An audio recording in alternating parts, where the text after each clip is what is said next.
Chapter 191. How long can she hold on? Ji-ran's eyes gradually enlarged in front of the cabinet, and finally stuck directly to the cabinet. She looked through the gap, seemingly trying to catch something. Just when Lu Yao thought Ji-ran would open the cabinet directly, Ji-ran's eyes suddenly left the cabinet. She stood up, turned her head, and walked behind her. In the cabinet, Gui Weizheng touched the cold sweat on her forehead. Her heart was pounding. It was a close call. If Ji-ran really opened the cabinet, she felt that she would definitely scream out loud. Ji-ran walked away, and she followed behind Ji's mother, as if the person who approached the cabinet just now was not her, until Ji's mother's voice disappeared in the distance. Lu Yao pushed open the cabinet and walked out. Lu Yao, pull me. My legs are a little weak. Gui Weisheng took a deep breath and felt that she seemed to be alive. When Lu Yao pulled the person out, he saw Zheng Xiaoxiao touching the cold sweat on his forehead. I think the daughter of the Ji family is a little strange. Of course it's strange. She was actually lying on the door just now. Fortunately it was pitch black inside. Otherwise she would definitely find us. Gui Weizheng pressed her chest. She was really scared to death just now. This kind of fear is even more terrifying than being chased by several ghosts. Lu Yao glanced outside the door, and after confirming that Ji's mother and daughter would not come back for the time being, he said, "What do you think is strange about her?" This sentence was obviously a question to Zheng Xiaoxiao. Hearing this, Zheng Xiaoxiao scratched her hair. Maybe I feel that she gives people a familiar feeling, and the look in her eyes when she looked at me, I think she is a bit like the child who followed you before. Lu Yao raised an eyebrow. It turned out that she was not the only one who felt this way. At that moment just now, Lu Yao suddenly felt the familiar feeling of being stared at. It was as if the person who had been staring at her before was Ji-ran. And the Ji-ran in front of her was obviously not the person Lu Yao remembered. If it was the real Ji-ran, she would not have followed Ji's mother so obediently, and she would have directly opened the cabinet just now. So, that person was really Ji-ran, while the mother and daughter of the Ji family had not returned yet. Lu Yao took the two people away first. In just a moment, the corridor was stained red with countless blood. Lu Yao looked at the sticky blood on the ground, and even saw some broken bones in it. What happened here? Could it be that Madame Ji? Gui Weizheng and the others frowned. They had only been in the room for a dozen minutes, so it was unreasonable for them to be unaware of such a thing happening outside. These don't seem to have just happened. They should have happened before we went upstairs. Lu Yao spoke, pointing to the almost dried blood stains on the wall. No wonder it was so quiet here when we came up. So those people have actually... Zheng Xiaoxiao couldn't help but shudder. The accounts that can be invited here are active in the Abyss Forum, and the owners of those accounts are all veterans with many dungeon experiences. Even they died easily here, so what about them? How long can she hold on? Zheng Xiaoxiao was not sure if she could really survive tonight. She subconsciously looked at Lu Yao and the other two. However, she did not feel any confusion from the two of them. They were observing the situation here, and their eyes had never changed. Suddenly, Zheng Xiaoxiao asked the doubts in her heart. Aren't you worried or afraid? Gui Weisheng raised his head, and then smiled. Afraid? You almost scared me to death just now. That's not what I meant. Aren't you worried that you will die here? Zheng Xiaoxiao felt that Gui Weisheng was too optimistic. They are in the dungeon world, not in the haunted house or escape room game in the amusement park. Of course I'm worried. Gui Weizheng nodded, then looked at Lu Yao. So we are trying to find clues to complete the dungeon mission, so that we have a chance to survive. Zheng Xiaoxiao exclaimed, then looked at Lu Yao. Are you guys so positive? Lu Yao saw a familiar piece of clothing in the corner, turned his head at the sound. Or else choose to wait for death here. There is still a chance to save themselves now. If they do nothing, then only death is waiting for them. Although Lu Yao felt that she could leave here even if she didn't complete the dungeon mission, but not everyone could do the same as her.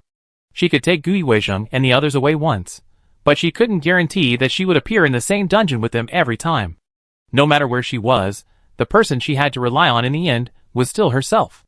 Gui Weizheng had obviously realized this, so in this dungeon, although she said that she wanted Lu Yao to protect her, she was still working hard. Lu Yao had the illusion of seeing a child grow up, but this feeling was not bad. Perhaps influenced by Lu Yao and the other two's attitude. Zheng Xiaoxiao took a deep breath. I know. I will work hard too. The third floor of the villa. Tan Yen pushed open the door in front of her. This was the only room on the third floor that was locked. But unlocking a door was not difficult for Tan Yen. She easily unlocked it, pushed open the door and walked in. This was a bedroom, with exquisite decoration. and judging from the style and color, it should be a girl's room. Tan Yin walked in and observed the situation in the room. She saw a group photo on the cabinet in the room. The photo was a photo of a family of 3. Qin Yin recognized that the people standing on both sides of the photo were Ji's mother and Ji's father. The person standing in the middle of the photo, being led by the two, was a person without facial features. Her face was blank, as if covered by a thick layer of fog. The style of the whole photo was harmonious and weird. Qin Yin had a keen intuition and intention. She realized that the 3 people in the photo might be related to the task of the copy. The copy said to find the youngest daughter of the Ji family. Could this be the one in the photo? Qin Yin picked up the photo, but felt a chill rising up along her fingertips the moment she touched the photo. She was frozen by the cold for a moment, and almost dropped the photo on the ground. Ran. Go and rest first. I will call you before the party starts. Outside the door, Ji's mother's voice suddenly sounded. Then came the sound of the door lock being gently turned. Tan Yin knew that Ji's mother would come in soon. She would find that the door lock was pried open, and she would also find herself in the room. She had to find a way not to be discovered. The sound of footsteps came from outside the door, and someone walked in. There was no light in the room. The curtains were closed, and the whole room was in darkness. Tan Yin huddled under the bed, listening to the footsteps getting closer and closer, trying to slow down her breathing and reduce her sense of presence. Soon, the owner of the footsteps stopped in front of the bed. Tan Yin could see a pair of exquisite and beautiful shoes standing in front of her, and the owner of the shoes was standing there doing something. Tan Yin tried to block out the surrounding sounds and conceal her breath. She slowly closed her eyes, but suddenly felt something staring at her. The moment she opened her eyes, she saw the owner of the shoes leaning over and looking at her. Chapter 192. Give me a knife. I got you. Ji Ran's mouth twitched slightly. She stood there, but half of her body was bent nearly 90 degrees. She looked at Tan Yin with her face upside down, as if something was about to come out of her eyes. Tan Yin wanted to speak out instinctively, but forced herself to hold it back. She was hiding under the narrow bed at this time. She had no way to retreat. Suddenly, Ji Ran stretched out his hand to her. The girl's fingertips were slender, and seemed to have no strength, but the moment she grabbed Tan Yin, she felt a pain as if her bones were crushed. Tan Yin gritted her teeth, and was dragged out by Ji Ran. When she was pulled out, Tan Yin still held the photo in her hand. She put the photo in her pocket, then saw the right moment, and attacked Ji Ran fiercely. Tan Yin was able to gain a foothold in the research institute.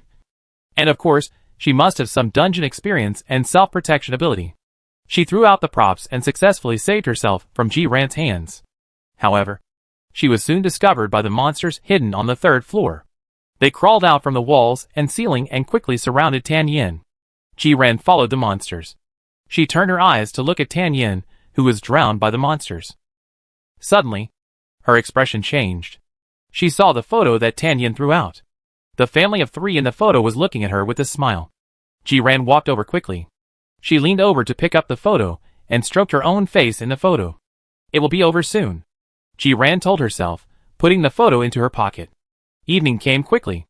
Lu Yao could not find the original body in the villa. She looked at the newly renovated banquet hall. Even without a housekeeper, Ji's mother also arranged the banquet very well.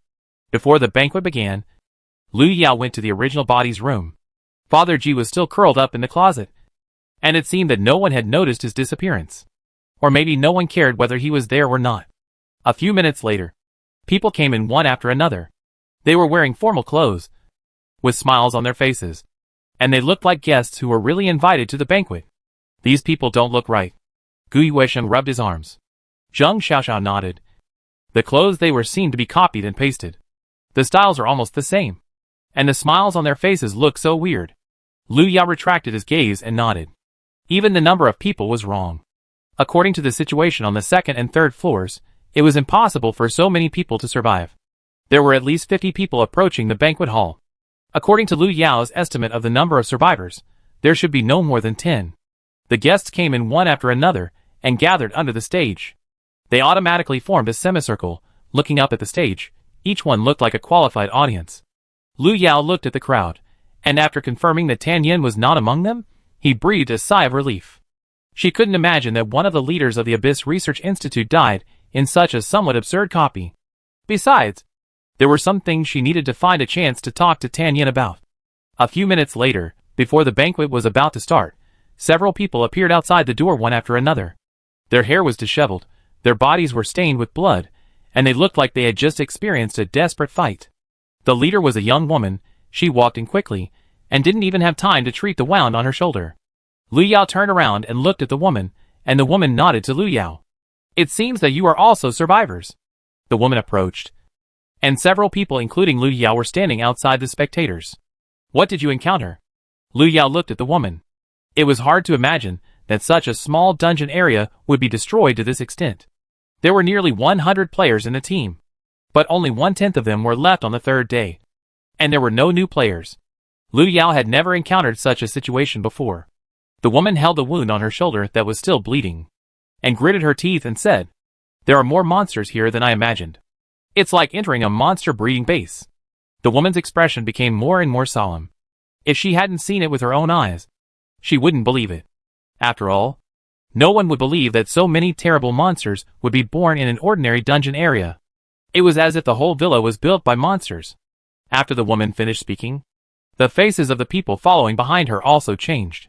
One of the boys who was a little younger wiped the blood off his face and said, "We were ambushed by a monster on the 3rd floor. We couldn't get rid of it like a bug. If they hadn't acted together, they would have been dead by now."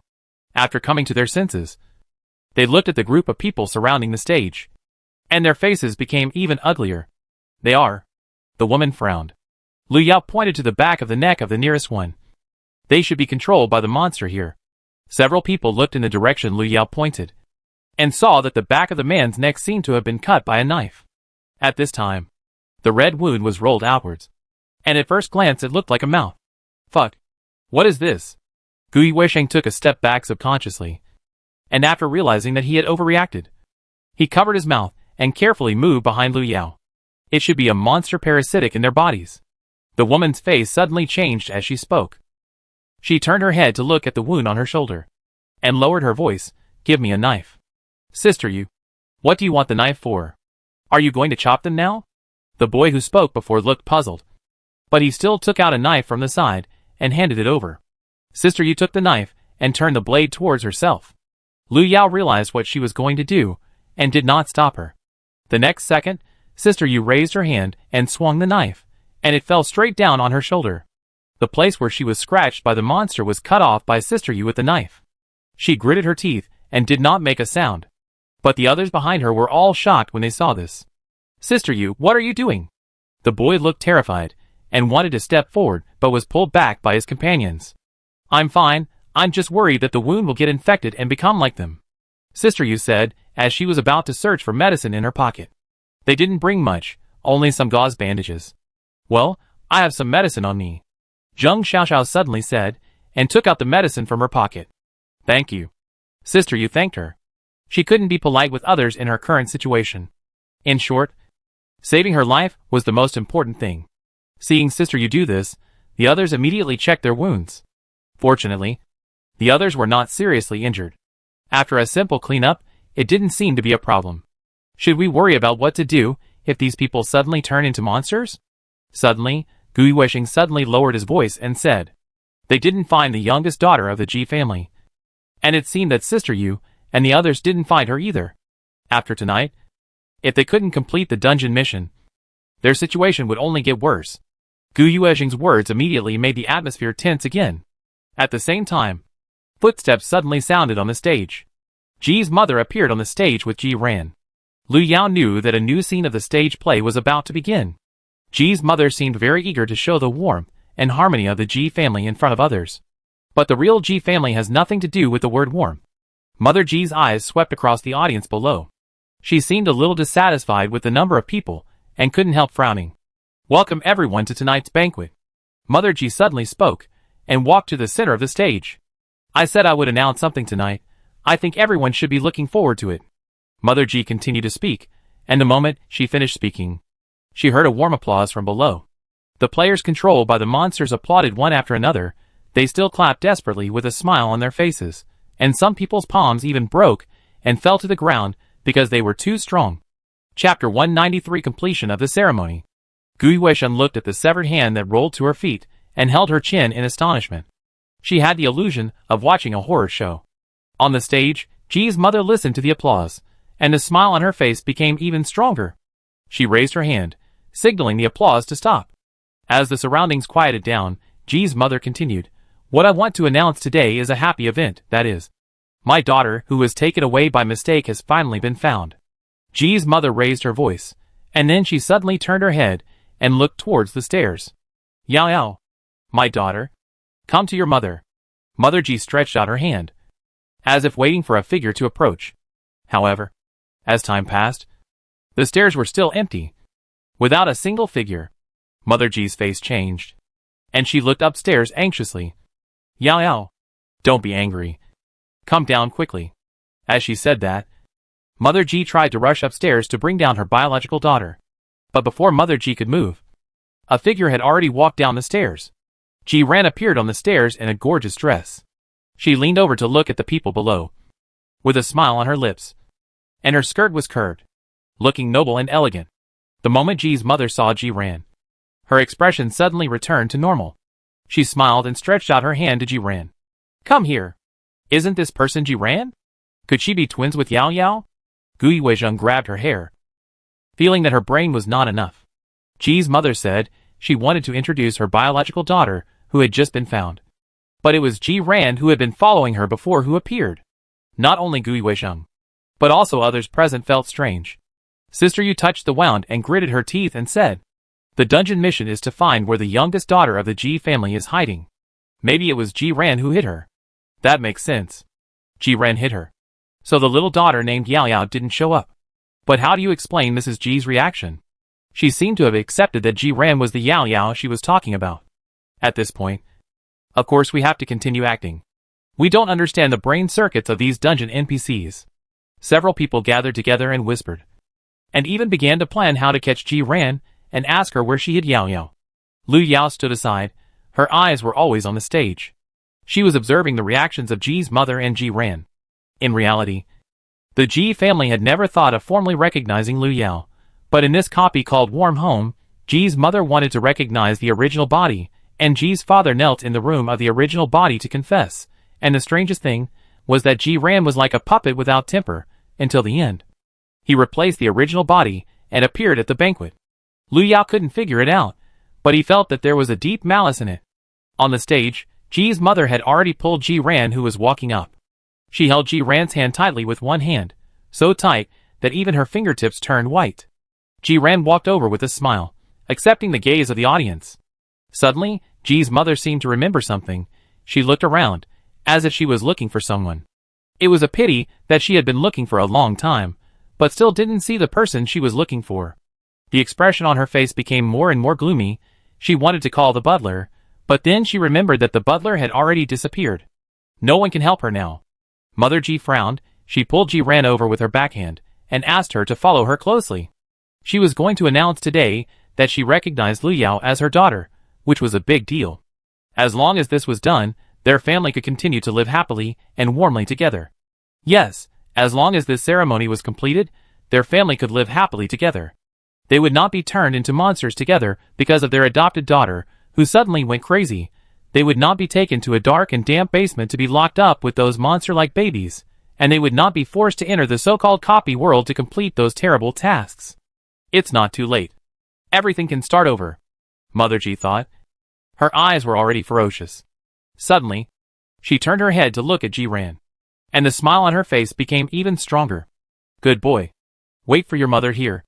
I will be back soon." After saying that, Mother Ji suddenly walked down the stage. She took a step and walked quickly in a certain direction.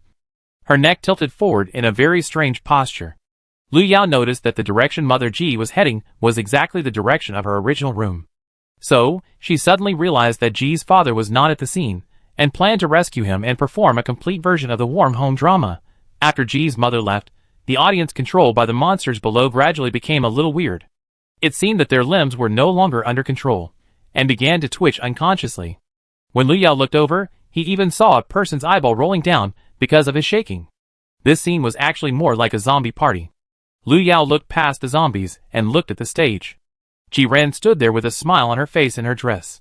She seemed to be in a good mood, and from time to time she would fiddle with the hem of her skirt with her hands, so that she could show her most perfect side.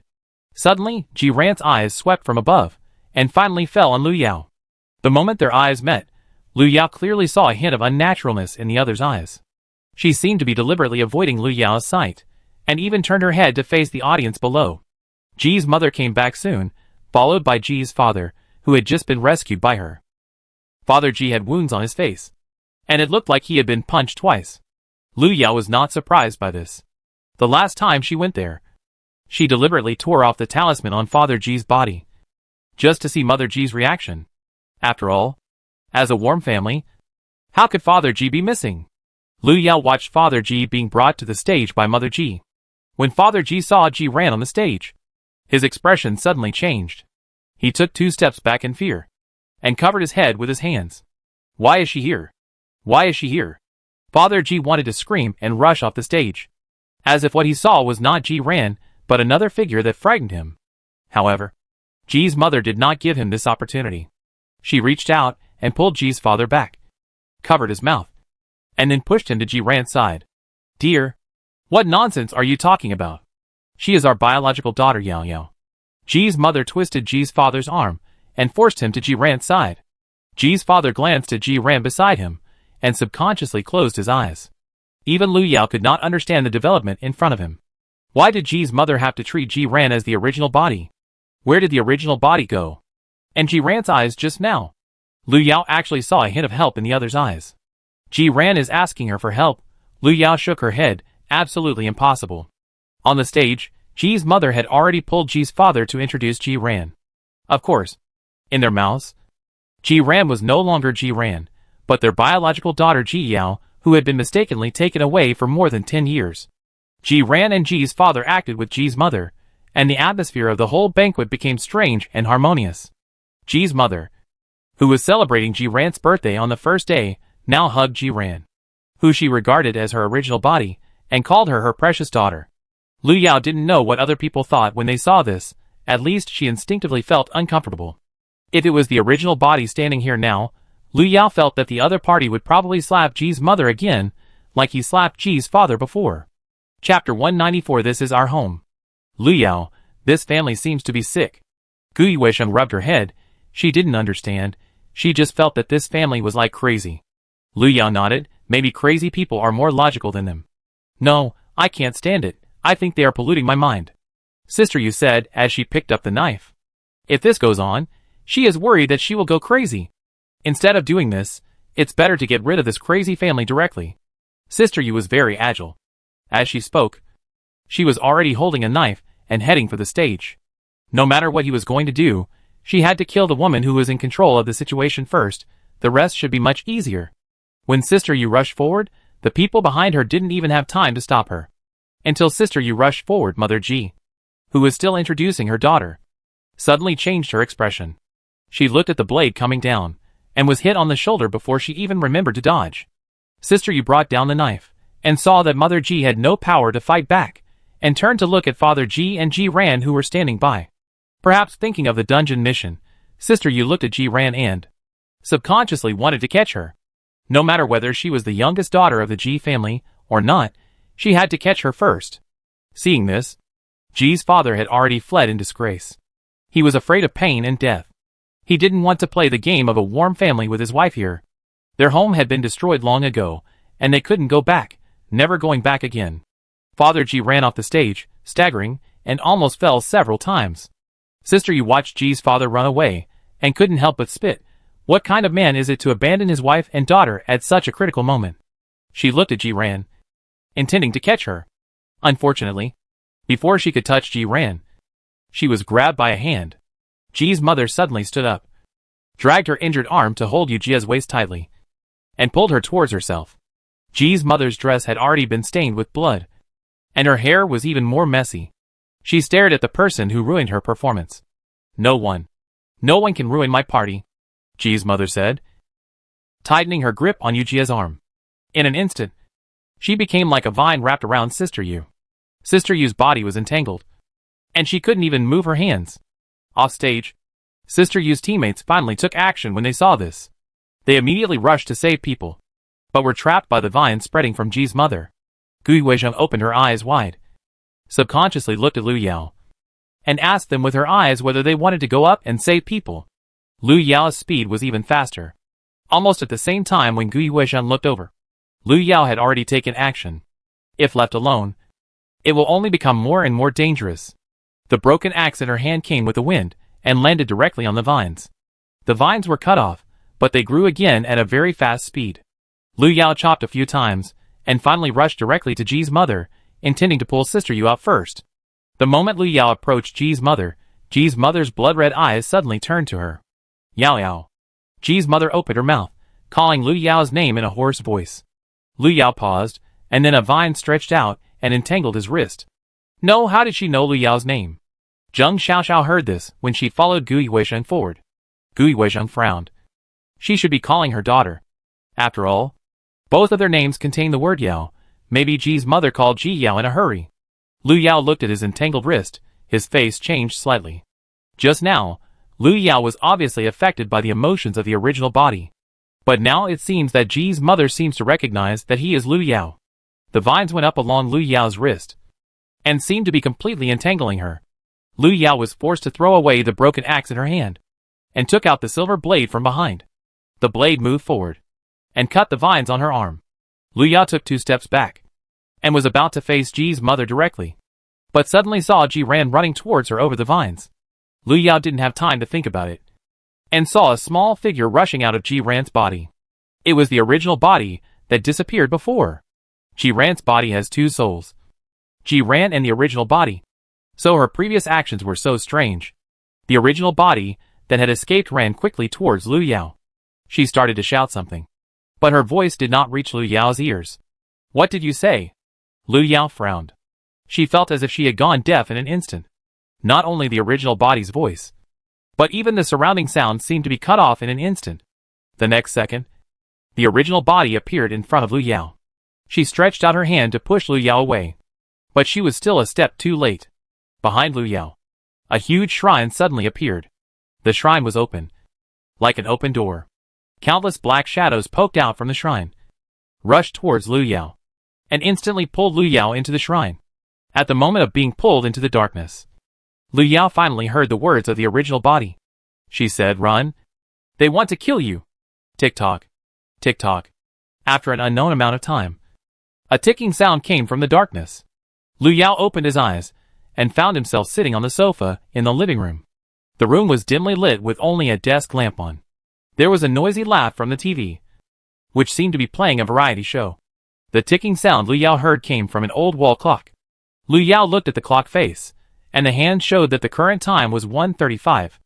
Lu Yao looked out the window, and confirmed that it was early in the morning. She rubbed her stiff neck, and sat up from the sofa. Strange, why was she here? Just as she was thinking, the bedroom door was suddenly pushed open, and a figure walked out from inside, and walked straight to Lu Yao's side. Why aren't you resting yet? A familiar voice sounded, and while speaking, a hand fell on Lu Yao's head and rubbed it. Lu Yao froze in place. She thought she was probably dreaming. After all, such a terrifying thing was like something that would only happen in a nightmare. A certain evil god appeared in front of her in his home clothes. Although he was still used to touching her head, she always felt that something was wrong. She glanced at the figure in front of her and subconsciously touched the back of her neck. What's wrong? Does your neck hurt? Xing Yuan said as he leaned over. His face still seemed to be covered with a layer of mist. Lu Yao couldn't see his expression, but she felt that he was smiling. Xing Yuan is smiling. He seems to be in a good mood. But Lu Yao thinks she shouldn't stay here so comfortably. Where is this place? Lu Yao asked. Xing Yuan, this is our home. Are you confused after sleeping? Our home? Why our home? Lu Yao rubbed her eyebrows. Why would she live with Xing Yuan? Xing Yuan paused. He looked at Lu Yao, pointed in the direction behind him. Have you forgotten? Are we married? Lu Yao looked in the direction Xing Yuan pointed, and saw a huge wedding photo hanging on the wall. The 2 people on it were her and Xing Yuan. Chapter 195. Hold on to me. Lu Yao felt that if she could be with Xing Yuan, then Abyss would be a little cutie who could only whine. How could she and Xing Yuan have such a relationship? After a brief moment of confusion, Lu Yao subconsciously closed her eyes. She was sure that she must have seen hallucinations. As for why she saw these, it must be because she wanted Xing Yuan to disappear from her world too much, so she was affected. Lu Yao opened her eyes again, and this time the scene in front of her changed again. She appeared at a wedding. She was wearing a pure white wedding dress, and holding a bouquet in her hand. She could hear the laughter of Gu Yuezheng and the others. Lu Yao turned her head subconsciously, and saw Xing Yuan standing opposite her in a dress. Looking at her, Lu Yao felt dizzy again. She was not sure if she had fallen into a multi-dream world, or if everything that happened before her was real. At a certain moment, she actually felt her heartbeat was a little faster. This shouldn't be the case. Lu Yao subconsciously clenched the bouquet. At the same time, Xing Yuan had already walked towards her. He was tall and long-legged, and his eyes were bright. He had already walked to Lu Yao in just a few steps. Lu Yao turned around, and she saw Gu Yuezheng and Zheng Xiaoxiao sitting beside her, and even other people Lu Yao knew. They all looked at Lu Yao with a smile, and shouted blessings. In an instant, Lu Yao actually felt an inexplicable and strange sense of happiness. The next second, Xing Yuan held her hand, and seemed to be going to put the ring in his hand on her hand. Lu Yao looked at the ring getting closer and closer to her, and suddenly caught a glimpse of a figure. It was a woman wearing a hat. She stumbled and ran from a distance, and it seemed that she was being chased by something. Instantly, a buzzing sound flashed through Lu Yao's mind. Confused memories flashed through Lu Yao's mind. No, she shouldn't be here. Lu Yao took a deep breath, blinked quickly, and when she came to her senses, Xing Yuan in front of her had disappeared, and there was no one around. She remembered that she was pulled into the shrine. So this was actually the world inside the shrine. The moment her consciousness returned, Lu Yao also understood her situation. She was in the shrine at this moment, and this was the core of the warm home copy. Similarly, this also explained why there were offerings for sacrifice in the Ji family villa, and the incense table in the room of the Ji family couple. The shrine was the one that controlled this place. It had its own consciousness, and would guide people into the illusion it set, imagining that they had a happy and warm family. This was why she had seen those hallucinations just now.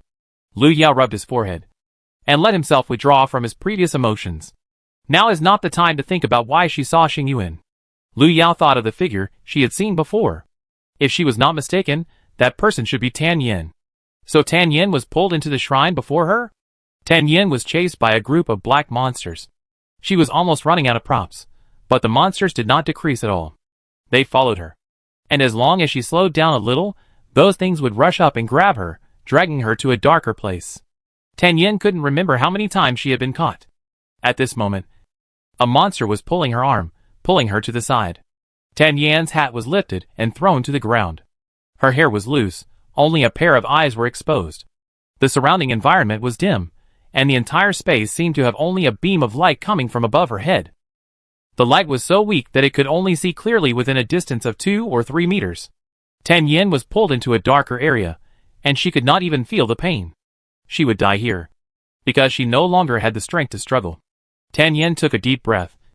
No, she couldn't die here. She still had a lot of things to do. She had to leave here. Tan Yin thought of the life-saving props she had hidden, and decided to use them. The light above her head was getting darker and darker, and Tan Yin knew she was being pulled into a deeper darkness. She tried to turn her wrist to take out the props, but she found that her whole body could not move. Tan Yin, the last way to survive was blocked. For the first time, Tan Yin felt so desperate. As she watched Tan Yin being dragged into the darkness, a cold light suddenly flashed in the darkness. Before Tan Yin could come to her senses, she heard a roar from behind her. The monster holding her suddenly let go of her and fell down. Tan Yin seized the opportunity and stood up and ran forward the moment she recovered. She staggered, but she tried her best because she knew that the opportunity was rare. At the moment when Tan Yin was completely exhausted, an arm suddenly stretched out to support her. Lu Yao glanced at Tan Yin, who was almost fainting, and gave her a pill, asking her to take it, perhaps because she saw that it was Lu Yao. Tan Yin took it without any hesitation. Hold on to me, Lu Yao said, motioning Tan Yin to hold on to him. At the same time, the monster hidden in the darkness was approaching Lu Yao. Lu Yao turned the long sword in his hand, suddenly changed direction in Tan Yan's expectant eyes, and pulled up Tan Yin, who had just stood up, and ran towards a brighter place. Tan Yin, who had just recovered some strength, was confused, but was still dragged away by Lu Yao. Lu Yao stopped only when the two of them appeared in the center of the beam of light above their heads. The black monster had already caught up with them. She glanced at Tan Yin and signaled her not to worry. Lu Yao. Don't worry about me. You go first. Tan Yin had recovered some strength. Even if the monsters caught up with her, she might be able to hold on for a while with the props. Leave you behind? Are you sure you can survive? Lu Yao rubbed his wrist, and without giving Tan Yin time to react, he activated the props. The moment the shadow of the domain opened, the black monsters that approached suddenly became quiet. At this time, Lu Yao and Tan Yin were standing in the light, and most of the monsters were in the shadow. Even those that appeared in the light were affected by the shadow of the domain because they were in their own shadows. Tan Yin's movements froze, and she even took back what she was about to say. She looked at the monsters around her who suddenly became quiet as if they were bowing to Lu Yao. And she collapsed. The effect of the domain shadow also affected Tan Yin. But Lu Yao helped her up from the ground, asking her to minimize the impact. Now find a way to leave here. My items have a time limit, Lu Yao said as he pulled Tan Yin up, intending to take her to find a way to leave the shrine first. Tan Yin came to her senses and nodded. She learned from Lu Yao where she was, and also told Lu Yao what she had encountered. Others did not know the relationship between Lu Yao and the Ji family, but Tan Yin knew it. She had already investigated Lu Yao's identity, and naturally knew about the fact that the Ji family's daughter was taken away by mistake. Therefore, after seeing the copy of the warm home, Tan Yin was more worried about Lu Yao's reaction. Chapter 196 Xingyuan is an illusion. I found a family photo in Ji Ran's room, but Ji Ran's face is blurry. Qin Yin followed Lu Yao. She could feel that the monsters around her became very quiet. Lu Yao said that her props had distance and time limits, which meant that they had not yet stepped out of the range affected by the props. Lu Yao nodded. Of course the photo was blurry, after all. The copy put Ji Ran's soul and the original body into the same body, in order to create the illusion of a warm home. The warm home that Lu Yao and his friends had seen before seemed like an illusion created by someone for himself. In the illusion world, the Ji family was harmonious and warm. Ji Ran and her original body lived in peace. The Ji family recognized their biological daughter, and did not mistreat Ji Ran, the adopted daughter. So the beginning of the copy was a birthday party for the adopted daughter Ji Ran, followed by a banquet for the formal recognition of the original body. The players who were pulled into the copy became the audience, who witnessed the warmth of the Ji family. As for who imagined such a scene, it seemed more like Ji's mother. In the original illusion, there should be only Ji Ran here. She plays the role of Ji Ran and the original body here, creating a warm and harmonious illusion.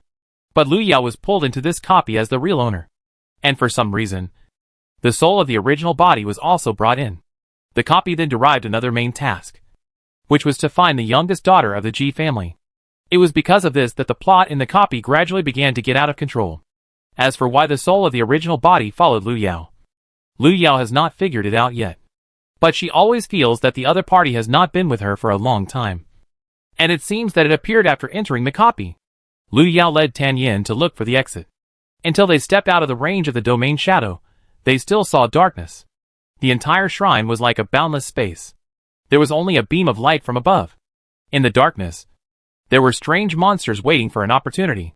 Lu Yao, everything here is the same. It's hard to find the exit. Tan Yin took the medicine and had almost recovered. She was a little surprised that the medicine Lu Yao gave her was so effective, but now was not the time to ask about it. They were trapped. No matter which direction they walked, they saw such a dark space. Lu Yao stopped, she looked around, and suddenly felt that the scene here was a little familiar. She reached out and touched the back of her neck. After entering the warm home dungeon, Xingyuan seemed to become particularly quiet. Now thinking about it, Lu Yao suddenly felt that the space in front of her was very similar to the space she was pulled into by Xingyuan every time before. It's just that Xingyuan's space is a little brighter than here, and it doesn't have such a gloomy and weird taste. This is the shrine. But who does the shrine that the Ji family worships belong to? Lu Yao touched the back of his neck with his fingertips. Could this place really be related to Xingyuan? Lu Yao. Listen. There seems to be some sound over there. Suddenly, Tan Yin reached out and pulled Lu Yao's sleeve. Lu Yao came back to his senses and looked in the direction Tan Yin pointed. The next second, Lu Yao heard a familiar ticking sound. Tick, tick. The sound came from the darkness on the opposite side, as if there was an old clock there, swinging the pendulum little by little, making one sound after another. Tan Yin couldn't help but want to move closer to the sound, but was pulled back by Lu Yao. Don't go yet, Lu Yao said, as he pulled Tan back behind him. Tan suddenly came to her senses. I just seemed to be controlled by that voice. And I was a little out of control. Lu Yao also heard that there was something wrong with the voice. And she turned to ask Tan if she saw any illusions when she was brought here just now. Tan shook her head. I was dragged in by those monsters. And I started to run for my life after entering. And I didn't see any illusions. Obviously, Tan experience was different from Lu Yao's. Lu Yao listened to the increasingly clear ticking sound in her ears, and suddenly felt something behind her on her shoulder. That thing looked like a human arm, and it felt cold when it landed on her shoulder. Lu Yao subconsciously wanted to turn around, but finally held back. She looked at Tan and asked, "What's behind me?" Tan looked over in confusion, and suddenly smiled. "You can tell by looking for yourself." Lu Yao frowned, but did not turn around, and asked again, "What is it?" "Of course, it's the one from your family." Tan smiled, and stretched out her hand to push Lu Yao. Lu Yao thought that she was the only one in her family. Where else could there be anyone else? But she still turned her head, slowly following Tan movements. The moment she turned her head, the first thing Lu Yao saw was the slender hand on her shoulder, and when she looked up, she saw a pair of dark eyes. A familiar figure was standing behind her. Lu Yao could even feel that Xing Yuan was looking at her with a smile. Strange emotion surged up. Lu Yao took a deep breath, and then reached out and pressed the hand on her shoulder. The next second, there was a sound of bones breaking, and Lu Yao suddenly bent Xing Yuan's arm downwards. A gloomy look flashed across Xing Yuan's eyes. He stared at Lu Yao and said in a voice that was almost identical to Xing Yuan's, "Do you want to kill me?" At a certain moment, Lu Yao almost thought that the person standing in front of her was the real Xing Yuan. Unfortunately, according to Lu Yao's understanding of a certain evil god, he would never show such an expression and tone. In Lu Yao's view, everything in front of her was just a continuation of the illusion in the shrine. She was affected by the previous bell sound and accidentally fell into hallucination again. Xing Yuan in front of her was an illusion, and so was Tan behind her. Lu Yao did not allow himself to be trapped in the illusion and unable to escape. The moment he came to his senses, Lu Yao had already grasped the long sword in his hand. The long sword was swung out, and the sharp blade went straight toward Xing Yuan. This time, Xing Yuan in front of him did not turn into an illusion and disappear. The blade pierced his heart, and Lu Yao even smelled the blood when blood gushed out. Everything in front of him did not seem like an illusion. Lu Yao felt that he seemed to be really trying to kill Xing Yuan. While thinking, the long sword was sent forward a few points again. The tall figure in front of him suddenly shook, and he didn't even have the slightest intention of fighting back. Just when Lu Yao thought that Xing Yuan was about to fall, a black mist suddenly rose up behind Lu Yao.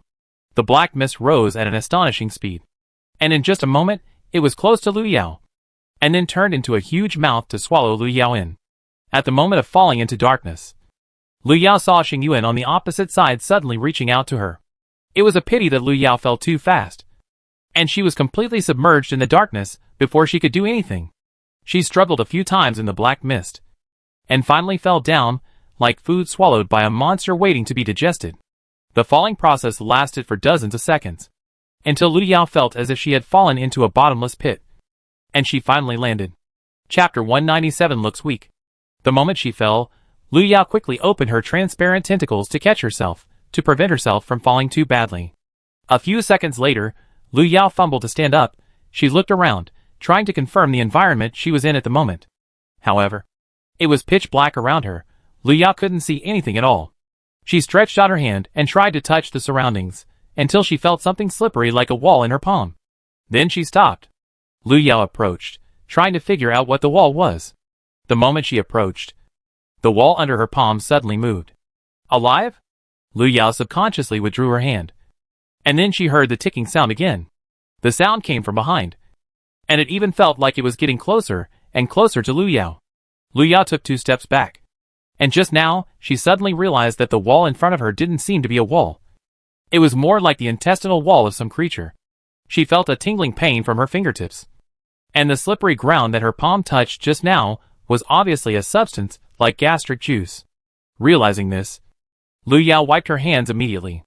Fortunately, she reacted in time, and her palms were only slightly corroded. She distanced herself from the wall while paying attention to the movements behind her. The sound of the bell was getting closer. Closer. At a certain moment, Lu Yao felt that the sound was close to her back, and as long as she turned her head slightly, she would be facing the source of the sound. Lu Yao did not move again. She slowed down and finally stopped, carefully distinguishing the movements around her.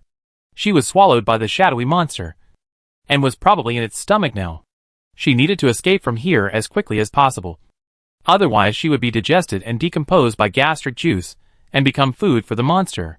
Lu Yao's mind was spinning rapidly. She did not turn back to confirm the sound of the bell behind her, but subconsciously reached for her pocket behind her. However, the next second, Lu Yao paused. Her sword disappeared. The rose sword that had pierced the illusion before was not swallowed by the monster along with her. No. If the sword is not here, then where is it? Was it left outside along with Xingyuan's illusion?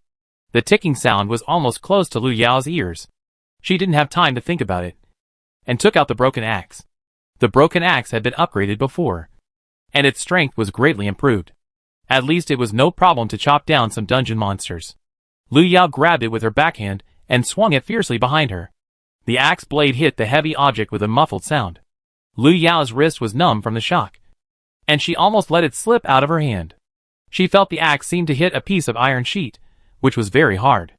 After coming to her senses, Lu Yao did not hesitate and swung the axe again. This time, Lu Yao clearly heard the sound of something being chopped off. She still did not open her eyes to look at the object behind her, and she acted entirely based on her feelings. 2-3. Until Lu Yao was sure that the ticking sound beside her ears had disappeared, she slowly opened her eyes. She took out a flashlight from her pocket and looked over with the light. She saw a huge old-fashioned clock lying on the ground behind her.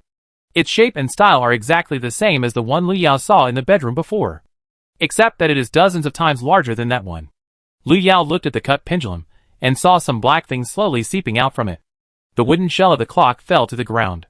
At first glance, it looked a bit like an unclosed coffin. Lu Yao even thought that if someone crawled out of it at this time, it would not be strange. She stared at the clock for a while, and took out a key from a groove under the pendulum.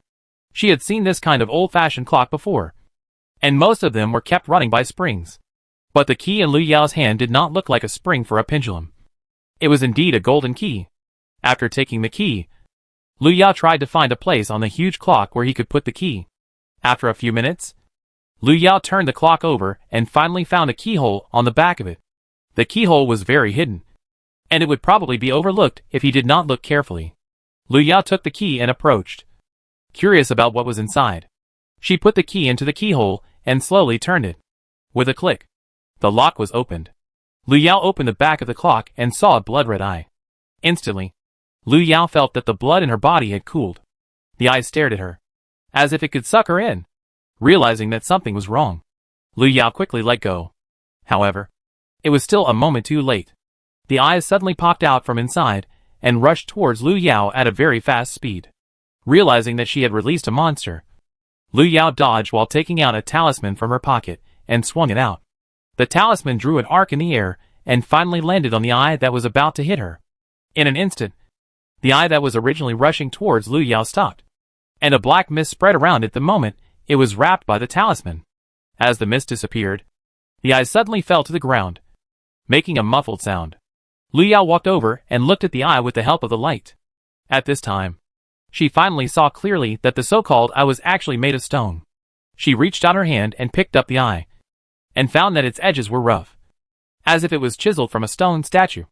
Why would such a thing be locked in a huge clock? Lu Yao thought, and suddenly smelled an unpleasant smell. The smell was like the smell of burning garbage, which was pungent. Realizing that the monster seemed to have begun to digest the food it had swallowed, Lu Yao immediately ignored everything else and turned around to pick up the broken axe on the ground and tried to open up a way out. Tenyin suddenly opened her eyes, and what she saw was the familiar Ji family banquet hall. Her memory was still stuck on the time when she and Lu Yao were looking for a way out. But now she seemed to be thrown out of that space suddenly. She tried to find Lu Yao's figure, but she saw monsters running and tearing everywhere. In the banquet hall, the players controlled by the monsters had completely lost control at this time. They attacked everything around them indiscriminately. In a panic, Tenyin saw two girls following Lu Yao. They were fighting with the monsters in the crowd. Although they looked weak, they were not at all inferior when they started fighting. While thinking, Gui Weisheng had split open the head of a monster. Tenyin failed to find Lu Yao, and she judged that Lu Yao should not have come out of the shrine yet. But now was not the time to think about these things. Tenyin looked at the monster rushing towards her and prepared to deal with it. On the stage, Ji's mother had already turned into a huge vine, with only a face hanging on the vine. Watching the surroundings, Ji's father was tied up by the vine and thrown in a corner. It seemed that the previous escape plan did not work. Ji Ran was pulled up by Ji's mother behind him with vines. His expressionless face looked like a rag doll hanging on the vine. Chapter 198. The relationship is somewhat special. Qin Yin only took a glance and then looked away. She looked at the monster rushing towards her and took a deep breath. Now is not the time to worry about Lu Yao. According to Lu Yao's ability, he should be fine, but she is not sure. If she can't deal with the monsters around her, she is afraid that she will really die here. On the stage, Ji Ran's eyes were fixed on the bottom. She struggled to escape, but her body was tightly entangled by the vines. She looked at the figure standing opposite her, and made a horror sound in her throat. She saw Lu Yao, or to be more precise, a younger version of Lu Yao. She looked about 10 years old, and she stood there with her eyes fixed on her. If Ji Ran could move now, the first thing she would do would be to rush up and strangle her to death. Lu Yao should not be in this world. Last time, she failed to kill Lu Yao in the dungeon, but she didn't expect that this time. She couldn't even get close to Lu Yao. She was inexplicably thrown into this dungeon area, and even had to be manipulated by Ji's mother, accompanying Ji's mother like a puppet to perform the drama of motherly love and filial piety. She couldn't accept that she had lived 2 lives, and ended up like this. This was obviously not what she wanted. It was all Lu Yao's fault. If she had never existed, none of this would have happened. Ji Ran hung on the vine, looking at the young Lu Yao below. Similarly, Ji's mother, who was controlling the vine, was also looking at her. She tried to reach out and pull the young Lu Yao in front of her, but the young Lu Yao dodged. Why? Don't you want to be with your mother? Ji's mother shouted hoarsely. She regretted it. She should have recognized Lu Yao earlier, and acknowledged her identity earlier. If she could have done so earlier, then things wouldn't have happened. Young Lu Yao turned her head away silently. If it were before, she might have thrown herself into her mother's arms. After all, she longed for the care and love of her family at that time, but now she doesn't need it. She died, and now she is just a soul wandering in the dungeon. Lu Yao will live well for her, and she no longer needs the so-called family. She chose to keep her appearance at this time, because she didn't want to recall everything she had experienced in the Ji family. If she didn't go back with the Ji family, she might have inherited her grandmother's incense and candle shop. Maybe she would have gone to school, or she might have died in a copy due to an accident. But no matter which one it was better than being taken back by the Ji family. Young Lu Yao took 2 steps back. She had already decided, when Lu Yao came back, she would tell her that she had been hiding in the statue at home, and she would disappear soon. Maybe she would disappear completely, maybe she would enter the next reincarnation. In short, she didn't want to have anything to do with the Ji family anymore. The so-called warm home was nothing but Ji's mother's wishful fantasy. She made up a dream of her own, but forced the other 3 people in the family to come here and perform with her. Ji's father was forced to go to Lu Yao's room every night to confess his mistakes. But did he really feel that he had done something wrong from the bottom of his heart? It was just because he was controlled by Ji's mother. As for Ji Ran, how could she be willing to be controlled by Ji's mother? Once she was given the opportunity, she would definitely fight back without hesitation. Enough, this absurd farce should have ended long ago. Young Lu Yao let out a low roar. She quickly retreated, trying to escape from here quickly. But Ji's mother's vines stretched out first. She wanted to pull the young version of Lu Yao back. She would not allow her family to be destroyed. But before she could get close, the vines were suddenly cut off by someone who came down. In the chaos, someone threw out the mist, and it hit Ji's mother. Ji's mother's face became uglier and uglier. She obviously just wanted the family to stay together. Why must it all be destroyed? Mother Ji's emotions exploded in an instant. In just an instant, countless vines suddenly sprang out from her body, and they quickly spread toward the banquet hall. Lu Yao carried the axe forward, and 10 minutes later, she finally split the belly of the black monster and saw a ray of light. When she walked out of the monster's belly, she saw the strange monsters hiding in the darkness around her suddenly retreating quickly, and some even wanted to disappear on the spot. The monster hid in the darkness, not daring to get any closer. Lu Yao glanced at the broken axe in his hand, somewhat puzzled. Is she so scary? What Lu Yao didn't know was that She had just killed the strongest monster in the shrine space, so naturally the other monsters didn't dare to come up and die easily. Before Lu Yao could do anything, she suddenly felt a stinging pain on the back of her neck. The familiar feeling came over her, but Lu Yao let out a long breath. Finally, she came out. Xing Yuan's figure came like this. He stood behind Lu Yao, bringing a chill. Lu Yao subconsciously wanted to distance herself from him. And then she saw a slender hand reaching out from behind her. Xing Yuan stretched out her hand. And under Lu Yao's gaze, she dropped it onto her pocket. And then took something out of it. Lu Yao was about to speak. And then she saw Xing Yuan pinching the stone statue's eye between her fingers. The eye flashed a red light in Xing Yuan's hand. And then turned into a ball of mist. And sank into Xing Yuan's hand. Lu Yao, is this yours again? Lu Yao turned her head to look at Xing Yuan. And found that the mist covering the other's face had faded a lot. Lu Yao seemed to be able to see the outline of the other person's face in a trance. But there was a layer of hazy fog in the middle, which made people want to go forward to dispel the fog and see clearly. Before Lu Yao stretched out her hand, she suddenly saw another person behind Xing Yuan. Lu Yao paused, because she clearly saw that the figure behind Xing Yuan was another identical Xing Yuan. It was just that the latter was wearing a familiar home clothes, which was stained with blood, and even holding a familiar long sword in his hand. Lu Yao saw the rose sword held by Xing Yuan, and subconsciously looked at Xing Yuan in front of him. There was silence for a moment. Xing Yuan in front of Lu Yao slowly turned around, looked at himself behind him, and suddenly stretched out his hand. Just when Lu Yao thought that the two Xing Yuans were fighting, Xing Yuan came over. The wound on his body was still dripping with blood, but he seemed to have no feeling at all, and just walked over with the sword, until he walked in front of Lu Yao. He suddenly stretched out his hand, and handed the sword to Lu Yao. Lu Yao didn't know whether she should reach out to take it. She looked at Xing Yuan and asked, "What's going on?"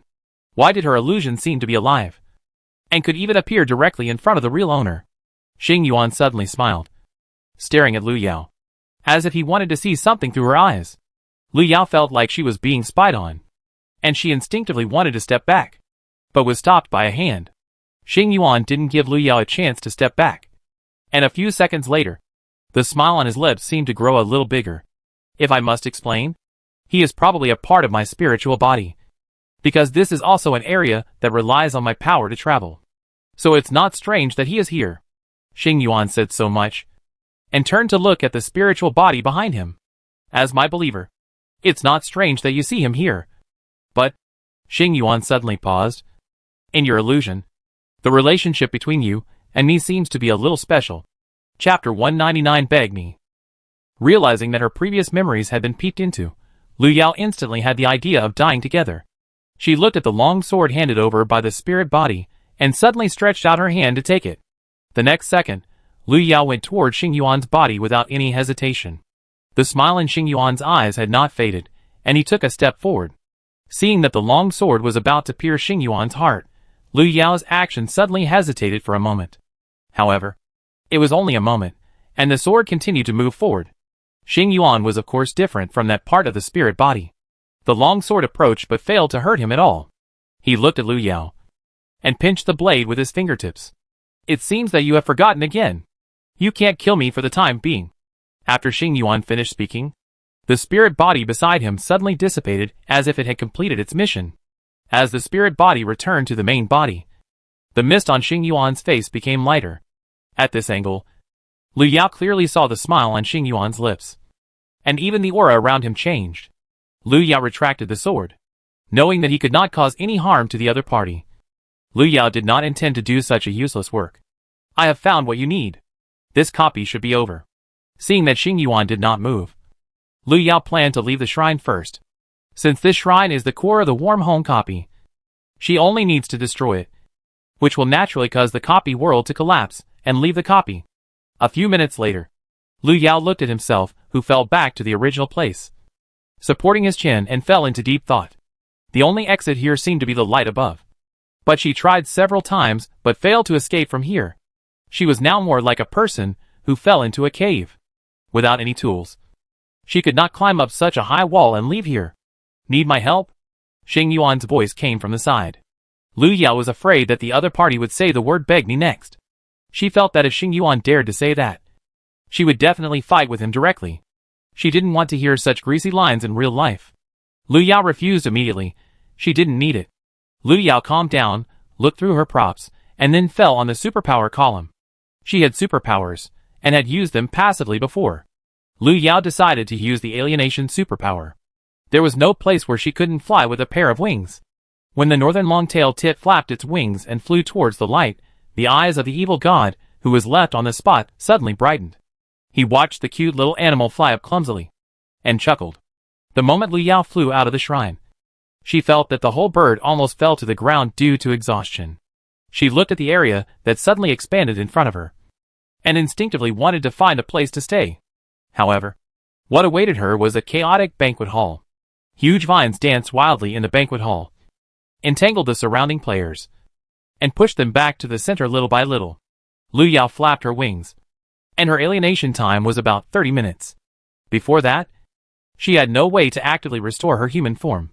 She was suspended in the air, looking at the center of the huge vine. A human face appeared above the vine. It was Ji's mother's face. Then Lu Yao looked around. She did not see Gui Weisheng. She did not become a corpse on the ground. Nor did she become a living person tied by vines. She was not here. Lu Yao felt that Gui Weisheng might have been trapped. No matter where she escaped to, it should be safer than staying here for the time being. The vine discovered Lu Yao's existence. It was very curious why a flying bird appeared here. It waved its body to get closer, to catch it. However, the flying bird in front of it was more agile than it thought. She easily dodged the attack, but suddenly moved closer to it. The vine moved, and at the same time, a smile appeared on Ji's mother's face. She opened her mouth, as if waiting for Lu Yao to fall into the trap. For some reason, she felt that the bird in the air must taste very good. She wanted to devour her. Urgently, Lu Yao looked at the vines that kept attacking him, and could only try his best to avoid them. She could only maintain the form of a tit now. And of course she cannot cause any harm to the monsters in the dungeon in this state. Therefore, she needs to find a way to recover as soon as possible. If this continues, all the living people in the dungeon will be devoured by the mad mother Ji. Lu Yao dodged and saw Ji Ran hanging in the air. She hung her head, and it seemed that she had no breath. But Lu Yao always felt that it was not that simple. Ji Ran, this scourge, might not die so easily. Lu Yao dodged another round of vine attacks. She quickly moved forward and hid in a corner of the banquet hall to catch her breath. Those vines would soon catch up with her. Lu Yao could not swing her weapon. The shadow of the domain was in the cooling period. Suddenly, Lu Yao found Zheng Xiaoxiao hiding in the corner. She rushed out of the corner and rushed to Zheng Xiaoxiao at the fastest speed. Zheng Xiaoxiao was still trying to struggle. She was injured, but she was lucky enough to survive. She hid here and planned to find the right time to do something. At this moment, she saw a white fur ball suddenly pounce on her. The fur ball was extremely fast, and it was in front of her in a whistling moment. Lu Yao braked suddenly in midair, and stopped just in front of Zheng Xiaoxiao. The next second, Lu Yao's voice sounded. "Can you draw talismans?" Zheng Xiaoxiao was stunned for a moment. She actually heard Lu Yao's voice from a bird's mouth. No, this fur ball that looked super cute couldn't be Lu Yao. Right? Could it be? Lu Yao asked again. Those tentacles were about to find them.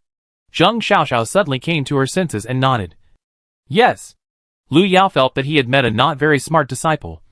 And Zheng Xiaoxiao already knew something. 2 minutes later, Zheng Xiaoxiao took the initiative to come out before she and Lu Yao were discovered by the vines.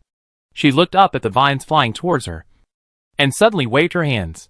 The next second, several talismans flew out from her palms, heading straight for the vines. The moment the vines encountered the talismans, they shrank and withered at a very fast speed, and finally became a dry piece and fell to the ground. It was the first time that Zheng Xiaoxiao realized that the talisman could have such power. She looked at her palm in disbelief, and then looked at Lu Yao in the air. However, Lu Yao was no longer beside her. Lu Yao went to the direction of Ji's mother. She approached and saw Ji's mother, who was suppressed by the spell. Zheng Xiuxi's ability was limited, so the spell she drew was not very effective, but it could still suppress the monster for a while. When Lu Yao approached, she saw Ji Ran behind her through Ji's mother. Because of the withering of the vines, Ji Ran, who was originally hanging in the air, suddenly fell down. She fell to the ground, and her whole body shook. Perhaps because she sensed Lu Yao approaching, Ji Ran suddenly opened his eyes. She glared at Lu Yao, and made a hoarse sound in her throat. Ji Ran now looked more like a monster that had not yet been completely transformed. Lu Yao didn't know what happened to her after she was taken away by the people in the nursing center, but it was conceivable that she and several couples were like those shadow people, and had been transformed by the nursing center. Chapter 200 No Way Back.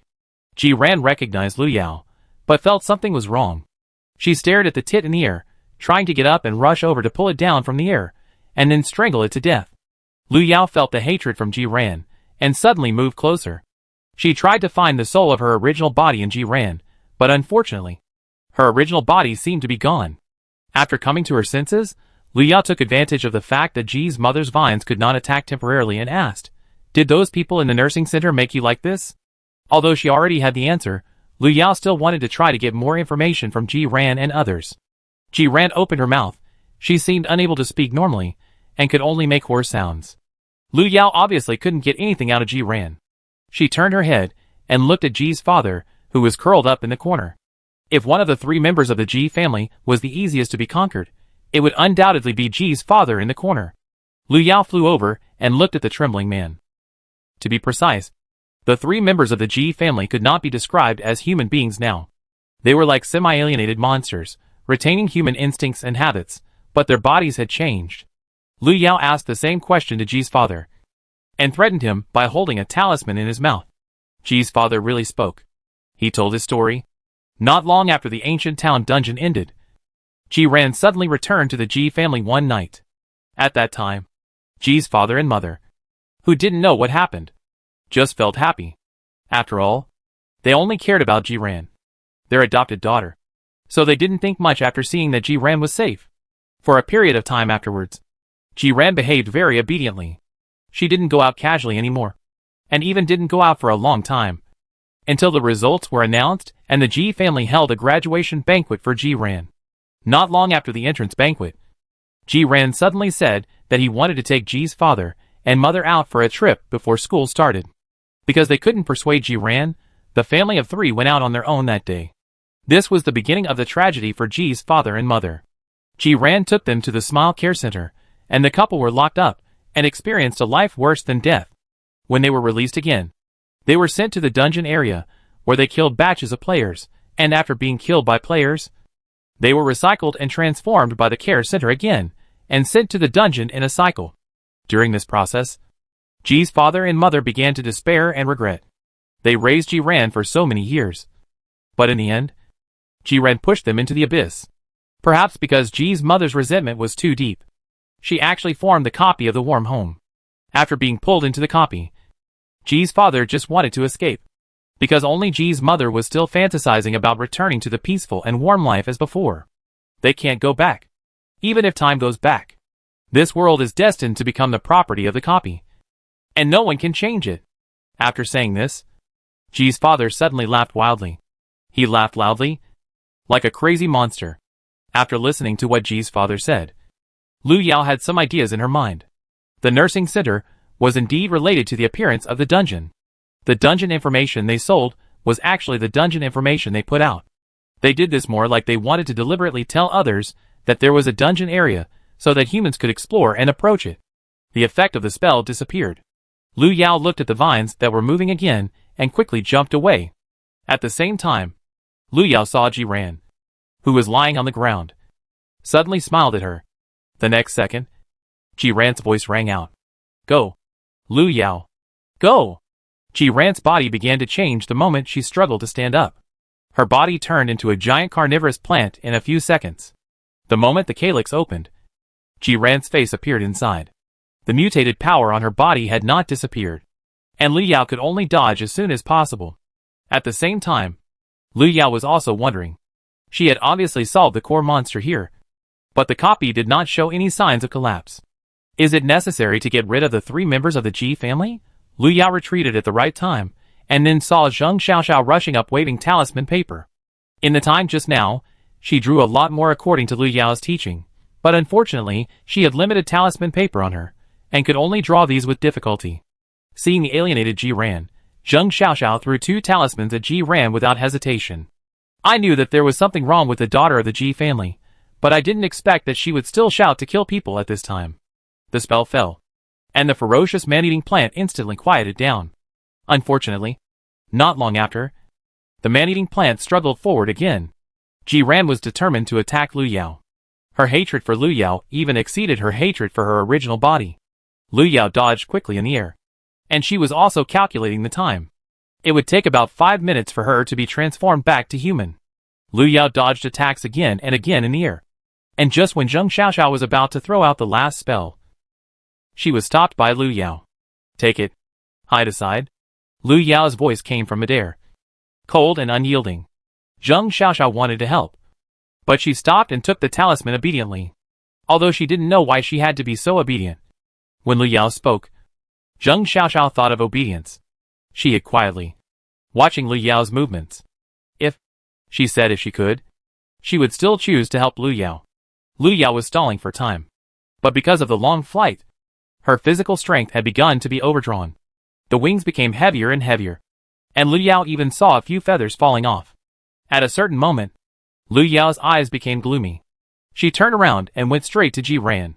Seeing this, Jiran, who was chasing Lu Yao, immediately opened his petals and waited for Lu Yao to fall into the trap. Just when Lu Yao was about to get close to Jiran, a thin, shiny and sharp short knife suddenly appeared on her claws.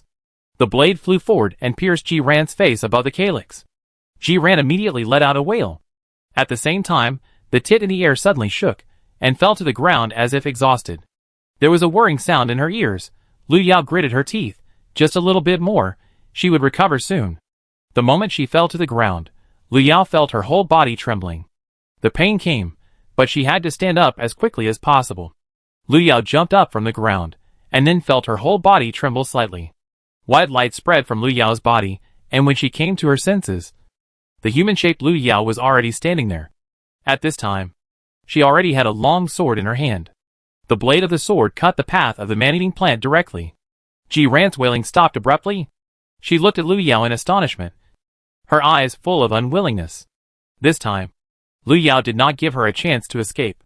She walked over and cast a few spells on Jiran's body, and even added a drop of her own fingertip blood. Jiran lay on the ground and completely transformed into a plant.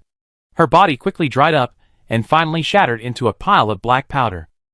Chapter 201. I was deceived so bitterly. This time Jiran disappeared completely. His soul turned into powder along with his body and scattered all over the ground. After coming to his senses, Lu Yao turned to look at Ji's mother. The vines around her were mostly dead. Her face was hanging above the vines, wrapped by those dry vines, looking like a specimen that had just been dug out. Ji's mother stared at Lu Yao with her eyes. Lu Yao even saw a trace of surprise in her eyes. Yao Ao? Ji's mother said in disbelief. However, Lu Yao just turned the long sword in his hand and pointed the sharp blade at Ji's mother. Your daughter is dead. You should have seen her before. Lu Yao walked over. At this time, Ji's mother no longer had the ability to attack Lu Yao. Her body was decaying at a very fast speed. This dungeon area could not last much longer. Ji's mother's eyes darkened in an instant. She remembered that just now, she saw the child. She even wanted to stop herself. But what did she do? Ji's mother's eyes became blurred. She remembered that when the young Lu Yao approached, Ji's mother swallowed the original Lu Yao as food. At this time, the original body was inside the winding and withered vines of Ji's mother. I killed her. Ji's mother let out a low roar. She originally just wanted to create a warm home in her imagination, but why did it end up like this? As Lu Yao approached, Ji's mother, who was in a frenzy, suddenly burst out with all her strength. Realizing that Ji's mother wanted to die with the copy area, Lu Yao immediately rushed forward. Automatic collapse of the copy and forced destruction are two different concepts. If Ji's mother succeeded, everyone in the copy, including her, would disappear with the copy. Lu Yao wanted to stop Ji's mother before she blew herself up. Zheng Xiaoxiao stared blankly at everything that happened in front of her. She was obviously frightened, and even forgot whether she could go forward to help. While she was in a daze, a figure suddenly jumped out from the side. It was a woman wearing a hat. She was very fast and rushed to the stage almost instantly. Lu Yao used this. Ten Yin suddenly jumped out from somewhere. She was injured and looked miserable. At this time, she was holding a silver box in her hand. She threw the box to Lu Yao, and did not even have time to explain. You can use this to lock up the monster. Lu Yao took it back, and opened the box while stabbing the long sword into Ji's mother's forehead. White light suddenly spread out of the box. And then G's mother in front of her was taken in. Warning! Serious damage to the current copy area has been detected. The copy area will be completely closed in 10 seconds. The copy area has been invalidated. The copy area has been invalidated. A familiar mechanical sound rang out.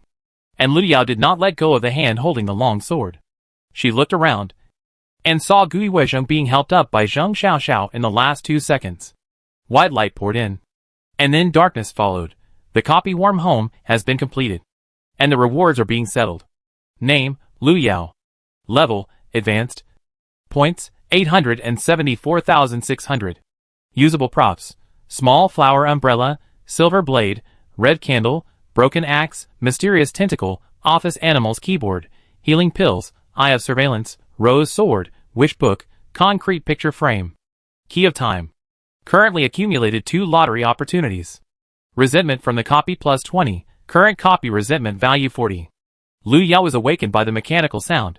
When she opened her eyes, she saw Zheng Xiaoxiao leaning over her. Lu Yao. You're awake. Zheng Xiaoxiao looked lively and energetic. And obviously recovered well. Lu Yao sat up and nodded. What about the others? Gui Weizheng is fine. As for the others, we are the only ones who survived. Zheng Xiaoxiao lowered her head. And the smile on her face faded. In a dungeon area with nearly 100 people, less than 10 people survived. In addition to Lu Yao and the others, there were only 3 people left on Sister Yu's side. Lu Yao calmed down, stood up from the ground, looked around, and saw Tan Yin lying on the ground, still unconscious. Tan Yin was seriously injured, and obviously needed to be sent to the hospital for treatment. Lu Yao touched the silver box in his pocket, and the monster that G's mother had transformed into was inside. They were still in the G family villa, perhaps because it had become a copy area. The interior of the G family villa looked like no one had lived there for many years. The floor was covered with accumulated dust, and the surrounding furniture had been damaged to varying degrees. Lu Yao walked over to help Tan Yin up, and was about to call an ambulance when he heard a burst of hurried footsteps outside the door. The people from the Abyss Research Institute have arrived. The leader is a stranger. Lu Yao does not recognize him, but he recognizes Lu Yao. How is Minister Qin doing? The person in charge looked at Tan Yin, who had escaped, and asked immediately. Don't worry. Although Minister Qin was injured, it is not fatal, and he will wake up soon. The person in charge breathed a sigh of relief. He did not want to hear the news that Tan Yin was in trouble. Coming back to his senses, the person in charge walked up to Lu Yao. Hello. I am Minister Qin's subordinate, the person in charge of the 3rd group of the center, Jiao Yuanshan. Jiao Yuanshan said, and stretched out his hand. Lu Yao shook hands with the other party briefly. Lu Yao. I know, Lu Yao's name is well known in the institute. Lu Yao didn't expect that she had become famous in the institute, but it's not surprising when you think about it. After all, she is the only one whose memory cannot be read. Qin Yin was quickly taken away for treatment, and the other people were taken by the staff of the institute to read their memories as usual. Gui Weizheng was familiar with it, and then rushed to Lu Yao after he finished his work. Before Lu Yao could react, Gui Weizheng had already put one hand on Lu Yao's shoulder and held her down. You are so good. Lu Yao. You cheated me so hard. Obviously. Miss Gu came to Lu Yao to settle the account of the incense and candle shop. Lu Yao did not resist. This matter would be told sooner or later, and it was good for Gui Weizheng to know it now. Gui Weizheng pressed Lu Yao's shoulder a few times, like a puppy about to bite someone, but in the end did nothing. She was just a little angry that Lu Yao didn't tell her, but after thinking about it carefully, it was not Lu Yao's fault for not telling her. If it were her, she probably wouldn't know how to start. Gui Weizheng helped Lu Yao think of an excuse on his own, and even began to reflect on whether he had done anything wrong. Lu Yao just wanted to say that it was a good reflection, but it was unnecessary. Girls should not think that everything is their own problem. Reflect less on themselves, and blame others more. The matter of the G family villa came to an end for the time being. But today's incident quickly spread in the Abyss Forum. After all, the people invited to this exchange meeting were all the top users of the Abyss Forum. Now there are only a few people left alive. And the forum immediately exploded. Some people even posted a message to question whether the forum management was in cahoots with the Abyss, deliberately gathering people together to catch them all in one fell swoop. In response, the forum management quickly issued a statement and announced the exchange meeting to the public. Zheng Jiangheng was the person in charge. and the forum said that it would conduct an in-depth investigation. Please wait for the results of the investigation. I don't know who spread the news that Lu Yao was the owner of the incense and candle shop, although Lu Yao's name was not revealed. Everyone in the forum knew that the owner of Xuanlu Incense and Candle Shop was a young girl. Chapter 202 Farewell. Lu Yao didn't care about it. Her talismans were still priced the same, and the sales volume was even better. As a way to comfort Gui Wisheng, Lu Yao specially customized several talismans for her. Gui Wisheng gladly accepted them, and also placed an order for dozens of talismans at the incense and candle shop. Since I know you are the owner as a friend, how can I not show my support? Don't worry, my sister has plenty of pocket money. Gui Wisheng patted her chest, acting like a rich woman. Lu Yao instantly felt like he was being kept by a rich woman. Lu Yao did not go back to school with Gui Wisheng.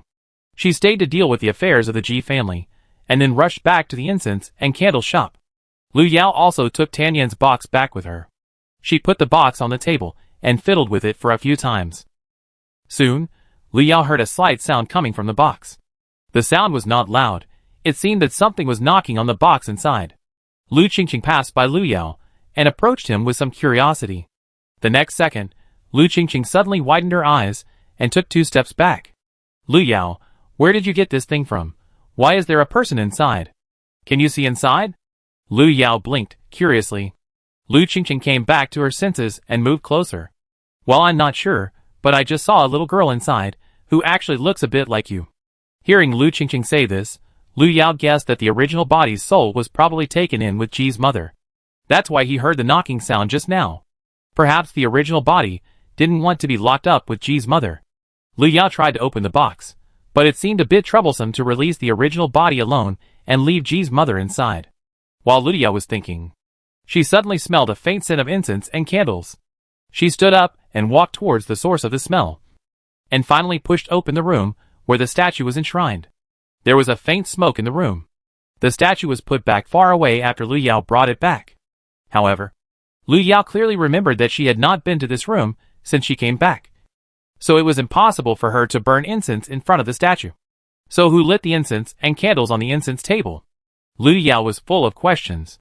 When she walked over, she suddenly heard a light cough from under the statue. The voice was low and seemed a little weak. Lu Yao leaned over and lifted the curtain under the incense table, and saw a figure curled up under the table with his back to Lu Yao. From Lu Yao's angle, he could see the other person's thin back and gray hair. Perhaps realizing that he had been discovered, the curled figure slowly moved, and suddenly turned his head towards Lu just as Lu Yao looked over. In an instant, Lu Yao saw an old face. It was an old woman, who stared at Lu Yao and even rubbed her eyes with her dry hands. Xiao Yao. The old woman suddenly spoke. At the same time, Lu Yao had already recognized the other person.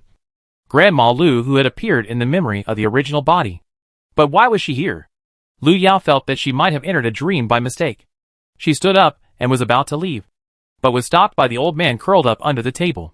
Since you are here, don't rush to leave. The old man waved at Lu Yao. Lu Yao paused, turned around and squatted back. Grandma, let's go out and sit down to talk. Grandma Lu smiled and waved her hand. No, I can't leave here.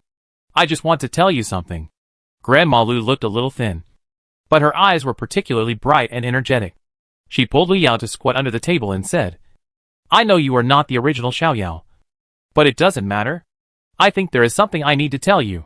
How does Grandma know that I am not the original Lu Yao? Lu Yao supported her hands. She was a little curious. Actually, it was because Xiao Yao's soul floated back here after the accident, and her grandfather, and I thought of a way to keep her here. But something happened some time ago, and she was taken away by a group of shadow-like things. Lu Yao suddenly realized that the original soul did not disappear, but returned to the place where she grew up. Later, she was kept by Grandma Lu and others. As for being taken away, so the nursing center took the statue away not because there was anything special about the statue, but because the original soul was inside. They took away the original soul to create a warm home copy? Lu Yao frowned. The behavior of Abyss became more and more weird, even a little perverted. Grandma Lu touched her eyes and said, I can't leave here, and I can't beat them, so I can only watch Xiao Yao being taken away. But I seem to hear Xiao Yao asking for help just now, so I thought of a way to lure you here. Lu Yao understood why he saw this place. and nodded immediately. Don't worry. I will let her out later. Oh! Thank you for your hard work. But what I want to say is actually another thing. Grandma Lu cleared her throat, trying to make her voice clearer. Xiao Yao's soul is not suitable to stay here any longer. I want to send her away. Grandma Lu sighed. She should have left long ago. Lu Yao understood what Grandma Lu meant. Don't worry. I will help her to transcend. The original body was already dead. And unlike Lu Qingqing and Cheng Yuan, if he forced himself to stay, he would only be completely destroyed in the end. Lu Yao felt that this was something Grandma Lu didn't want to see. Thank you, child. Grandma Lu thanked Lu Yao. Now I can leave without worry. She had stayed here for too long, and it wouldn't help if she kept herself trapped here. Lu Qingqing waited outside the door. Half an hour had passed. Why hadn't Lu Yao come out yet? She lay on the door, trying to see clearly what was happening inside through the gap. If Lu Yao wanted to fight, he wouldn't be so quiet. Just as Lu Qingqing was about to push the door open, the door in front of her suddenly opened. Lu Yao appeared inside, holding the statue enshrined inside. Lu Qingqing instinctively took 2 steps back. What are you afraid of? It won't hurt you, Lu Yao said, and walked straight to his room with the statue. Back in the room, Lu Yao placed the statue in front of the silver box, and then gently opened the box. The box that was originally thought to take some effort to open did not take much effort. The moment the box was opened, a cloud of white mist suddenly rushed out from it. The original body appeared in front of Lu Yao. Her hair was a little messy, and her expression was a little ugly. It looked like she had just cried inside. Lu Yao couldn't bear to see a face like his own with such an expression. So he thought about it, and decided to comfort her. However, after Lu Yao finished comforting her, the original body suddenly cried even louder. Okay, don't cry. Lu Yao reached out, and touched the original body's head. The other party still looked about 10 years old. Her eyes were red when she cried, as if Lu Yao had bullied her. Grandma Lu asked me to send you away, Lu Yao said, pointing to the statue. Lu Yao didn't spend much time with the original body, but he could see that the other party was a sensible child. The original body paused at the statue, then looked at Lu Yao. Thank you. Chapter 203. Is there someone else in the room? Lu Yao paused. Aren't you angry that I took your identity? The original body shook his head. I was already dead. If it weren't for you, Ji Ran and the others wouldn't have gotten their retribution.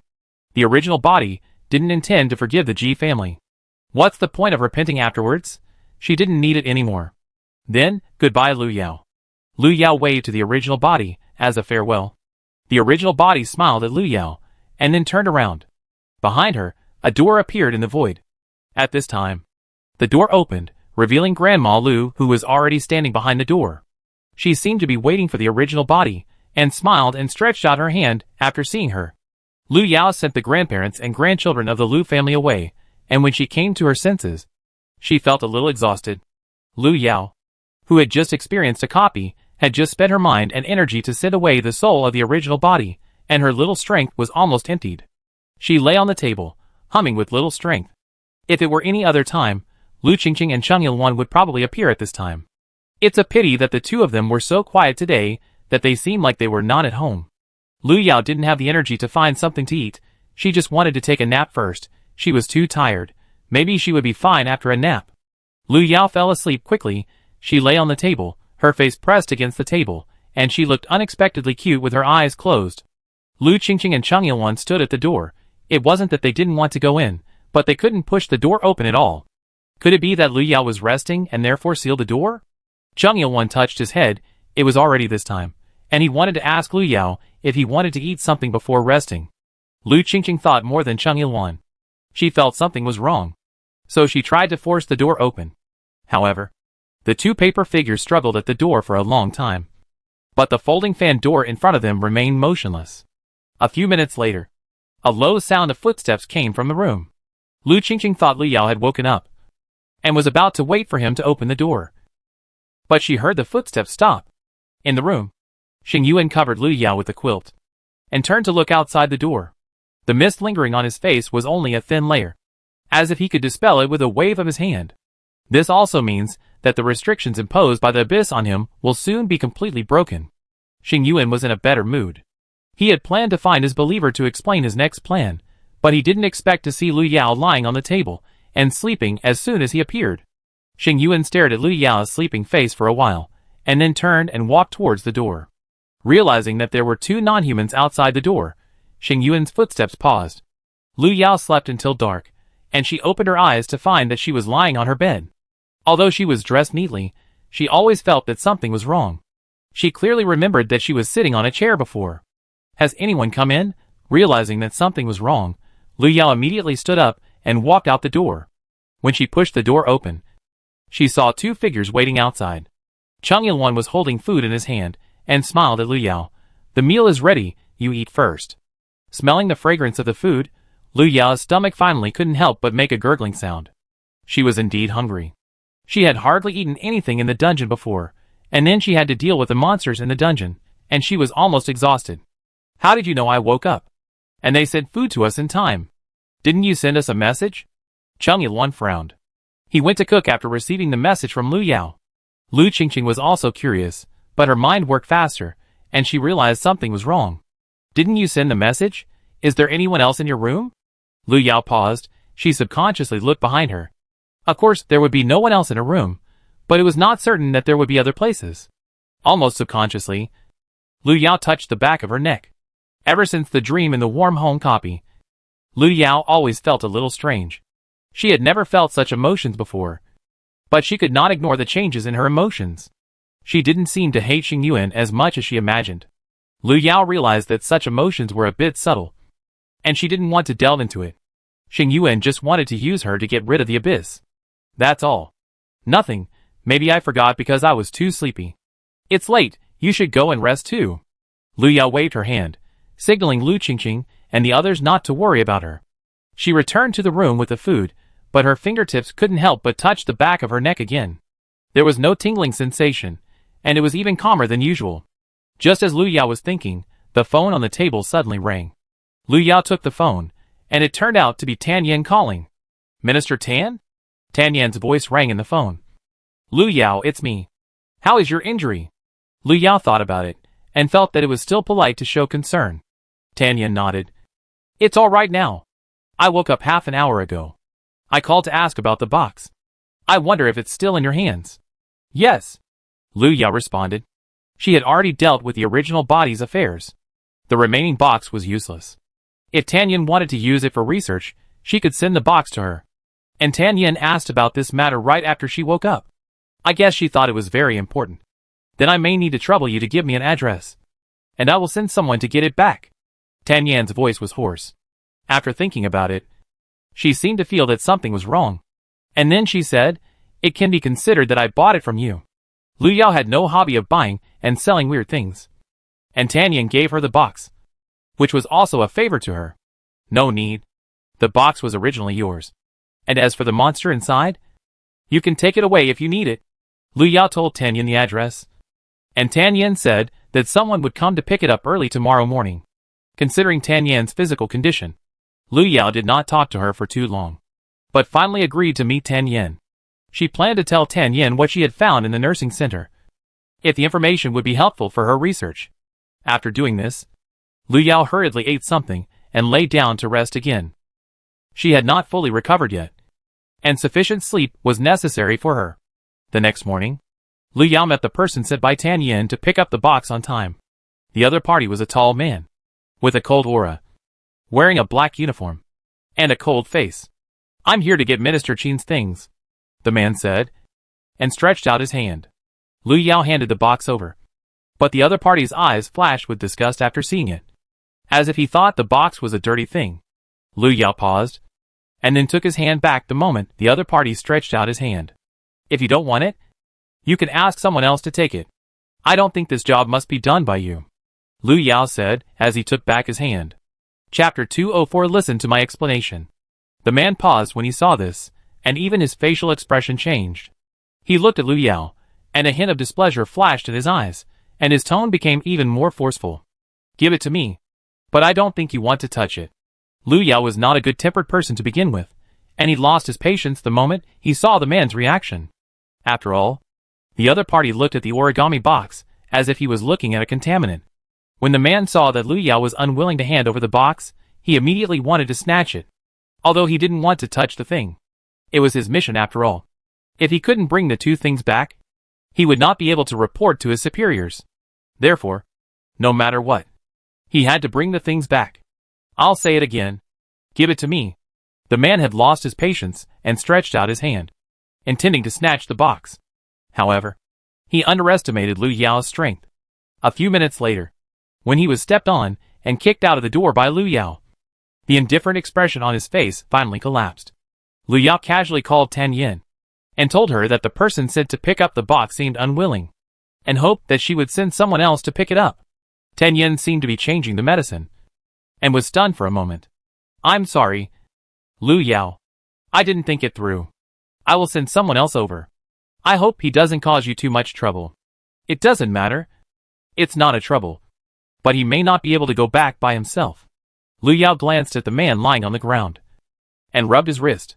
The person sent by Tan Yin arrived quickly. The other party was wearing a uniform.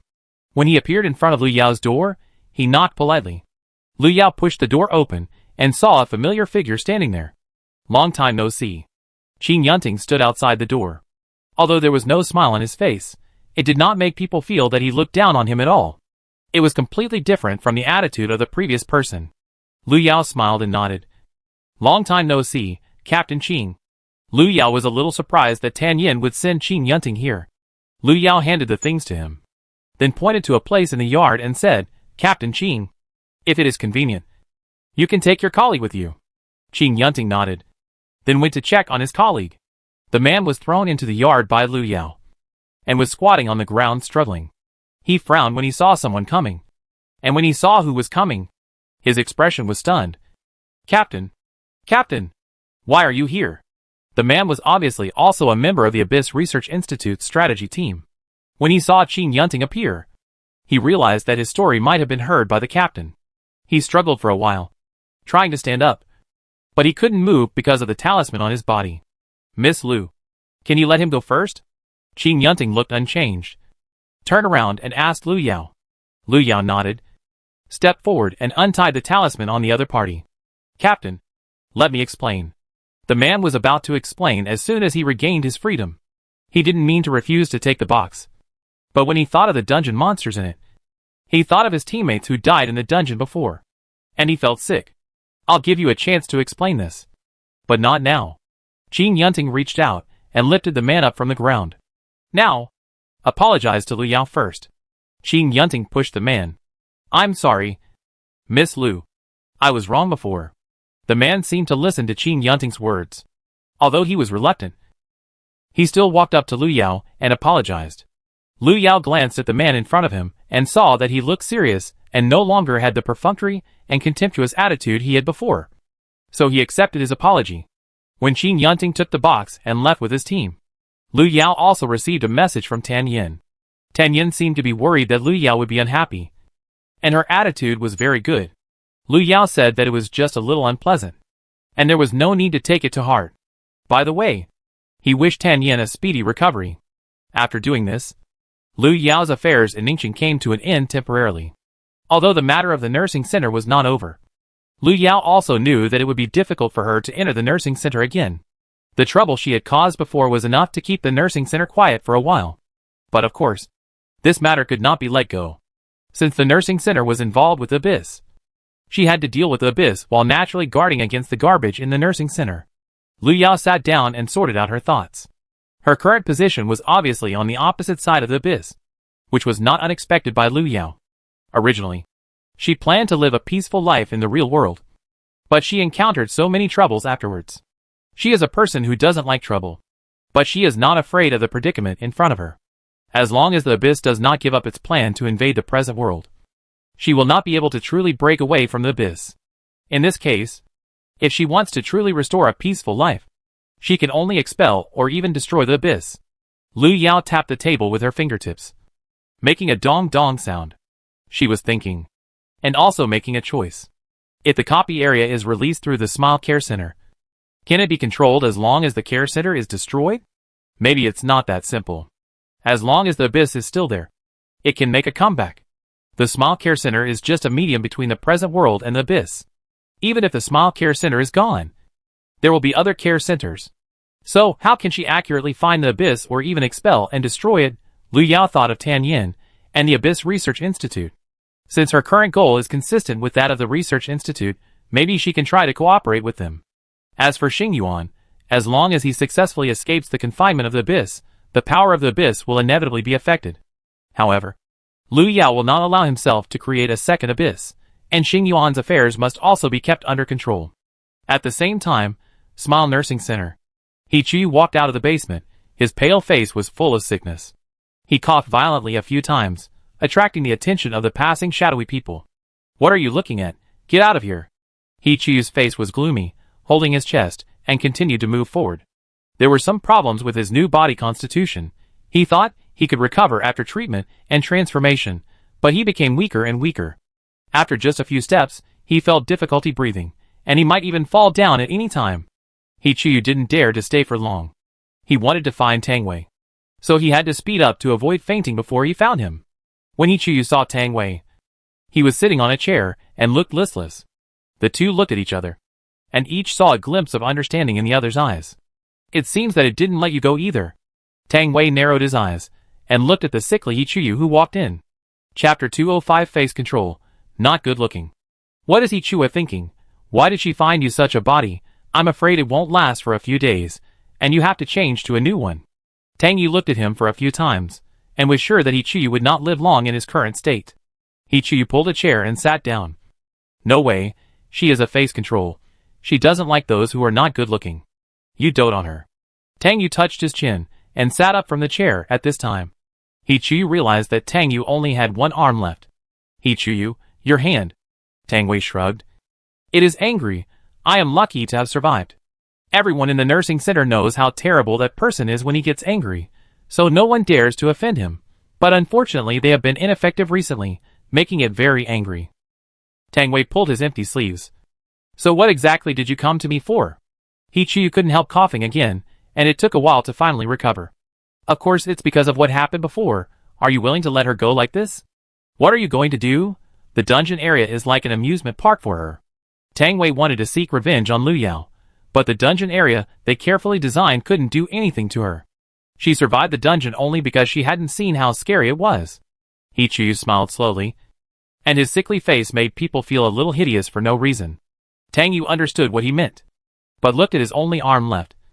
Are you sure you can do it this time? She didn't want to be punished by the Abyss for causing trouble again. If it happened again, she was afraid that the Abyss would throw her into the dungeon as food. Don't worry. There will be no more accidents this time. He Chu thought of what Lu Yao said before leaving the dungeon, and his face became more gloomy. This time he wanted to see who would die. Lu Yao returned to school the next day. After not going to school for a while, Lu Yao almost forgot his identity as a student. Xiangqing is not far from the Abyss Research Institute, and Lu Yao plans to take time to see Tan Yin. After all, according to Tan Yin's current physical condition, it is not suitable for long-distance travel. On the first day Lu Yao returned to school, Gui Weizheng went directly to the station to pick her up. The two returned to the dormitory, and Gui Weizheng pulled her to sit on a chair with a mysterious look on his face. What have you been doing these 2 days? Since she knew Lu Yao's identity, Gui Weizheng began to imagine what Lu Yao usually did. Unfortunately, all she could think of was her daily life at school. She didn't find any difference between Lu Yao and others, dealing with some things at home. Lu Yao yawned. She was tired after sitting in the car for most of the day. Now she just wanted to rest. Seeing that she was tired, Gui Weizheng didn't say anything. He closed the door carefully and ran to the library alone. Lu Yao slept until dark. She was recovering recently, so she was more sleepy than usual. She checked the time and saw that Gui Weizheng had not come back, so she sent a message to her. Gui Weizheng replied after a while, saying that she would be back soon, and asked Lu Yao if she wanted to go out for dinner together. Lu Yao was already hungry by this time, so she agreed immediately. 10 minutes later, Gui Weizheng sent a message saying that she was downstairs and asked Lu Yao to go downstairs to find her. Lu Yao rubbed his forehead, took his phone, and went downstairs. It was already dark, and a few figures could be seen outside the dormitory building occasionally. Lu Yao looked around, but did not see Gui Weizheng. Lu Yao sent another message directly. Lu Yao, where are you? Gu, I'm at the door. Lu Yao, I'm at the door too. But I didn't see you. Gu. Wait a minute. Gui Weisheng seemed to be looking for Lu Yao. But Lu Yao looked for him several times, but could not find Gui Weisheng downstairs in the dormitory building. Lu Yao called directly, but Gui Weisheng was always busy. Lu Yao stood in front of the dormitory building and felt a chill rising slowly around her. Gui Weisheng was in trouble. Lu Yao didn't expect that she had just returned to school and encountered such a thing. She didn't know if it was because of the influence of the abyss. She felt that the ghosts in this world seemed to be more active. Lu Yao hung up the phone and tried to send a message to Gui Weisheng again. But Gui Weisheng didn't reply again. She didn't wait any longer, but touched her pocket and took out 2 talismans. There were fewer and fewer pedestrians near the dormitory, and Lu Yao found a corner and pressed the talisman paper against the wall. The next second, there were suddenly many figures in front of the originally empty door. Some of them stood there in a daze, or a few people gathered together, and I don't know what they were talking about. Noisy voices came from all around, and Lu Yao took out his headphones and put them on to isolate the noise. At the same time, Lu Yao received a message from Gui Weisheng. Gu, I'm just outside the dormitory door. I don't know why there are so many people today. Gu, Lu Yao. Where are you? I looked for you for a long time but couldn't see you. Gu, why don't you answer the phone? Gu, damn, Lu Yao. I think I've seen a ghost. Gu, Lu Yao, save me. After reading the message sent by Gui Weisheng, Lu Yao immediately turned around and walked behind him. Gui Weisheng had her talisman on her body. It stands to reason that she shouldn't be sitting here. Didn't she come back alone? Lu Yao thought, and his pace quickened. She returned to the dormitory door, where many people had gathered. However, most of them were filled with a sinister aura. Some were even holding their heads and talking to others. Lu Yao was not surprised by such scenes, but she could not guarantee that Gui Weisheng could bear it. Soon, Lu Yao found Gui Weisheng. Perhaps because she had been with Lu Yao for a long time. Gui Weisheng was smart for once. She found a corner that was not easy to attract attention, and huddled there with her head down. She looked like she didn't want to talk to anyone. When Lu Yao walked over, Gui Weisheng was squatting there trembling. Gui Weisheng. Lu Yao approached, and patted her shoulder with one hand. The next second, Gui Weisheng shuddered violently, but still did not raise her head. She had heard Lu Yao say that no matter who called her name at this time, she should not easily agree, even if the other party's voice was the same as Lu Yao's. If she agreed, she might be taken away by the other party. Gui Weisheng lowered her head, hoping that Lu Yao could come to save her quickly. This is not a copy world, and the props on her body are useless. In addition, she was in a hurry to come out, and she actually forgot to bring the talisman paper with her. Seeing that Gui Weisheng did not move, Lu Yao had to reach out and lift up the person's head. It's me. I'm here to pick you up. Chapter 206. Are you going to save him? Gui Weisheng struggled for a few times, but finally raised her head and looked over. When she saw Lu Yao, she suddenly became more energetic. Lu Yao, you are finally here. Gui Weisheng stood up from the ground, but because she had been squatting for too long, she couldn't control her stumble. Lu Yao reached out to support her, and then put a talisman in her hand. Take it, and follow me. This place is not suitable for staying for a long time. Even if Lu Yao is not afraid of these evil spirits, it is still easy to cause trouble if she stays for a long time. By the way, Lu Yao, we have to save another person. Gui Weisheng slapped her forehead suddenly. She almost forgot the other person with her. Lu Yao paused, turned her head. Who else? Su Yimian, by the way. You may not know her yet, but she knows you. Gui Weisheng spoke subconsciously. Thinking that Lu Yao may not have seen Su Yimian or have no impression of her, she immediately explained. She is from the next apartment and is in the same grade as us. She was also there when we were in the Friendship Rehabilitation Center dungeon before. I just don't know if you have seen her. Speaking of the Friendship Rehabilitation Center dungeon, Gui Weisheng rubbed her arm subconsciously. She didn't want to recall the past events. Lu Yao was not familiar with the name Su Yimian. She thought she had never seen him before. Or as Gui Weisheng said, she had seen him before but did not necessarily know who he was. Where did you two get separated? Lu Yao turned around and looked at Gui Weisheng and asked. Since she came with Gui Weisheng, let's take her back together. Gui Weisheng thought for a while and pointed to the opposite side of the dormitory. We went our separate ways. She went that way, and I went this way. Let's go. Let's go look for him. Lu Yao checked the time. It was not too late. It was not too dangerous for a living person to be here. Lu Yao followed the direction pointed by Gui Weisheng. On the way, except for some strange ghosts, there was no living person. That is to say, it seems that only Gui Weisheng and Su Yimian were dragged here tonight. Lu Yao slowed down and waited for Gui Weisheng to catch up. Why are you with her? And when did you find out something was wrong? Lu Yao felt that she needed to ask the reason for this incident. Gui Weisheng patted his head, recalled carefully, and then frowned. Strangely, I can't remember it. I think I came out of the library at that time, and then I met Su Yimian. She told me that she was going back to the dormitory, so we left together. And then, wait! Gui Weisheng frowned suddenly. I remember Su Yimian's dormitory doesn't seem to be here. She should live in another building. Why did you come with me? Let's find her first. Lu Yao saw that Gui Weisheng's memory seemed to be problematic, so he stopped asking questions. He thought that he would get a result after finding her. The two continued to move forward, but they still didn't see Su Yimian until they were about to reach the school gate. Su Yimian seemed to have disappeared. Or maybe she was not pulled into this world full of ghosts like Gui Weisheng. Lu Yao stopped and looked at the school gate opposite. If it were normal, there would probably be a lot of pedestrians in front of the school gate at this time, so there wouldn't be too many ghosts in this area.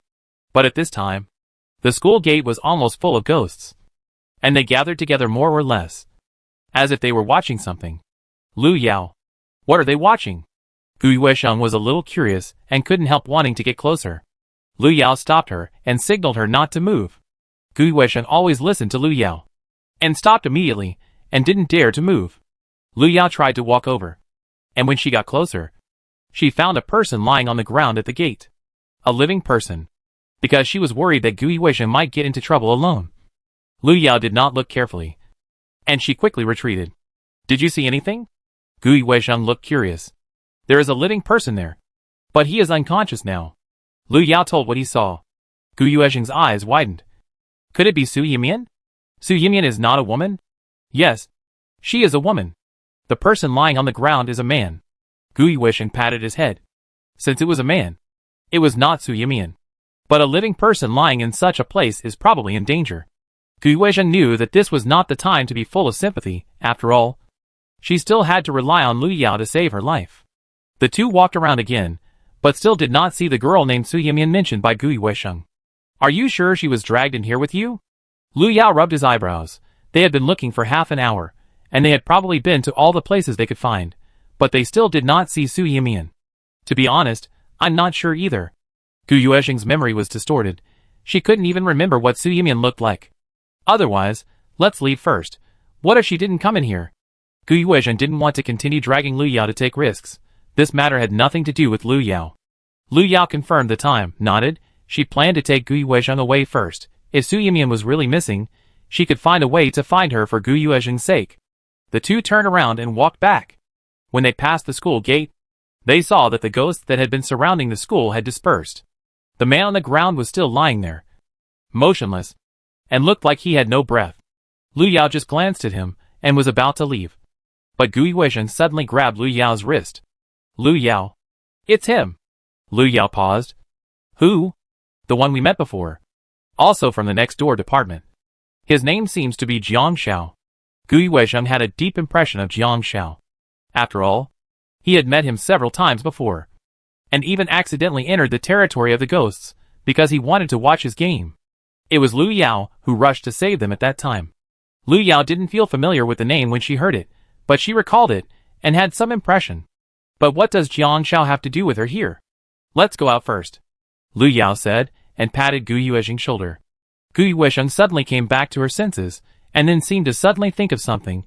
She pulled Lu Yao, and said, I remember Su Yimian said she was looking for someone. It seems to be Jiang Shao. Lu Yao did not comment on Gui Weisheng's intermittent memory. She just stood there, hugged her arms and asked, So you plan to save him? Gui Weisheng was stunned for a moment, although she wanted to save people, but she didn't seem to know how to start. So she looked at Lu Yao for help. Lu Yao was not soft-hearted this time.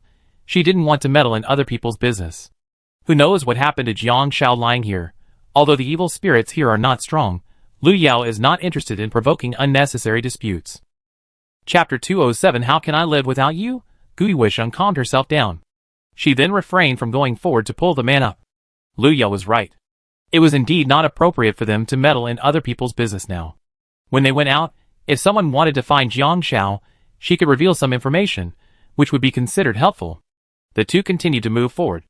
Lu Yao had pasted a talisman at the entrance. All they had to do was find the talisman and tear it off. The two quickly returned to the dormitory door. Lu Yao went to look for the talisman, and Gu Yuezhing followed behind her. However, Lu Yao searched twice, but still couldn't find the talisman he dropped. The talisman disappeared, or someone took it down. There were ghosts all around, and they couldn't get close to the talisman at all. The only possibility was that there were other living people here. Someone took the talisman off while Lu Yao was looking for Gu Yuezhang and left. At this time, Lu Yao and Gu Yuezhang were locked up here. Although this is not a dungeon area, once it is disconnected from the outside world, it has many similarities with the dungeon world to some extent. Lu Yao touched the talisman paper in her pocket. She now needed to find a new exit. Of course, this exit was not just anywhere. Lu Yao needed to distinguish carefully. Gu Yuezhang waited for a while and saw Lu Yao coming back, and approached carefully. Can we go back now? No, the talisman I left here was torn away, so we need to find another exit now, Lu Yao said as she stretched out her hand to Gu Yuezhang. Follow me. Be careful not to get lost. Gu Yuezhang was stunned for a moment before she finally came to her senses. There was no loss in her eyes, but some self-blame. If it weren't for her, Lu Yao wouldn't have been implicated. Let's go. Let's find a suitable place to build a door, Lu Yao said, pulling Gu Yuezhang to the side. Gu Yuezhang was at a loss for a moment, and nodded after coming to his senses. Lu Yao, how can I live without you? Gu Yuezhang suddenly became dramatic, and was about to hug Lu Yao. Lu Yao dodged skillfully, and slapped Gu Yuezhang on the shoulder. Okay, let's find a way to leave first. The two walked around the dormitory door, and Lu Yao finally chose a tree near the right side of the dormitory building. She walked over, and just as she was about to take out the talisman paper, she heard a voice coming from the direction of the dormitory building behind her. Lu Yao, I'm here. Lu Yao paused as she stretched out her hand. She turned her head, and saw Gu Yuezhang standing in front of the dormitory building waving at her. But Gu Yuezhang was clearly behind her. Gu Yu.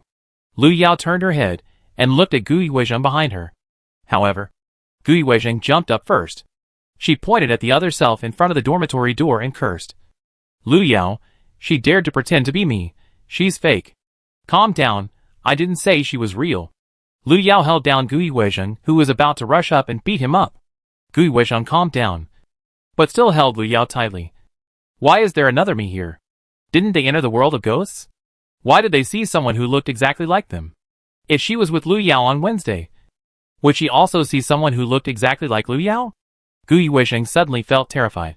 She must not get separated from Lu Yao. Absolutely not. Perhaps seeing that Lu Yao was unmoved, Gu Yuezhang's face suddenly changed in front of the door. Lu Yao, why don't you come over? I've been waiting for you here for a long time. She even dared to call your name. I'll beat her to death. Gu Yuezhang's anger, which had been suppressed with great difficulty, suddenly surged up. If Lu Yao hadn't stopped her, she would have really rushed forward. She's already dead. How are you going to beat her to death? Lu Yao held his forehead, and turned around without intending to pay attention to Gu Yuezhang in front of the dormitory. Perhaps seeing that Lu Yao really ignored him, Gu Yuezhang disappeared tactfully. Lu Yao took out the talisman paper and pressed it against the tree, but suddenly felt the hand holding him from behind loosen a little. Before Lu Yao could speak, Gu Yuezhang's hand tightened again, and even subconsciously moved closer to Lu Yao. The talisman paper fell, and soon the tree in front of him began to emit dots of white light. Lu Yao tried to push it, and after confirming that he could leave, he turned around and signaled Gu Yuezhang to go first. You can return to reality if you go through here. Lu Yao pointed to a door-like light circle that appeared faintly beside the tree. Gu Yuezhang looked over curiously and nodded sharply. Before Lu Yao could say anything else, Gu Yuezhang had already walked towards the tree. Lu Yao watched Gu Yuezhang move forward, and suddenly pulled her back when she was about to step into the light circle. Who are you? Lu Yao's tone sank. She grabbed Gu Yuezhang and pulled him back. Gu Yuezhang, who was about to leave, fell back immediately. She fell to the ground and looked at Lu Yao blankly. I am Gu Yuezhang. Lu Yao, what's wrong with you? You are not. Where is the real Gu Yuezhang? Lu Yao grabbed Gu Yuezhang's collar on the ground. There was already a talisman on her other hand. If you don't tell me, I will press it on your face. Lu Yao had lost her patience. She didn't want to stay in this hellhole any longer. She just wanted to take Gu Yuesheng away as soon as possible. But the ghosts here seemed to be deliberately against Lu Yao. First, they pretended to be Gu Yuesheng to trick Lu Yao but failed. They even wanted to replace Gu Yuesheng and leave with Lu Yao. Lu Yao's eyes flashed with anger. It must be that she has been cultivating her character too much recently, so that these ghosts dare to act wild in front of her.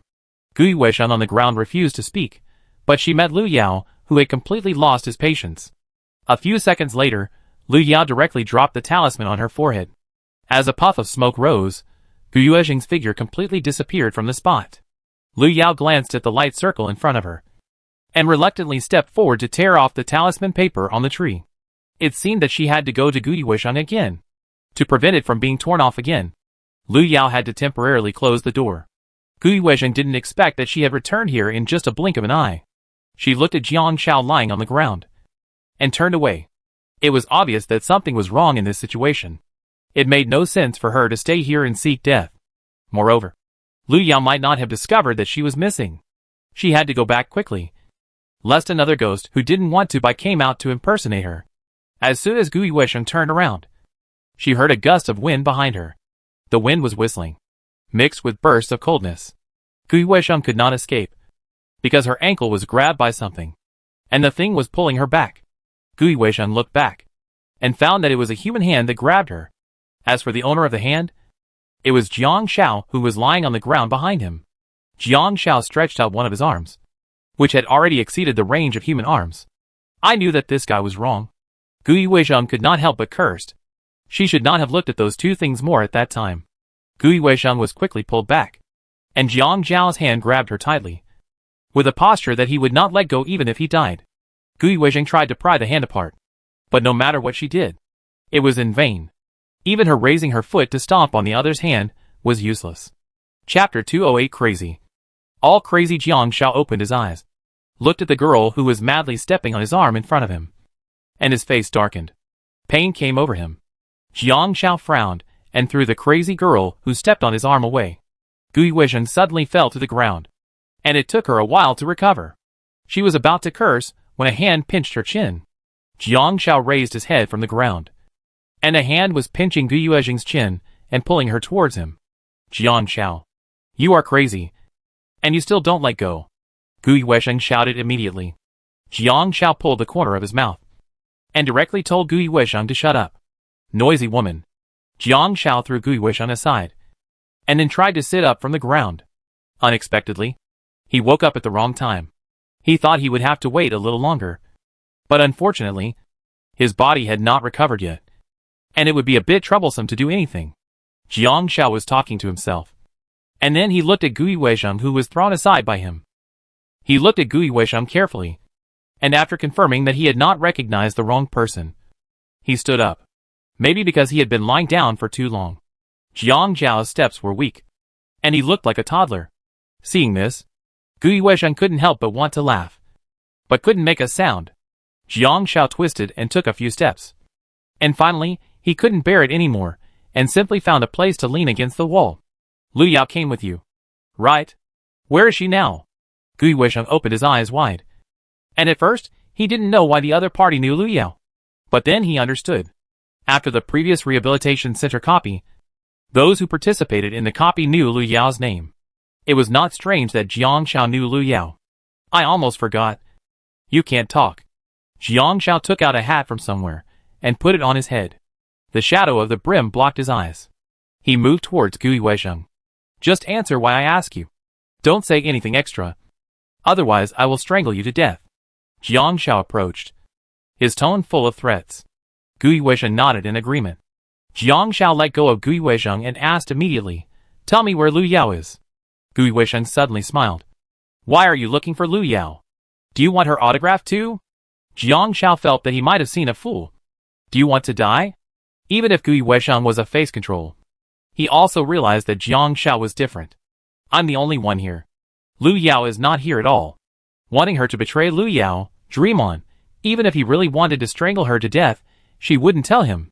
What's more, she didn't know where Lu Yao was now. But looking at Jiang Zhao's current state, He must have something bad to do with wanting to see Lu Yao. Do you think I will believe it, if you don't want to suffer? Just tell me where she is. Of course. You can choose not to tell me. But as long as you are in my hands, she will come to me sooner or later. It's just a matter of time. I can wait. Jiang Shao raised his hand and pressed Gui Weishan against the wall. Some people never cry until they see the coffin. But they will learn from it only after some suffering. Gui Weishan felt a sharp pain in her back, and she suspected that her spine was about to break. Jiang Shao seemed to still feel dissatisfied, and raised his hand to attack again.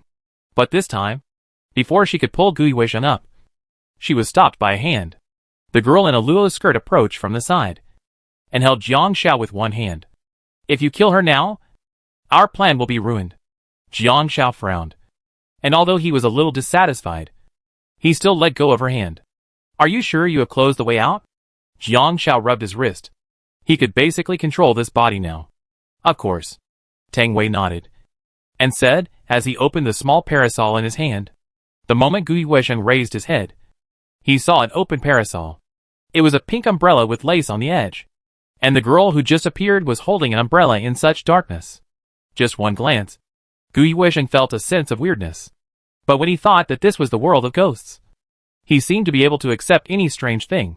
The back still hurts, but compared to these, Gui Weishan is more concerned about the two people in front of her.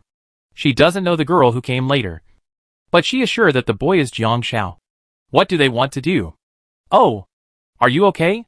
Perhaps he noticed Gui Weishan's gaze. Tang Yu suddenly approached and stared at Gui Weishan with his big eyes. Although Gui Weishan thought the girl was cute, she felt a chill the moment she approached. Are you a ghost? Gui Weishan coughed a few times. I guess so. Tang Yu suddenly smiled. If you are curious, I can make you become like me later. No. No need. Gui Weishan shook his head. If someone becomes a ghost, it would be too scary. Why hasn't she come yet? Aren't you friends? Doesn't she worry about you? Tang Yu saw Gui Weishan retreating, and his hand holding the umbrella slowly tightened. You mean Lu Yao? Gui Weishan's confused mind finally cleared up a little, and at this moment she realized that she might have been fooled.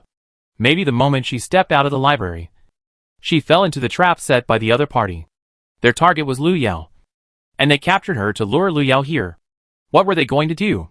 What do you want to do? Lu Yao didn't come here at all. You don't have to wait. Gui Weishan tried to keep herself calm. Lu Yao shouldn't come here so soon. But she hoped that Lu Yao didn't find out that she was missing, so he wouldn't come here again. Tang Yu seemed tired of waiting. She glanced at Jiang Shao. I'll go look for him. Instead of waiting here for Lu Yao to come, it would be better to lure him here. They prepared such a good burial place for Lu Yao. How can it be wasted like this? Jiang Shao, or to be more precise, He Chuyu, who occupied Jiang Zhao's body, nodded immediately. Okay, you go and lure her over. I've already prepared everything here. Lu Yao leaned against the door of the dormitory building, looking at the ghosts coming and going. Perhaps it was near the end of the night. The ghosts around gradually became more and more. A ghost passed by Lu Yao, staring at her with curiosity, obviously smelling the scent on Lu Yao that did not belong to a ghost. Seeing this, Lu Yao did not hide it. She smiled at the ghost who was looking over and waved the talisman paper in her hand. The moment she saw the talisman paper, the ghost who was about to move forward immediately turned around and ran away like the wind. However, the ghost did not kindly inform the other ghosts, but fled on its own. Lu Yao did not intend to hide her identity as a living person. At the same time, the talisman paper in her hand was constantly shaking. Girl, are you looking for someone? Suddenly, a woman in sportswear came over. She was dressed neatly, but she was missing an eye. She walked over, as if she was not afraid of the talisman paper in Lu Yao's hand. Lu Yao narrowed his eyes, looked at the female ghost, and nodded. Who are you looking for? Maybe I know where he is. The woman looked particularly enthusiastic and was about to pull Lu Yao. Chapter 209 Online Revenge. Lu Yao approached her the moment she approached. Can you really help me find it? The female ghost suddenly trembled, finally realizing that the girl in front of her was not easy to mess with, and hurriedly took 2 steps back. But Lu Yao did not give her a chance to escape. Since she had delivered herself to the door, she couldn't just do nothing. Lu Yao reached out and took the female ghost back, and asked, Besides me today, have you met any other living people? It's not that Lu Yao didn't worry about Gu Yuezhen's safety, but he just felt that this place was very strange. Before the situation is clear, Gu Yuezhen can only insist on holding on. The female ghost was pulled by Lu Yao, and hurriedly said yes. Yes. She was a sensible female ghost, and knew that she would survive only if she told the truth. With a few people. Are they still here now? Lu Yao knew that he asked the right ghost, and immediately pulled the female ghost closer. The female ghost trembled obviously, but still said truthfully, in addition to you, I have seen 3 living people. 2 girls and 1 boy. One of the girls left not long ago, and I saw the other girl and boy in the open space in front of the school gate. Lu Yao guessed that the one who left should be Su Yimian mentioned by Gu Yuezhen. And as for the other 2, they were probably Gu Yuezhen, and the one lying on the ground. Didn't you lie to me? Lu Yao did not release the ghost immediately, but pulled the female ghost closer. At the same time, she waved the talisman paper in her hand, which was only a few centimeters away from the female ghost's head. The female ghost nodded quickly. I dare not lie to you. Lu Yao released the female ghost, picked up a stick from the roadside, and walked towards the school gate. Gu Yuezhen suddenly disappeared, and now he is likely to appear at the school gate, so no matter how you think about it, it feels like a trick. Lu Yao turned the wooden stick in her hand, pulled a piece of talisman paper, and wrapped it around it, which was considered a fairly handy weapon. After Lu Yao left, the female ghost's body suddenly trembled. She pulled off her sportswear, revealing the gorgeous skirt underneath. Tang Yu opened her small parasol, and smiled as she looked in the direction where Lu Yao left. Goodbye, Lu Yao. This time it should be a farewell forever. Tang Yu was in a good mood, and even hummed a song when she turned around. She walked back with her parasol. Although the plan was decided by her and Hichuyu, it was Hichuyu who needed to take action, and she only needed to be responsible for the final finishing. Therefore, she didn't need to rush back. She just hoped that Hichuyu wouldn't fail again this time.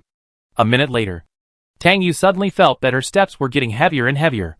She stopped and subconsciously looked at her shoes.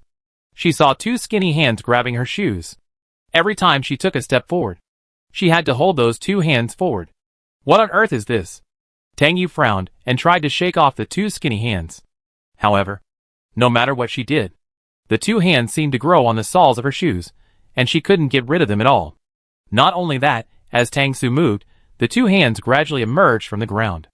A few minutes later, Tang Su looked at her torn skirt and let out a low roar. She finally got rid of those 2 hands, but her beloved skirt was also ruined. This terrible place, she never wanted to come again. Tang Su subconsciously quickened her pace, and in a place she didn't notice, a piece of talisman paper slowly slipped from her feet and turned into ashes the moment it landed. At the school gate, Hichuyu had lost his patience. He did not wait for Lu Yao, nor did he see Tang Yi come back. What on earth did that woman Tang Yi do? Hichuyu scratched his hair in annoyance, and even pulled off his hat. The pain in Gu Yuezhen's back was much relieved. Now it seemed that the spine was probably not broken, but there was inevitably a large bruise. With the previous lesson, Gu Yuezhen simply huddled there quietly, but listened carefully to what Hichuyu said. She wrote down the name Tang Yi, and planned to tell Lu Yao the name after meeting her later. The reason was, naturally, to help her get revenge.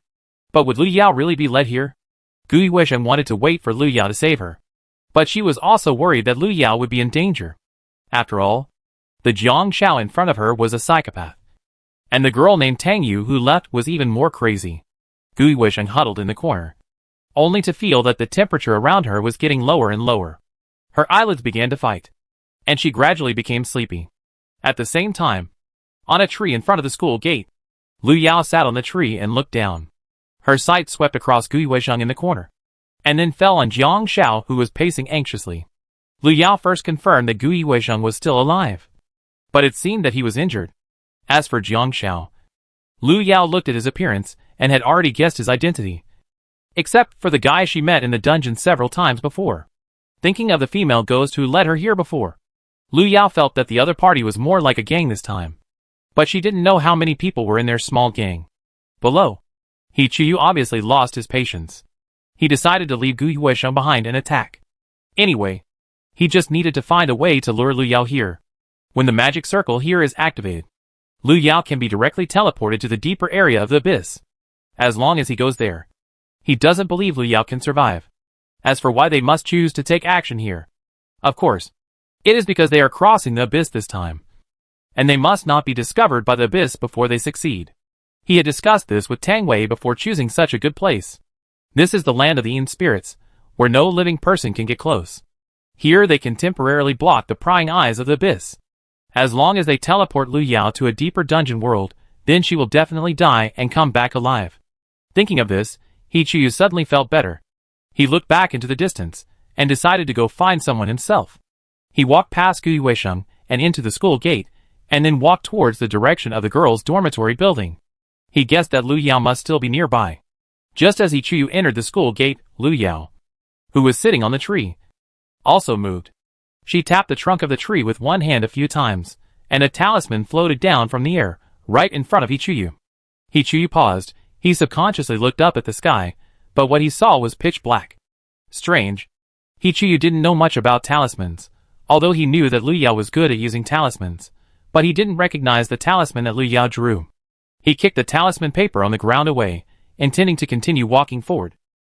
At this moment, the originally quiet campus suddenly heard a burst of laughter. He Chuyu frowned, and then someone patted him on the back.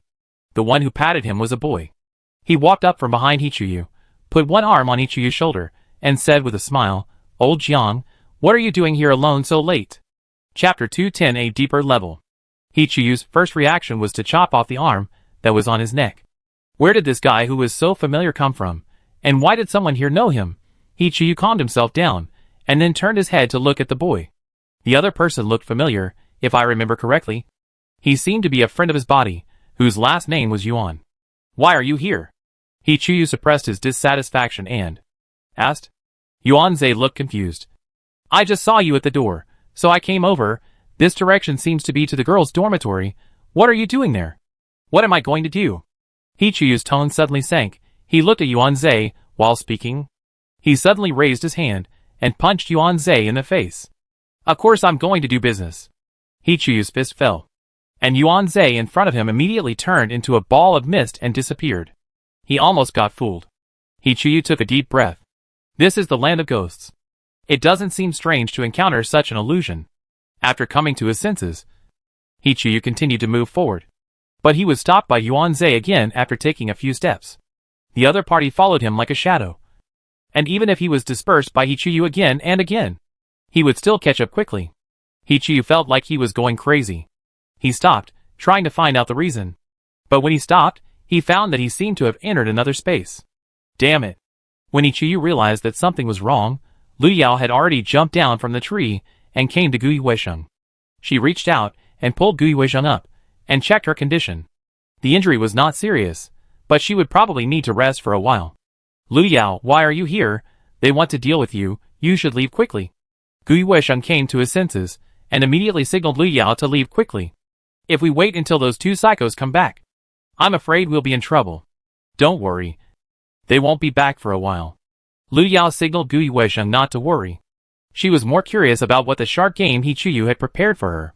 She glanced at the open space outside the school gate. She could vaguely see some rune-like lines on the empty ground. If she guessed correctly, they seemed to be planning to use this rune array to send her to other places. Lu Yao was not interested in playing these games with them, and immediately planned to take Gu Yuesheng away. Just when Lu Yao turned around, he suddenly felt a sharp pain on the back of his neck. Realizing that Xing Yuan might come out, Lu Yao pushed Gu Yuesheng with his backhand, intending to let her avoid him. However, before Lu Yao could do anything, Gu Yuesheng had fainted. "Lu Yao." A red light flashed, and Xing Yuan's figure appeared in front of Lu Yao. "What instructions does the evil god have?" Lu Yao narrowed his eyes, and his eyes were full of alertness. Xing Yuan had already figured out Lu Yao's temper, so he chose to speak directly. He pointed to the talisman array outside the school gate. "From there you can enter a deeper dungeon world. I have something very important in that area." Lu Yao understood immediately after hearing that. The evil god was indeed here to direct the work. But a deeper dungeon world? Why did she feel that it sounded familiar? "How can you be sure that the dungeon world I enter is the one you are looking for? Even if it is a deeper dungeon world, there are countless of them, and Lu Yao cannot search them one by one. I will help you find it. You just need to help me get it back." Xing Yuan would certainly not let Lu Yao do useless work. There were only a few areas he needed to destroy. As long as he destroyed these places, he could naturally escape from the confinement of the abyss. Okay, but before that I need to send my friend out first. Lu Yao nodded. She was not suitable to enter the dungeon world yet. At least she had to wait until she settled Gui Weisheng. Xing Yuan nodded. I will give you enough time to prepare. After saying that, Xing Yuan suddenly walked out of the school gate. After a moment, Lu Yao watched Xing Yuan put away the talisman array on the ground, and also destroyed the barrier that isolated the evil spirits. You can leave now. I will release it when you are ready. Xing Yuan pointed at the talisman array in his hand, and his dark eyes stared at Lu Yao. Lu Yao, okay. But there is one thing to deal with before that. He Chuyu and Tang Wei were still here. Before leaving, Lu Yao planned to give them another gift. He Chuyu was trapped in an illusion. The moment he walked into the school gate, he was pulled into the illusion that Lu Yao had arranged in advance. He struggled to leave. But when it came to talismans, He Chuyu was just a younger brother. Not to mention dealing with the situation in front of him. Even if he changed to an ordinary talisman array, it would be difficult for him to break free. As for the talisman array he left outside the school gate, it was just extracted from a copy for emergency use. If he really wanted to draw a real one, even 10 He Chuyus would not succeed. At this time, He Chuyu squatted on the ground in frustration. There was nothing he could do. Every time he wanted to stand up, Yuan Zhe would appear from behind him. After a few times, he felt that his shoulders were about to be broken. When He Chuyu was thinking about how to leave here, a figure suddenly rushed in from the opposite side and directly hit He Chuyu. Tang Yu held her small parasol and looked at He Chuyu, who was pressed by her and was slightly stunned. Get up. He Chuyu's voice came from below, and Tang Yu stood up immediately. Why did you come in too? He Chuyu pressed his shoulder and looked at Tang Yu with some disbelief. If both of them were trapped here, then who would trick Lu Yao into the talisman formation? And what about their plan? Tang Yu looked at a loss. She was just walking towards the school gate, but she suddenly stepped on empty air and fell in. As for here, what's going on here? Mr. He, did you bring the talisman array outside the door in? Tang Yu held the small parasol in an angry tone. He Chuyu cried out that he was wronged. He didn't do anything at all. What should I do now? He Chuyu was a little self-destructive. He didn't understand these things. As for Tang Yu, maybe Tang Yu would understand? Tang Yu clenched his palms. After a while he exhaled heavily. I don't understand these things either, but we have to find a way. You're right. Let's find a way together. We must not let Lu Yao run away. He Chuyu cheered up and stood up suddenly. The next second, the familiar scene reappeared. Yuan Zhe's arm was on his shoulder. Old Jiang, what are you doing here so late? He Chuyu felt that he was going to collapse. He kicked the figure behind him out of habit, and squatted down again after coming to his senses. He would not get up before leaving. Tang Yu watched He Chuyu get up and squat down again, and felt puzzled. But this was not the point. You are now worried about whether Lu Yao will run away. You might as well think about whether this is a trap set by Lu Yao. They are now very likely to be killed instead of being harmed. Impossible. He Chuyu looked up. His plan was so thorough. Even if Lu Yao found out something, he couldn't realize it so quickly or even turn against them. Tang Yu looked at He Chuyu as if he was looking at a mentally retarded person. I really shouldn't have been stupid enough to cooperate with you. So Lu Yao has run away now? He Chuyu squatted on the ground and scratched his head. What should he do with his plan? Chapter 211 Revenge for You. Instead of worrying about this, why not think about how we should explain to the abyss? Do you think breaking one leg this time is enough? Tang Wei gritted his teeth. When he thought about the situation he would face after returning, he might as well die here now. Why think so much, anyway? We can't get out now?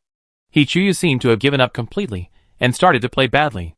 Maybe because he squatted for too long, He Chuyu gradually felt numb. He tried to move, and saw that the ground under his feet suddenly softened. The ground turned into a swamp in an instant. He Chuyu sank into it, and subconsciously grabbed Tang Wei in front of him. Lu Yao carried Gui Weisheng away, and did not forget to add a lock to the exit. In short, even if He Chuyu and Tang Wei survived, they would have to suffer a lot if they wanted to escape.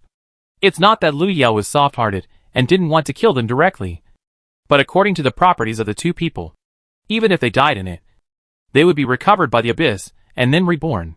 They are the tools of the abyss to expand the dungeon area. Unless they cannot be repaired, the abyss will not give up on them.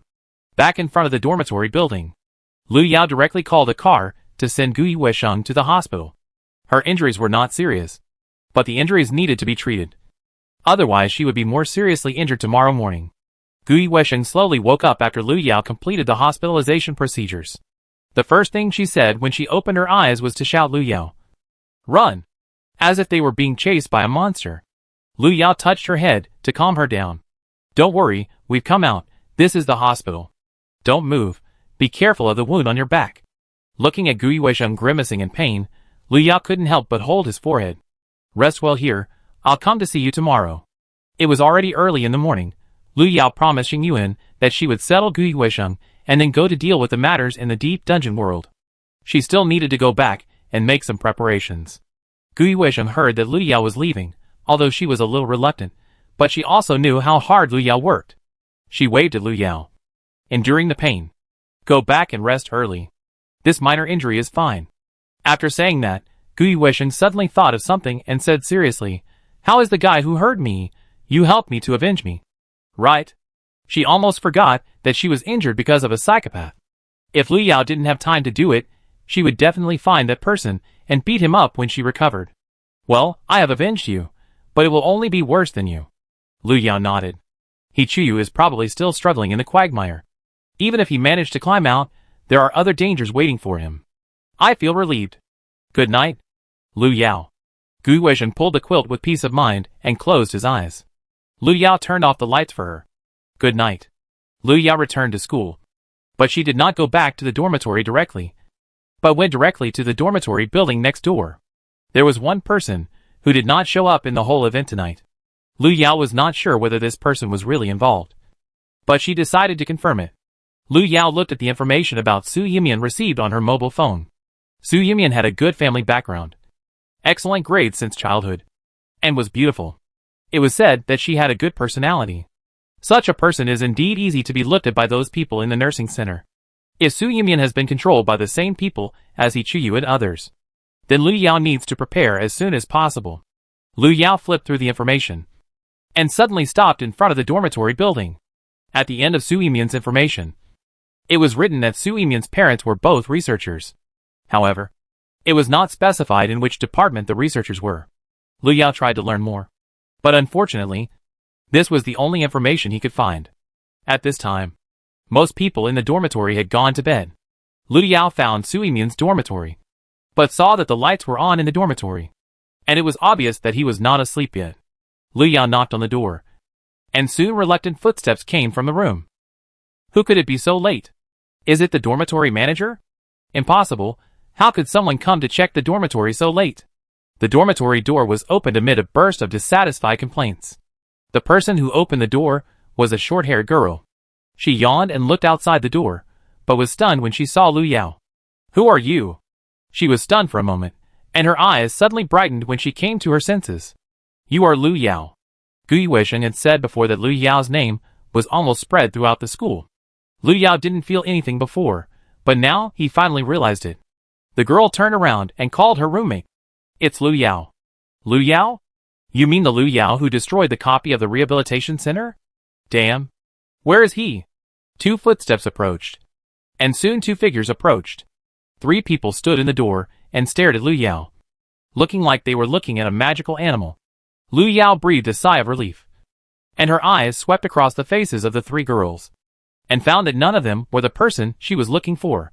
"Excuse me, is Su Yimian here?" Lu Yao asked. She was sure she had not walked into the wrong dormitory. Looking for Su, she didn't come back to the dormitory today. She said she was going home. The short-haired girl said, looking at the 2 people beside her. "Yes, I heard that something happened at her home. She just left in the evening. By the way, do you have anything to do with Su?" After coming back to her senses, the short-haired girl asked again. Lu Yao nodded. "She dropped something in the library this afternoon. I'll send it back to her. It may take her 2 or 3 days to come back. If the thing is confirmed to be Su, you can give it to us first," the short-haired girl said, looking at Lu Yao, seemingly curious about what it was. Lu Yao took out a pen from her pocket and handed it over. "This is it." The pen was of course not Su Yimian's. After all, Lu Yao's impression of Su Yimian was still based on Gu Yuesheng's description. As for the information she received, there was indeed a photo of Su Yimian, but Lu Yao couldn't remember the appearance of unfamiliar people, so she didn't have any impression of Su Yimian. Lu Yao returned to the automatic dormitory and packed up the things she needed as quickly as possible. The dungeon area she was going to this time was more complicated than the previous one. So to be on the safe side, she naturally had to prepare more things. Before leaving, Lu Yao sent a message to Tan Yen. The meeting time they had originally scheduled would need to be postponed for a few days. After all, Lu Yao himself didn't know how long the next dungeon would take. After sending the message, Lu Yao prepared some talisman paper and planned to give it to Gui Weisheng early tomorrow morning. After finishing all this, Lu Yao slept for a while. The next morning, Lu Yao went to the hospital to visit Gui Weisheng first. After confirming that Gui Weisheng was fine, he left. The dungeon area that Lu Yao was going to this time was in Jiang City, which would take a few hours by plane from Xiangqing. Chapter 212. It is Abyss. Jiangqing is a famous tourist city in the north. There is no shortage of tourists from other places all year round. Lu Yao got off the plane and went straight to the hotel she had booked. The dungeon area she was going to was near the hotel. Because of its hidden location, it is still not well known. When Abyss created these dungeon areas, it was obviously not randomly selected. At least Lu Yao felt that the dungeon areas released by Abyss in the world were more like progressive layers, starting from simple small areas and expanding the dungeon range bit by bit. Lu Yao learned from Xing Yuan that the next dungeon would be open tomorrow afternoon, so Lu Yao had to go out early tomorrow morning and make sure to successfully enter the dungeon when it was opened. Just as Lu Yao was sitting in the hotel eating dinner, He Qiyu finally crawled out of the swamp. He glanced at Tang Yu behind him and dragged her out with his skeleton-like hands. "What's wrong with you two? Why did you get yourself into this state?" He Qiyu stood aside and looked at the two embarrassed people. If she hadn't noticed something was wrong and rushed over in time, these two people would have killed themselves. Tang Yu spat out a mouthful of sand. Her skirt was already torn. She pulled out her small parasol from the side, her face full of anger. "It's all because of your brother. This idiot. If he hadn't suddenly run away, how could we be locked up here?" Most of her body had been corroded, and she looked no better than He Qiyu now. He Qiyu looked at He Qiyu, and when she saw him turn his head away, she immediately realized that Tang Yu was not lying. At least this time it was her brother's fault. "Forget it, this is not the point now. I just checked. The talisman array you set up in front of the school gate disappeared. It doesn't look like it was destroyed, but more like it was taken away directly," He Qiyu said and looked at He Qiyu. "Do you know about this? How is it possible? The talisman array is fixed there. Unless it is destroyed, it is impossible for it to be taken away," He Qiyu retorted. He had prepared the talisman array for so long, especially the one that is not easy to shake and will be destroyed if touched. Not only was He Qiyu puzzled, but even Tang Yu paused in closing his parasol. "The Abyss already knows what you two did. It's very angry. You should worry about what kind of punishment you will receive after you return." He Qiyu sighed. She felt that Tang Yu's mind must have been influenced by her brother. Otherwise, why would he conspire with He Qiyu to deal with Lu Yao when she was not present? It knows. Tang Yu clenched the parasol tightly. What should she do? What should she do if the Abyss turns her into an animal or a copy monster in anger? She doesn't want to wear a monster skin. She still has many little skirts to wear. Compared to Tang Wei's nervousness, He Qiyu was surprisingly calm. He glanced at his body, which was almost a skeleton, and sighed. The body he had finally found was broken again. He didn't know if it could be repaired. After all, Jiang Zhao's identity was quite useful. He Qiyu took the two people out, and a door opened in front of them, leading directly to the door of the Smile Nursing Center. He Qiyu was in a state where he couldn't see anyone for the time being. He returned to his basement and wanted to lock himself up. Unfortunately, before he could return, he was called by the Abyss along with Tang Yu and He Qiyu. A few minutes later, the three of them appeared in an empty room. There were rows of bookshelves around the room, and the bookshelves were piled with all kinds of paper books. The entire bookshelf was in the shape of a spiral staircase, like a staircase. He Qiyu was a regular here, and he would be called here by the Abyss every time he got into trouble, so compared to the other two, he didn't feel much fear. When Tang Yu walked in, she was shaking uncontrollably. She was usually a strong person, and it was the first time He Qiyu saw her showing such a vulnerable side. If it was any other time, he would definitely have made some sarcastic remarks, but now the timing was wrong, the place was wrong. Even he himself didn't know what to face next. The three of them stood in a room that looked like a library and waited quietly. A few minutes later, there was finally a noise in the room. A mass of black matter appeared in the air. It had no specific shape, It was more like a foggy creature, which could change into various shapes according to its mood. But no matter what form it changes into, they all know that it is the abyss. The abyss looked down at the three people, but did not make any sound. Just when the three thought they would just stand there forever, they suddenly heard a rustling sound from above. He bravely raised his head, and saw that the abyss in the air suddenly seemed to shake uncomfortably. The black fog around it gathered and dispersed, as if it was struggling. What happened to the abyss? He was full of questions, but he didn't dare to speak. A few minutes later, the abyss finally calmed down. But when it came to its senses, it pulled Tangyu into the air. Tangyu was shocked. She twisted her body, trying to break free from the abyss. But it was useless. She was pulled into the mist by the abyss, leaving behind only a heart-wrenching wail. Instantly, Hichuyu and Ichue below both trembled. Next, will it be their turn? Jiancheng Museum. As a 1,000-year-old capital, Jiancheng has a long history and culture, and various historical sites can be seen almost everywhere. The place Lu Yao is going to today is the most famous attraction in Jiancheng, Jiancheng Museum. It is not a holiday, but there is still a long queue in front of the Jiancheng Museum. According to Xingyuan, this time the dungeon area is in the museum, but it seems that not many people know about this, otherwise there would not be so many people who are not afraid of death and run here. Lu Yao bought the tickets in advance, and was just waiting for the museum to open at 9 o'clock. The dungeon would start in the afternoon, and Lu Yao planned to use the morning to find out the museum's situation, so as not to be unprepared after entering the dungeon. At 9 o'clock, the museum opened.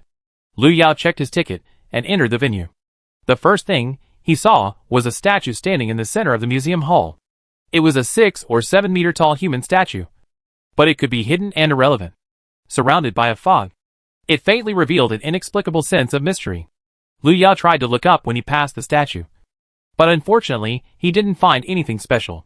It stands to reason that some museums have cancelled their tickets, and most of their income comes from surrounding cultural and creative products.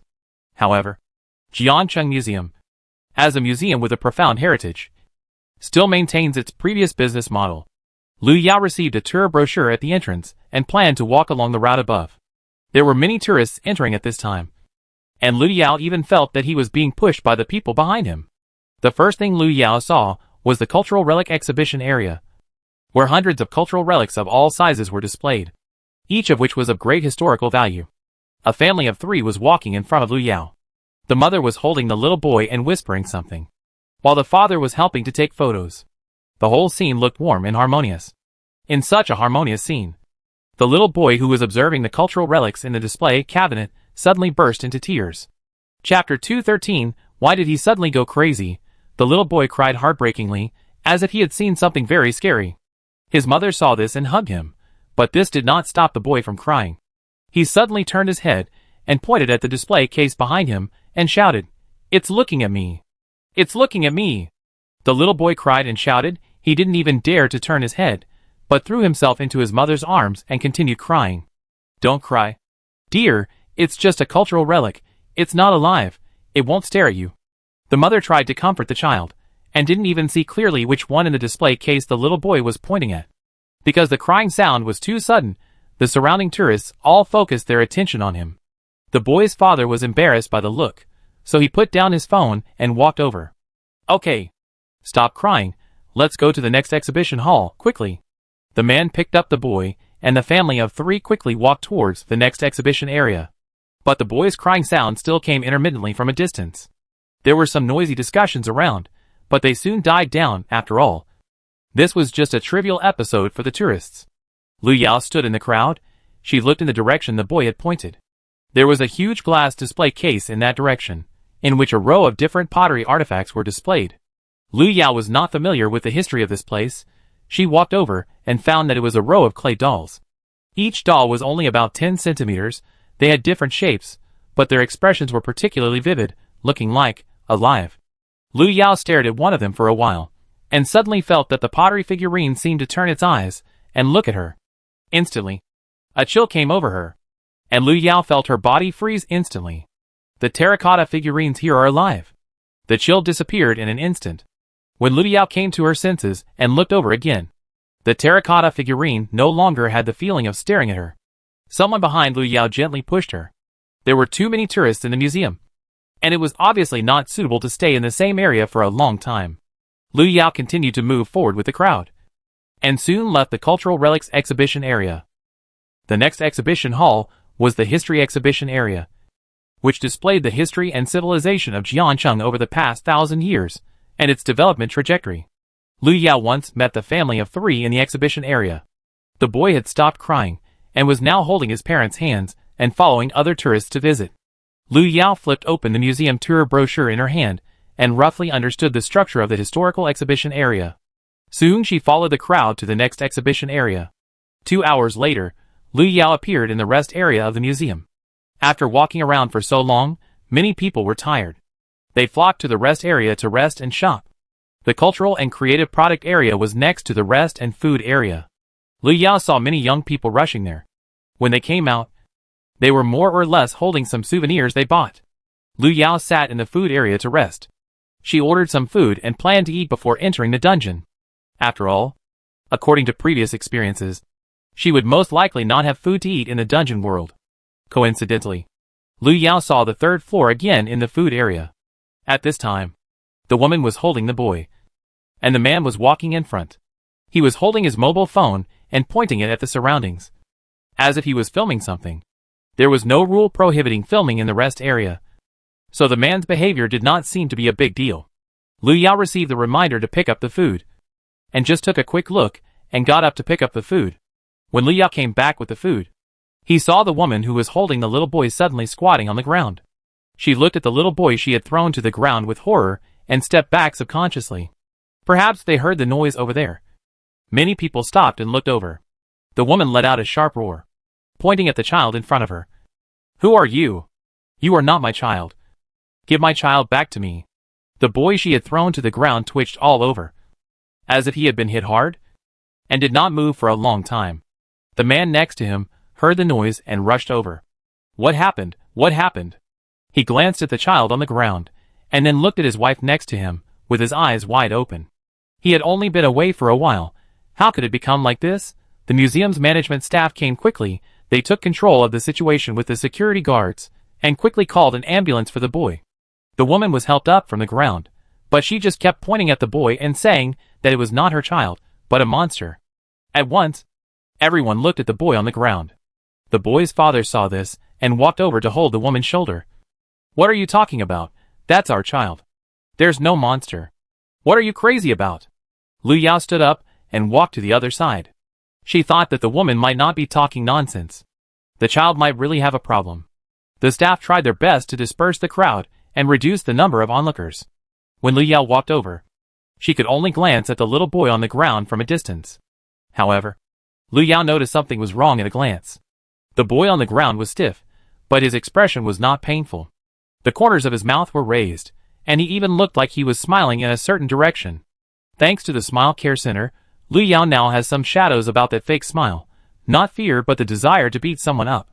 Fortunately, this emotion is completely within Lu Yao's control, so he would not rush up to someone who smiles like that. The ambulance arrived soon, and they lifted the little boy onto a stretcher and hurriedly took him away. The boy's parents followed him. The boy's mother's expression was resistant. She insisted on staying, saying that her child should still be somewhere in the museum, and she wanted to find him. "I won't leave, I won't leave. He must still be waiting for me to find him. He would be scared in such a big place." The woman cried, and did not intend to leave with the man. The man seemed to have finally lost his patience. He grabbed the woman's hair and pulled her out. "Don't go crazy anymore. Xiaoji is injured because of you. We have to go to the hospital to accompany him now," the man said, and forcibly pulled the woman away. Around Lu Yao, someone whispered, "How pitiful. Why did she suddenly go crazy?" "Yes, but the most pitiful one is the child. I don't know how badly he was injured. I just saw him thrown to the ground. It seems that he hit his head." The child didn't cry out. "Maybe he has fainted." Lu Yao listened to those voices and slowly stepped back. She had no reason to meddle in other people's business. It was just that the child was obviously problematic, but she didn't know what was wrong. Lu Yao returned to the table, propped up her chin with one hand, and fell into deep thought. While Lu Yao was eating, she vaguely saw a figure swaying not far from her. When Lu Yao raised her head and looked over there, she found nothing. "Is it an illusion?" Lu Yao picked up the last piece of food on the plate and ate it. It doesn't seem likely. After a break, Lu Yao went to the last exhibition area of Jiancheng Museum. The Folk Culture Exhibition Area. Chapter 214 Coaxing Him. The local customs, art, language and customs of Jiancheng are displayed here.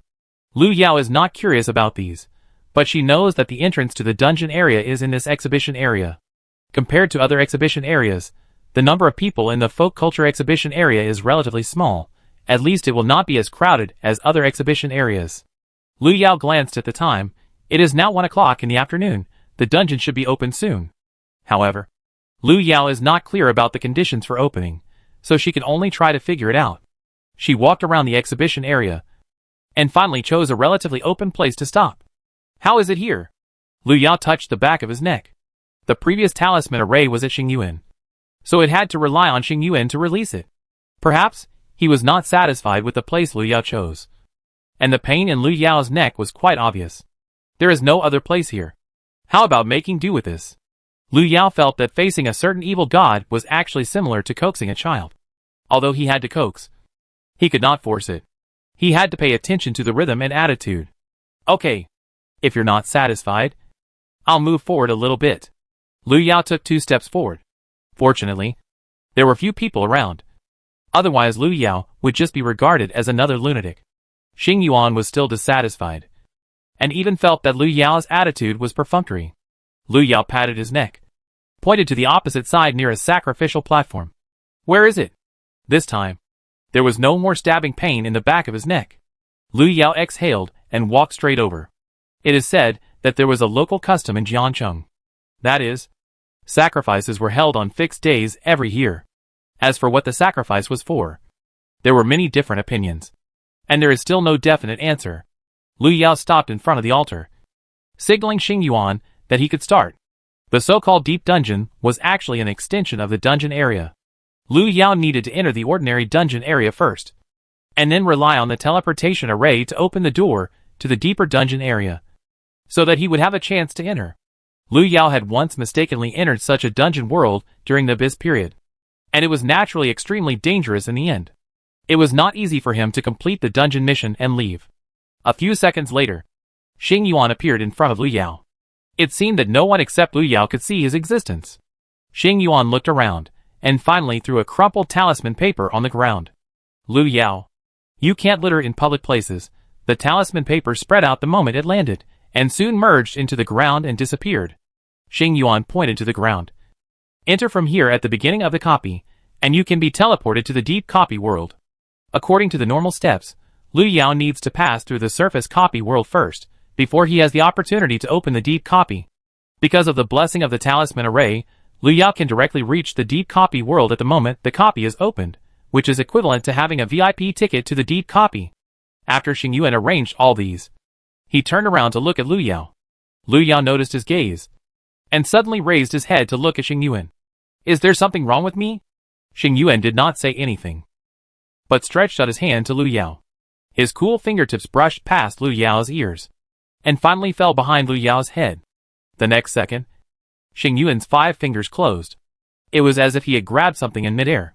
Before Lu Yao could react, Xingyuan had already retracted his hand, and at the same time, there was a palm-sized pottery figurine in his hand. Pottery figurines. Lu Yao stared at the pottery figurine in Xingyuan's hand for a moment, then reacted. It was the pottery figurine that had looked at her in the exhibition area.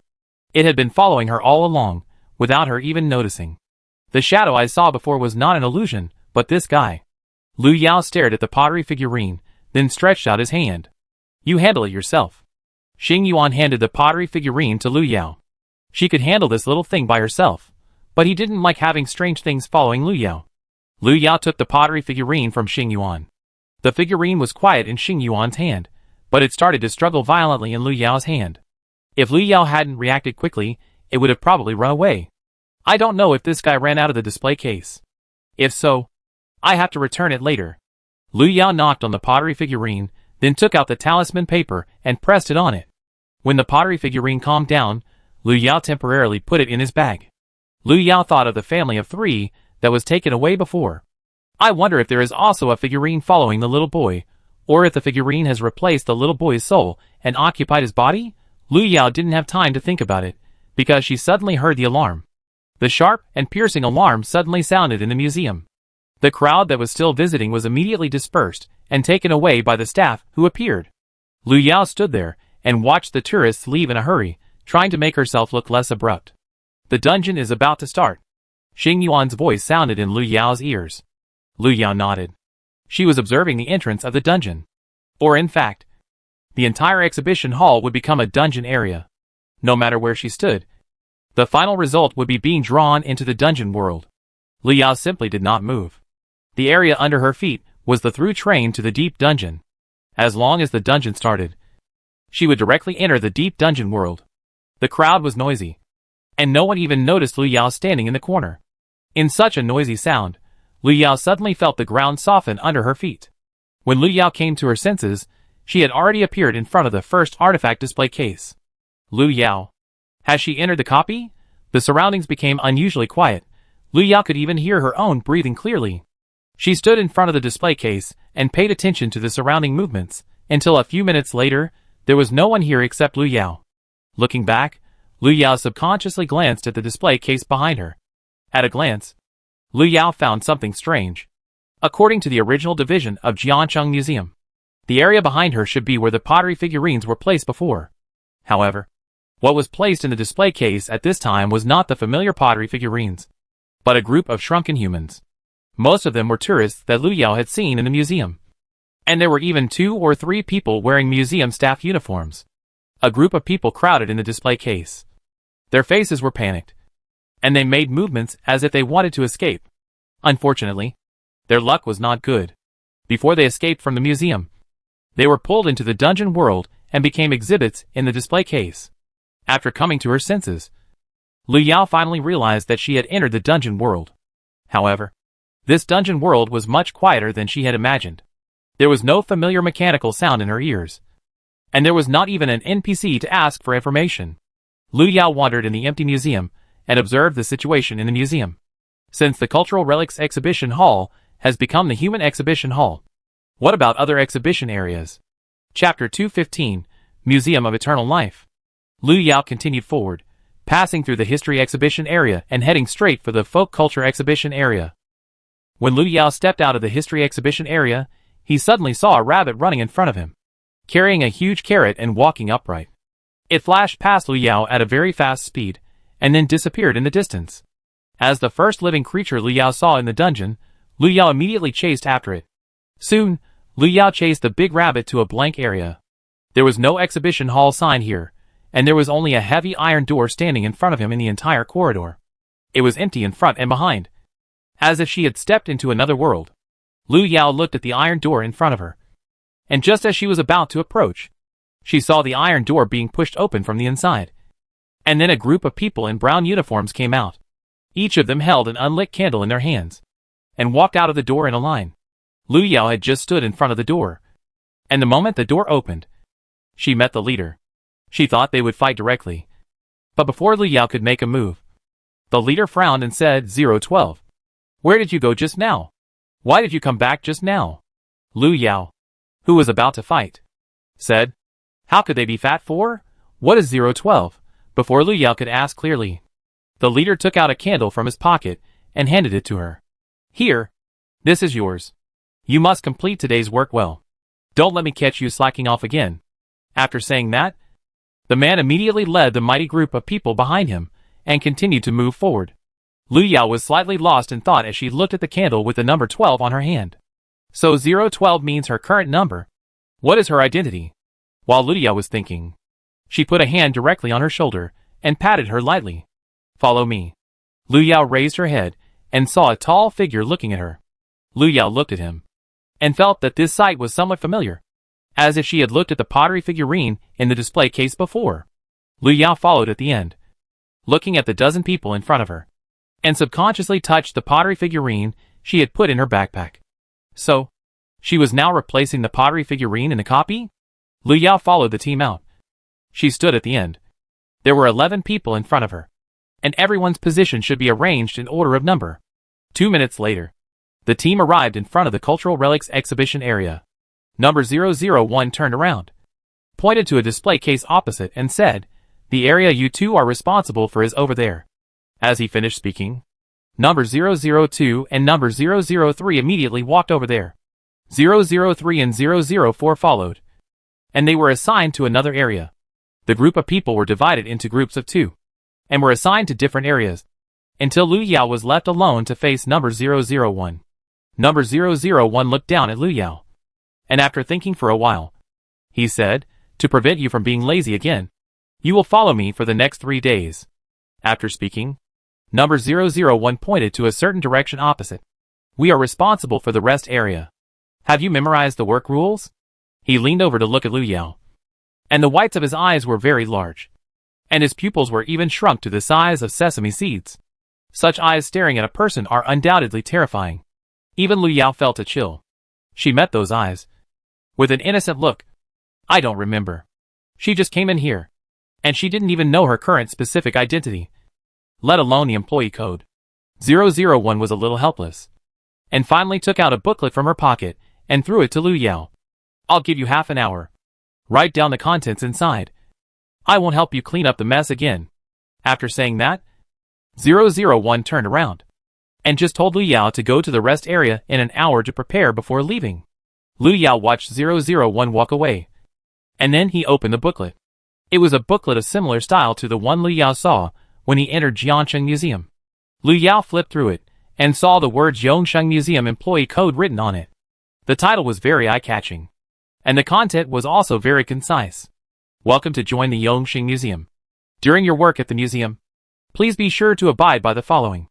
Yongsheng Museum Employee Code. 1. Museum employees work from 1 a.m. to 8 a.m., winky face. 2. Museum employees rest from 8 a.m. to 7 p.m. During rest time, employees are requested to go to a specific lounge. Employees are prohibited from leaving the lounge during rest time. 3. The museum's daily cleaning time is from 7 p.m. to 10 p.m. During this period, non-cleaning employees are requested not to move around without permission. Employees can eat from 11 p.m. to 12:30 p.m. Wearing their work badges, they can go to the food area for meals. Winky face. 4. During work, employees must wear their work badges, no loud noises, no open flames, no leaving their posts without permission. 5. During work, please actively help tourists solve problems to improve the tourists' visiting experience. 6. If a tourist suddenly goes crazy, please contact the management staff in time and organize the evacuation of personnel as soon as possible to ensure the personal safety of tourists. 7. If tourists take the initiative to use violence against employees, employees can choose to fight back on the spot, and relevant personnel will deal with the problem afterwards. Note: the Eternal Life Museum is committed to maintaining the physical and mental health of every employee. Finally, welcome to join the Eternal Life Museum family. Lu Yao finished reading the employee code and put the booklet in her pocket. Of course, it doesn't take an hour to memorize these contents. Then why did 001 give her so much time? Is it because these numbered employees are all pottery figurines, and their brains are far inferior to those of real humans? Lu Yao thought, and glanced at the time. 12:10. It was obviously close to 2 o'clock in the afternoon before she entered the copy, but now the time is still 12 o'clock. Lu Yao subconsciously looked out the window. It was pitch black outside the museum's floor-to-ceiling windows. It was obviously nighttime. The employee handbook clearly stated that the employees' working hours were from 1 a.m. to 8 a.m. This seemed to explain why 001 chose to give her an hour to memorize the contents of the employee handbook. In just 50 minutes, Lu Yao would start her first day of work at the Museum of Eternal Life. As for what the work content was, Lu Yao had not yet unlocked it. Now there is a very important thing, that is, where is her work card? Lu Yao searched all over her body but couldn't find anything like a work card, until her eyes fell on the candle that 001 gave her before. Looking at the clear 012 on it, Lu Yao reached out and took it in her hand to look at it. If I guess correctly, the work card in the museum refers to this. But why did they choose to use a candle as a work card, and it's white? Lu Yao just felt that the atmosphere here was inexplicably weird. Although she didn't sense the existence of danger at present, Lu Yao didn't take it lightly. After all, this is a deep copy world. Who knows what will be waiting for her next? She came here to help Xing Yuan find that thing. Before that, she had to ensure her own safety first. Chapter 216: A Face of Others. An hour later, Lu Yao showed up at the rest area on time with her work badge. As soon as she approached, she saw 001 sitting on a chair. Seeing Lu Yao appear, 001 stood up and waved to Lu Yao. "How is it? Did you remember the rules?" 001 seemed to be a conscientious teacher, eager to know the learning situation of his students. Lu Yao nodded. "Just barely." "Why is your brain so stupid? You must have hit your head when you were unearthed." 001 sighed. "It's too late. You should come with me to prepare. Our studio today is responsible for maintaining order here. If you encounter tourists who ask for help, you must do your best to help them. What if tourists make unreasonable requests?" Lu Yao asked casually. 001 paused, turned his head to look at Lu Yao for a moment, and lowered his voice. "Of course. We will try our best to satisfy them." 001 gritted his teeth when he said this, which seemed to be a way of venting his anger. Lu Yao even wondered if 001 had encountered such tourists before. It was exactly 1 o'clock, and it was time for the museum staff to go to work. Lu Yao followed 001, and they temporarily stayed around the rest area to patrol, waiting for tourists to come. The Copy Museum of Eternal Life has been opened. Welcome to the Museum of Eternal Life, where you will embark on an unprecedented and wonderful journey. Main quest. Please survive in the copy for 7 days. The door of the museum will open again after 7 days. I wish you all a happy time. It was still the familiar mechanical sound. In the museum hall, the players who were pulled into the dungeon looked grim. However, some people were relieved after hearing the dungeon introduction. Fortunately, it was just a simple survival dungeon. There was no need to do extra tasks. They just had to try their best to survive. 30 players entered the dungeon. They gathered in the museum hall at this time, waiting for the next move. I shouldn't have come to visit a museum for nothing, and now I've been pulled into this shitty dungeon again. Someone in the crowd couldn't help but curse. No one would have thought that the dungeon area would appear here. After all, according to what they knew, dungeons mostly appeared in some strange places. In such a formal and large area, it had never been heard that dungeons would appear here before. "Brother, what's the point of scolding now? You should think about how to survive." Someone patted the man on the shoulder. "Since we are here, it's better to think about how to survive than to scold. In 7 days, who can guarantee that they can definitely survive?" Fortunately, there were no new players this time. Most of them had dungeon experience during this period, so they were prepared for the current situation. Shortly after the mechanical sound disappeared, 2 staff members appeared in the museum. They looked at the players on the opposite side, as if they were counting the number of people. "Welcome to the Museum of Eternal Life," the girl on the left said with a smile. She had a gentle voice and a sweet look, and was very friendly. As she spoke, many people relaxed a little. "This week is the special opening day of the Museum of Eternal Life. You are the lucky one selected from hundreds of tourists. In the next week, you can enjoy the museum. The staff will provide you with service and help at any time." The girl finished speaking, and the door of the exhibition hall behind her opened. "Then, let me first introduce the first exhibition area of the Museum of Eternal Life." 2 hours later, Lu Yao pulled a folding stool and sat on the ground, supporting his chin with one hand. She waited here for 2 hours, and the rest area did not welcome any tourists. Even 001 yawned twice. "Will there really be tourists today?" Lu Yao raised his head and asked. 001 frowned when he heard it. Obviously, he did not know whether there would be tourists approaching. However, regardless of whether there were tourists or not, their work had to continue. Lu Yao did not wait for the mechanical sound of the dungeon. She judged that her identity this time was obviously not a player. If she was not a player, how could she leave the dungeon? It was not known whether it was feasible to violently flatten it and leave with the players.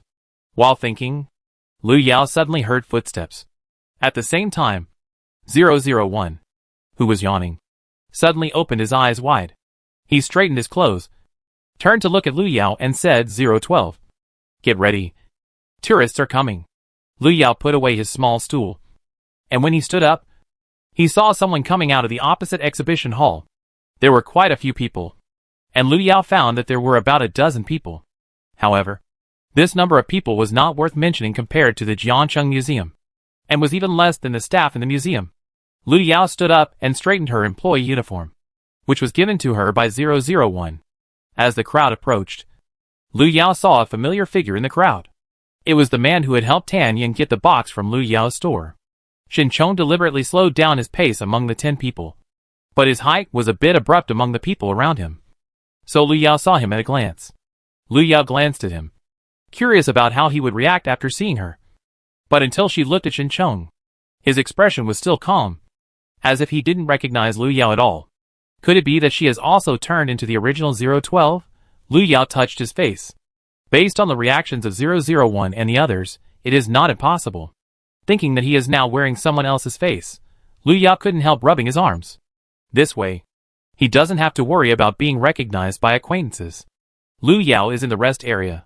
Most of the tourists who come here will choose to sit down and rest or order a cup of coffee or food.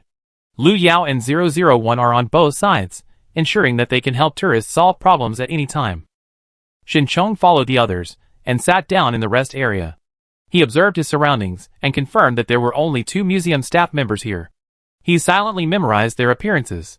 But for some reason, when he looked at the staff member on the right, he always felt that the other person gave him a familiar feeling. Not only that, when he looked at the other person just now, he even felt an inexplicable fear. He must have been slack, because he had too few missions recently. Shinchong took a deep breath and calmed himself down. This dungeon exploration mission is not simple. After all, this is the Jiancheng Museum. Once the dungeon area here expands, it will inevitably affect many people. If the Jiancheng Museum is closed for this reason, it will be a huge loss for Jiancheng. Although they live in a world where everywhere may become a dungeon area, they still need to make money, work and live. Shinchong only took a few seconds to calm himself down.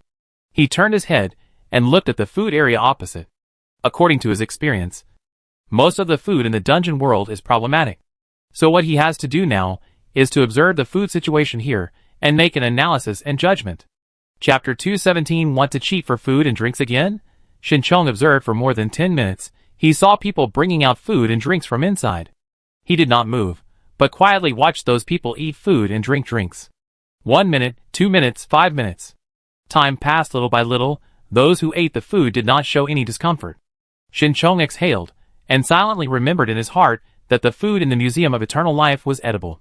While Shinchong was observing those people, Lu Yao was also observing. But Lu Yao's angle of observation was more detailed. She saw 2 people walk into the cultural and creative souvenir shop nearby. When they walked out, they each held a bag with the logo of the Museum of Eternal Life printed on it. Lu Yao had seen the bags of the Jiancheng Museum before, which were completely different from the bags the 2 people were holding at this time. At the moment when the 2 people walked by, Lu Yao vaguely saw something move on the bag. The 2 people obviously didn't notice this. They turned around and walked into the food area next to them. An hour later, the entire rest area was as quiet as usual, and no tourist was in trouble. Those tourists did not even intend to get close to Lu Yao and 001. The 2 staff members. Lu Yao clearly felt that they were avoiding him. Or more precisely, trying to avoid the staff here. As a deep copy, it must not be a newcomer who can fall into this.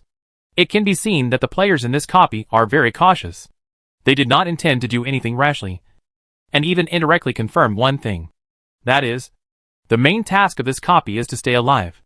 Lu Yao tried to piece together the rules of the Eternal Life Museum, which would make it easier for her to find Xing Yuan's things.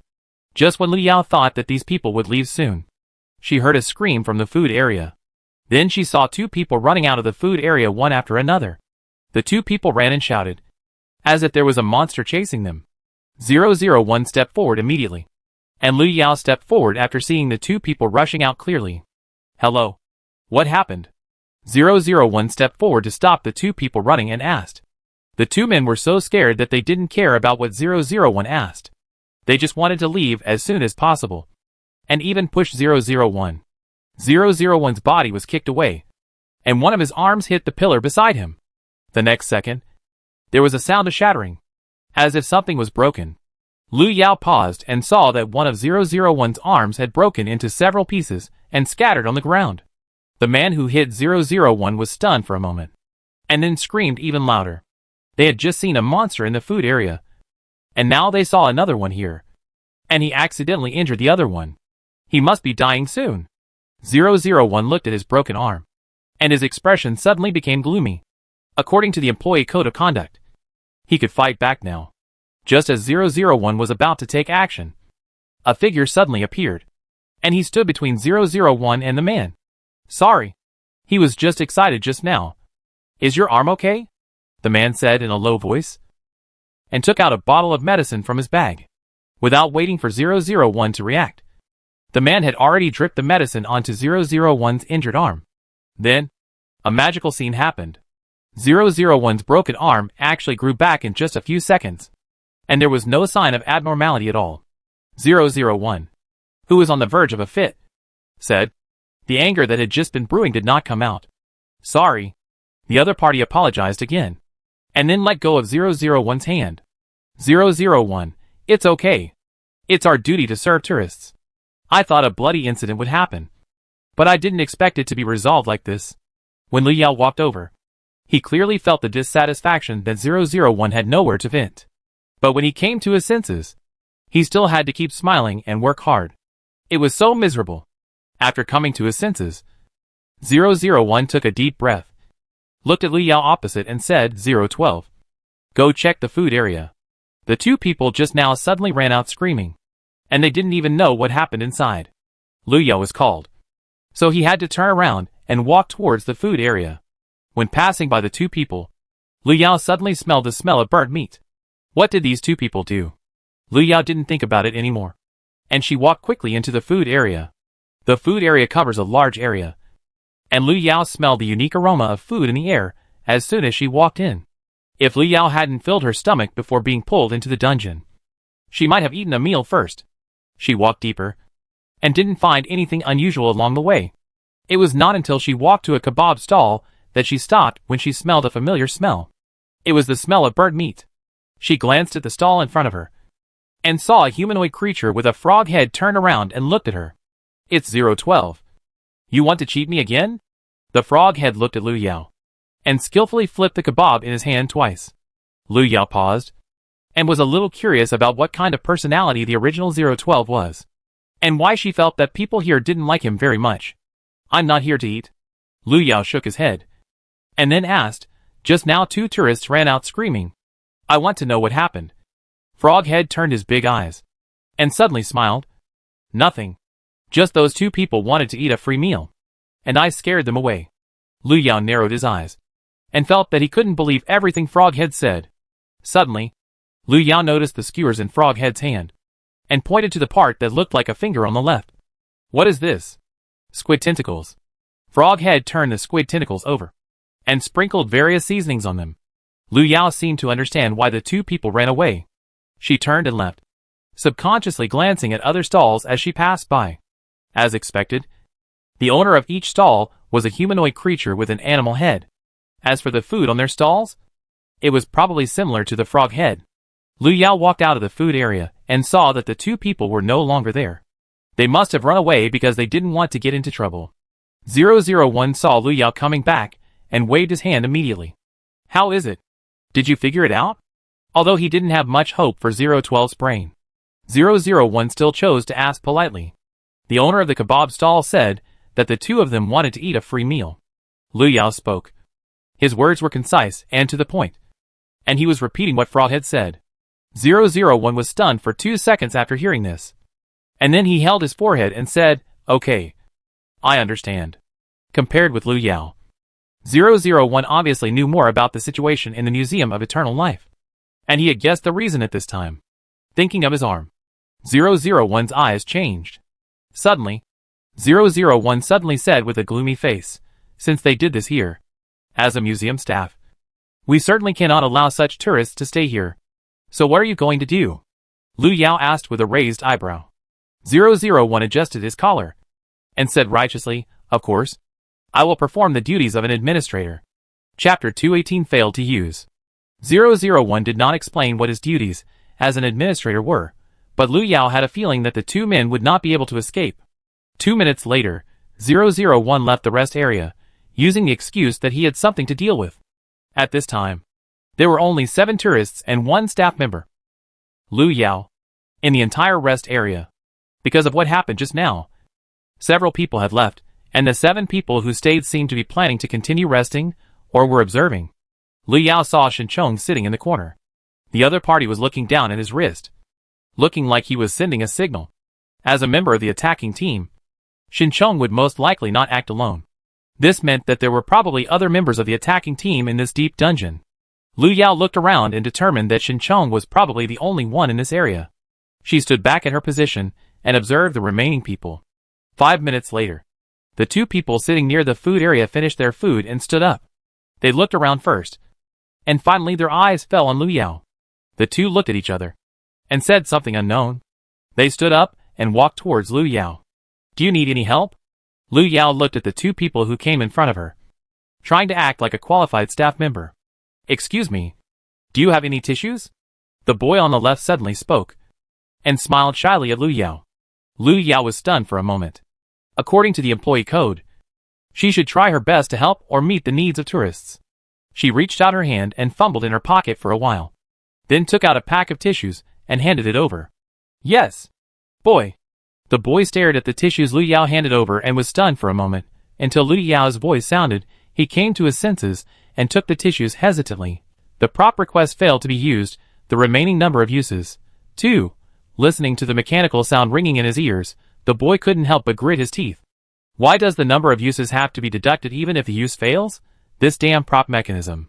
He didn't intend to use props to get some clues from this NPC, but he didn't expect that it would not work on her at all. Is there anything else? Lu Yao still looked over with a smile, but his eyes moved from the boy's face to another person. These two people were obviously not ordinary players, because just at that moment, she was almost confused and revealed her secret. "No. Do you have a pen?" The boy still didn't give up and planned to try again. This time, Lu Yao also took out a pen and handed it to him very happily. Hearing the mechanical sound again, the boy was a little overwhelmed. If his companions behind him hadn't held him back, he would have even wanted to go forward and hold Lu Yao's shoulders, trying to figure out why his props didn't work on her.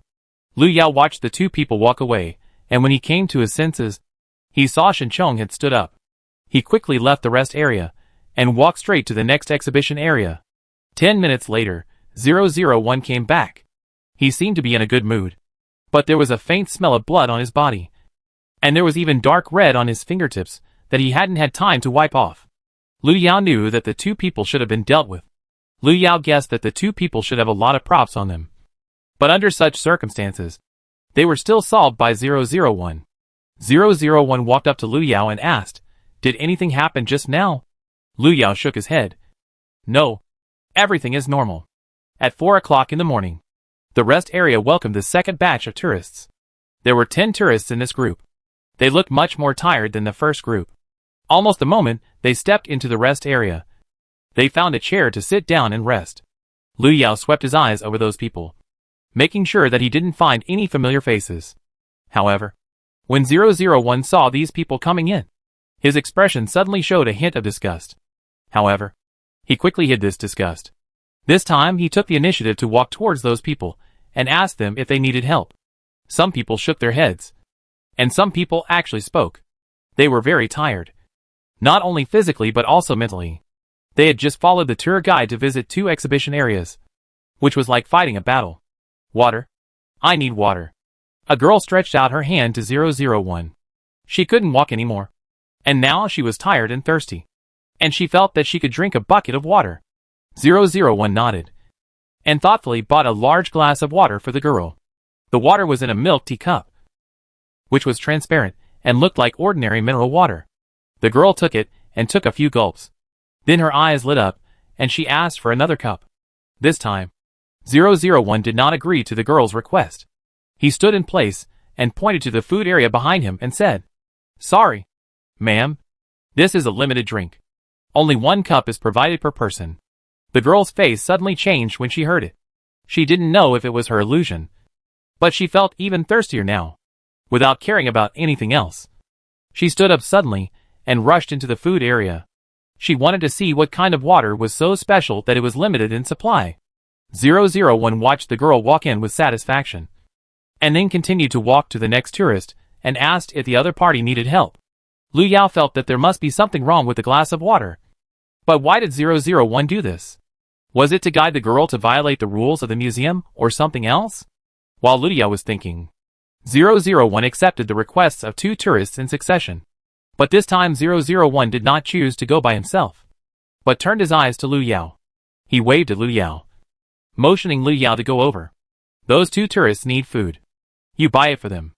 001 patted Lu Yao on the shoulder and said in a low voice, "Remember to go to the pig-headed man's stall."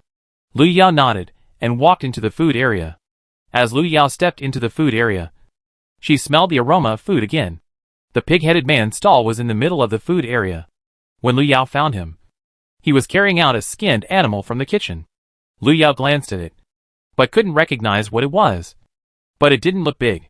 The pig-headed man glanced at Lu Yao, and a hint of displeasure flashed in his eyes. "Why? You want food again?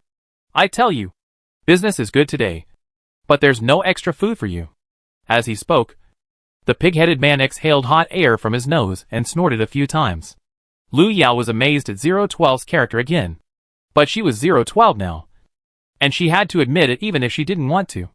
After a while, Lu Yao said, "I'm here to buy food for tourists." The pig-headed man's face changed immediately when he heard that. He smiled at Lu Yao. "Is that so? You should have said it earlier. Now we have the freshest ones." After that, the pig-headed man pointed to the animal he had just taken out. Freshly grilled shark. "The taste is amazing." Lu Yao took the food according to what 001 said. But she didn't understand the payment process. After all, 001 didn't mention it. With her long experience in dungeons, Lu Yao looked at the pig-headed man calmly. "How is it calculated?" The pig-headed man sharpened the kitchen knife in his hand. Grin, revealing 2 long teeth. "We operate with integrity. Taste first and pay later." Chapter 219 finally got it. Lu Yao was holding the food, but when he turned around, he saw a figure running out of the store opposite.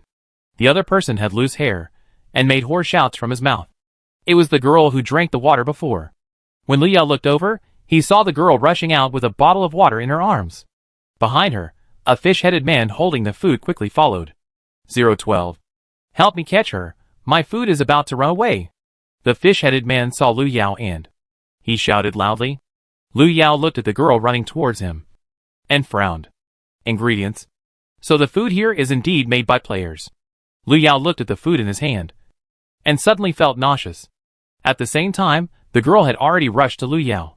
Lu Yao threw the things in her hand into the girl's arms and stopped the girl with her backhand. The next second, she snatched the water bottle from the girl's hand and threw it at the fish-headed man who was chasing after her. "Your stuff." The fish-headed man waved a machete and saw a bottle of water thrown at him because he couldn't dodge in time. It was directly smashed by the fish head. The fish-headed man groaned and was about to curse when he saw Lu Yao grabbing the girl and walking out. "Hey, 012. Put my food down." "Put it down." The fish-headed man got up from the ground and was about to chase after him despite the pain in his head. Lu Yao turned his head and glanced at the fish-headed man who was chasing him. She violated the rules, so she has to be dealt with by us. After all, when the girl ran out before, she was holding a large bottle of water in her hand. The water was a product of the fish-headed man's store, and the food that Lu Yao had just held was now in the girl's hand. The girl was suspected of robbery, so Lu Yao wanted to take her away. "That won't work. She's the food in my shop. Without her, how can I do business?" The fish-headed man refused, and he stretched out his hand. His machete fell to the ground, and he didn't have time to pick it up. He wanted to snatch it with his bare hands, but because he was facing Lu Yao, he didn't have any fear. Everyone in the Museum of Eternal Life knew that 012 was a scum who loved to take advantage of others. It would be easy to snatch people from this scum, the fish-headed man thought, and stretched out his big hand. However, before his hand touched the girl, he was held down by Lu Yao. Lu Yao turned his wrist and twisted the fish-headed man's arm behind his back. Then Lu Yao kicked him, hitting him in the butt. The fish-headed man screamed and fell to the ground with his head. He didn't recover for a long time. The girl next to him was frightened by Lu Yao's series of actions. She was stunned and even forgot to run away. Lu Yao turned around and walked towards the girl, took the food from her hand, and said, "Follow me." Seeing that the fish-headed man on the ground couldn't get up for a long time, the girl had no choice but to follow Lu Yao out of the food area. As for the pig-headed man beside him, it wasn't his food that ran away, so he didn't want to meddle in other people's business. Lu Yao walked out of the food area with the girl and the food. 001 was standing opposite, and when he saw Lu Yao coming back, he subconsciously wanted to meet him. However, when he saw the girl following Lu Yao, he frowned. 012, Why did you bring her out?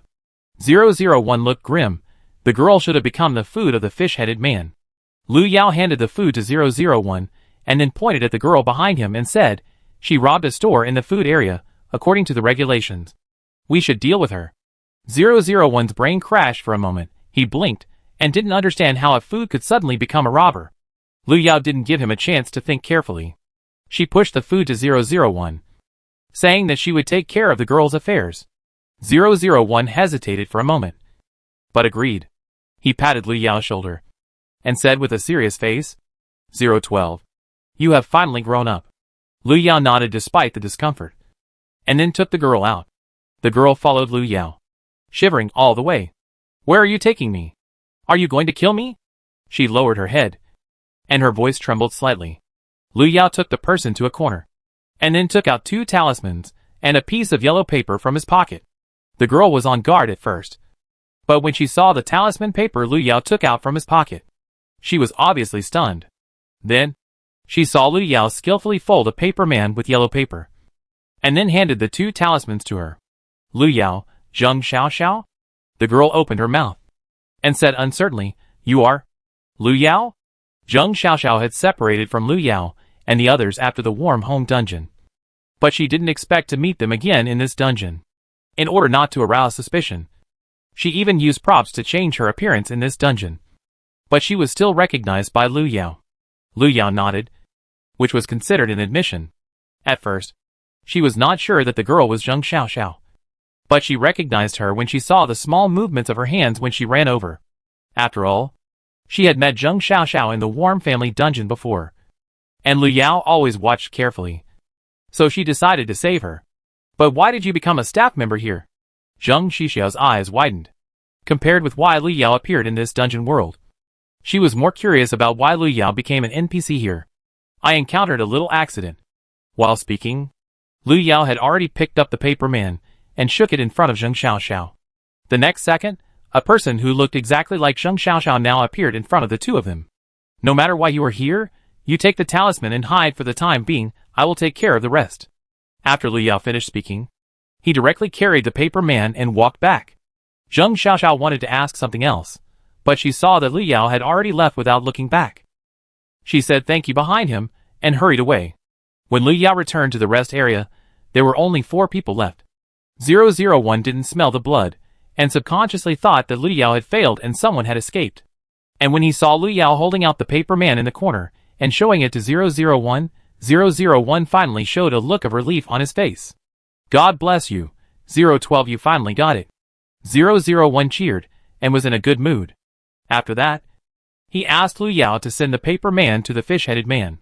Although it was no longer fresh, it did not affect the sales. When Lu Yao saw the fish-headed man again, one of his arms was wrapped in bandages. Seeing Lu Yao, the fish-headed man suddenly opened his mouth and bared his 2 rows of teeth at Lu Yao. Lu Yao pointed at the paper man she had brought over. I've dealt with it.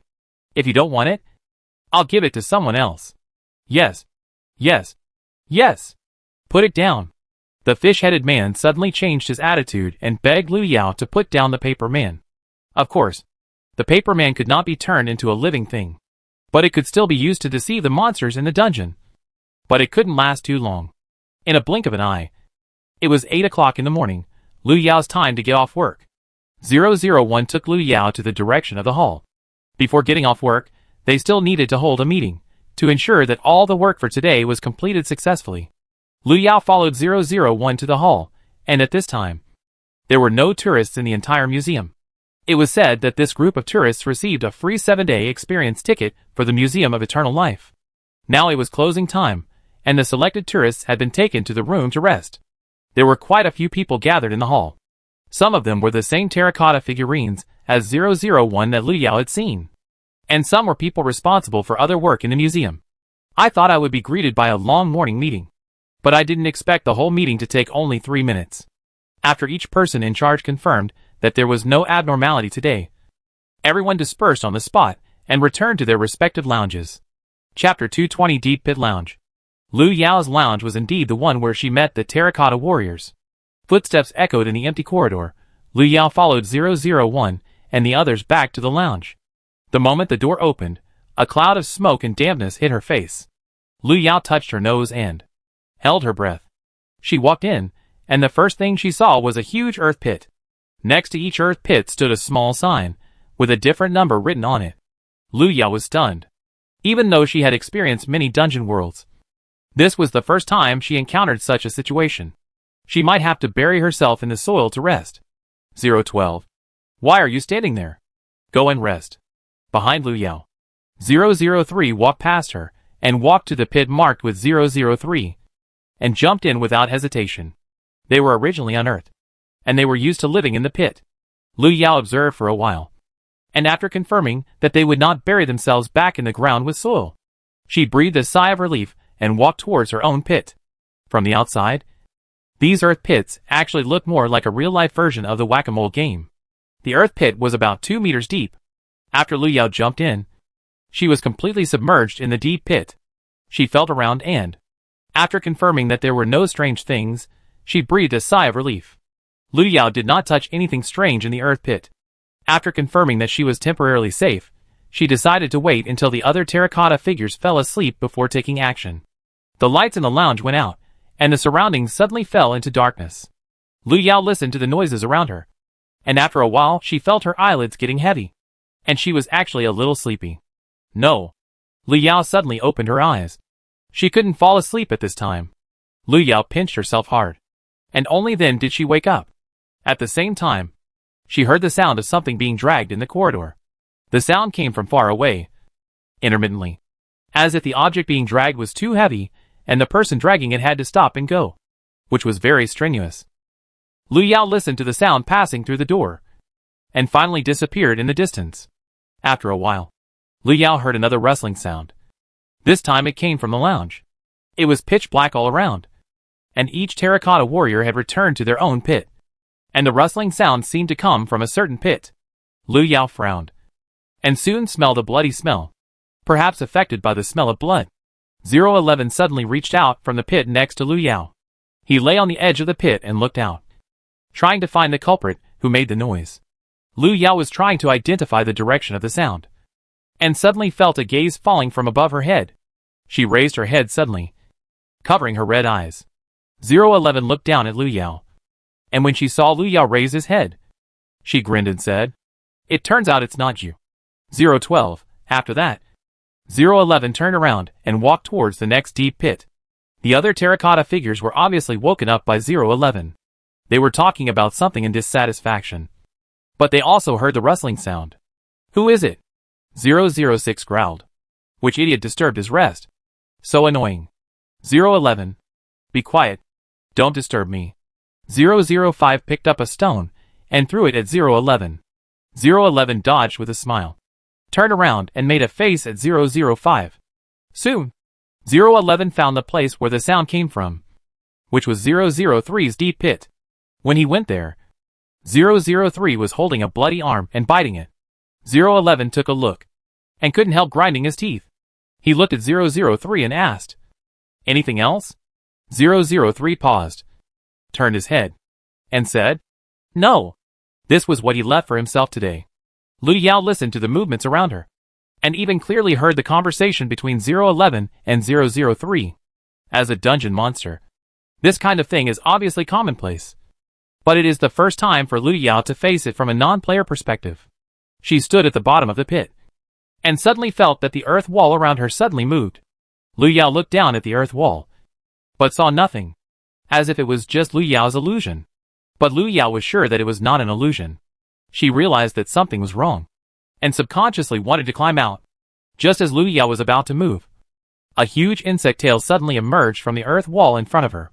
Seeing this, Lu Yao immediately crawled up, but just when she wanted to step on the ground, one of her feet was wrapped by the insect. The insect was very strong and almost pulled Lu Yao back. After coming to her senses, Lu Yao suddenly pulled out the silver blade and stabbed it towards the insect's body. The blade sank into the insect's body, and the green insect blood immediately splashed out. Lu Yao took the opportunity to kick the insect down, and stood up to walk out. Almost at the same time, Lu Yao heard the noise coming from other pits. Obviously, more than one bug appeared in the lounge. They aimed at the terracotta figurines here.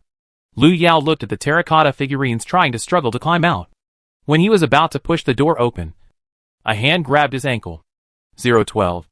Don't open the door. 001's voice sounded from behind.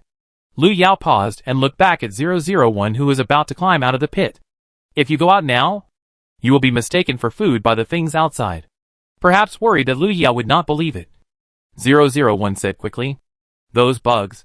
Lu Yao frowned, looking at the huge bugs that had already drilled out of the ground. Only then did Lu Yao see the shape of those bugs clearly. They looked like earthworms, but they were hundreds of times bigger than earthworms. Just as Lu Yao opened his mouth, 003 had already had one arm bitten off. I would rather face these bugs than deal with the things outside the door, 001 said and turned around, looking like he was going to fight those bugs to the end. Lu Yao stopped opening the door. Should she believe what 001 said? Thinking about it, Lu Yao suddenly reached out and grabbed the approaching bug from the ground. She was fast enough. With a turn of the silver blade in her hand, she cut the bug in half. Then, she opened the door and threw the bug out. Soon, there was a sound of footsteps outside the door. Something seemed to run over, and then it picked up the bug on the ground and ran away happily. Lu Yao looked through the crack in the door and seemed to catch a glimpse of two long, shaking ears. Is it a rabbit? Lu Yao thought of the rabbit carrying a carrot that he had seen before. Lu Yao closed the door. According to the employee code, it is forbidden to leave the lounge during rest time. She turned around and saw that 001 had already started to deal with the bugs that suddenly rushed out with others. It was a pity that 001 and his team had low combat effectiveness and had already fallen behind. Lu Yao sighed and decided to save the chaotic scene. Of course, it was not for those terracotta figurines, but to create a quiet rest environment for himself. A few cold lights flashed quickly in the lounge. A few minutes later, 001 looked at the worm that was chopped into pieces and couldn't help rubbing his eyes. Was he hallucinating? Why did he seem to see 012 suddenly become so powerful? Not only was 001 surprised, but even the other terracotta warriors couldn't help but look at Lu Yao. Is this really the useless 012? Chapter 221 Special Entertainment Activities. Lu Yao dropped his axe and stood still.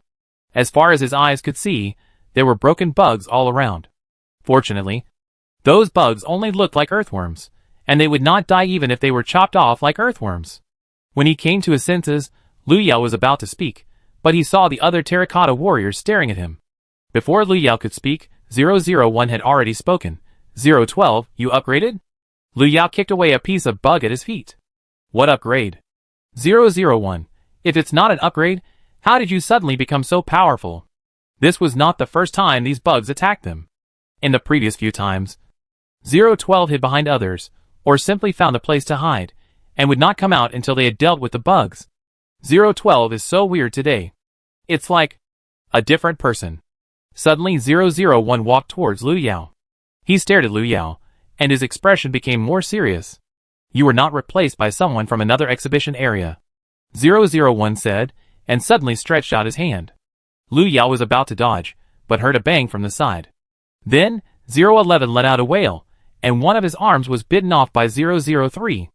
003, what are you doing?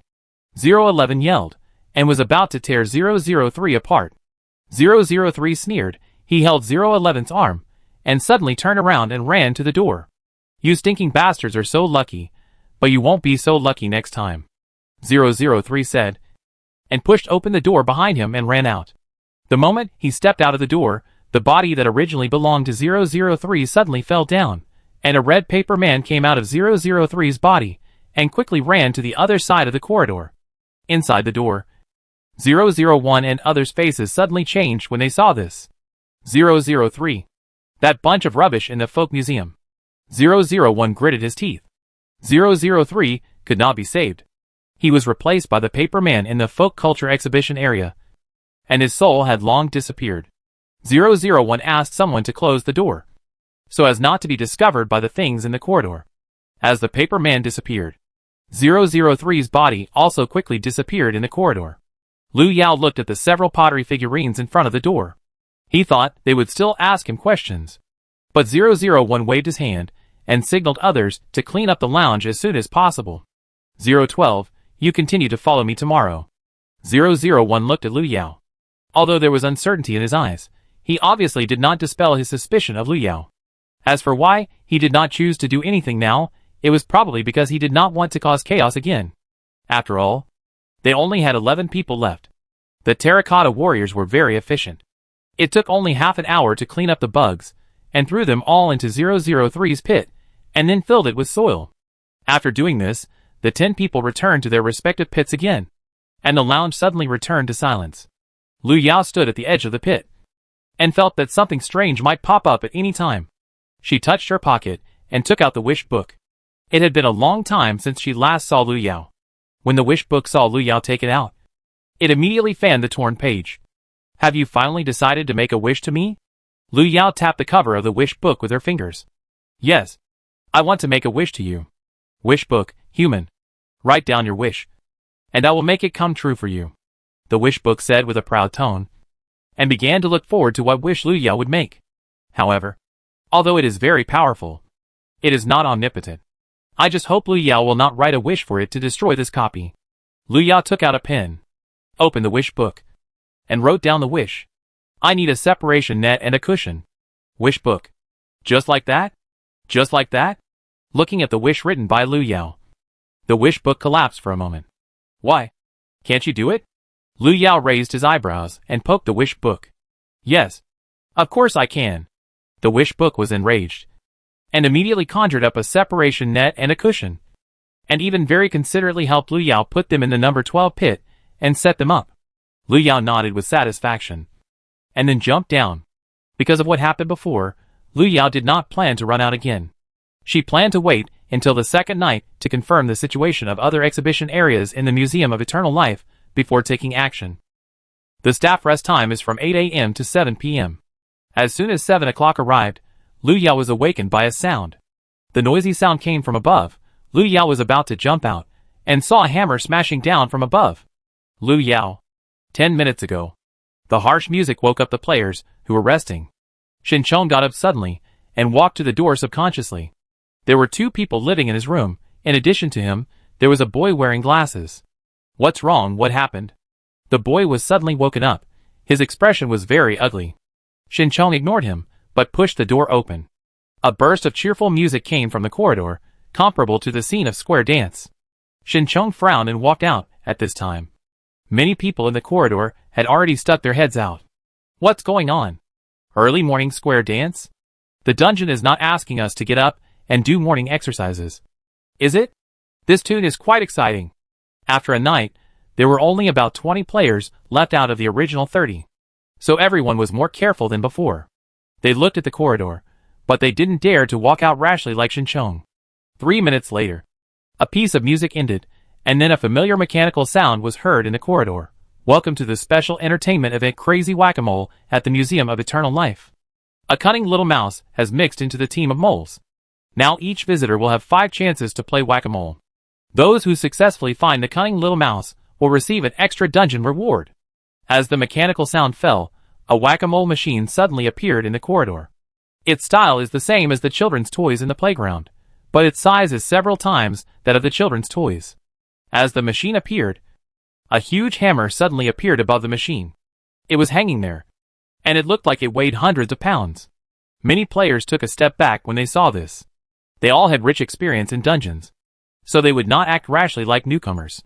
In their opinion, this so-called whack-a-mole game was more like a dungeon side quest. Although side quests can get rewards, they also come with risks. The game will officially start in 3 minutes. Good luck to everyone. The mechanical sound fell, and the previous music sounded again. Along with the cheerful music, a huge rabbit suddenly jumped out of the corridor. It carried a huge carrot in its hand and hurried over. "Let me see who is ready to start the first round of the game." The rabbit ran to the mole machine, scanning the surroundings with a pair of blood-red eyes. The players hiding in the room looked at each other, and did not dare to start first. Seeing that no one responded, the rabbit looked at Shinchong, the only one standing in the corridor. "Since everyone is so modest, you should go first." The rabbit pointed at Shinchong and took a bite of the carrot.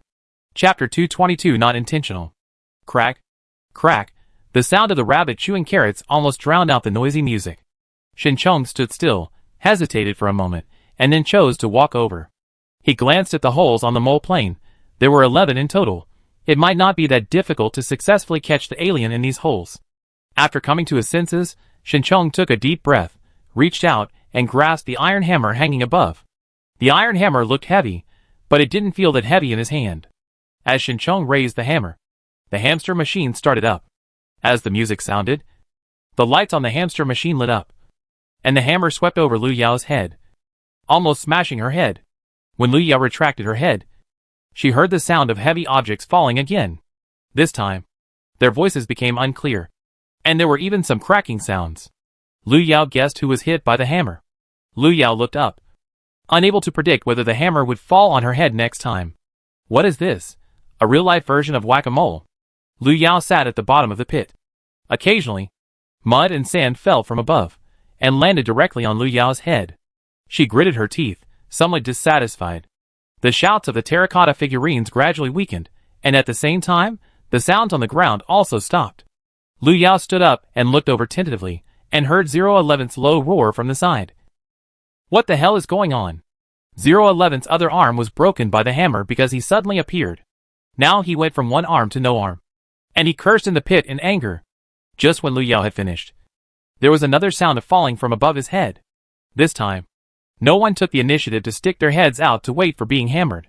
However, the copy obviously did not intend to give them a chance to hide. Almost at the same time when it became quiet, the originally flat ground in the pit suddenly trembled. A huge bug drilled out of the soil and attacked Lu Yao. If Lu Yao wanted to avoid the bug, he had to jump out of the deep pit. However, once he stuck his head out, he would be locked by the iron hammer waiting above. Lu Yao narrowed his eyes, and his expression had become colder. When she held down one of the bugs, the wailing of other terracotta warriors could be heard from above. At the same time, in the corridor, the middle-aged man raised the hammer and locked his target on the hole near the edge. He had a good memory. He had roughly memorized the appearance of those moles several times before. Although there were only slight differences, he still remembered them. Since the moles that were hit were not aliens, then it could only be the remaining holes. He must find the alien and get the dungeon reward. Thinking of this, the middle-aged man took a deep breath. He focused his attention on one of the holes, and when he saw the rat popping out, he suddenly raised the hammer. It fell with a bang. The middle-aged man's hand holding the hammer suddenly went numb, and the hammer suddenly slipped out of his hand and flew straight into the air. No, I didn't mean to do that. There was something blocked me, the middle-aged man hurriedly explained. He originally wanted to hit the mole, but he didn't expect that the hammer seemed to hit a harder iron plate when it fell, causing him to lose his hand. The hammer fell from midair, but it did not hit the ground as expected. Almost at the moment it flew out, it disappeared above the corridor. Seeing this, the rabbit bit the carrot even louder. It glared at the middle-aged man, showing its shiny rabbit teeth. You lost the hammer for hitting the mole. No, I didn't mean to do that, the middle-aged man explained hurriedly. I'll go get it back now, very quickly, very quickly. After saying that, the middle-aged man turned around to look for it. Unfortunately, the rabbit didn't give him this opportunity. It stretched out its claws to grab the middle-aged man who wanted to escape, and suddenly threw him into the air. The middle-aged man struggled for a few times, and then suddenly fell to the ground. The rabbit didn't seem satisfied. It put down the half-eaten carrot, and turned to look at the others. One is not enough. In order for the game to continue, I need to choose one person from you who is suitable to be the hammer. The rabbit grinned, and stared at everyone present with a pair of blood-red eyes. Someone was so scared that he wanted to close the door, but he was caught by the rabbit in the moment of action. What are you afraid of? Is my crazy whack-a-mole game not interesting enough? The rabbit rushed to the girl who was about to close the door, pulled her, and suddenly pricked up his ears. The next second, a long arrow suddenly shot towards the rabbit, almost hitting the rabbit's head. Who is it? The rabbit was instantly enraged, and it suddenly threw the girl away and turned to look in the direction where the arrow came from.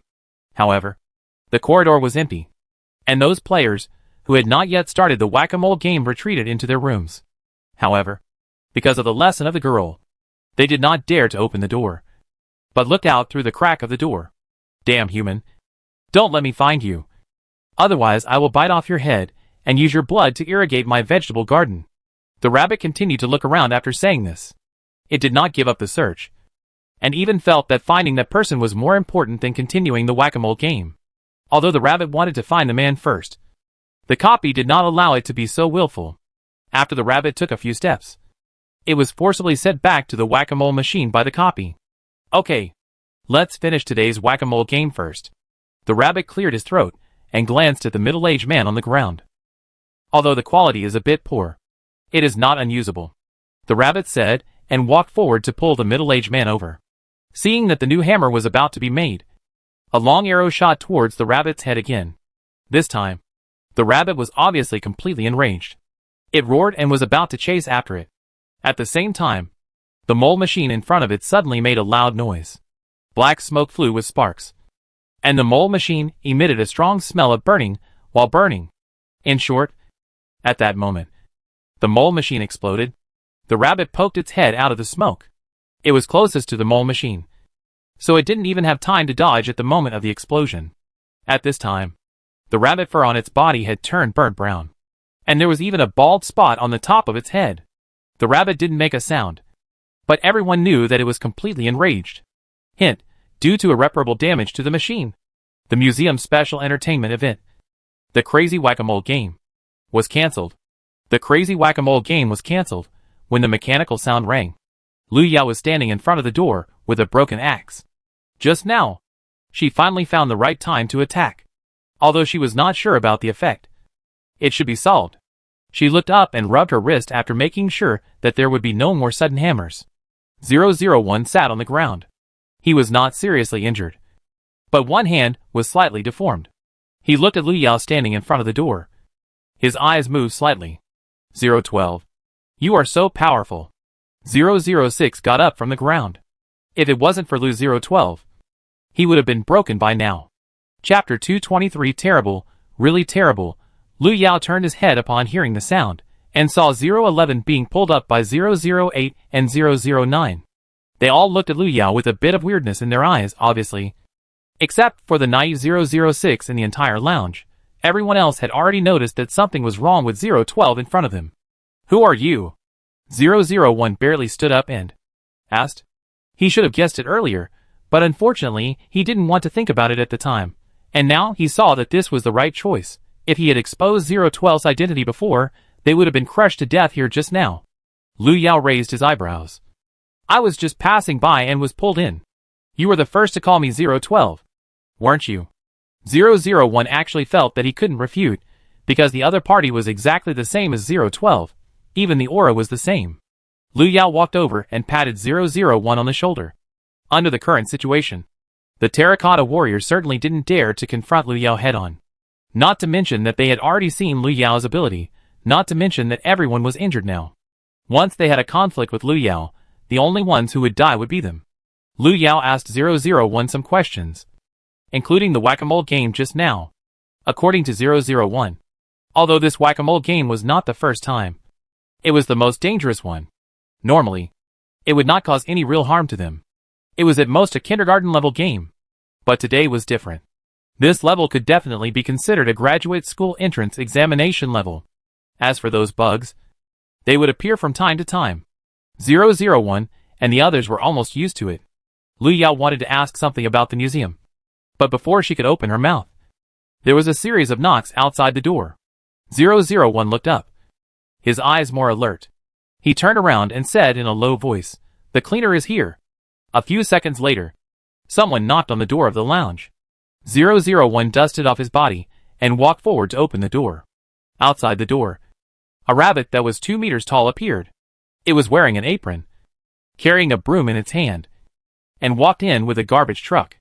Rabbit looked around quickly, as if confirming his workload. The cleaning time for cleaners is from 7 to 10 every night. According to the work rules, non-cleaning employees are not allowed to move around at will during this period. Therefore, when Rabbit was cleaning the garbage, everyone else, including Lu Yao, just stood aside quietly and watched the process. Rabbit skillfully swept up the garbage and threw it into the garbage truck. But his eyes when he looked at 001 and the others were a little cold, as if he was complaining that they had created so much garbage. 001 touched his neck, obviously a little embarrassed. But who let them just go through a life-and-death fight? The rabbit pulled the garbage truck past Lu Yao, and just when Lu Yao thought that the other party was going to pick up the garbage in front of her, The rabbit, who was about to bend down, suddenly jumped up. The next second, the broom in its hand turned into a huge carrot and smashed directly at the top of Lu Yao's head. Fortunately, Lu Yao reacted in time and dodged immediately. The carrot hit the ground, making a dull sound, but the whole carrot was still intact. Lu Yao jumped aside, but couldn't help but marvel at the hardness of the carrot, which seemed to be made of steel. The rabbit stared at Lu Yao with its bloodshot eyes wide open, and made a piercing cry. This time Lu Yao heard clearly what it was shouting. It said, "You, the alien who mixed in with the moles. You ruined my game. It seems that the whack-a-mole game just now was related to you." Lu Yao rubbed her wrist. She was still holding back her anger, and now that a monster came to her door to vent her anger, she didn't need to be polite. A 2-meter-tall giant rabbit rushed forward, waving the carrot in its hand vigorously. Lu Yao drew a long sword from behind and waved it. A few minutes later, Lu Yao stepped on the rabbit's head and carved a flower on the carrot in its hand. At this distance, Lu Yao discovered that there was a bald spot on the rabbit's forehead, which looked like it was burned by fire. Thinking of the whack-a-mole game the rabbit just mentioned, it was probably because she destroyed the whack-a-mole machine and directly affected the nearby rabbits. The rabbit struggled for a few times under Lu Yao's feet, and finally calmed down after almost having one of its front teeth kicked off. As for 001 and the others on the side, they had already been scared and huddled in a corner, not daring to make a sound. It was terrible. Really terrible. Fortunately, they did not act impulsively before. Otherwise, they would probably be the ones being stepped on. Lu Yao looked down at the rabbit. What happened to the previous whack-a-mole game? Lu Yao had been a little curious before. Why the whack-a-mole game suddenly became more difficult, and even seemed to be targeting the NPCs in the dungeon, until she saw the rabbit appear and attack her. She guessed that the so-called whack-a-mole game might be more like targeting her. The rabbit pulled the corner of its mouth and tried to struggle again, but Lu Yao did not give it any chance to break free. With a series of muffled sounds, the rabbit's head was slapped directly. Lu Yao obviously had no patience. If the rabbit refused to talk, she would not mind setting up a fire to roast rabbit meat. The rabbit screamed after being beaten, and finally had to tell Lu Yao about the rules of the crazy whack-a-mole game. After listening to this, Lu Yao suddenly smiled. She leaned over and stared at the rabbit, and reached out to pull off a key hanging around the rabbit's neck. It was a small and exquisite silver key, and the number 17 was engraved on the key. What is this? Lu Yao turned her head and asked 001. 001 was suddenly called, and trembled for a moment. That should be the key to the cleaner's lounge. This kind of key is equipped in every lounge, and the key to the Terracotta Warrior Lounge is in 001's hand. Lu Yao put the key in her pocket, and then found Rabbit's work badge. A candle with 029 engraved on it. Obviously, Lu Yao planned to give up the identity of 012 and become 029. Lu Yao replaced Rabbit's identity as a cleaner, stuffed Rabbit into the garbage truck, turned around, and waved to 001 and the others. 001 was smart. He knew what Lu Yao meant, and immediately promised that they would not say anything. Lu Yao pushed the garbage truck away with satisfaction, and helped them close the door. In the corridor, Lu Yao took out his work badge, and the scene in front of him changed accordingly.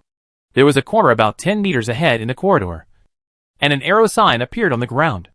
Lu Yao walked along the arrow, and saw the sign of garbage treatment room. Several rabbits had gathered in front of the treatment room. Each of them was nearly 2 meters tall, but the color and length of their ears were different. Seeing Lu Yao appear, a gray rabbit turned its head and looked over. It looked at Lu Yao and sniffed. 029. What's in your car? Lu Yao paused as she pressed the garbage truck. The roasted rabbit was still inside, but it had fainted. She didn't expect other rabbits to have such a keen sense of smell. Lu Yao smiled. Nothing. It's all garbage collected.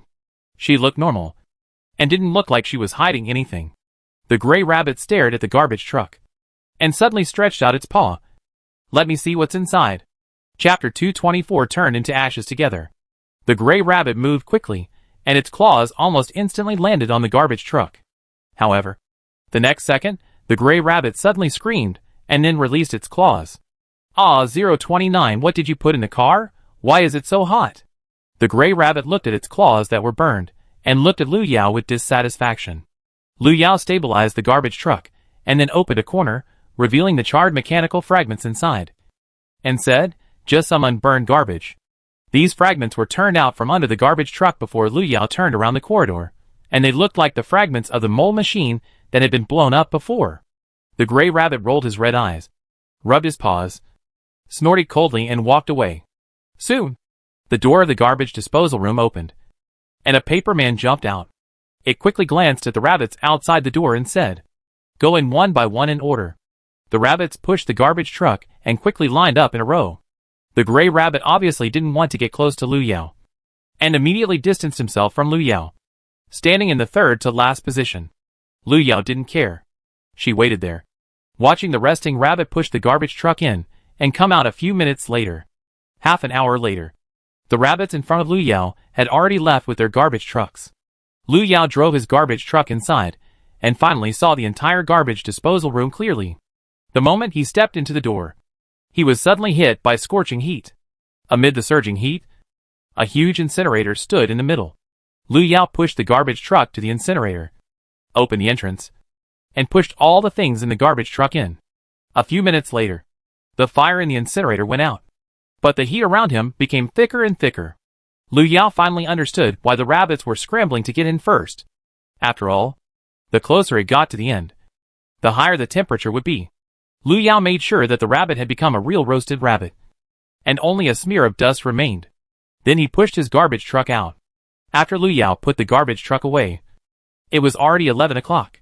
According to the employee code, 11 to 12:30 was the employee meal time. During this time, the museum's employees would go to the food area for meals. Lu Yao thought of the ingredients in the food area and gave up the idea of eating.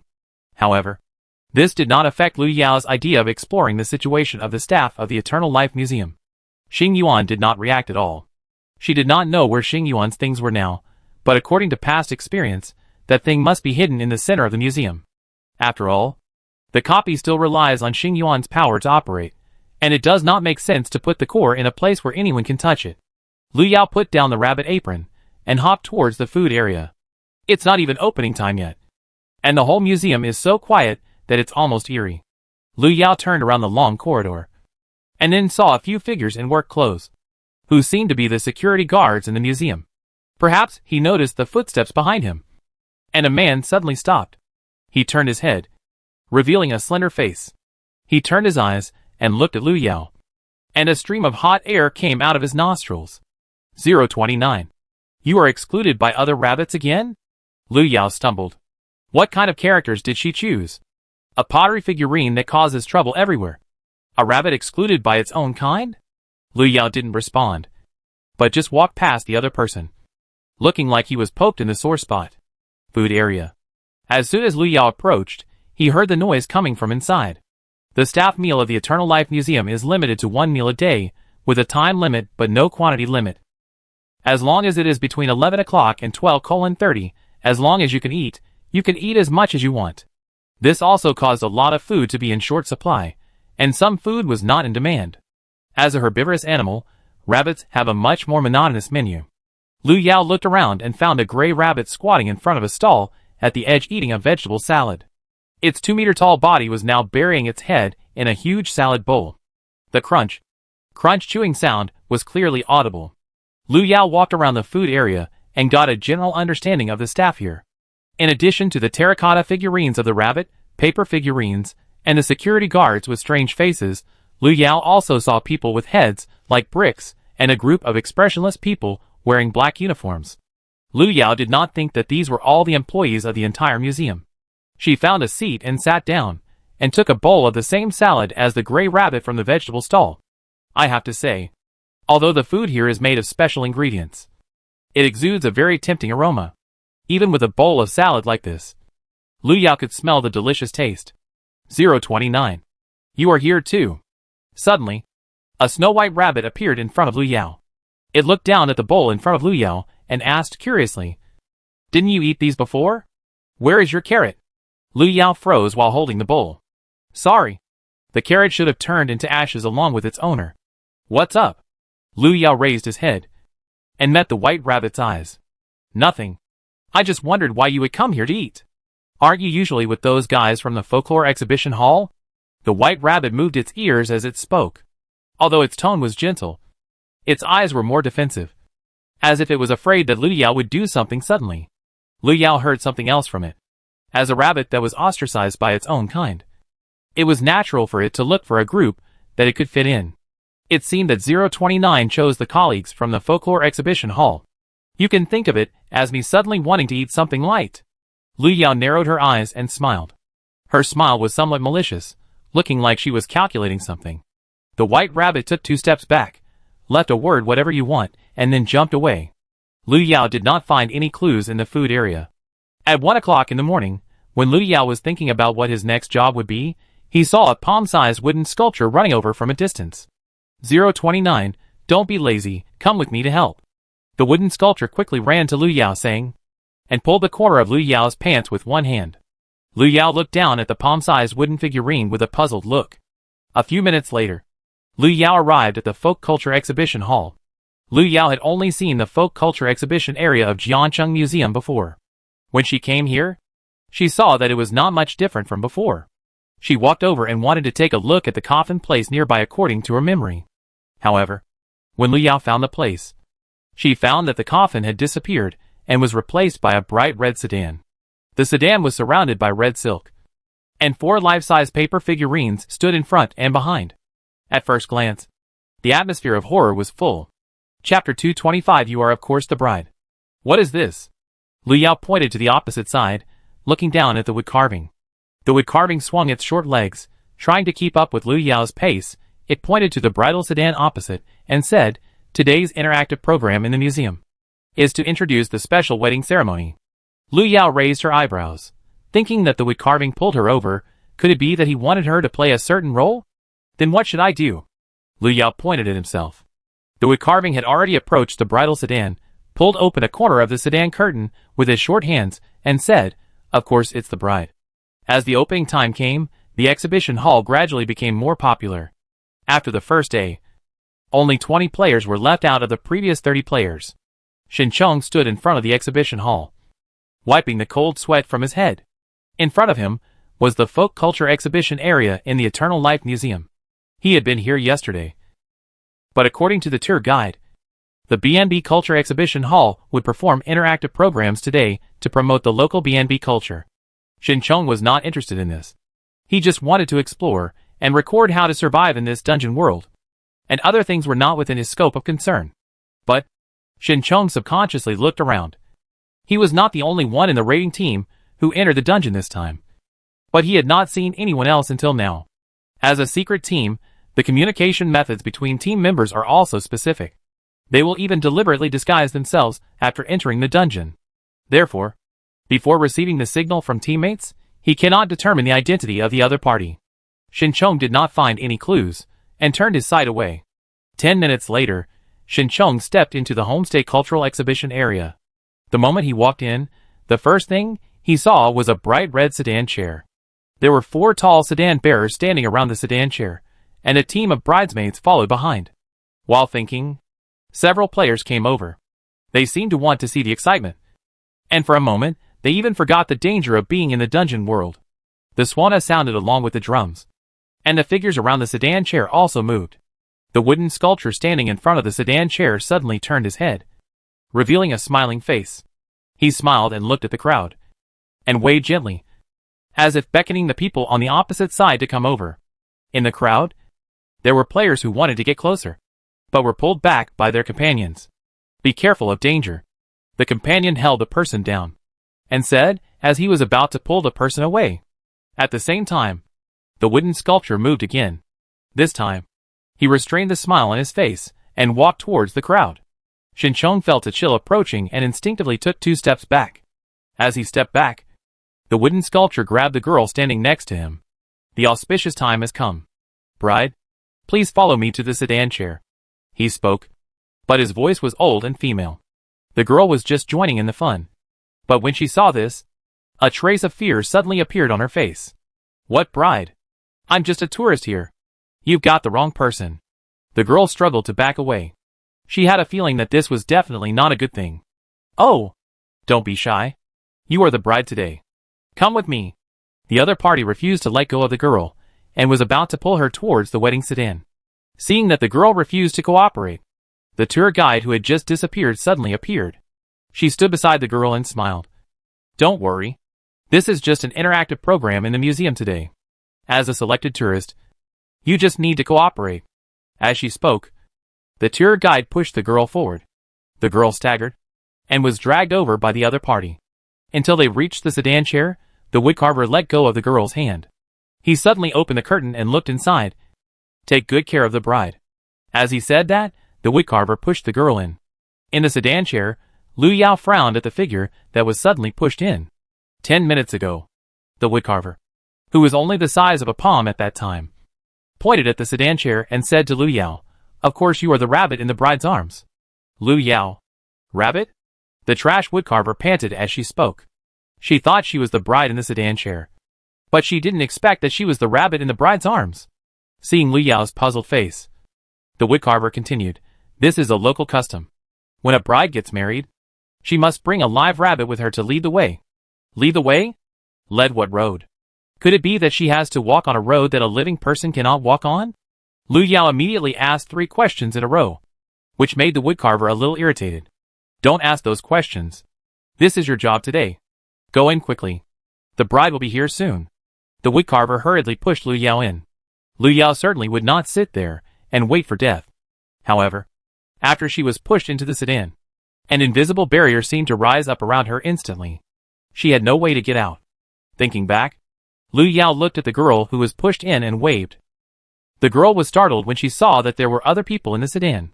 When she saw Lu Yao clearly, she breathed a sigh of relief.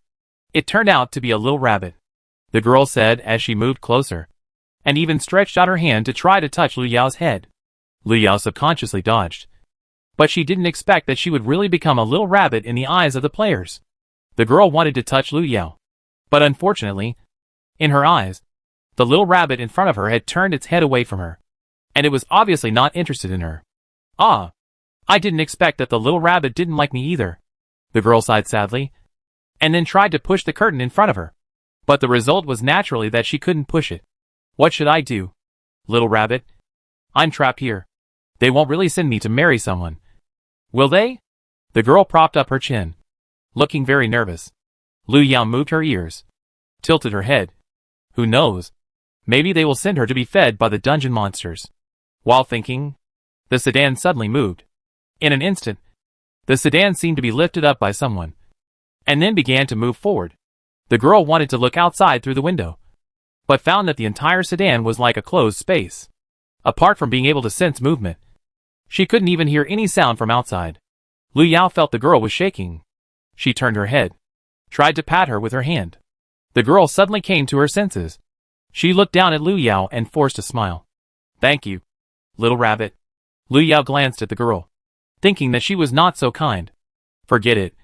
The most important thing now is to find a way to get out first. The speed of the sedan was getting faster and faster. Lu Yao could clearly feel the sedan shaking, and the shaking was getting bigger and bigger, just like walking on an uneven road. This shaking lasted for nearly half an hour, and with a muffled sound, the sedan stopped. Lu Yao glanced at the drowsy girl, and reluctantly raised his hand to pat her arm. The girl suddenly woke up, and immediately looked around. Stopped? Great. Can I leave now? The girl rubbed her eyes, and her voice was full of expectation. Chapter 226. Be obedient. There were footsteps approaching outside the sedan, and then the curtain was lifted, revealing the smiling face of the wooden sculpture. He glanced inside the sedan, looked at the girl, and then looked at Lu Yao beside him. Bride, it's time to get off the sedan. After saying that, the wooden sculpture stretched out his hand to signal the girl to follow him down. The girl looked at it blankly, and was finally pulled down by the wooden sculpture. Lu Yao wanted to take the opportunity to jump out, but was pulled into the girl's arms by the wooden sculpture. The bride must hold the guide rabbit tightly. Otherwise you won't be able to walk to the ceremony hall later. The woodcarver patted the girl's shoulder, signaling her to move forward.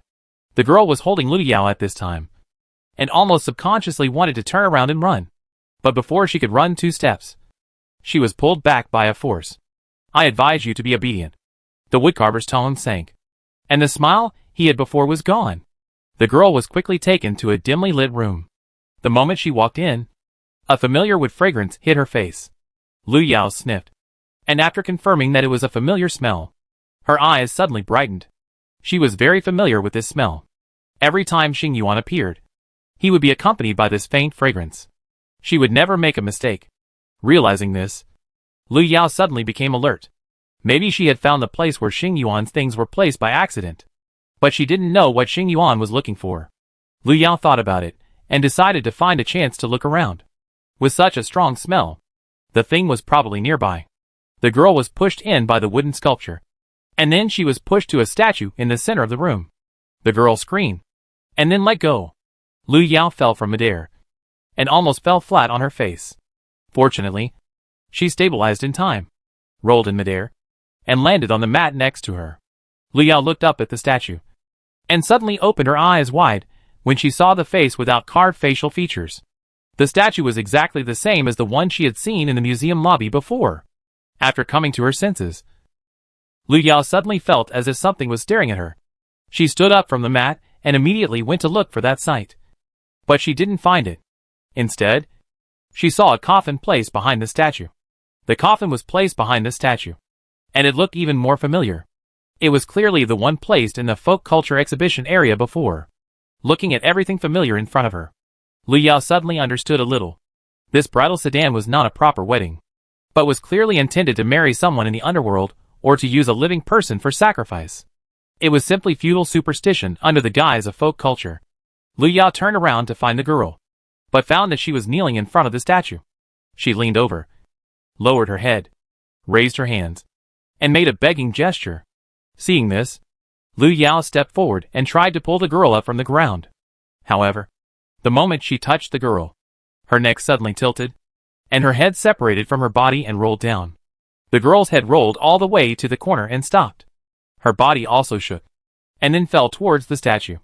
Blood flowed out from the wound on the neck, and gathered into a pool at the foot of the statue. At a certain moment, Lu Yao felt that sight again. She was being stared at by something. No matter where she went, it seemed as if a pair of eyes were staring at her. Lu Yao watched the blood on the ground quickly disappear at the foot of the statue, and confirmed one thing. This was not a so-called wedding but a sacrifice. They dressed the girls as brides and sent them here, and then used their blood to sacrifice the statue here. Or more precisely, the statue of God. Lu Yao looked at the tall statue in front of her, with one hand behind her back. She didn't like the feeling of being watched, not to mention that the person in the same room with her was a man-eating statue. As for whether this statue was related to Xing Yuan, this copy was created by the Abyss. What does it have to do with Xing Yuan, who is also bound in the Abyss? The Abyss borrowed the power of Xing Yuan to keep the copy running, but the power absorbed by the copy would not be returned to Xing Yuan at all. Xing Yuan was just a poor evil god exploited by the Abyss, Lu Yao thought, and her eyes suddenly darkened as she looked at the statue. She turned her wrist behind her back, and an axe appeared in her hand. It was better to destroy such an obstruction. Lu Yao raised the axe and dropped it directly on the statue. After a muffled sound, the statue in front of her was unscathed. Lu Yao rubbed her numb wrist and frowned. The hardness of the statue in front of her was far beyond her expectations. Even the broken axe with enough reinforcement could not cause any damage to it. Lu Yao didn't plan to do any more useless work. She put away the axe and took out the wish book instead. The wish book didn't expect to be used again, and it immediately perked up. Lu Yao took out a pen and wrote down her wish on the wish book, then patted the cover of the book. Okay. This time, she wished for a large bucket of corrosive liquid from the wish book. Although the wish book was dissatisfied with Lu Yao's behavior, it couldn't beat or scold it, so it could only accept it humiliatingly and handed the corrosive liquid to Lu Yao. Lu Yao poured the bucket directly on the statue. As a pungent smell spread out, the statue in front of him was corroded at a very fast speed. Lu Yao took a few steps back to avoid being splashed. Outside the door, the woodcarver estimated that the time was almost up, and was about to open the door to take Lu Yao out. After all, their interactive program had not yet ended, so how could it end in one show? But before the woodcarver opened the door, he heard a loud collapse from inside. The sound was like the sound of a heavy object hitting the ground, and even the ground shook. What happened? The woodcarver yelled at the top of his lungs. At the same time, he had already stepped forward and pushed open the door, intending to see clearly what had happened. The moment the door opened, smoke and dust accompanied by a strong smell rushed in his face, and the woodcarver was choked by the smell and took 2 steps back. What's going on? The woodcarver was furious. 029. What did you do? The smoke in the room lingered for a long time, and the pungent smell made it difficult to breathe. The woodcarver finally rushed in, and what he saw was the statue that was mostly corroded and broken into pieces. Statue? How could this happen? Where's 029? The woodcarver tried to move forward, but accidentally stepped on the corrosive liquid that flowed to the ground. The next second, the woodcarver wailed. One of his feet had been corroded completely. It fell to the ground, and the other parts of its body were also stained with the corrosive liquid on the ground. For a while, the woodcarver rolled on the ground and wailed, and soon he was motionless. A sound of gongs and swonas rang in his ears, making him feel annoyed. Lu Yao opened his eyes, but it was pitch black in front of him. She tried to move her body, but found that her body seemed to be imprisoned by a force, and could not move at all. Sighing, Lu Yao tried to figure out her current situation.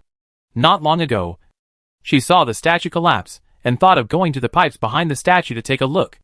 Unexpectedly, she fainted as soon as she approached the person. When she opened her eyes again, the person had already arrived here. Chapter 227 The Disappearing Evil God. Listening to the sound of gongs and drums, combined with her current situation, Lu Yao felt that she was more like lying in a coffin. When she realized this, Lu Yao was not too panicked. It was just lying on the coffin board. It was not that she had never slept in a coffin before. She even slept in an empty coffin. What concerned her was that she should still be moving now. What was carrying the pipe outside? Where were they going to carry her? Lu Yao frowned. Without knowing these, Lu Yao could not even predict what would happen next. Lu Yao leaned her head against the wooden board, sniffing the rich woody aroma in the air, and tentatively asked, Xing Yuan, are you there? If it were any other time, Xing Yuan would have jumped out as soon as she discovered something. But this time, Xing Yuan remained quiet, as if she had never appeared. Lu Yao did not wait for a response, and did not even feel a trace of something strange on the back of her neck. Xing Yuan disappeared? Lu Yao frowned, and heard a muffled dong sound from outside the pipe. The sound was like something was hit by something heavy. At the same time, the sound of gongs, drums and swonas stopped abruptly, and even the faint whispers that had come before disappeared. After about a few minutes, Lu Yao heard the voice again. This time, the person who spoke did not deliberately lower his voice. Is this it? It should be this. The master said that as long as we send the person here and bury him, it will be fine. Are you sure that if you do this, the gods will bless us? At this time, what else is there to disbelieve? The master has already said that as long as we send the sacrifice, our village will be safe and sound in the future. Then do it. Qingzi, come and help. In the coffin, Lu Yao heard the conversations of several people outside, and roughly understood his situation. Probably because the girl died in front of the statue, so the next plot could not proceed. The copy captured her as a substitute. As for what happened next, the people outside were just planning to bury her, as a sacrifice to the sun god. The sound of shovels digging the soil gradually sounded. Lu Yao knew that she would soon be buried in the soil, and then she would die of suffocation. Lu Yao could not move for the time being, but her mind was still clear. She had to find a way to escape. Once she is really buried in the earth, there is really nothing that can be done. As time went by, the people outside had already dug the earth pit. They exchanged glances, and someone immediately lifted the pipe and prepared to throw it in. Do you think the person inside is awake? Suddenly, someone suddenly said. Because of this sentence, the two coffin bearers almost slipped. Fortunately, the two people stabilized in time, which prevented the coffin from sliding directly in. Why do you care whether she is awake or not? Just bury her in quickly. But this is a living person after all. Can we really do this? I say, why are you hesitating? It's already this time. Are you still thinking about releasing the person? Besides, we have no choice. If there was no trouble in the village, we would not send a living person in. The man sighed and said, but his hands accelerated, just as the coffin was thrown into the pit. A strange sound suddenly came from the surroundings. The sound was like the roar of an animal, and it was mixed with human voices. What sound? One of them panicked. They were doing this kind of thing at night, and they were already nervous. In addition, the gong and drum players had just gone back. Now there were only a few of them in the wilderness, which added a bit of horror. Where did the sound come from? I think the sound seems to come from the coffin. Don't scare me. Isn't there a woman locked up in there? How could it make such a sound? How about we open it and take a look? If it's not a woman inside, we've done nothing. The braver ones couldn't help but want to get closer to find out. Some people disagreed, but as they listened to the increasingly clear sound, they couldn't help but want to confirm it. If the person buried was really not a woman, their plan would fail, and the god might even blame them for it. Several people pulled the coffin out of the pit, removed the cinnabar talisman paper that fell on it, and then carefully tried to move the coffin away. But before they could do anything, they heard another muffled sound from inside. Then the coffin lid was opened, and a figure sat up from inside. Seeing this, several people outside immediately shouted and tried to escape. But before they could run far, they were entangled by transparent tentacles and pulled back. Lu Yao sat up. She supported her chin with one hand, rubbed her numb wrist, and glanced at the people who were pulled back. She was casually wearing a bright red wedding dress, which seemed to have been thrown in a hurry, and was directly wrapped on Lu Yao's original clothes. "Why are you running? Didn't you want to open the coffin just now?" Lu Yao said, as he pressed the pause button of the mobile phone video, and turned off the animal world that was playing on the phone. The wish book was thrown at Lu Yao's feet, as if she had completely fallen into autism. On the wish book, there were words written crookedly by transparent tentacles. It showed what had just happened. Lu Yao couldn't move, so if she wanted to attract the attention of those people, she naturally had to think of some way. Finally, Lu Yao thought of the wish book, and simply called out the transparent tentacles to help it write the wish on the wish book. She played a section of Animal World directly in the coffin, which always attracted the attention of those people outside. Lu Yao glanced at the cinnabar talisman thrown on the ground, and it seemed that the reason why she couldn't move before was also found. The person who drew the talisman was indeed quite capable. Otherwise he would not have trapped her. However, the premise was that she was unprepared and had a copy to target her. When those people were caught by Lu Yao, they immediately lost their previous momentum. They looked at Lu Yao as if they were looking at a monster, shrinking and not daring to speak. A few minutes later, Lu Yao asked about the whole story. Not long ago, strange things happened in the village one after another, and the villagers had no choice but to ask the master for help. The master counted with his fingers and said that someone in the village had provoked an unclean thing. If you want to bless the people in the village to be safe, you need to choose a living person as a sacrifice and send it to the nearby gods. Unfortunately, Lu Yao was the one chosen by the village. You are from outside, so we don't have so many concerns when we start fighting. The older man raised his head and whispered. They didn't want to do that either. But something strange happened in the village for no apparent reason. Who knows if she will be the next one to get into trouble? Lu Yao thought she was just accidentally pulled into the museum's interactive program. But she accidentally triggered a side storyline. She is indeed in a mountain now, and the village of several people is a few kilometers away from here. The reason why they chose to be here is because the master had calculated it. Lu Yao will not comment on the so-called master for the time being. She is curious whether the gods they are talking about are related to Xing Yuan. After all, since entering here, Xing Yuan seems to have disappeared. Chapter 228. Is it a human or a ghost? Xing Yuan is gone. How can she be sure what he is looking for? Lu Yao patted the dust off his hands and walked out of the coffin. The tentacles still grabbed those villagers, and of course they would not let them go without Lu Yao's order. Well, we have said everything we should say. Can you let us go now? The villagers looked at Lu Yao, perhaps realizing that Lu Yao had no intention of killing them, then asked with courage. Lu Yao looked back and suddenly smiled. Okay, but you have to take me back to the village. Since the side story has begun, Lu Yao is also a little curious about what strange things happened in the village. Although the villagers did not want to take Lu Yao back, they had no choice at this time. It took a lot of time to walk several kilometers of mountain roads. Therefore, when Lu Yao arrived at the village, it was already dawn.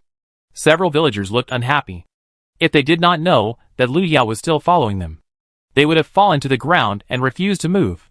When several people entered the village, they suddenly felt a little troubled. After all, they went to send Lu Yao to the ground last night, but now they brought him back alive. They had no idea how to explain it. Why are you looking at me? Aren't you going home? Lu Yao looked at the people. She didn't plan to follow them any further. Instead, she wanted to walk around the village to see if she could find anything.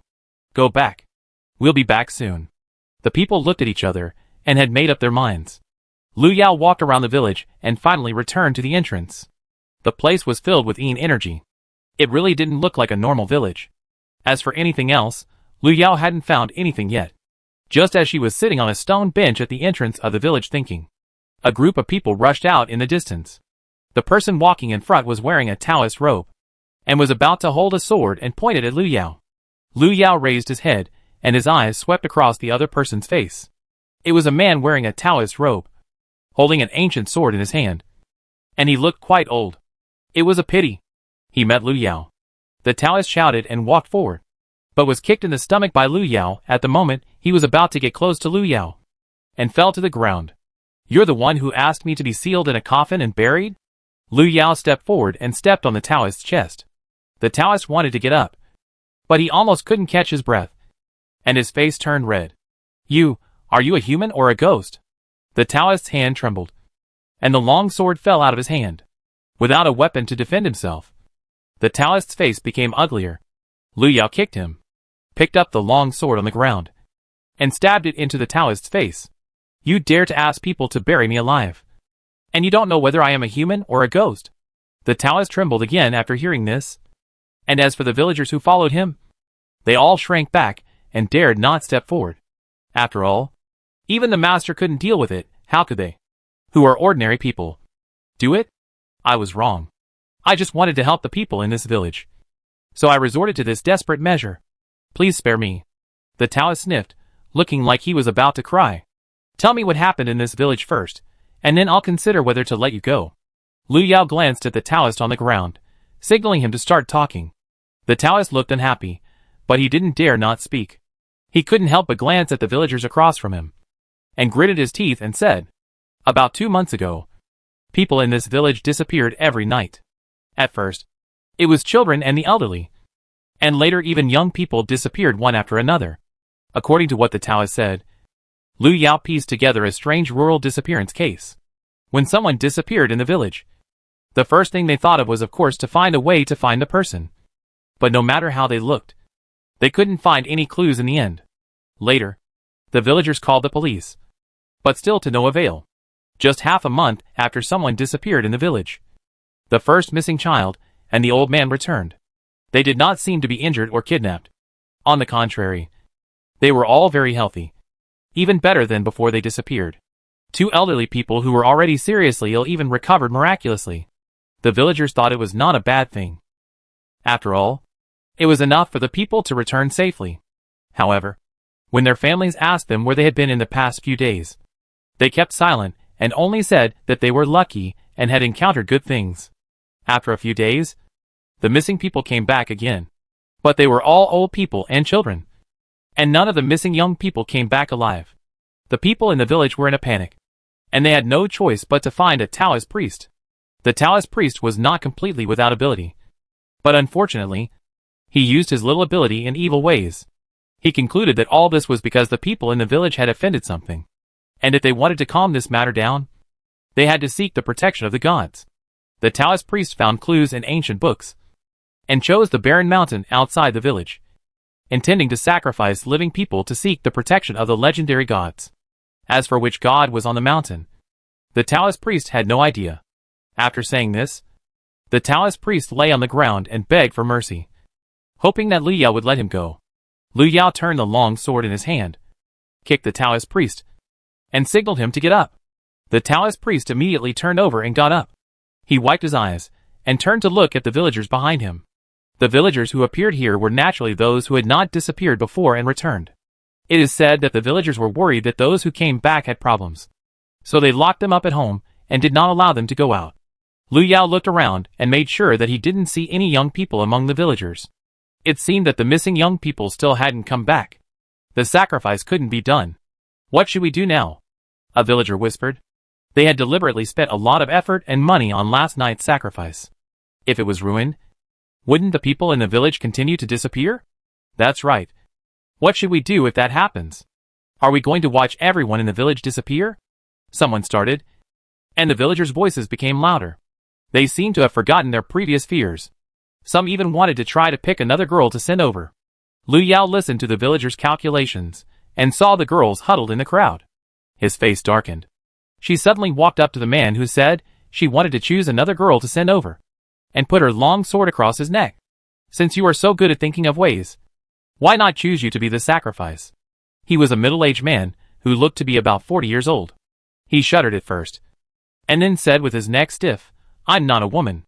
"Why must it be a woman? Because you think they are weak or unimportant accessories? Do you think they can be sacrificed at will?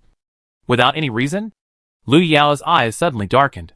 She didn't want to reason with the NPC in the copy, but she couldn't help it every time she met him. Why do women and children have to be sacrificed at times like this? And not these people who talk about morality and justice, but only retreat when faced with difficulties? The middle-aged man wanted to refute, but was suddenly kicked from behind. The kick was so fierce that the middle-aged man's neck hit the long sword directly, and the sharp blade immediately cut his neck. Chapter 229. It's a waste to not use it. That's right. Why do we have to choose a woman? I think you are good.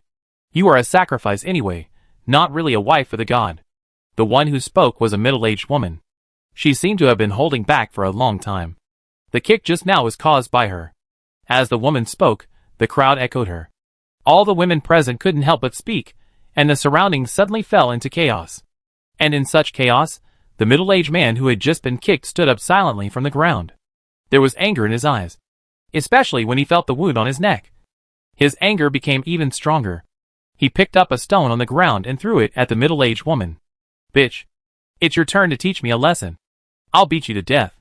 The stone was about to hit the woman's head, but it stopped at the moment it was about to get close to the woman. Then the stone changed direction and hit the middle-aged man's head directly. The middle-aged man immediately lay on the ground, covering his wound and wailing. Lu Yao didn't plan to watch the villagers quarreling anymore. She restrained everyone by force, looked at the leading villager and said, "I can help you, provided you cooperate. This kind of thing wouldn't happen in the village for no reason." As for the reason, Lu Yao was also a little curious. It stands to reason that she was looking for Xing Yuan and the things he left in this copy world. So it didn't make sense for her to get involved. But this is a copy world. There is no plot without reason. Since there is such a plot point, it is very likely to have something to do with what she is looking for. When the villagers saw Lu Yao was going to help, they agreed after some hesitation. As for the Taoist priest, Lu Yao took him along because he was not completely useless. He might be able to help her, so it would be a waste if he was not used. Because it was daytime, Lu Yao chose to go and see the old people and children who had returned after disappearing. The Taoist priest took Lu Yao to one of the families. It was said that the old man in the family was already terminally ill and was about to die. But he suddenly disappeared that night. When he came back, he was completely well and even looked younger. This is it. The family is worried that something might happen to the old man, so they have kept him locked up, the Taoist said, pointing to the house opposite. It is said that the old man has been locked up in the house. As soon as Lu Yao walked in, he smelled the salty and humid air. The Taoist also smelled the smell, but in his opinion, the smell was no different from stinky salted fish. "Oh, don't be so polite. There is nothing good in this village. It is probably the salted fish that his family hung out to dry." Lu Yao said nothing and continued to walk forward. The door was quickly pushed open. The hostess of the house stood aside with her head down, without saying a word. As for the host of the house, he seemed to be hesitant to speak. It seemed that he remembered the middle-aged man who was beaten before and chose to shut up. The moment the door was opened, a strong salty and humid air suddenly hit. Lu Yao frowned because of being choked. She tried to look into the room, and saw an old lady sitting on the recliner inside. She had gray hair, a wrinkled face, and was skinny, but her eyes were very bright. She turned her head to look outside the door, and met Lu Yao's gaze. The moment Lu Yao looked at her, he saw a pair of slightly cold eyes. "Mom, this is the new master invited to the village. She wants to ask you about the previous disappearance." The male protagonist on the side spoke, but he did not look at the old lady, but turned his head to the side, as if he did not dare to look at her. "Ah, I know." The old lady slowly sat up from the recliner. "What are you doing standing outside? Come in and sit down and talk." The old lady stood up and greeted Lu Yao and the other two warmly. "This master looks familiar. He must have been here before, right?" The old lady looked at the Taoist priest behind Lu Yao. Her voice was calm, like a kind elder. The Taoist priest was suddenly asked, and nodded. He had indeed been here a few days ago. Seeing this, the old lady's son and daughter-in-law outside the door subconsciously wanted to leave. "Master, you guys chat. We still have work to do. We'll go and get busy first, the male host said, and pulled his wife away without waiting for others to react. Lu Yao turned around and looked at the two of them. He didn't say anything but walked in with the Taoist priest. The moment she stepped into the room, the strong salty and humid smell became more obvious.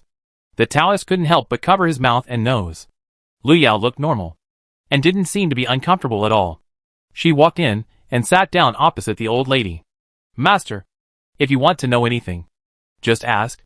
The old lady spoke, but her eyes seemed to be secretly looking at Lu Yao.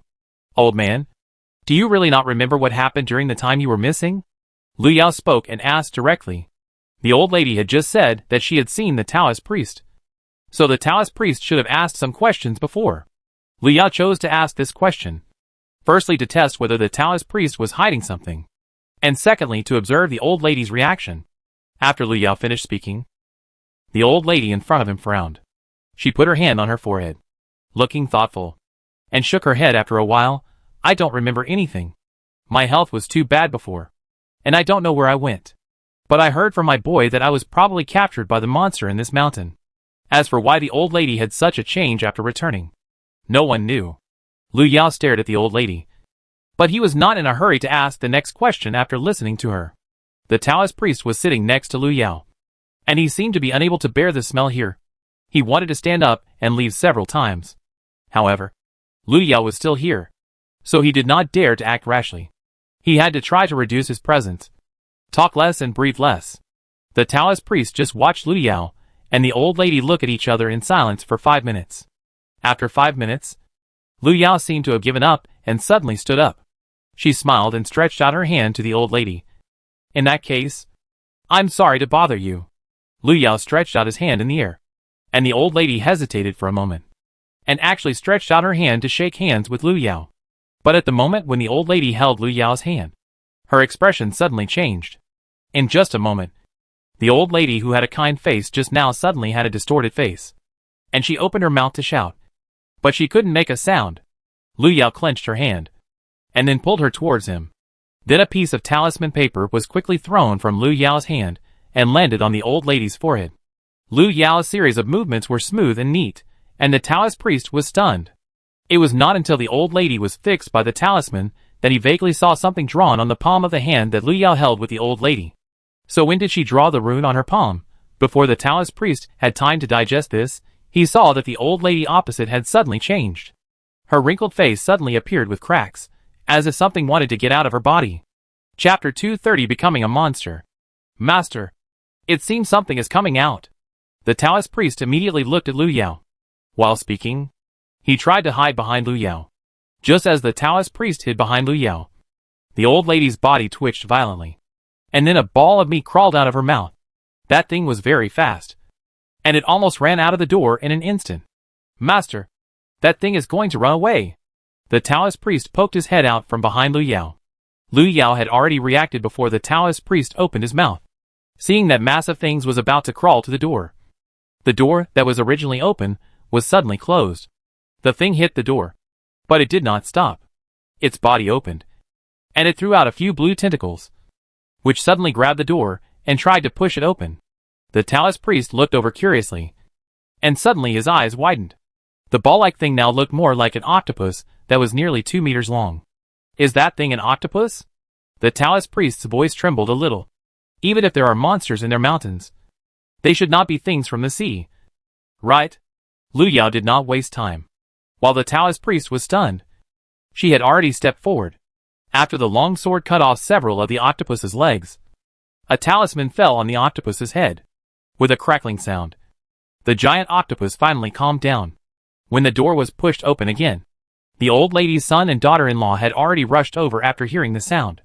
When they saw the octopus lying at the door with all its tentacles broken off, they subconsciously retreated to the corner. What is this?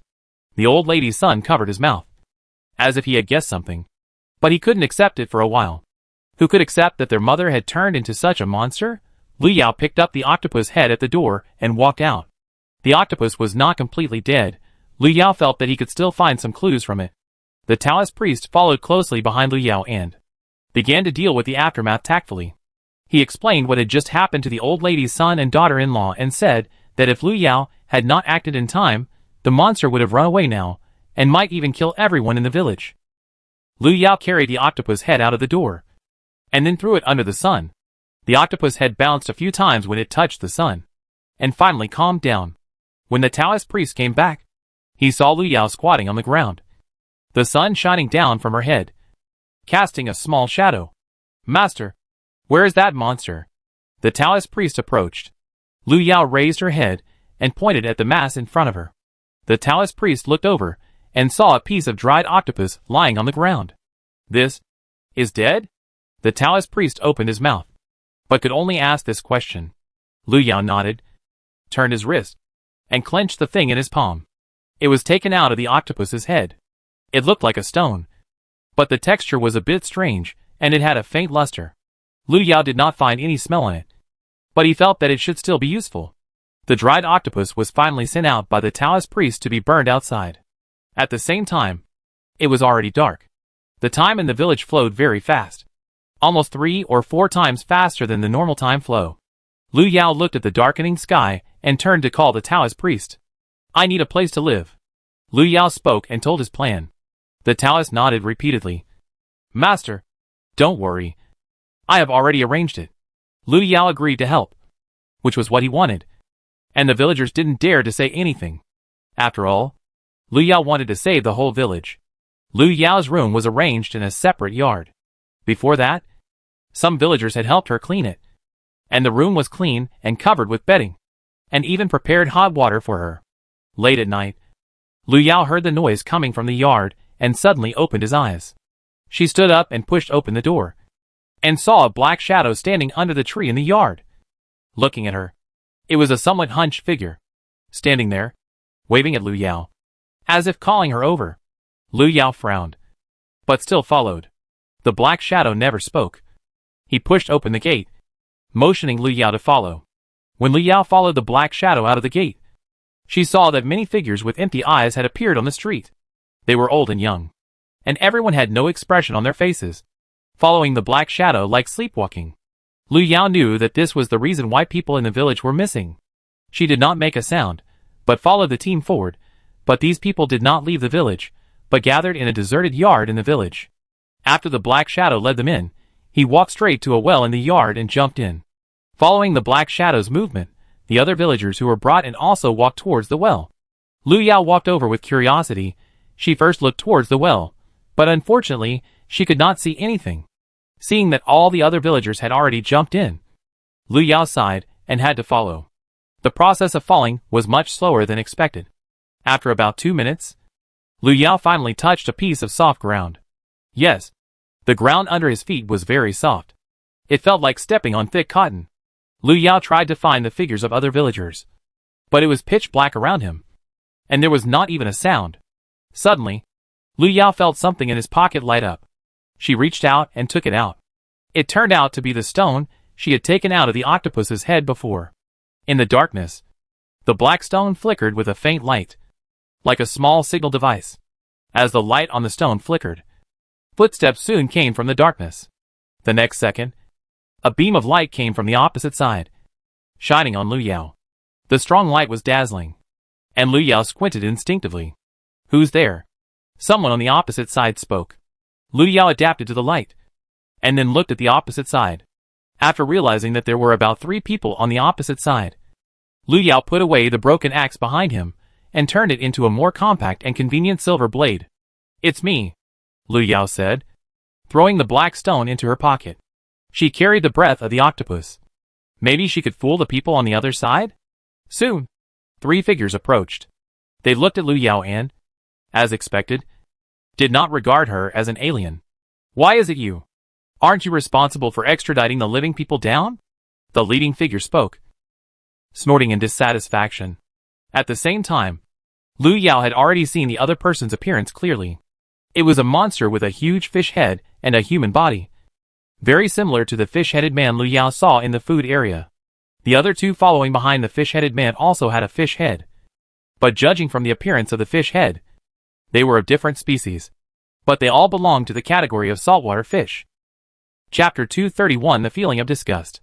3 saltwater fish appeared in a freshwater well. This illogical situation happened in the Abyss dungeon, but it did not surprise Lu Yao. To some extent, the Abyss is willful. This is the experience Lu Yao has summed up after struggling in the Abyss for so long. She looked at the three fish-headed people and said calmly, "Something unexpected happened.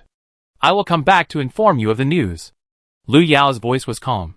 While speaking, he looked at the three fish-headed people. The fish-headed people's eyes turned, as if they were trying to distinguish the truth of Lu Yao's words. After a moment, the leading fish-headed man finally asked, "What happened?" Lu Yao, a foreigner, came to the village, and he seemed to want to destroy this place. The fish-headed man rolled his eyes faster after hearing this. "Are you telling the truth? Where is that person? Their plan has not been completed yet, and they must not let go of anyone who wants to destroy the plan." Lu Yao was sure that his words had deceived the fish-headed man. And then he said, "It's up there, and everyone in the village knows it. I'll send someone to get rid of that guy right away." The fish-headed man took out an old-fashioned mobile phone from his pocket. Lu Yao was a little surprised that these monsters actually had such equipment. Then she heard that the fish-headed man had made a call. A few minutes later, the fish-headed man took people to go up to find someone. Lu Yao was left here by them, and was given the task of guarding the living. Lu Yao gladly accepted it, took the key given to her, and walked deeper. As for the fish-headed man who planned to go ashore, they would only look for the new outsider, and the villagers were still safe for the time being. Lu Yao walked forward with the key. The ground under her feet was always soft, so she felt a little tired. 10 minutes later, she heard sobs from the other side. She knew she had reached the place where the living were imprisoned. A ray of light gradually appeared in the darkness, and Lu Yao saw a door in the light. Who would have thought that the world under a well would extend so far? If it was on the ground, Lu Yao felt that she was about to reach the entrance of the village. She walked to the door, took out the key and opened it.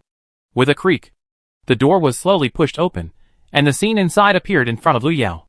The light inside the door was still dim, and the living people locked inside were curled up on the ground, with dog-like chains around their necks, and the other end of the chain extended to a huge stone statue. Lu Yao's eyes swept over the stone statue, and then recognized the stone statue. It was exactly the same as the statue she had seen in the museum and the house before.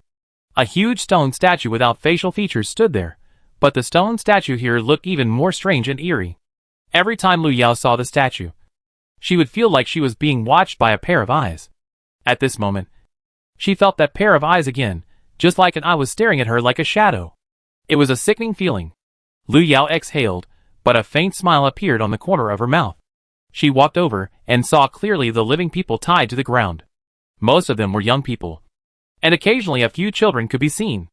Lu Yao saw some bones in the corner, and some gray hair was scattered around the bones. Obviously, most of these bones belonged to the elderly. Thinking of the situation in the village, Lu Yao roughly guessed the situation here. Those monsters brought the villagers in, and then locked them here, and absorbed their lives through the chains here. Those old living people had limited vitality, so they lost their lives in a short time. And then, they were covered with their skins by the monsters here and returned to the village, monitoring the movements in the village or doing other tasks. Lu Yao glanced at the young man next to him. His face was pale and bloodless. He lay there sickly, and looked like he couldn't hold on for much longer. Seeing Lu Yao appear, the living people slowly raised their heads, their eyes full of fear. They knew that as long as those monsters appeared, it meant that one of them would die. Lu Yao walked all the way to the stone statue, and then stopped. She looked up at the stone statue, and the more she looked at it, the more unhappy she felt.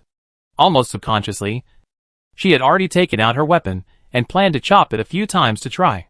At the same time, in the village, there was a noise in the well, accompanied by a rustling sound, and then several figures with fish heads crawled out of it.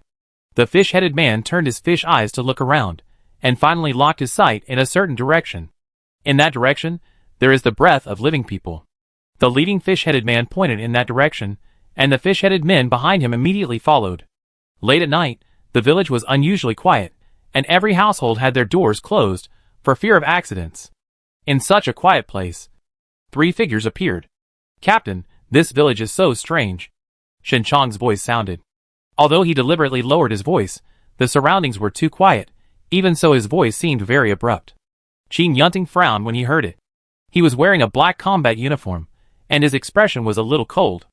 "Be careful, Don't act rashly before you are sure of the situation here. Qin Yunting spoke, and looked at the two people behind him. They fell here after being forcibly pulled into the sedan chair. According to the prompt before the copy, they are now in a side quest of the copy of the Museum of Eternal Life. Here, their task is to rescue the missing villagers, and the time limit is 48 hours. It's a pity that they have been here for 2 hours, but they haven't seen a single villager, and they don't know what happened here. Captain, why don't we choose a house to sneak in and take a look? Shinchong's patience is average. If Qin Yunting hadn't been there, he would have probably already climbed into the villager's yard. Before Qin Yunting could speak, the girl next to him said, "This village is very strange. Be careful not to alert the enemy. Girls are so timid. When will we complete the mission and leave here?" Shinchong looked at the girl behind him with some dissatisfaction. According to his idea, she should not be brought with him on this mission. Who would have thought that the captain would agree to let her act together? The girl's face changed when she heard it. "You discriminate against women?"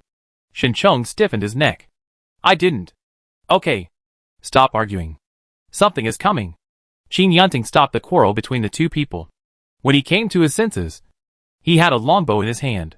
This is one of Qin Yunting's props. It has a strong attack effect. It was he who aimed his bow and arrow at the rabbit in the mole game in the corridor before. "What is it?"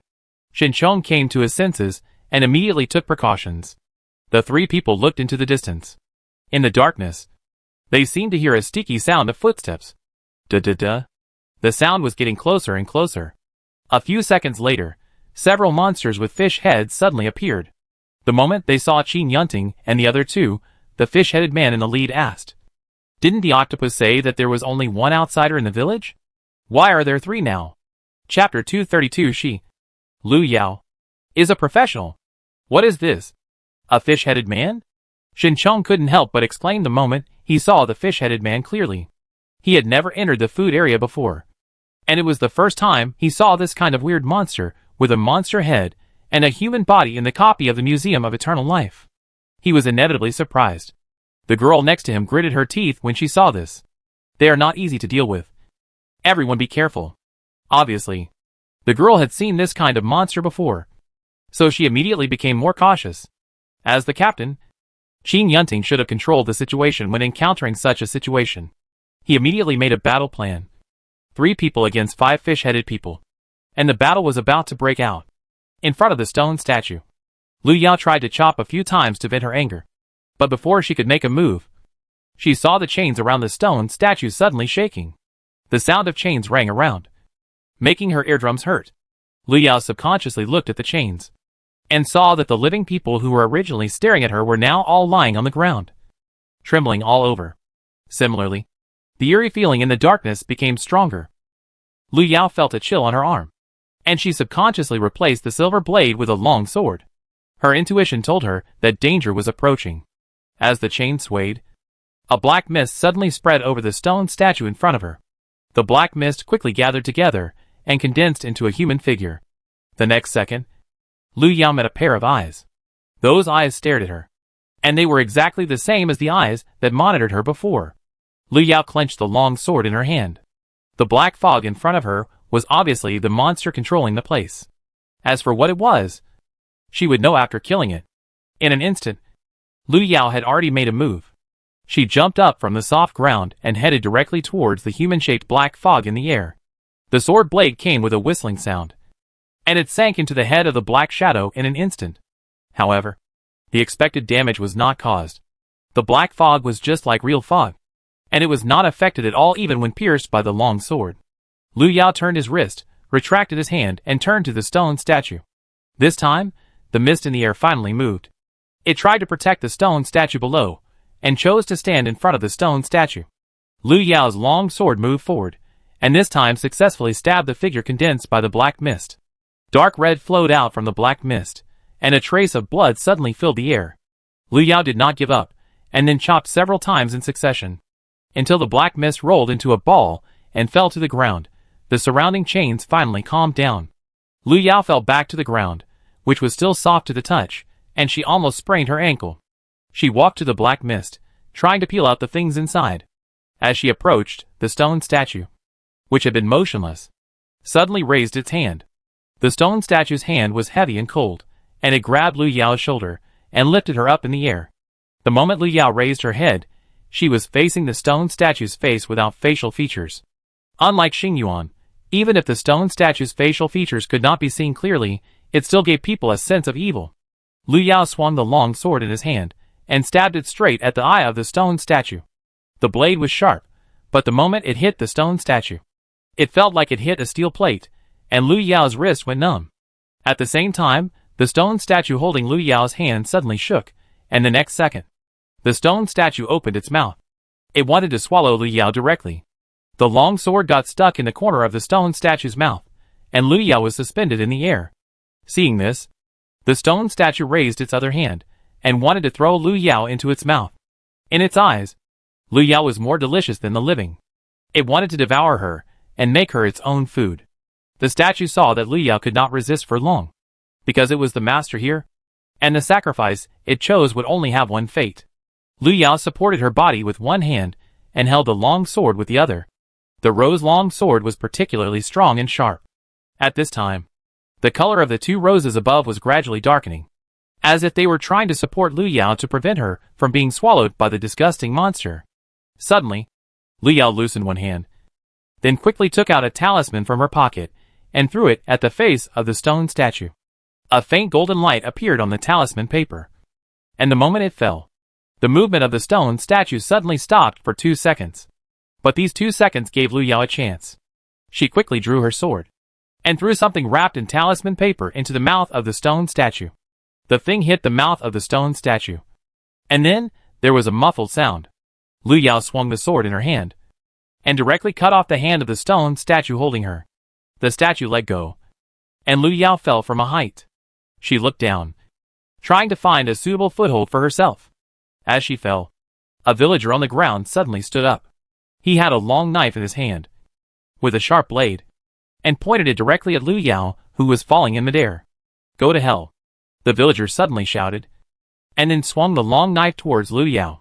Lu Yao could not change his defense in midair, and could only throw the long sword in his hand.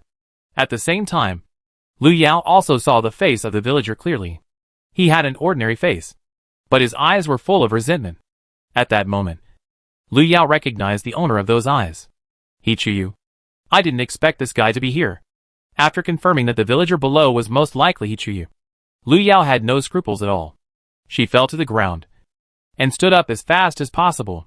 At the same time, she picked up the long sword on the ground and quickly went towards He Chuyu. He Chuyu obviously didn't expect Lu Yao to react so quickly.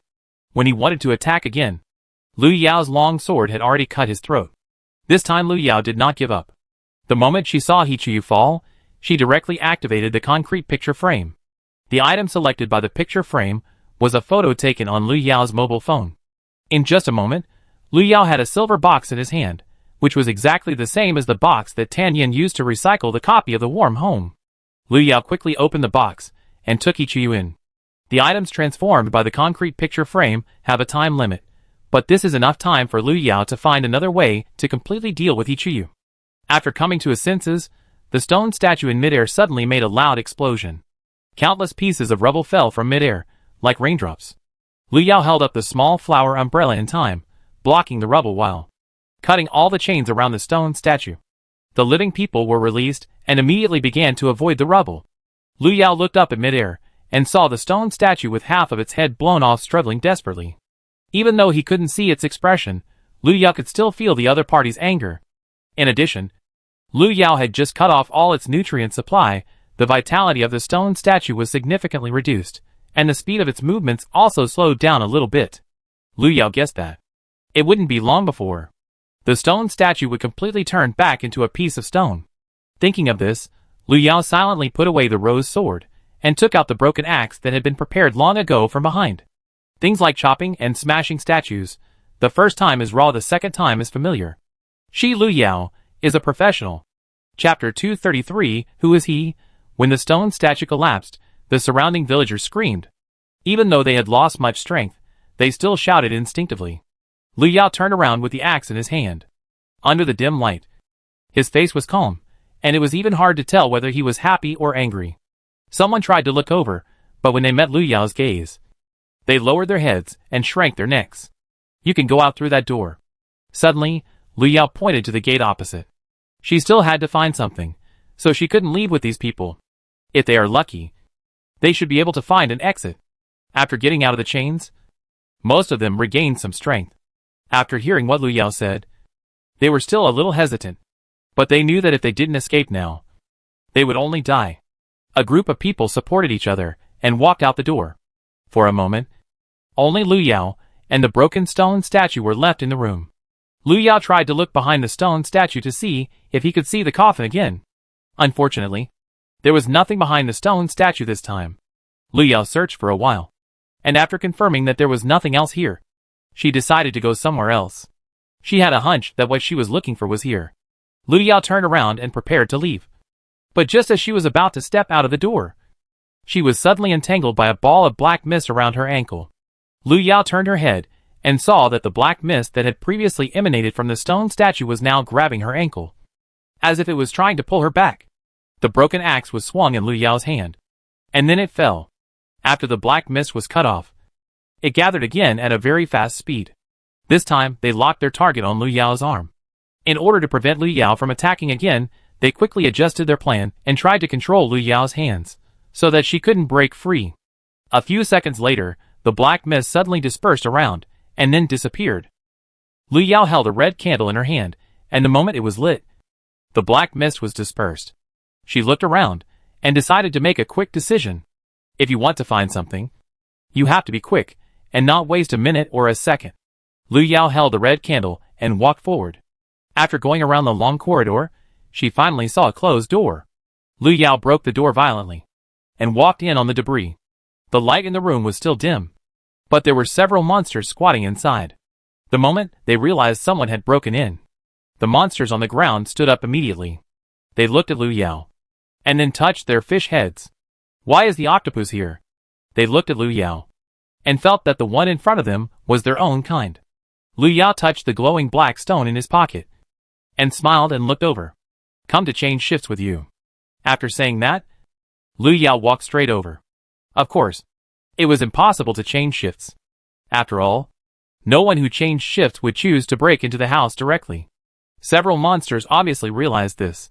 They watched Lu Yao approach and immediately took precautions. A minute later, Lu Yao kicked the fish head at his feet and walked in, passing the living room in front of him. Lu Yao saw the coffin placed inside. Familiar material and color. Even the size was exactly the same. Lu Yao walked over, and after a brief hesitation, he decided to open the coffin.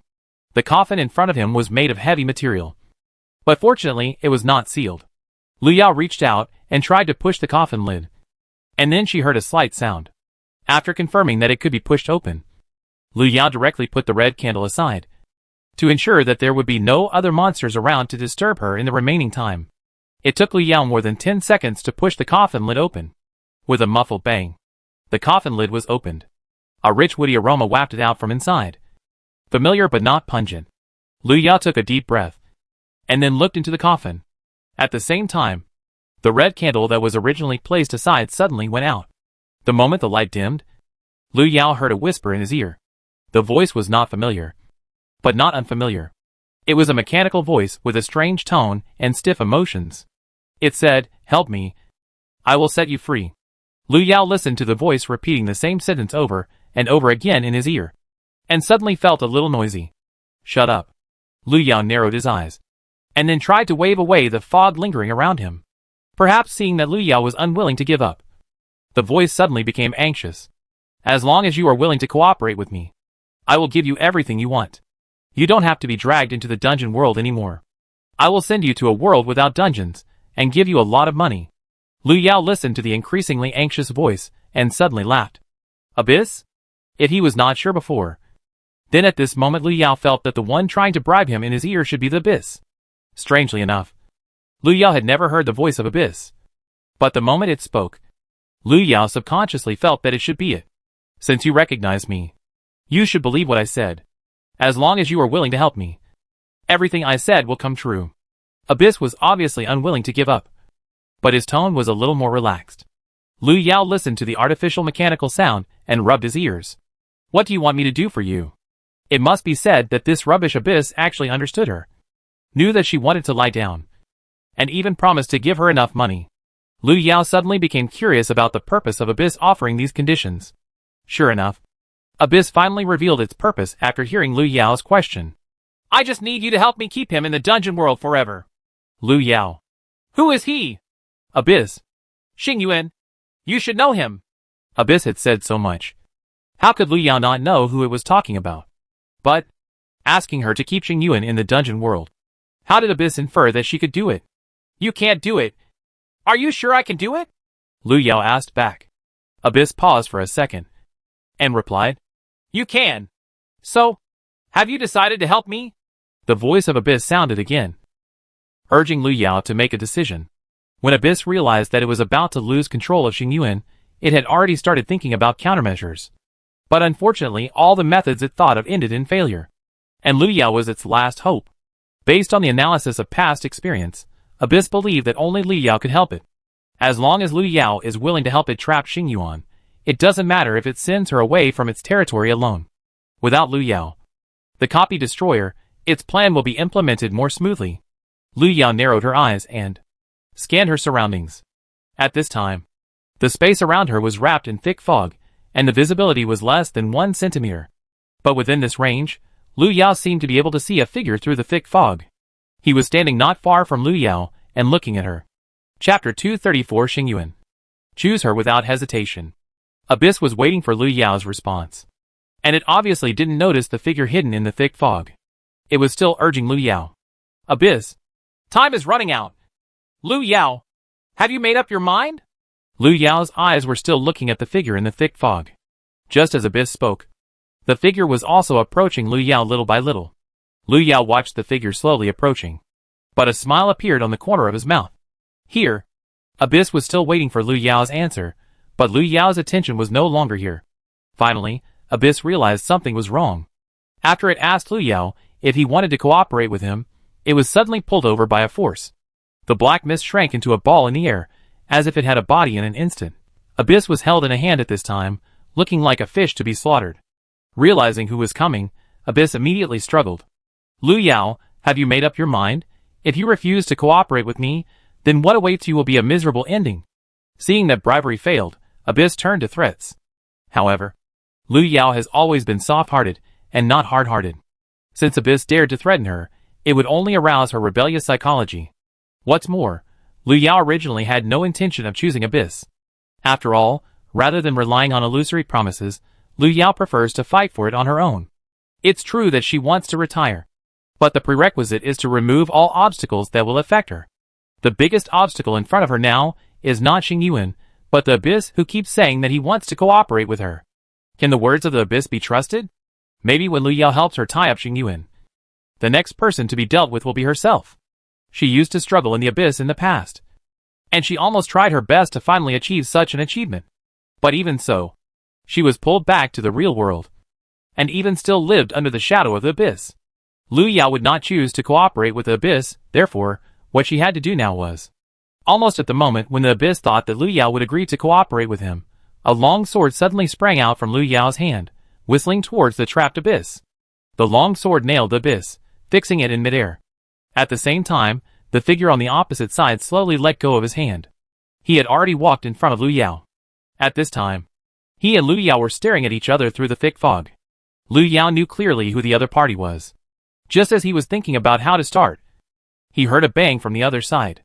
The Abyss nailed in the air by the long sword suddenly turned into a ball of black mist and disappeared on the spot. Lu Yao was not too surprised about this. After all, this was originally a copy world created by the Abyss. To some extent, the Abyss can come and go freely. If it stays here now, it will only be used as a target, and it may even be imprisoned here. As the Abyss disappeared, the surrounding fog gradually dissipated. Before she could say anything, a hand suddenly reached out from the other side. The hand pulled Lu Yao through the fog that had not yet dissipated, as if to see if she was injured. Lu Yao wanted to ask where Xing Yuan had gone before, but the moment she opened her mouth, she subconsciously turned into an explanation. I'm fine. It can't hurt me in its current state. Although she didn't understand why she had to take the initiative to explain these things, Lu Yao didn't intend to take it back since she had spoken. As the mist dispersed, The surroundings returned to their previous state. The light above the bald head was dim, and the figure in front of Lu Yao gradually became clearer with the light. This was the first time Lu Yao saw Xing Yuan's full appearance clearly. Just as Lu Yao had guessed before, Xing Yuan's true appearance matched his deep black eyes very well. It was a face with delicate contours and handsome features. The dark eyes moved slightly with the thin lips. And the moment he looked over, he was like a god looking down at the world, which shocked people's hearts. Even though Lu Yao had seen many handsome faces, none of them was as perfect as the one in front of her. In the silence, Xing Yuan's fingertips on Lu Yao's chin moved slightly, and then slid across the corner of her lips. Lu Yao felt a chill, and then came back to her senses. At that moment, she was actually mesmerized. Realizing that Xing Yuan's state at this time was different from before, Lu Yao subconsciously clenched the hand holding the long sword. "Why didn't you agree to it?" Suddenly, Xing Yuan suddenly asked. Lu Yao's heartbeat slowed down. She frowned and looked over.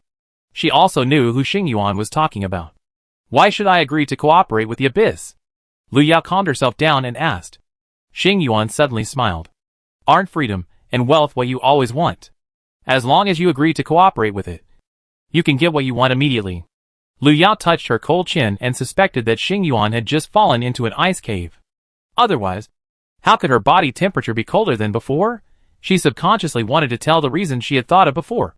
But at the moment she opened her mouth, she suddenly caught a glimpse of Xing Yuan's other hand hanging by his side.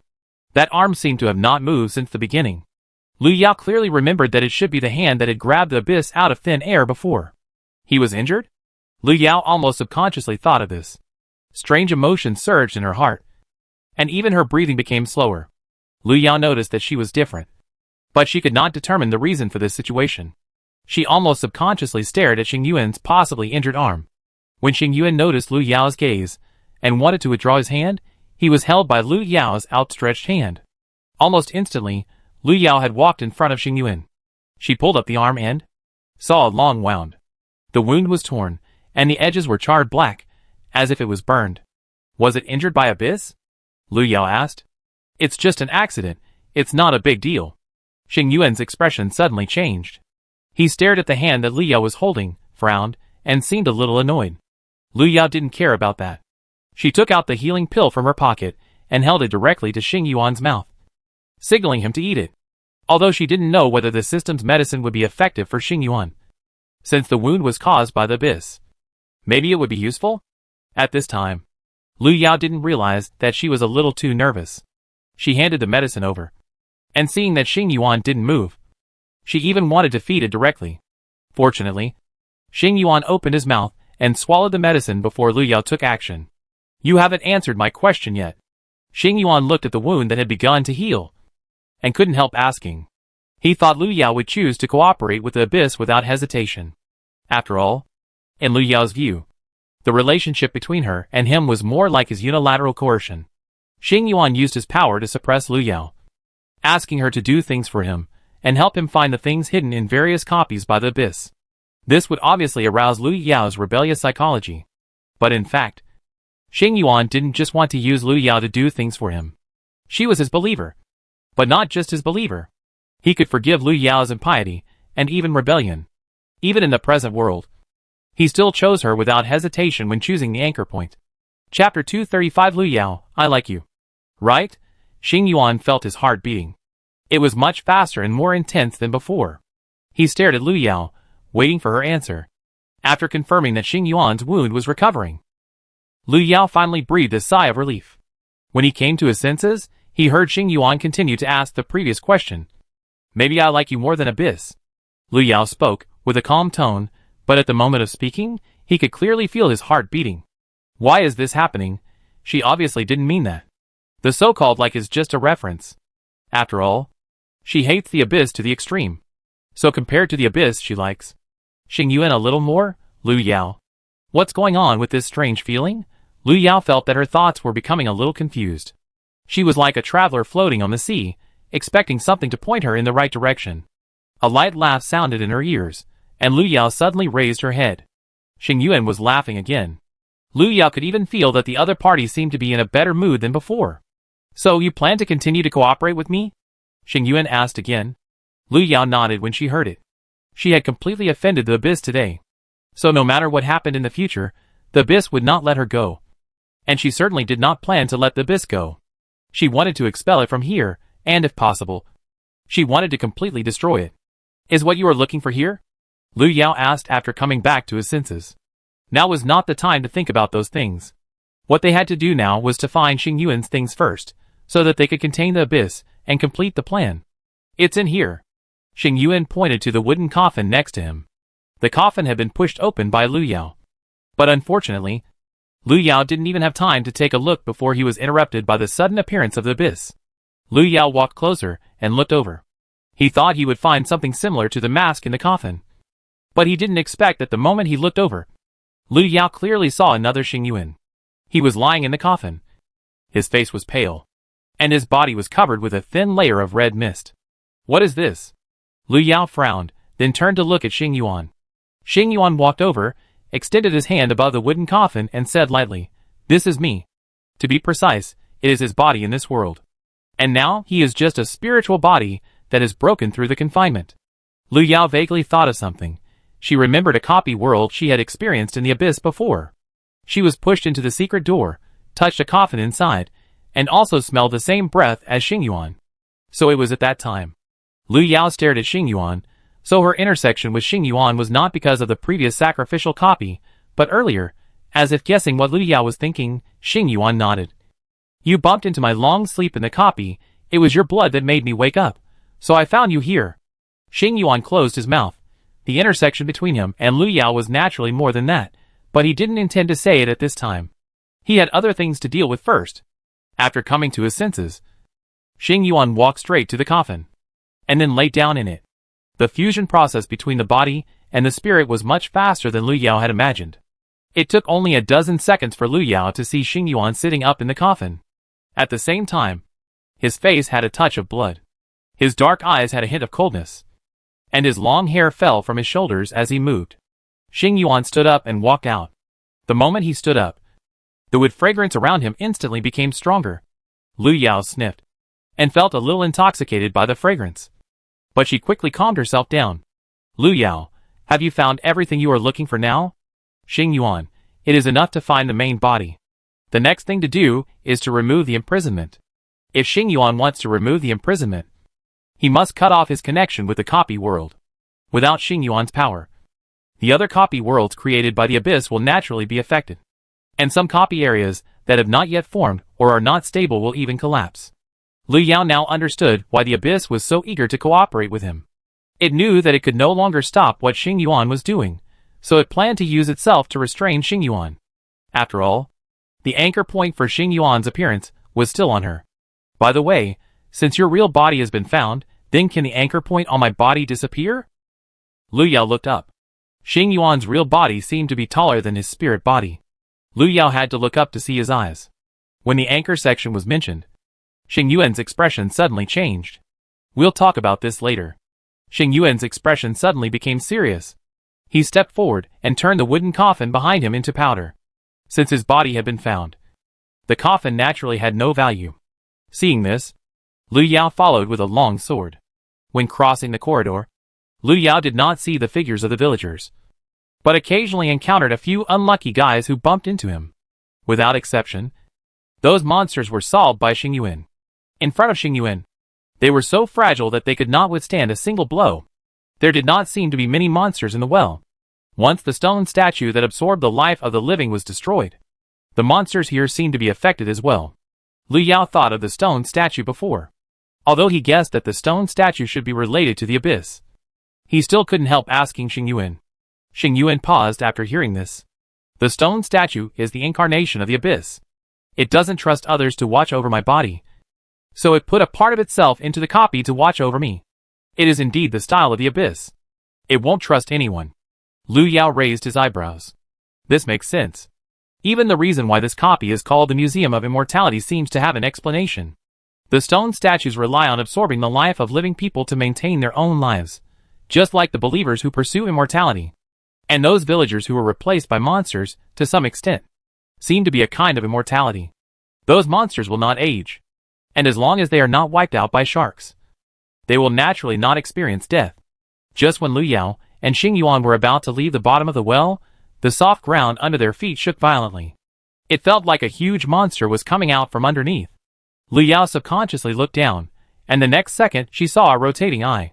One of her feet was stepping on the pupil of the eye at this moment, and as the eyeball moved, Lu Yao even felt a chill coming from under her feet. Apparently, the entire well was not the ground, but the body of a huge monster. As the monster woke up, Lu Yao almost instinctively turned the long sword in her hand and faced the eye under her feet. A certain evil god squatted in the corner. Choose me or it. Lu Yao, choose you, I choose you. Chapter 236. You call this a little big? The moment the long sword pierced the pupil, the monster under his feet suddenly roared. Lu Yao retracted the long sword, but fell backwards because of the unstable footing. At the same time, a hand quickly grabbed her and pulled her back, pulling her onto his shoulder. I'll take you out first. This monster has a large range of activities, and it's not easy to deal with it down there, Xing Yuan said, and then he quickly moved forward with Lu Yao. Lu Yao sat on Xing Yuan's shoulder and felt that his vision suddenly opened up. The scene in front of her quickly moved backwards, and in just a few seconds, she had appeared on the ground. Lu Yao did not see other villagers by the well, but heard a noisy sound coming from nearby. Those villagers should have escaped. Coming back to his senses, Lu Yao patted Xing Yuan, signaling him to put him down. Xing Yuan let go of his hand and put Lu Yao down carefully. I can't accompany you for the time being. Be careful. Xing Yuan spoke, and one hand stroked the side of Lu Yao's face, and then disappeared on the spot. At the same time, Lu Yao felt a stinging pain on the back of her neck. A certain evil god, who had just retrieved his body, seemed to need time to recover. No wonder he told Lu Yao that the monsters below were difficult to deal with. Xing Yuan disappeared, and Lu Yao no longer had any worries. She stared at the shaking ground under her feet, and took out 2 talisman papers from her pocket. She pasted the talisman on the well mouth before the monsters underground rushed out. The shaking of the ground weakened in an instant, and Lu Yao even heard the monster's angry roar. When Lu Yao threw down the talisman paper, he heard the noise outside the yard getting louder and louder. With a bang, the dilapidated door of the yard was kicked open. The door fell and hit the ground, splashing dust. Where is the monster inside? Outside the door. Shin Chong suddenly rushed in. He looked into the yard, subconsciously looking for the monster that the villager said. But the next second, he saw Lu Yao standing in the yard facing the well. Lu Yao was no longer covered by the illusion before, and her true appearance was revealed. The moment Shin Chong saw her, he felt dazed. How come he didn't know that Lu Yao was also in this copy? How did you get in? Shin Chong subconsciously tightened his weapon. No, maybe the opponent wasn't Lu Yao at all. He was just affected by the copy. Thinking of this, Shin Chong subconsciously wanted to take action. A hand stretched out from behind Shin Chong and pressed on his shoulder. Don't be impulsive. Qin Yunting's voice came from behind Shin Chong, making him calm down instantly. Lu Yao heard the familiar voice, but he didn't want to reminisce. She looked at the shaking well mouth, and realized that the 2 spells could not completely seal the monster at the bottom of the well. The monster below might rush out. Qin Yunting obviously recognized Lu Yao. He was about to speak when he found that the ground under his feet began to shake violently. What's in the well? Qin Yunting asked with a frown. Lu Yao had a good impression of Qin Yunting. He pointed to the well mouth and said, a monster. Quite big. As soon as he finished speaking, Lu Yao turned the long sword in his hand and pointed it at the well mouth.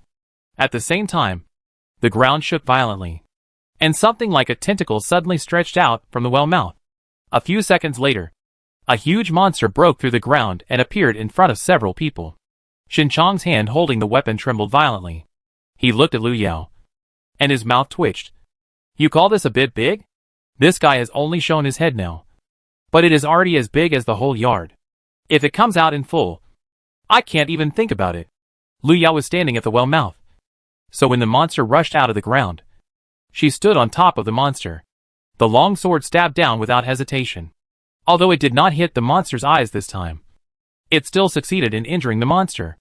The monster roared, and even gave up attacking others, and instead focused all its attention on Lu Yao above its head. It wanted to kill Lu Yao. Captain, it seems that the monster's target is not us. Shin Chong was about to rush forward with his weapon, but when he saw the monster suddenly turn around, he realized that the monster's target did not seem to be him. Qin Yunting, so? Shin Chong, we can go first. They have already sent the villagers back. In a sense, the side quest of the dungeon has been completed. They can leave here directly now. As for Lu Yao, since she is so capable, she may be able to survive on her own. After Shinchong finished speaking, a hand suddenly fell on his head. The girl who rushed over from outside the yard punched him and said angrily, "Shinchong, you retreat when encountering problems. Are you still a member of the strategy team?" The girl approached from the side and was about to step forward to help. She arrived late and did not see who was stepping on the monster's head. But no matter who it was, she could not turn around and leave at this time and rely on the other party to hold the monster. Shinchong's head hurt from being hit, and when he came to his senses, he was about to refute. But he saw Qing Yunting had already stepped forward. "Captain, why are you?" Shinchong did not want to fight anymore, and he could not watch his teammates move forward while he shrank aside. He gritted his teeth and rushed forward. Lu Yao saw someone approaching, but the monster under his feet was still struggling to death, leaving her no time to care about him. She clenched her sword, aimed at the monster's other eye, and stabbed it fiercely. In the darkness, a spell approached from behind Lu Yao, and then fell on the monster. Lu Yao paused to put away the sword, and felt that the spell looked familiar. Before Lu Yao turned around, he heard two sounds of sharp blades breaking through the air from behind. Arrows came from behind and hit the monster's head. The monster, who was still struggling, suddenly stopped moving, and Lu Yao took the opportunity to finish him off. However, in a blink of an eye, the monster, who was still struggling, had fallen down. The moment the monster fell, Lu Yao jumped down from above with a sword in hand.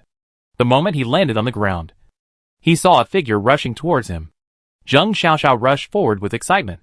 She didn't expect to meet Lu Yao again here. Fortunately, she could help this time.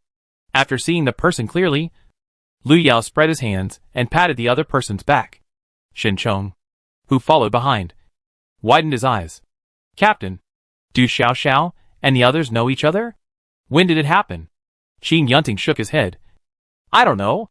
He only knew that Zheng Xiaoxiao had accidentally entered a dungeon before, and after coming out, she would mention a person she met in the dungeon from time to time. He didn't ask much at the time, but now it seems that the person is probably Lu Yao. Lu Yao patted Zheng Xixi's shoulder, indicating that he was fine. Zheng Xiaoxiao touched the side of her face and took a deep breath. What's going on with this monster? The side quest they received was just to rescue the villagers, and they had only been here for a few hours, and they didn't even know what happened. Lu Yao gave a brief account of the situation here, and naturally skipped the matter about Xing Yuan. Zheng Xiaoxiao listened with a look of sudden enlightenment. No wonder the side quest asked us to rescue the villagers. But it shouldn't be necessary now.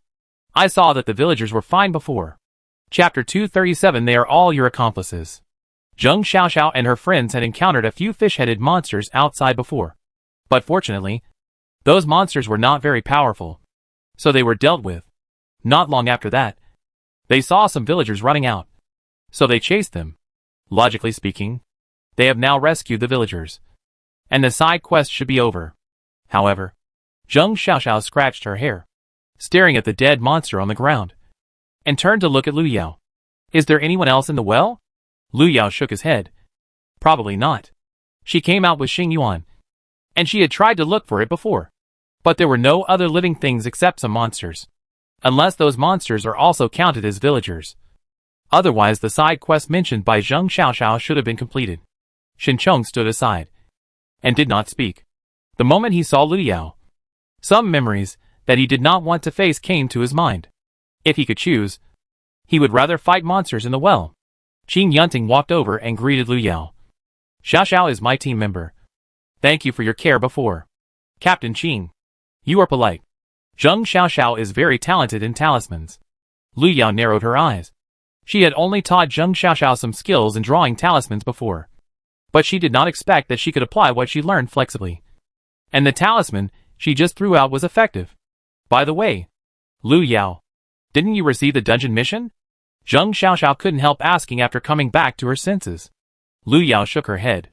She was not a player now, so how could she receive the mission information from the players? Moreover, she felt that the Abyss might have begun to plan how to trap her and Xing Yuan here together. If the mission is to rescue the villagers, it would be better to go to the villagers' homes now. Suddenly, Lu Yao seemed to think of something. although the monsters here were solved. The monsters pretending to be the villagers' relatives were still in the villagers' homes. If they sense something strange and start to attack the villagers, Zheng Xiaoxiao and the other's side quest will fail. After receiving Lu Yao's reminder, several people immediately left the yard and headed towards the villagers' homes. The 4 people acted separately, and the speed was naturally much faster. Half an hour later, all the monsters disguised as villagers had been found. Qin Yunting acted decisively, and after dealing with those monsters, he gathered all the remaining villagers in one place in the village to prevent any more accidents. Although I know they are just NPCs in this dungeon, I always feel that they are no different from us. Zheng Xiaoxiao rubbed her face. She had just been injured when she went to a house to catch monsters. But fortunately, the injury was not serious. You can't even distinguish between living people and NPCs. If you meet an NPC who wants to harm you, you will not be able to escape. Shinchong walked over from the side.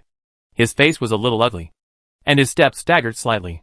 Zheng Xiaoxiao was about to step forward when she saw this, but was pulled back by Lu Yao. Lu Yao, he's just a mean guy. Zheng Xiaoxiao snorted coldly. If possible, she didn't want to go on a mission with this guy anymore. It's so annoying. Lu Yao didn't say anything, but her expression slightly changed when she looked at Shinchong. She always felt that Shinchong looked a little unnatural. The villagers were gathered together, and they were safe for the time being. But Zheng Xiaoxiao still didn't wait for the prompt that the side quest was completed. If they couldn't complete the side quest, they couldn't leave here and return to the Museum of Eternal Life. It was obviously not a solution to waste time here. Qin Yunting signaled Zheng Xiaoxiao and the other 2 to stay here, and then he planned to go out alone to check the situation. He thought there might be other villagers in the village who had not been discovered, so he planned to look for them again. Zheng Xiaoxiao originally wanted to go with him, but Qin Yunting signaled her to stay. Qin Yunting, after all, there are many people here, you can help if you stay. Zheng Xiaoxiao, okay, Captain. You have to be careful. Lu Yao found the Taoist priest in the hot group. He sat on the ground, looking calmer than the others. Seeing Lu Yao approaching, the Taoist priest immediately stood up and waved at Lu Yao. Master, those people are all your accomplices, aren't you going to help? Lu Yao raised his eyebrows. Where else in this village might there be people? No. You have almost searched the entire village. How could there be people hiding somewhere else? But then again, Master, what are you looking for people for? The Taoist priest knew that the monsters had been dealt with, and they were safe now. But he didn't understand why everyone had to be gathered here. Lu Yao, maybe they gathered together to make it easier to fight. Fight? What kind of fight? The Taoist was shocked. Lu Yao suddenly turned around, and there was a long sword in his hand. Of course, to kill people. The Taoist was frightened by Lu Yao and took 2 steps back. Master, you don't want to kill people. Before the Taoist finished his words, he heard a sudden scream from behind him. When he turned around, he saw the crowd behind him in chaos. Zheng Xiaoxiao looked at Shinchong, who suddenly attacked the villagers, and was stunned for a while. The next second, a figure suddenly approached through the crowd. Lu Yao pushed Zheng Xiaoxiao away, and the long sword in his hand went straight toward Shinchong. In the crowd, Shinchong suddenly picked up his weapon and pointed it at the villagers. His face was pale, and his eyes were full of bloodshot. He was like a suddenly alienated monster, and his whole body was weird and gloomy. The long sword pierced his abdomen, but no blood flowed out. From Lu Yao's perspective, the blade seemed to have pierced through a piece of soil or a jellyfish. The shouting around did not stop. The Taoist reacted faster than Lu Yao thought. He looked at the crowd and rushed over to try to stabilize them. It was even more unsafe to run around at this time. Zheng Xiaoxiao came to her senses and followed him. She was standing beside Lu Yao at this time. She looked at Shinchong and subconsciously clenched her palms. It was fine just now. How could it suddenly become like this? Zheng Xiaoxiao frowned. Even if she didn't like Shinchong, he was her teammate after all. She couldn't just sit there and watch her teammates turn into monsters. Thinking about it, Zheng Xiaoxiao was about to step forward. No matter what, she had to control Shinchong first. She couldn't let him continue like this. Lu Yao didn't stop Zheng Xiaoxiao this time. As she said, Shinchong was her teammate. She had the right to choose what to do. Lu Yao glanced at the long sword in her hand. Is it that the weapon can't hurt him? Or is it that the point where she just struck the sword was wrong? Lu Yao had already noticed something was wrong with Shinchong before, but she just guessed at that time, until she smelled the familiar salty and humid air around her just now. She judged that there was a monster from the well mixed in with the crowd. The monster had been hiding in the crowd, just waiting to gather everyone before taking action, so that it could be caught in one fell swoop. And Lu Yao judged that the monster was Shinchong just at that moment. When Qin Yunting left, Lu Yao clearly noticed the change in Shinchong's eyes. Chapter 238. Just consider it a thank you gift. That was an expression that Lu Yao had never seen on a human face, but it was often seen on the faces of some ghosts. So the moment she noticed Shinchong was about to take action, Lu Yao took action. She looked at Shinchong in front of her, thinking about how to quickly get rid of him. There were too many villagers here, and once Shinchong was completely transformed into a monster, there would inevitably be casualties. Lu Yao's sympathy was not so overflowing that she wanted to be a savior, but Zheng Xiaoxiao beside her was not like that. Zheng Xiaoxiao is a girl with a strong sense of morality. So whether it is inside or outside the copy, she will not sit idly by and watch such things. Zheng Xiaoxiao has already stepped forward. She approaches Shinchong, trying to calm him down. Unfortunately, the effect is minimal. Shinchong has almost become a monster. His actions are completely out of control of his body. Shinchong, wake up! Zheng Xiaoxiao is still trying to awaken Shinchong's humanity. In response, Shinchong suddenly opened his mouth, revealing 2 rows of shark-like sharp teeth, and fiercely bit Zheng Xiaoxiao. Almost, Zheng Xiaoxiao's head was about to be killed by the fish, but Lu Yao pulled him back in time, and nailed Shinchong's fish head to the wall with his backhand. This time, the moment Shinchong was stabbed, blood immediately oozed out from his wound. Zheng Xiaoxiao's eyes widened, seemingly unable to face the fact that her teammate had turned into a monster. She gritted her teeth. Lu Yao, is there really no way? Lu Yao shook his head. He has been parasitized by a monster. Unless the parasitic monster can be completely separated, maybe there is still hope. Zheng Xiaoxiao obviously did not intend to give up. She asked Lu Yao what to do. Lu Yao pointed at Shinchong's head. It depends on where the parasitic monster is. While Zheng Xiaoxiao was still trying to find a way to save her teammates, Shinchong's body had also changed. His head was nailed to the wall, but his body suddenly stretched out, and countless tentacles emerged from his abdomen and attacked the surroundings. Seeing this, Lu Yao threw out the transparent tentacles. It's too late. He has been completely replaced by the monster. Lu Yao looked at Shinchong. He had completely turned into a monster, and it was impossible to save him. Zheng Xiaoxiao's eyes were distracted for a moment, but she suddenly stepped forward the next second. Lu Yao saw a hint of determination in her eyes, and knew that she must have made some kind of resolution. Just as Zheng Xiaoxiao stepped forward, a long arrow suddenly broke through the air. It went straight through the head of the monster opposite, and pressed it back against the wall again. Captain! Zheng Xiaoxiao turned around, and saw Qin Yunting standing in the distance. Perhaps he noticed the movement here and hurried back. Qin Yunting had sweat on his forehead, but his expression was particularly solemn. Captain! Shinchong. Zheng Xiaoxiao didn't know how to explain for a moment. She looked at Qin Yunting, and then at the monster that had been controlled. I know. You did a good job. Qin Yunting nodded, and then walked over. He looked at the monster on the wall, and a hint of coldness appeared on his silent face. Sorry. Shinchong. Qin Yunting looked at the monster and raised his weapon. The transparent tentacles released by Lu Yao had already gained the upper hand, and the monster that Shinchong had transformed into had no power to fight back. 2 minutes later, Lu Yao retracted his tentacles, and saw Qin Yunting walking towards the monster's body. He took out a familiar silver box from his pocket, and put the monster in it. Lu Yao thought of the replica made of the concrete picture frame in her pocket, and decided to ask Qin Yunting if he had any extra boxes, so that she could exchange with him. Qin Yunting took out a box and handed it to Lu Yao. Thank you for your help before. I should have thanked you. This is a thank you gift. Please don't despise it. Qin Yunting adjusted his mood quickly, and at this time, he was able to temporarily get out of the grief of losing his teammates. From this, it can be seen that it is not unreasonable for him to lead the entire attack team. Lu Yao received the box, and immediately found an opportunity to exchange the materialized box with the real one. By the way, he was relieved after confirming that Chuyu did not escape. Perhaps it was because this time the villagers' worries were completely solved. A few minutes later, Zheng Xiaoxiao and the other 2 received the notification after the side mission was completed. Lu Yao took the opportunity to bind himself to Zheng Xiaoxiao and left here with the 2 of them. When she opened her eyes again, Lu Yao had returned to the collapsed stone statue. Zheng Xiaoxiao and Qin Yunting were no longer here. Lu Yao touched her pocket and found the key to the rabbit lounge. Since Xing Yuan had found what she was looking for, there was no need to stay in this dungeon. The most important thing now was to change her identity as a dungeon NPC. If she didn't have a player identity, she wouldn't have the authority to complete dungeon tasks or even leave the dungeon. The Abyss was probably planning to trap her in this dungeon from the beginning. But how could she let the Abyss do what it wanted? Lu Yao's current identity was still the rabbit responsible for cleaning up the garbage in the museum. And she needed to find a way to get rid of this identity of a museum employee first. Thinking about it, Lu Yao immediately planned to leave here first. Lu Yao walked out of the room where the stone statue was, and saw the sedan chair in front of her. Compared with before, the red on the sedan chair has now turned black.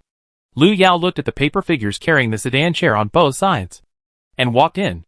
As Lu Yao sat in, the paper figures immediately moved. They lifted the sedan chair, turned around, and were obviously going back. About 10 minutes later, Lu Yao heard the sound of gongs, drums and swanas. As the sound became clearer, Lu Yao was sure that he had probably returned to the museum. With a dong, the sedan chair stopped. And then the curtain of the sedan chair was lifted a crack, and a hand reached out from outside. It was a normal human hand, and because it was too normal, Lu Yao became wary. Lu Yao did not hold the hand, but chose to reach out and lift the curtain. The next second, Lu Yao's fingertips suddenly felt cold, and she even felt the sting of frostbite. Her hand was frozen, and it was now stuck to the curtain in front of her. Lu Yao. Before Lu Yao could think of a way to save herself, the hand that was stretched out suddenly changed direction and held Lu Yao's frozen hand. It's time to get off the sedan. Suddenly, a deep male voice sounded from outside. Lu Yao looked at her hand being held, and felt that the feeling of freezing had disappeared a little. But it was only a little, because just now, she even felt that the coldness was moving up along her arm, and it would soon spread throughout her body. Lu Yao stood up little by little, led by that hand. She walked out of the sedan, and the sound of gongs and drums around her stopped. Outside the sedan, a group of people were waiting there. They looked numb, with empty eyes, and looked like dummies standing here. The owner of the hand was standing in front of the sedan chair. He was wearing a black dress, standing 2 meters tall, much taller than the others around him. When Lu Yao was pulled out, the first thing he saw was the tall figure standing in front of him. The other party leaned over to look at Lu Yao, and smiled. Welcome back to the Folk Customs Exhibition Hall. Chapter 239. It's about to crawl out. Lu Yao raised her head upon hearing the sound, and bumped into a huge rabbit head looking at her. It was a monster with a rabbit head and a human body, which was completely different from the rabbit Lu Yao had seen before. For a moment, Lu Yao even thought that the way she opened it was wrong. However, the other party did not give her a chance to do it again, and had already led Lu Yao to turn around and walk forward. Lu Yao's body was gradually eroded by the cold, and she became unconscious. She walked forward almost numbly, but her eyes were paying attention to the movements around her. She saw the people standing on both sides watching. Although they looked like people, their expressions were numb, and their eyes were empty. They looked more like paper figures. Lu Yao thought of the folk exhibition hall that the rabbit-headed man had just mentioned, and realized that she should have been dragged to the next project of the folk exhibition hall. As for why she was led by a rabbit-headed man, it was probably related to the situation she was going to face next. Lu Yao thought of the custom of the bride holding a rabbit to lead the way. The treatment of rabbits in the entire Eternal Life Museum seemed to be better. After all, the original number 029 could even host the crazy whack-a-mole game. When Lu Yao came to his senses, he had been led to a door by the bunny-headed man. The door in front of him was closed. The bunny-headed man stopped in front of the door, and turned back to look at Lu Yao. Please give me the key. The bunny-headed man rolled his blood-red eyes, and his ears shook. What key? Lu Yao asked. The bunny-headed man. Of course, it's the key that can open this door. I know it's on you. Give it to me. Lu Yao originally thought that this was some special welcoming ceremony, but now it seems like a long-planned kidnapping. She only had one key on her now, which was the key to the rabbit lounge. The rabbit-headed man in front of her was obviously different from the other rabbits. He asked Lu Yao for the key, and he probably wanted to enter the rabbit lounge to do something. The door in front of him was probably the main door to the rabbit lounge. The rabbit-headed man looked at Lu Yao impatiently. He seemed to have run out of patience in an instant, and he even subconsciously tightened his hand around Lu Yao. Lu Yao reasonably suspected that if he didn't hand over the key, the other party would choose to snatch it directly. Lu Yao, who was also curious about what was inside the door, decided to hand over the key. She took the key out of her pocket with her frozen hand and handed it over. The bunny-headed man took the key, and a hint of joy flashed in his eyes. He quickly turned around to open the door. As the key turned, Lu Yao clearly heard a slight sound. The next second, the door of the rabbit lounge was opened, and the bunny-headed man immediately let go of Lu Yao and walked in on his own. Lu Yao stood outside the door and looked inside. In just a moment, Lu Yao saw the familiar statue. Unlike what he had seen before, the statue in front of him had clear facial features, and it was smiling. Looking down, around the statue, there were some sacrificial items, and Lu Yao even saw a bloody bald head in it. The rabbit-headed man had already walked over, and he bowed devoutly to the statue, then picked up the offerings on the ground, stuffed them into his mouth without hesitation, and chewed them. Lu Yao watched the rabbit-headed man swallowing the offerings without any image, and felt the coldness around him become stronger. The bunny-headed man was obviously abnormal, and Lu Yao was not going to sit there and wait for death. She tried to move her wrist, and took out the talisman paper from her pocket before she was completely frozen. There were only a few talismans left, and Lu Yao could only draw them on the spot.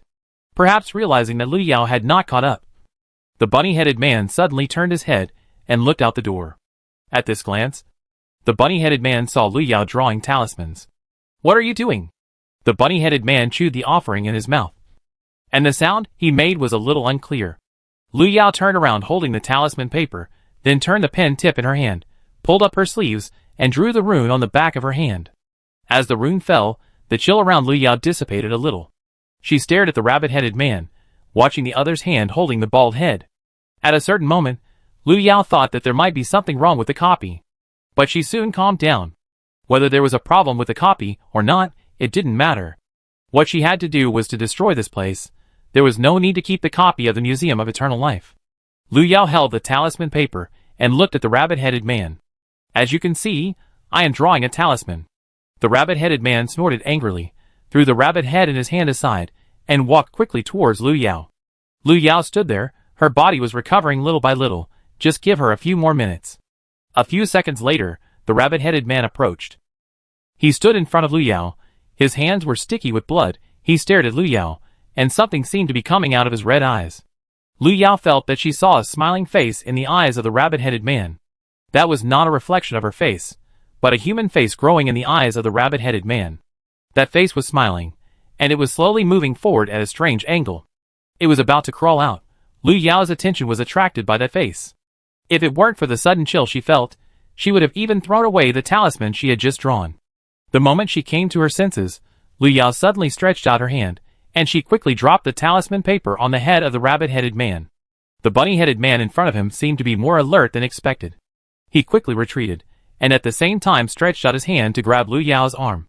If he was caught by him, Lu Yao would fall into the frozen state again, so when Lu Yao saw the bunny-headed man dodge, he had already taken out the long sword from behind and swung it at the bunny-headed man. The long sword pierced the bunny-headed man's head, and a bunny head with long ears just rolled down. Lu Yao watched the bunny-headed man's body fall down, and quickly walked towards the bunny head. She tried to pry open the eyes of the rabbit-headed man, and faced the face that was about to break through the iris. The smiling face looked at Lu Yao, and suddenly stretched out the tip of its tongue to lick the corner of its mouth. At a certain moment, Lu Yao felt a chill. Just when Lu Yao was thinking about how to deal with this face, the other party suddenly spoke. The eyes of the human face stared at Lu Yao, and the smile at the corner of the mouth widened. Finally, he said in a voice that was almost joyful, "Lu Yao, it's you. I didn't expect that we would meet again." After that, the human face broke through the iris and came out of the rabbit's eyes. There are many blood vessels of different thicknesses attached to its lower part. It is now parasitic on the rabbit-headed man. It is a pity that the rabbit-headed man, which serves as food, was killed by Lu Yao, so it has to find a new host. Of course, it does not mean to blame Lu Yao, after all. Their copy monsters are not so particular. Lu Yao looked at this familiar face and rubbed his forehead. Chapter 240. Words are not enough, let's make a written agreement. Smiling Face was a dungeon monster that Lu Yao had encountered in the abyss before. At that time, Lu Yao was in the dungeon world just to survive and pass the level, So after completing the dungeon task, she did not kill all the dungeon monsters. She let Smiling Face go, and also gained the other party's favorability. Lu Yao originally thought that she would never meet this guy again in this life, but she didn't expect it to appear in this dungeon world. Hey, why have you changed? If it weren't for your obvious aura, I would have almost failed to recognize you. The Smiling Face kept talking. It was a chatterbox. It had been hiding in the eyes of the rabbit-headed man for so long before, and it was almost suffocating. Seeing Lu Yao, whom he hadn't seen for a long time, it had so much to say. Lu Yao stood outside the door and listened to the Smiling Face talking a lot of nonsense. In the end, it was the other party who realized that his nutrients were running out, and then he stopped talking nonsense and asked Lu Yao for help. Help me, my host was killed by you, and it won't last much longer. The Smiling Human Face looked down at the bald man's head that had almost turned into a skeleton and sighed helplessly. Why are you in this copy? Lu Yao was not in a hurry to take action, and directly asked the question that had been curious about him since just now.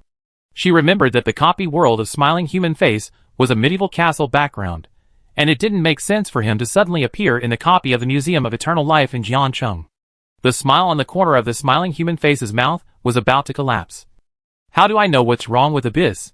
Many recycled copies, and the monsters inside have been disrupted and reorganized, and we don't know where we will be sent. At this time, the Smiling Human Face did not hide Lu Yao's plan.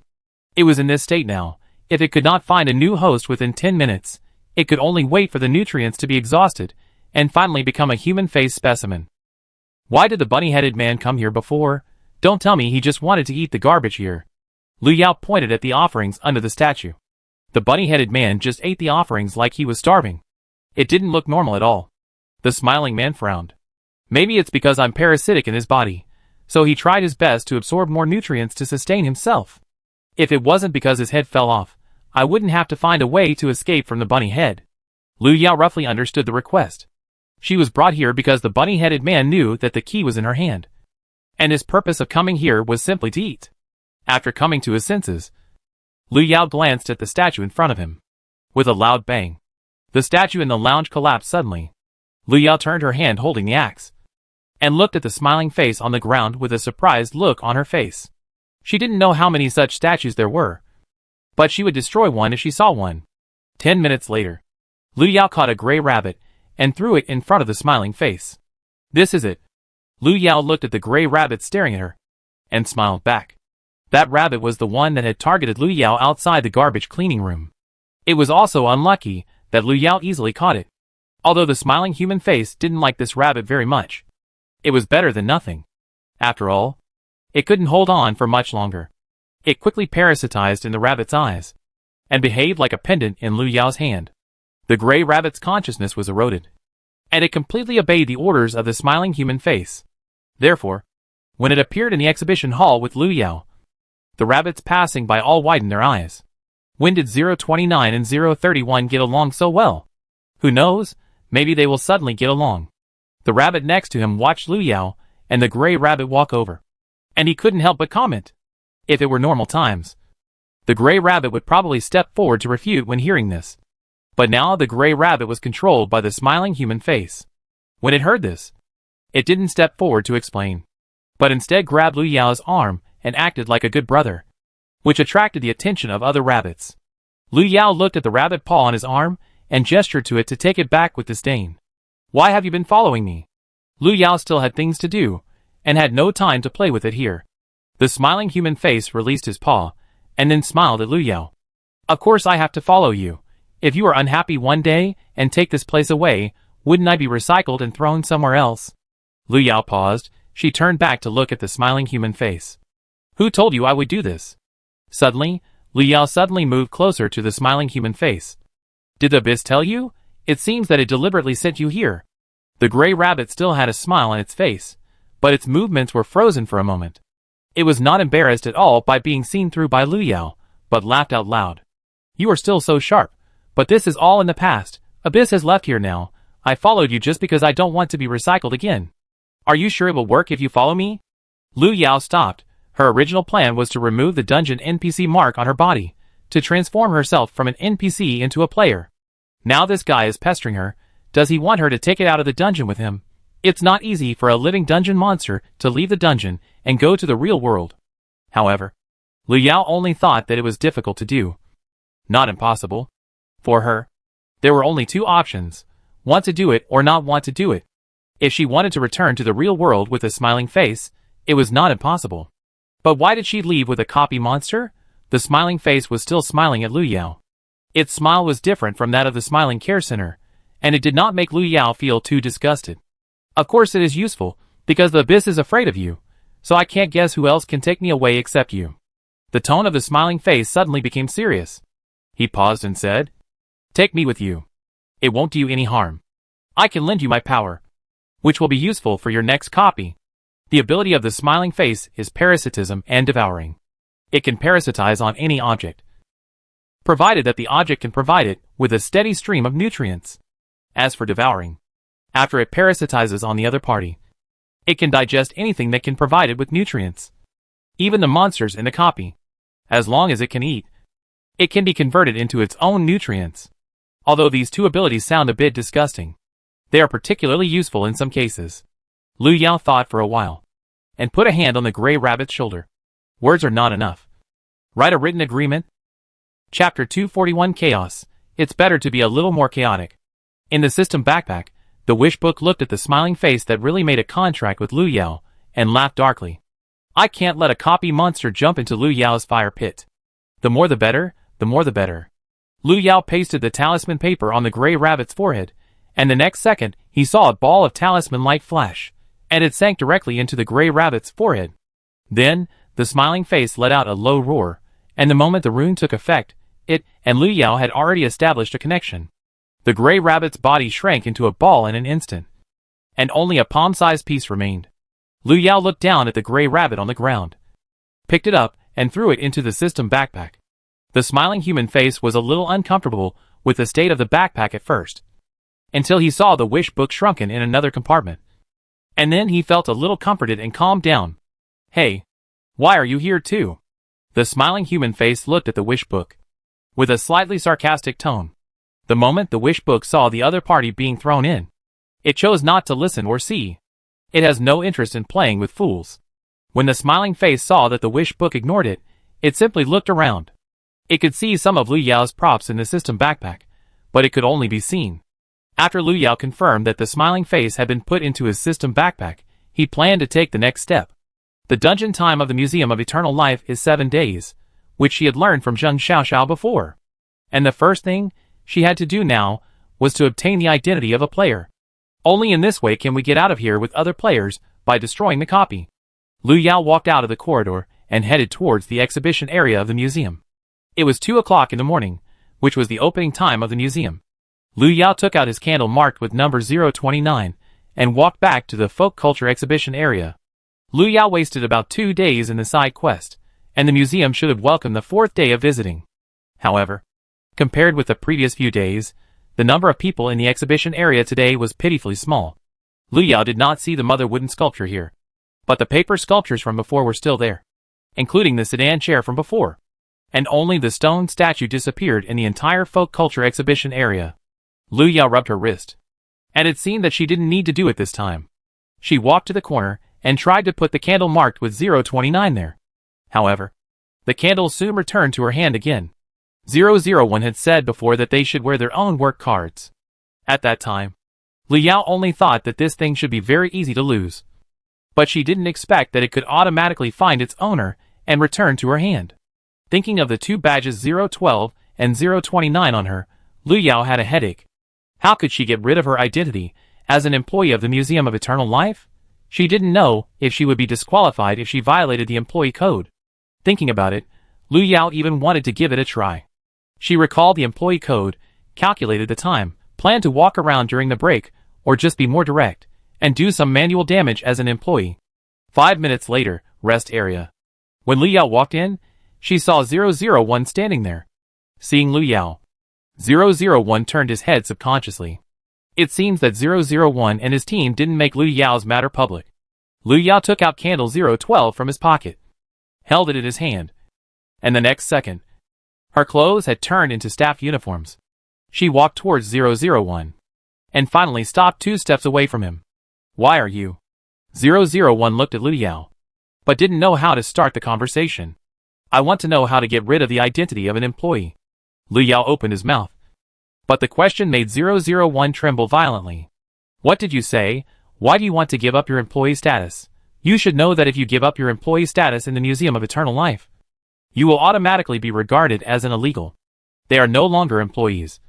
But they will not become tourists either, because tourists enter with tickets, and you will be regarded as a thief who breaks in without permission because you don't have a ticket. 001 tried to lower his voice, but Lu Yao could still see his excitement. Lu Yao was definitely the first lunatic he had ever seen who wanted to give up his employee status. Lu Yao nodded after hearing this. Thank you for reminding me. She originally thought that as long as she gave up her employee identity, she could directly become a tourist, but she didn't expect that there was another identity between the employee and the tourist. As a person who sneaked into the museum without buying a ticket, he would definitely be arrested by the staff in the museum. This is not a problem that can be solved by buying a ticket. However, Lu Yao suddenly felt a little excited. Chaos. It's better to be a little more chaotic. What she wanted was a chaotic copy, and then take the opportunity to destroy this place. It seems you know how to get rid of your employee identity. Lu Yao looked at 001. 001 felt a chill on his back. After a while, he gritted his teeth and said, "Are you sure you want to do this?" Lu Yao nodded, and handed the 012 candle in her hand to 001, and took out the 012 pottery figurine that she had hidden. In exchange, I will return 012 and his identity to him.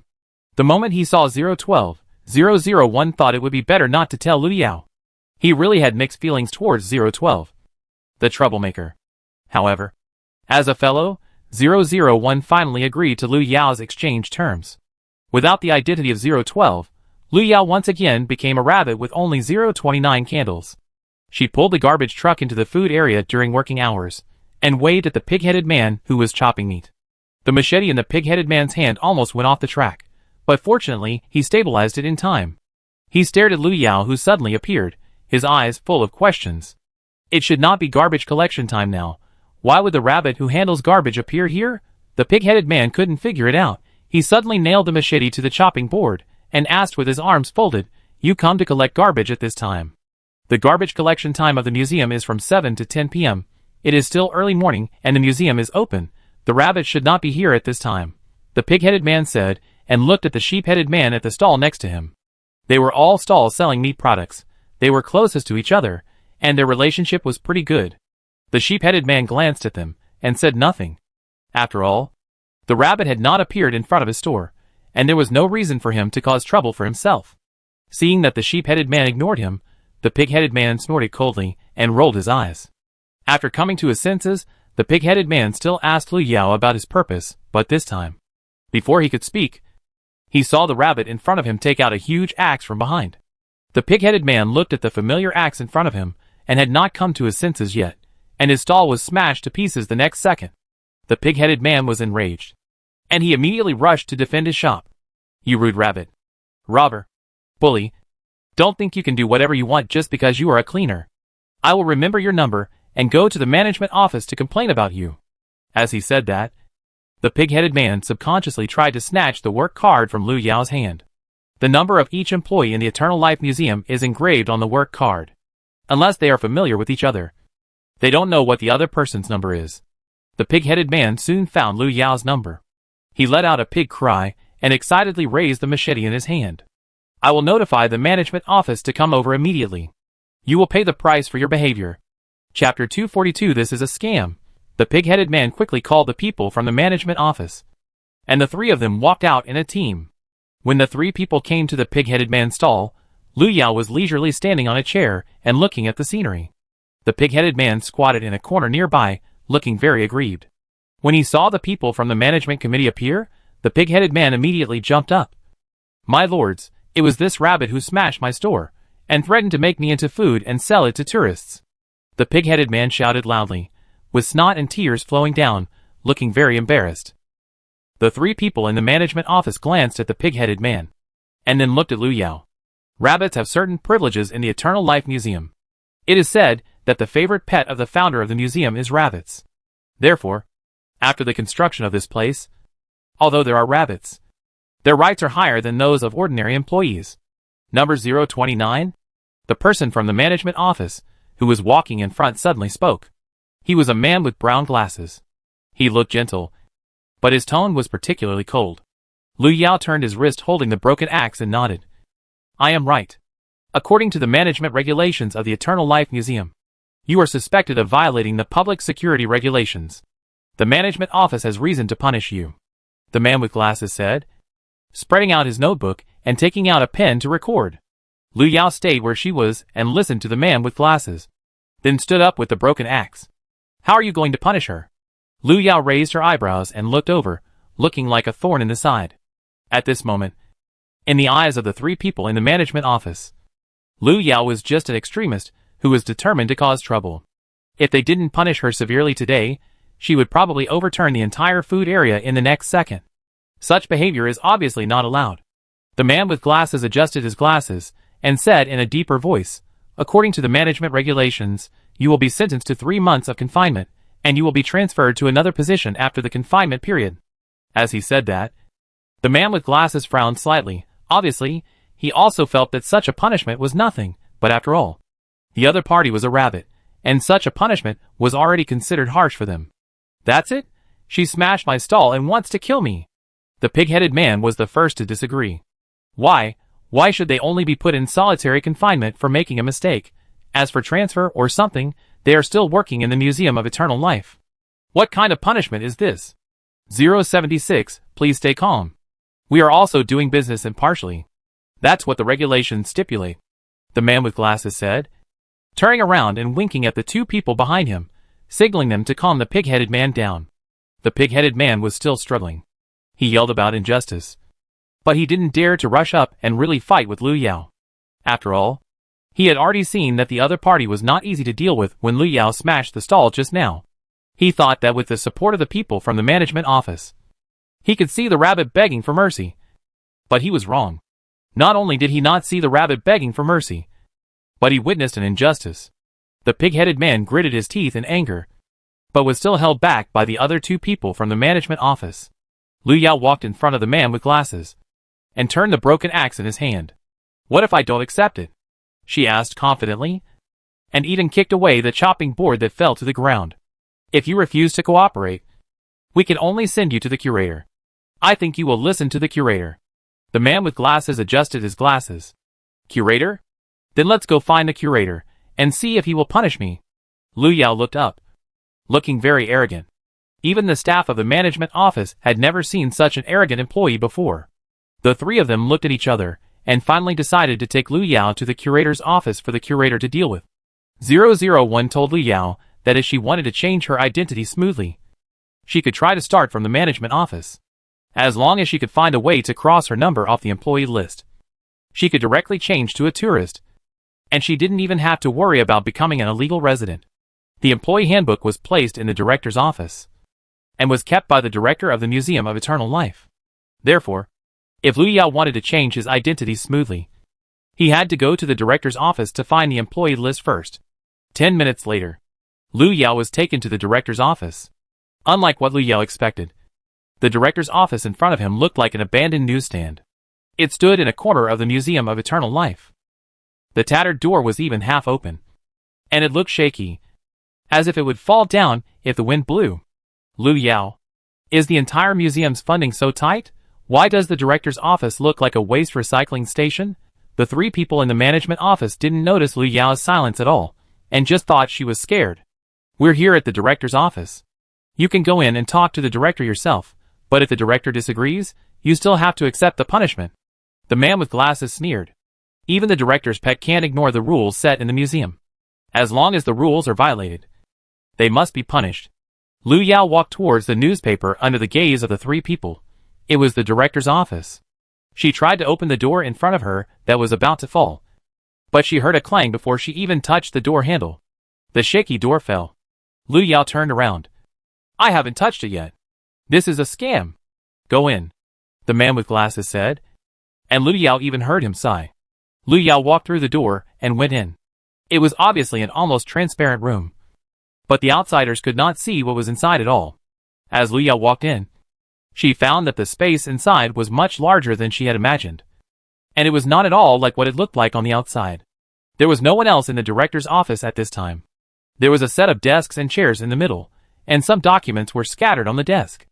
On the other side of the director's office was a row of bookshelves, with a few books scattered on them, but those books looked very old, and the words on the covers had become blurred. Lu Yao walked over quickly, trying to find the employee list here. And just as Lu Yao approached the desk, the chair in front of him suddenly shook. "Why are you here?" Suddenly, a low and hoarse voice suddenly sounded. Lu Yao looked in the direction of the sound, and saw an old man sitting on the empty chair. His hair was gray, and his face was full of wrinkles. As Lu Yao looked over, the old man raised his slightly cloudy eyes and looked at her. Lu Yao frowned. She couldn't tell the old man that she was looking for the employee list, and was going to remove herself from the employee list. After thinking about it, Lu Yao decided that it was necessary to deal with it first. But before she could speak, she saw the old man on the chair suddenly smiled again. He looked at Lu Yao, and then waved to her. "Why didn't you complete the task assigned to you before? You know, there is a hateful human disguised as a person who is mixed in with us. We have to find him quickly." Chapter 243 Smash. Smash everything. Mission? Lu Yao thought about it, and felt that it was probably the previous crazy whack-a-mole game. But the little rabbit that was called to complete the mission was already dead, and the person standing in front of him now was the human that he had mixed in. Lu Yao walked over, and his eyes swept across the table in front of him, and soon saw the booklet with a list of employees. "Why don't you come over? Have you forgotten the punishment for failing the mission?" the curator said, and stretched out his hand to Lu Yao. He made a gesture to welcome a pet, as if waiting for Lu Yao to jump into his arms. Lu Yao paused as she was about to get the employee list. She glanced at the curator in front of her, and her eyes suddenly turned cold. The old man's scrutinizing look made Lu Yao feel sick for no reason. It felt like being stared at by some weird monster living in the abyss, making people feel uncomfortable. Since she had found the employee list, Lu Yao didn't plan to continue to endure it. The moment the curator waved at her again, she directly hit him with an axe. The broken axe appeared suddenly, and instantly smashed towards the curator on the opposite side. Before the curator realized what was happening, his body was smashed out. The power of the axe was enough to smash a normal person into a meat pie. But how could the curator of the museum be an ordinary person? Lu Yao watched the curator pull himself off the wall little by little, and then began to piece together his broken bones. But Lu Yao would not give him time to finish the piece. Almost at the same time as the curator made his move, Lu Yao's talisman followed closely. The talisman fell on the curator's face, and he only had time to ask a question. At this moment, the curator finally realized that the rabbit in front of him was not the rabbit he kept as a pet. Unfortunately, it was too late. He was trapped in the place by the talisman, and no matter how he struggled, it was useless. Lu Yao walked to the table and pulled out the employee list and opened it. She found the column for employee number 029 and took out a pen to cross it out. The next second, the candle that Lu Yao had put in his pocket disappeared. "Welcome to the Museum of Eternal Life. Dungeon mission." Instantly, a very fast mechanical sound rang in Lu Yao's ears. When the mechanical sound disappeared, Lu Yao turned around and saw the curator's ferocious face. The curator finally saw Lu Yao's appearance clearly, and after confirming that the other party was not his lovely pet, he immediately roared. He tried to step forward and tear the pretender to pieces, but he was trapped by the talisman and could not move at all. Lu Yao could clearly feel the director's anger, but she didn't care. Having lost her identity as a museum employee, Lu Yao successfully turned back into a player. After receiving the copy information, she felt that the feeling of being watched disappeared. The feeling of being monitored that Lu Yao had felt before was obviously not entirely from the abyss. And there was also the copy's monitoring of the employees. Now that she was free from restraint, Lu Yao took advantage of the time when the director was unable to move and looked around the entire director's office. She walked to the bookshelf and looked through it for a while, and finally found an ancient book with strange runes in the corner. It was called an ancient book because the book was too tattered. Lu Yao opened the book, but saw blank pages. The book was blank. Or maybe Lu Yao opened it in the wrong way, so he couldn't see the content inside. Lu Yao rubbed the pages of the book with his fingertips for a few times, and suddenly heard the sound of the wish book. "Ah, how come this book is here?" Lu Yao raised his eyebrows and asked what book it was. The wish book was a little reluctant at first, but finally explained, "This is a book that records sacrificial rituals. There should be sacrificial runes drawn inside." Lu Yao turned the pages twice more, but the pages were still blank. She was about to ask the wish book if there was any way to see the contents inside, when she heard a noise outside the door. The curator, whose eyes had dimmed, suddenly raised his head. His reinforcements have arrived. Realizing that someone was approaching, Lu Yao immediately put the book into his backpack, intending to take it away first. As for the curator who was trapped here, Lu Yao gave him 2 more talismans before leaving, which was definitely enough to keep him trapped here for a whole day. Lu Yao left through a nearby window before the people outside the door rushed in. As the footsteps approached, the management office members in black uniforms had already rushed in. They looked at the trapped curator and immediately stepped forward. "Waste, she has already escaped, go and catch her." The curator roared. He clearly saw Lu Yao took a book from his bookshelf, that very important book. He must get it back. The management office member was stunned for a moment, then looked out the window, and then quickly chased after him. Lu Yao regained her player status, and could now walk around the various exhibition halls. She walked around several exhibition areas, and finally met Zheng Xiaoxiao and Qin Yunting in the history exhibition area. Zheng Xiaoxiao was recording something at that time, and when she saw Lu Yao appear, she immediately put down the pen in her hand and walked towards Lu Yao quickly. "Lu Yao, are you okay?" Zheng Xiaoxiao approached, and seemed to think of something, and kept a little distance from Lu Yao. "Are you working now? Is it okay to come here?" Zheng Xiaoxiao remembered that Lu Yao was still a museum employee, so she was worried that getting close to her would cause trouble for Lu Yao. Lu Yao shook his head. "It's okay. I'm a tourist now." As she spoke, Lu Yao looked around. She didn't see anyone else nearby. It seemed that there were only a few living people left in the entire dungeon. There are still 2 days before the dungeon ends. We originally wanted to wait for the dungeon to end quietly, but we didn't know if the dungeon would let us go. Zheng Xiaoxiao lowered her voice and glanced at Qin Yunting behind her. They lost a team member this time, and the captain may have to face the accountability of the institute after returning. "Don't worry. It will be over soon." Lu Yao patted Gu Yuezhing's shoulder. She had already restored her identity, and of course she didn't want to stay here any longer. After Lu Yao finished speaking, he handed 2 talismans to Zheng Xiaoxiao, and signaled her to take one to Qin Yunting as a talisman, expecting that the people in the museum would find him. Lu Yao went directly to the historical exhibition area. The core of the Museum of Eternal Life lies in the statues here.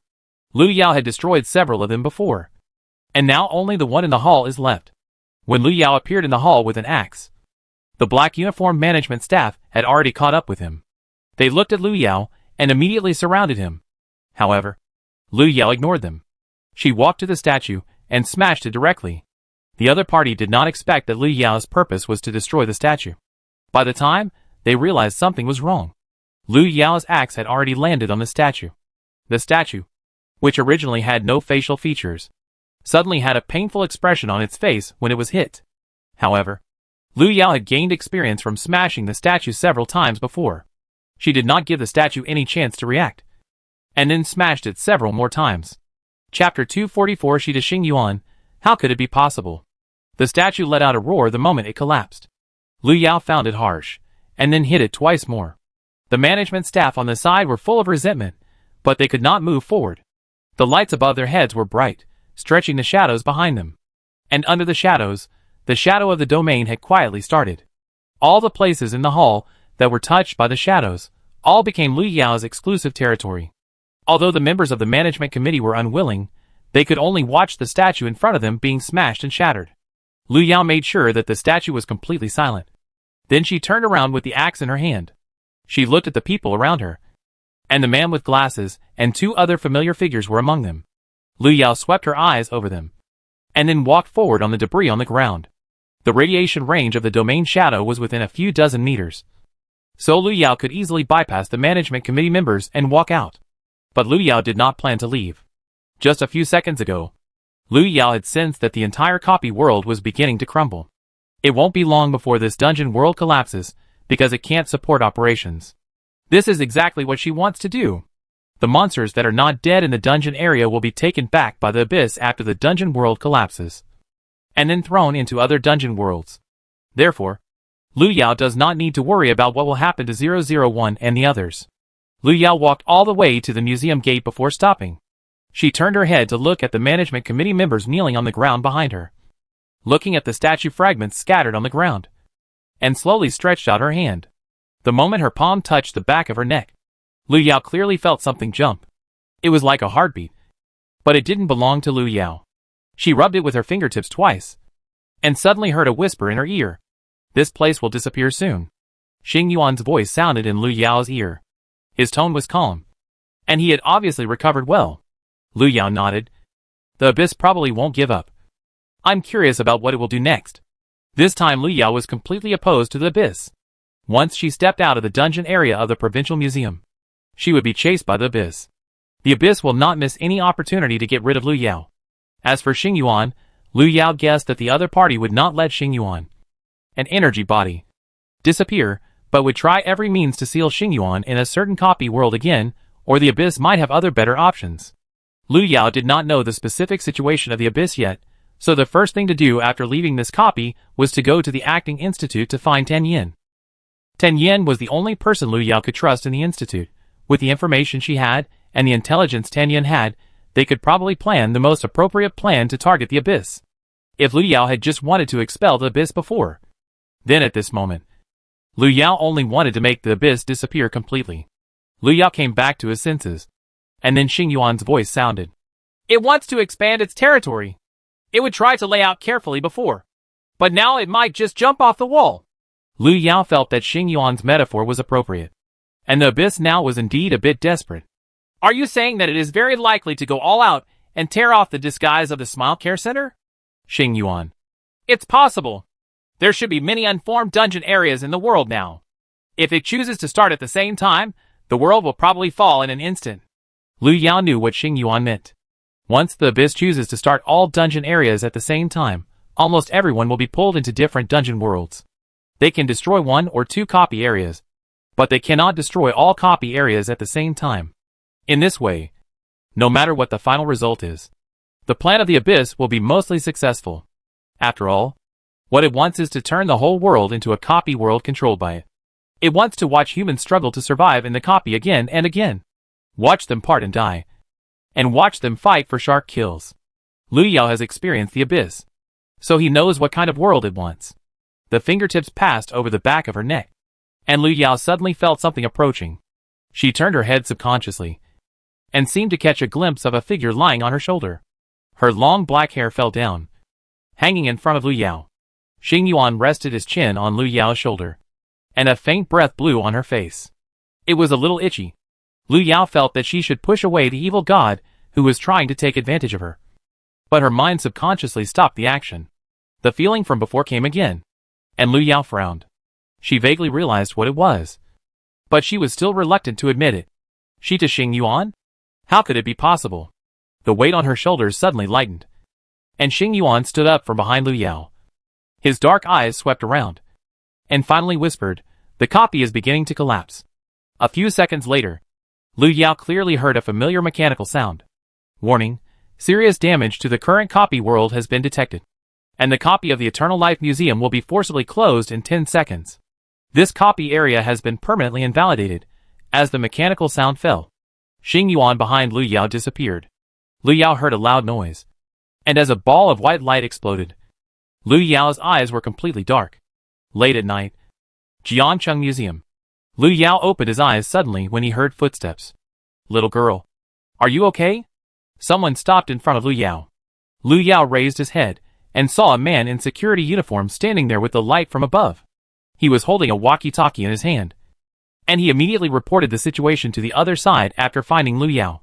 Lu Yao stood up from the ground. She quickly looked around and confirmed that she should still be in the museum. "Is this Jiancheng Museum?" The other party was stunned for a moment. Nodded. "This is Jiancheng Museum. But it's closing time now. Why are you here alone?" The other party looked at Lu Yao, and did not immediately regard her as a thief, but looked at Lu Yao with a complicated look, as if he thought Lu Yao was probably a little girl with a bad mental state. Lu Yao did not see Zheng Xiaoxiao and the others nearby, which meant that they entered the dungeon through a different channel than she did, so they were not in the same place when they came out. In fact, the people here did not seem to know that this place had become part of the dungeon area before. Lu Yao touched her pocket and took out a cell phone that had run out of battery and was turned off. She looked at the security guard in front of her and asked, "Can I borrow your cell phone? I need to call a friend." Although he thought Lu Yao was weird, the other party still lent his cell phone to Lu Yao. First, the girl in front of him looked weak and should not be aggressive. Second, he also needed to find her family or friends to take her away and explain why she stayed here in the middle of the night. Chapter 245 completely cleared. End of the Museum of Eternal Life. At 2 o'clock in the morning, Qin Yin frowned as she looked at her cell phone that suddenly rang. Although it was an unfamiliar number, Qin Yin still chose to answer it. The next second, Lu Yao's voice came from the other side. "Lu Yao?" Qin Yin was a little surprised. "Minister Qin, it's me." Lu Yao responded, and then he roughly described his situation. After listening, Tan Yin immediately said that she would send someone to pick up Lu Yao immediately. Lu Yao thought that Qin Yunting and the others should also be in Jiancheng, and it was likely that Tan Yin could take them back with her. 2 hours later, Lu Yao looked at Tan Yin, who appeared in front of the door, and was obviously a little surprised. She didn't expect Tan Yin to come in person. Tan Yin's injuries were obviously not healed yet, and her face was a little pale, but she was still capable and decisive. She had already informed the Jiancheng Museum in advance, so she could take Lu Yao away directly without going through the procedures. Lu Yao followed Tan Yin into the car. There was only one driver besides the two people in the car. Tan Yin sat next to Lu Yao, took the thermos cup handed over by the driver, and asked, "Did you just come out of the Eternal Life Museum copy?" Lu Yao nodded, and his eyes fell on the thermos cup in Tan Yin's hand. "It's medicine. My body hasn't fully recovered yet." Tan Yin cleared her throat. It wasn't that she was pretending. It was just that the injury was really serious. Even after resting for those days, she still couldn't recover. Lu Yao nodded, showing his understanding. "The Museum of Eternal Life is a deep dungeon world. I met Qin Yunting in it." Lu Yao simply told her what happened in the dungeon of the Museum of Eternal Life. As for the things about Xing Yuan, she still skipped them. "Tan Yin, I heard that Captain Qing led the team to that dungeon. I didn't expect you to meet him." It seemed that Lu Yao aroused her curiosity. Tan Yin directly opened her mobile phone, wanting to record what happened in the dungeon of the Museum of Eternal Life.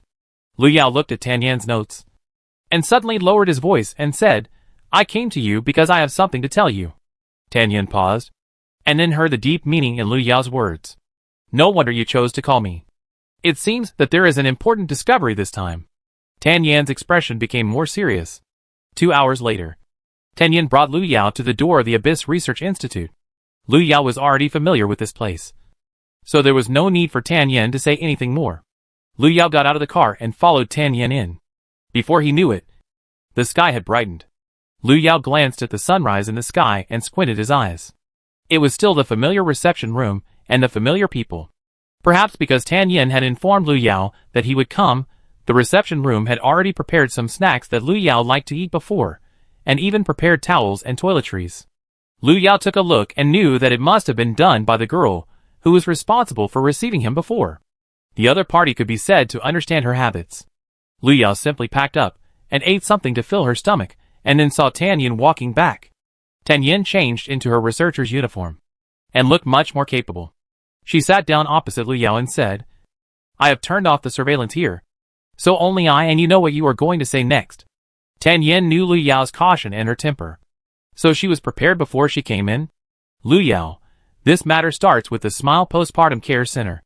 Lu Yao wanted to find an opportunity to talk to Tan Yin about this matter long after leaving the Smile Care Center, but some accidents happened later, so it was delayed until now. Tan Yin nodded. "I remember you mentioned that you had something to tell me before.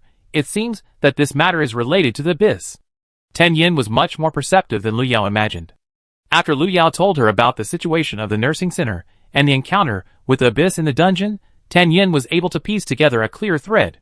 In other words, the information about the dungeon area provided by the nursing center was actually the dungeon area they created themselves? Tan Yin took a breath. She had tried to explore the secrets of the Smile Care Center before, but unfortunately, she failed several times. Now, after hearing Lu Yao mention it, she finally understood why they used the name of the Postpartum Care Center. Because the released dungeon areas were attached to the newborns, and then they were taken to various places, and finally evolved into dungeon areas. Even if it was just the place where they passed by, they would be affected, and the seeds of the dungeon area would fall there. and they would develop into one dungeon area after another when the time was right. Tan Yin couldn't even imagine how many problematic babies had been taken to various places during this period. Because of the nursing center in the middle, they couldn't even make an accurate statistical analysis. So this is the second thing I want to say. Lu Yao took a sip of the juice on the table and continued. Abyss should start to make a final struggle now. I'm worried that he will open all the dungeon areas here at once. Once this happens, the result is predictable. Tan Yin looked at the girl drinking juice in front of her and said this calmly, and felt the chill behind her even worse. If it is really as Lu Yao said, then what can they do? Once the dungeon area breaks out on a large scale, countless people will be pulled into the dungeon world at the same time. They can save 1 or 2 people, but they cannot save everyone at the same time. The purpose of the Abyss Research Institute is to better protect humans from being harmed by the Abyss, but now Tan Yin is a little confused. Can they really do it? Tan Yin fell into deep thought. Lu Yao did not disturb her at this time. What she said today would take some time to digest if anyone heard it, not to mention that Tan Yin, as one of the leaders of the institute, needs to think carefully. 10 minutes later, Qin Yin suddenly raised her head. She looked at Lu Yao, and there was a hint of determination in her eyes. Lu Yao, what can we do to stop the Abyss from activating all the dungeon areas? Lu Yao put down the cup, and stood up from the chair. She walked to Qin Yin, and said calmly but firmly, before the Abyss has the ability to activate all the dungeons, we must trap it or kill it. It is obviously not an easy task to kill the Abyss.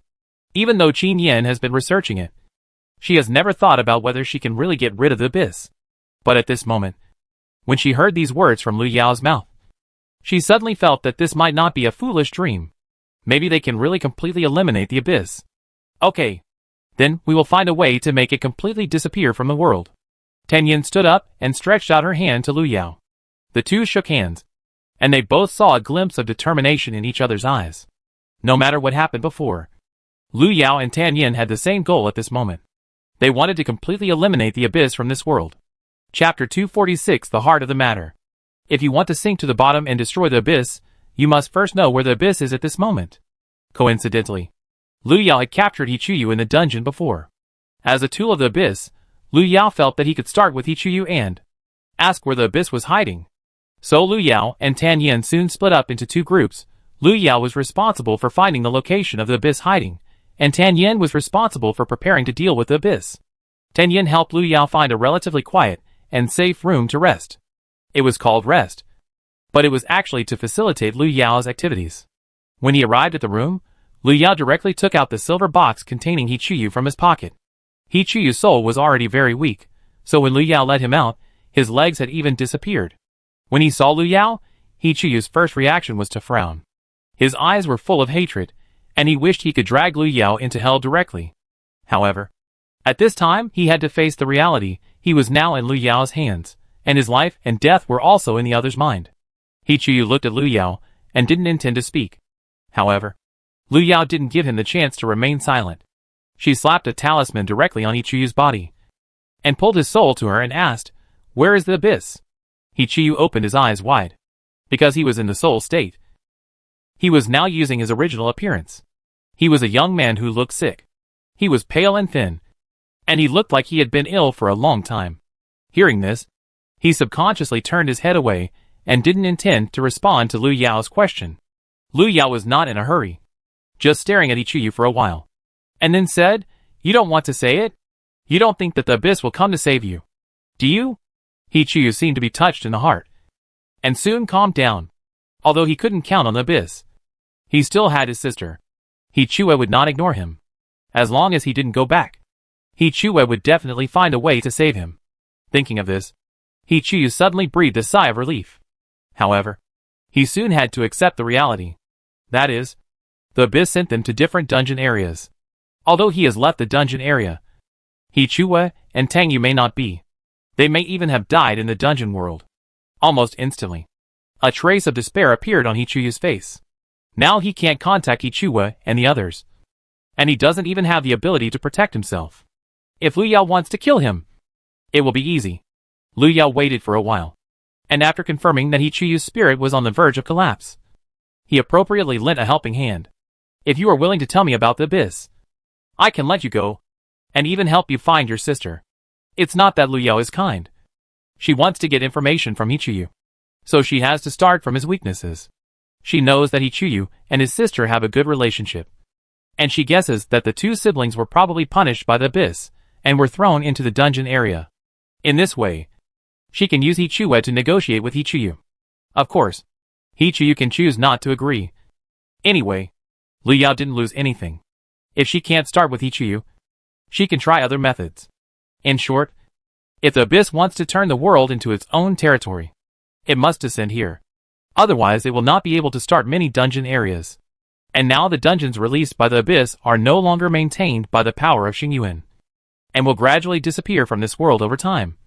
And in the end, the plan of the abyss will be in vain, Liu Yao said, waiting for Hichuyu to make a decision. But she didn't plan to give Hichuyu too much time to think about it. After all, if this guy suddenly had a brain problem, it would be troublesome for her to play a rather die than surrender drama. Have you thought about it? I'll give you 3 more seconds. 3, 2, I promise you. Hichuyu's expression suddenly became distorted. He stared at Liu Yao with wide eyes. I'll tell you about the abyss. You have to help me find Hichuyu. Liu Yao raised his eyebrows. It depends on whether the information you provide is valuable. Abyss Research Institute. Meeting room on the 2nd floor. Tianyin pushed open the door of the conference room and saw 3 people sitting inside. They were all heads of various departments of the Acting Institute. They gathered here today because of the news Tianyin had reported before. Minister Tan, are you sure that the news you got is accurate? Someone asked. Since the establishment of the institute, they had received some people who claimed to have clues about the abyss, but without exception, they all concluded that they were just scammers. So when Tianyin brought up this matter, they were all skeptical. Tianyin was not in a hurry to explain. Not everyone would believe what Liu Yao said. What she had to do now was to try her best to convince the people present that it was not up to her alone to use the resources of the institute to deal with the abyss. I can explain this matter. Tianyin walked to the opposite side and sat down. At the same time, a transparent screen rose in the middle of the conference table, and some information and pictures appeared on it. The people present still frowned when they saw this, but they didn't say anything else. They were waiting for Tianyin to explain. At the same time, outside the meeting room, a figure came from a distance, but slowed down when passing the door of the meeting room. She turned her eyes, and after confirming that there was no one else around, she carefully approached the door and tried to listen to the movement inside. Mian Mian, what are you doing here? Suddenly, a female voice came from behind Su Yimian. Su Yimian froze, and then turned his head to look behind him. Mom, why are you? Liu Yu walked quickly towards the woman, and directly pulled her away from the door of the conference room.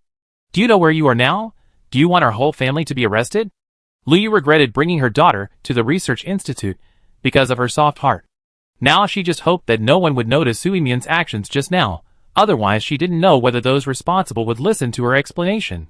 Mom, don't worry, I was just passing by. Su Yimian calmed down, patted Liu Yu's back, and signaled her not to be angry. Mom is not angry, but worried. Didn't I tell you not to wander around here before? Why don't you listen to me? Liu Yu felt a headache, but now she could only think of a way to take Su Yimian out. If she was really discovered, she would think of another way. I'll take you back first. Don't come here again for the time being. After coming to her senses, Liu Yu was about to take Su Yimian away. Su Yimian frowned. She couldn't leave yet. She hadn't figured out the situation here yet. How could she just leave like that? Mom, I promised you that I wouldn't wander around. Don't send me away.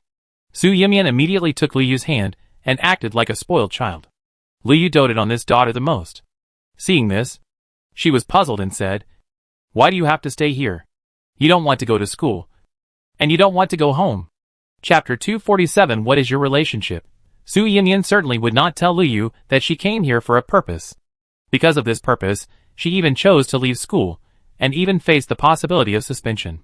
But even so, she still decided to come, because that person said that as long as she could help, then he would be with her.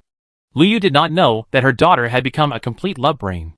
She just looked at Su Yimian worriedly, fearing that she would cause trouble again. Mom, I'm the only one at home. I want to stay here with you and Dad. Now everywhere outside may become a dungeon area. I'm really scared to be alone. Su Yimian tried to make excuses for herself. After hearing her say that, Liu Yu naturally couldn't say anything else. She touched her daughter's head and sighed. Okay, but you still have to stay in the reception room and wait for me to get off work. This time Su Yimian didn't refute, but went to the reception room obediently.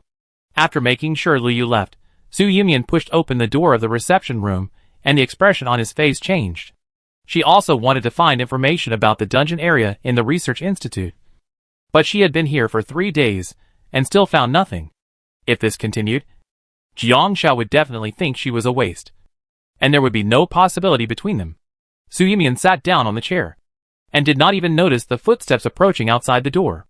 Soon, the door of the reception room was opened again, and a figure appeared in front of the door.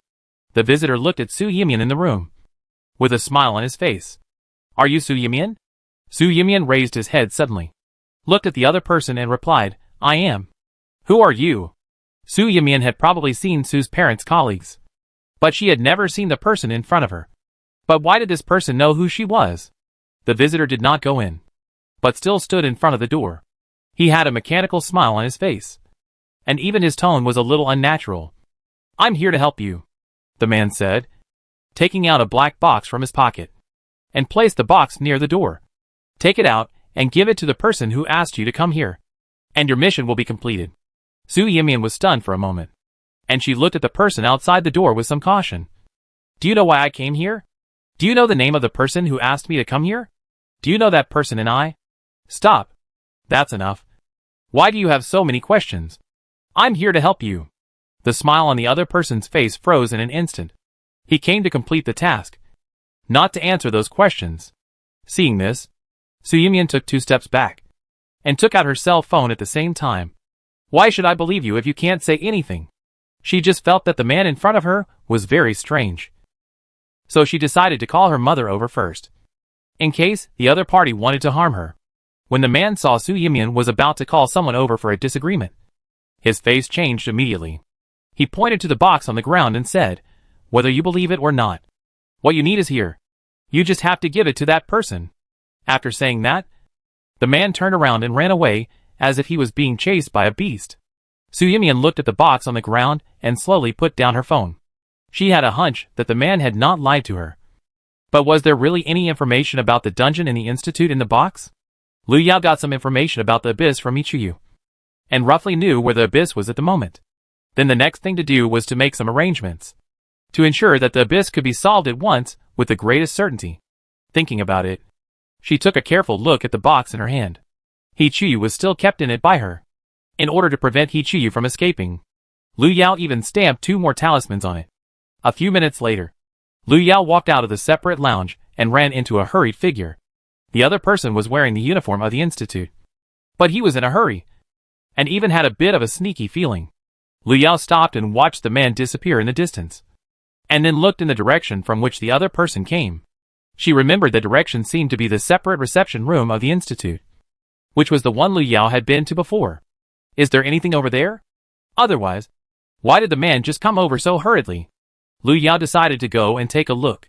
She walked to the door of the reception room and met a pair of terrified eyes. Su Yimian was bending down to pick up the box from the ground. Suddenly, she noticed someone approaching. She was startled and raised her head almost subconsciously. When she saw Lu Yao, her expression became even more uneasy.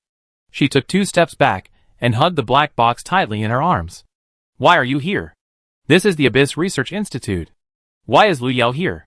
Lu Yao looked at Su Yimian, recalled in his mind, and then found the owner of this face. Su Yimian, the person who led Gu Yuezhang into the world of ghosts before. Lu Yao was looking for her before, but he didn't expect to meet her here. "Su Yimian?"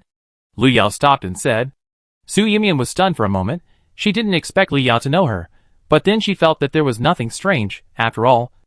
It was not the first time they met. "It's me, but why are you here? This is the Abyss Research Institute. No one is allowed to come in and out casually." Su Yimian quickly calmed herself down. She felt that Lu Yao must have used some means to sneak in, after all. She had some strange skills. It was not difficult for her to do these. Lu Yao's focus was not on the other party's problem. She had noticed the box in Su Yimian's hand from the beginning. The style of the black box was exactly the same as the silver box in her hand. Obviously, they were both from the Research Institute. The silver box was used to store items related to the copy. So what about the black one? "Of course someone invited me here," Lu Yao spoke. and tapped the box in her hand with her fingertips. He Chuyu in the box was awakened and shook reluctantly. Lu Yao felt the box shaking, and then pointed at Su Yimian on the opposite side, and asked in a voice that Su Yimian could not hear, "You were in Jiang Zhao's body before. You should know the girl in front of you. What is her relationship with you?" Since the last incident with Gu Weisheng, Lu Yao had doubts about Su Yimian. Even if the other party was not directly related to the abyss, she should be involved. Hearing this, He Chuyu's expression changed immediately. How could he forget that there was a person named Su Yimian at the beginning? He possessed Jiang Zhao, and wanted to take the opportunity to ask Su Yimian to help him. After all, he found out that Su Yimian's parents were both staff members of the Institute. If she was willing to help, he might be able to get the latest progress of the Institute, which would make it easier to deal with it. It's a pity that he was caught by Lu Yao now, not to mention caring about the copy. Even his own life was in Lu Yao's hands. Perhaps because he was clear about Lu Yao's temper. He Chuyu was very tactful, and took the initiative to explain this time. I asked her to sneak into the Institute to help me get some information, but I was caught by you. Now it's useless even if she gets the information. Chapter 248 The Scumbag Deserves Death. After listening to what He Chuyu said, Lu Yao's mouth twitched slightly. It seems that the hand of the abyss has already stretched out so long. While they were releasing the copy, they were also paying attention to the progress of the Research Institute, for fear of any accidents. But why did Su Yimian agree to He Chuyu's request? What benefits did you promise to give her? Lu Yao frowned and asked. He Chuyu looked helpless. What benefits do you need? I just promised to date her as long as she succeeded. As he said that, He Chuyu sighed. Chuyu is right, some girls are easy to deceive, and she believes what the scumbag said casually, so stupid. Lu Yao raised his hand and knocked on the top of a scumbag's head, which completely made He Chuyu a little dizzy. The scumbag deserves death. Lu Yao came back to her senses and looked at Su Yimian. She hesitated for a moment, obviously not knowing how to wake up a love-brained person. Su Yimian saw Lu Yao standing there in a daze, thinking that she had exposed him, and her expression suddenly became a little proud. Lu Yao, not just anyone can come in here. I advise you to leave quickly, otherwise if you are discovered later, no one can save you. After saying that, Su Yimian even straightened her back proudly. Compared to Lu Yao, who sneaked in, she came here with her parents. Lu Yao avoided the question, and looked at the box in Su Yimian's hand and asked, "What's in it?" If Su Yimian really got the information of the Institute, the question is how she got it. There are surveillance cameras and guards everywhere, and if you want to enter and exit the information room, you need the approval of Tan Yin and others. As researchers, could Su Yimian's parents have helped Su Yimian get it? Lu Yao felt it necessary to remind Tan Yin to conduct a thorough investigation of the Institute first. Maybe the spies of the abyss have already mixed in, which will become an uncertain factor in their plan. In Lu Yao's view, all potential dangers need to be nipped in the bud. Su Yimian stepped back. Why should I tell you my things? Lu Yao rubbed his eyebrows, and felt that there was no need to argue with the other party. What is in the box? You will know as long as you open it. Of course, Lu Yao has no right to open other people's things. If Su Yimian brought the things in himself, it doesn't matter. But if he really got it from here, then he can only notify the staff of the Institute to deal with this matter. 10 minutes later, Qin Yin showed up with her people. She had just finished the meeting when she received the news from Lu Yao, so she hurried over. At the same time, Su Yimian's parents also rushed over. After understanding the cause and effect, Lu Yu's expression suddenly changed. She knew very well that Su Yimian didn't have that kind of box, because it was something unique to the Research Institute. Mian Mian, tell Mom where the thing came from. Lu Yu tried to step forward, but was stopped by someone. Before Su Yimian could explain, the black dot had been taken away. A few minutes later, the results came out. The box contained the latest information and research results about the dungeon area from the Research Institute. Hearing this, Su Yimian's parents almost fainted. As researchers, they knew the importance of this information. But how did Su Yimian get in touch with this? Su Yimian was also frightened. She just squatted on the ground and cried, not knowing how to defend herself. Lu Yao took the opportunity to say something in Tan Yan's ear. Tan Yan's face became a little ugly, and she called someone over. The people in the Research Institute acted quickly. They soon found the man who gave the box to Su Yimian.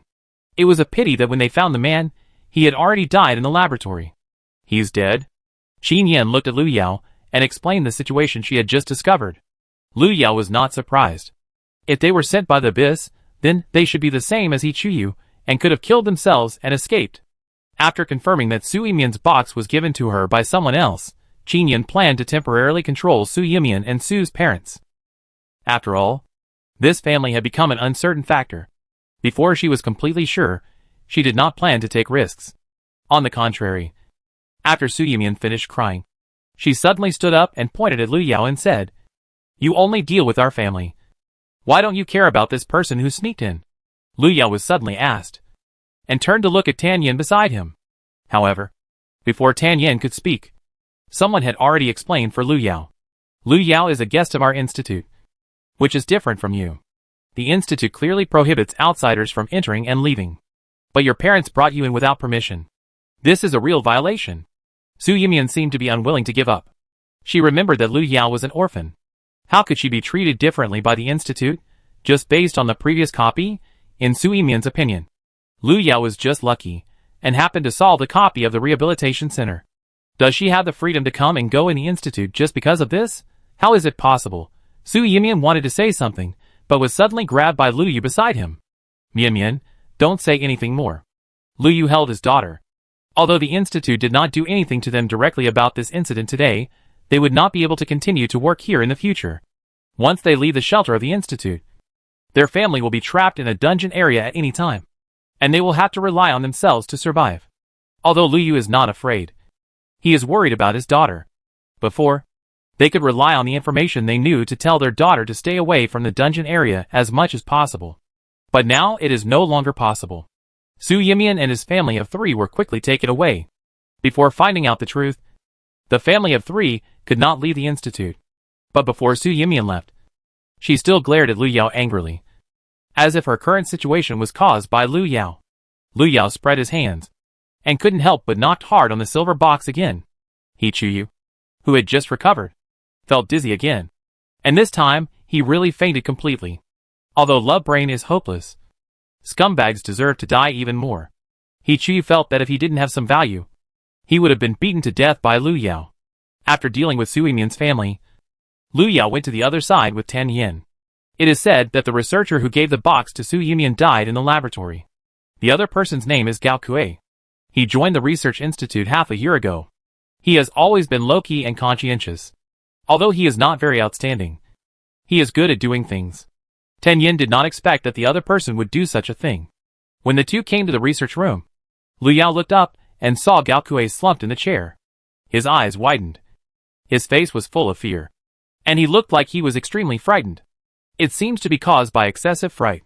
Tan Yin approached from behind Lu Yao and said, looking at Gao Kue on the chair. She didn't have a deep impression of Gao Kue. After all, he didn't belong to the same department as her. Lu Yao walked over, looked around Gao Kue, and then reached out and poked him on the forehead. Chapter 249, Looking at Us. In the eyes of others, Lu Yao seemed to be playing a prank at this time. They wanted to step forward to stop him, but were stopped by Tan Yin. Don't disturb her. Tan Yin had a high degree of trust in Lu Yao, so she did not doubt that Lu Yao was fooling around at this time. At the same time, a faint golden talisman light suddenly flashed where Lu Yao's fingertips fell on Gao Kue's forehead. As the talisman light flashed, a ball of black gas suddenly rushed out from Gao Kue's forehead. Lu Yao identified that the black gas came from the abyss, and he understood why Gao Kue died.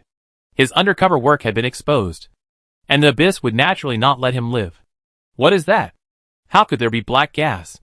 The researchers behind him were shocked, and they couldn't help but take 2 steps back. The black quickly disappeared in the air. Lu Yao turned his head and looked at Tan Yin, whispering, let's check the entire institute thoroughly. There may be more than just this little bug here. Tan Yin immediately understood. I didn't expect them to sneak into the institute. Lu Yao patted Tan Yin's shoulder, signaling her not to be too nervous. This is normal. After all, its plan is to directly turn the entire world into its copy territory. Lu Yao left the institute the next day. Before that, she left some talismans for Tan Yin, which could help her deal with some troubles. The Abyss Research Institute started a strict investigation mode, and did not intend to let go of anyone who might have become a tool of the Abyss. Lu Yao had other things to deal with first. According to Ichiyu, the Abyss had been hiding in a separate space before, and every time they went to see the Abyss, they could only reach it through the medium it provided.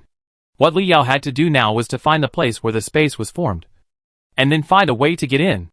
Of course, Hichiyu didn't give it to Lu Yao for nothing.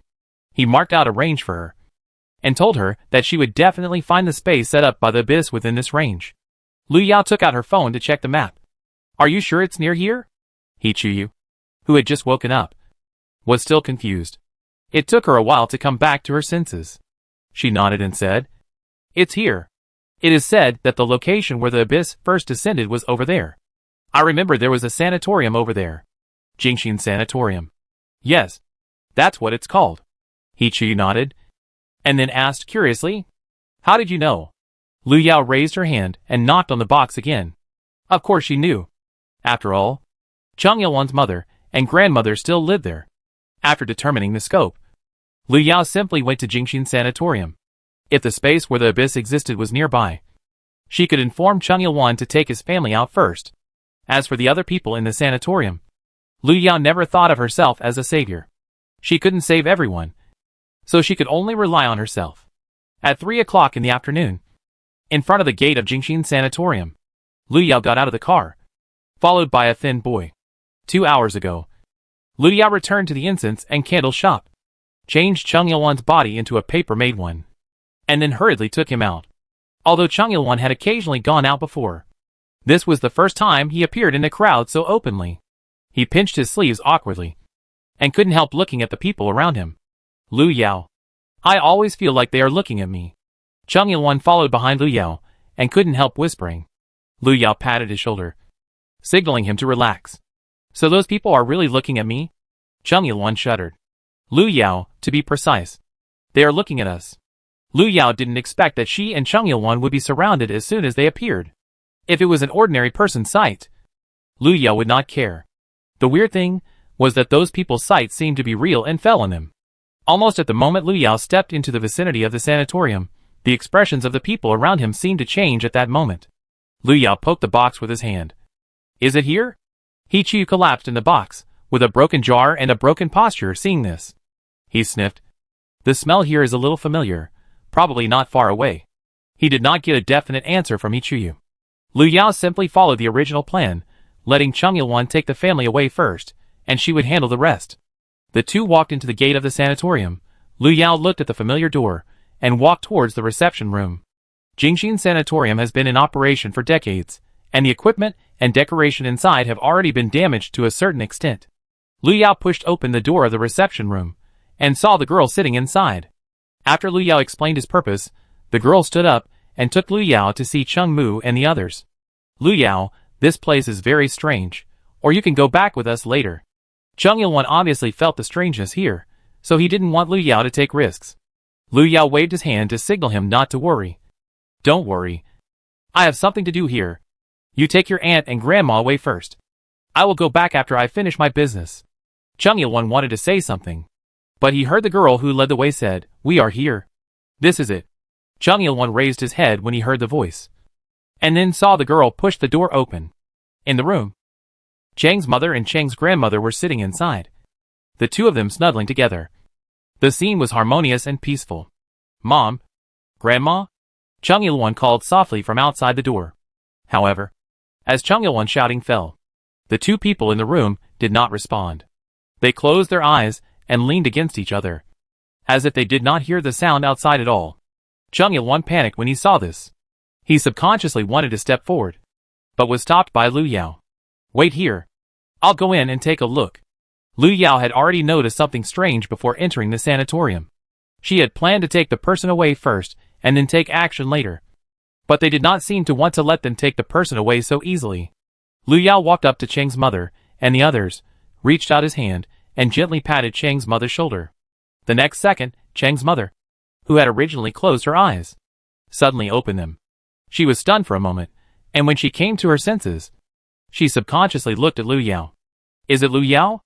Lu Yao nodded, and at the same time put two talismans in Cheng's mother's and Cheng's grandmother's hands respectively. Cheng Yilwan and I are here to take you home. Let's go now, Lu Yao said, and patted the two people on the back. Instantly, the two people's faces changed as if they were awakened. Cheng's mother raised her head, and hurriedly grabbed Lu Yao's wrist and said, Hurry up. There are a lot of monsters here. Lu Yao. Hurry up. Cheng's mother, who hadn't noticed Chung Il-won at this time. Just wanted Lu Yao to leave as soon as possible.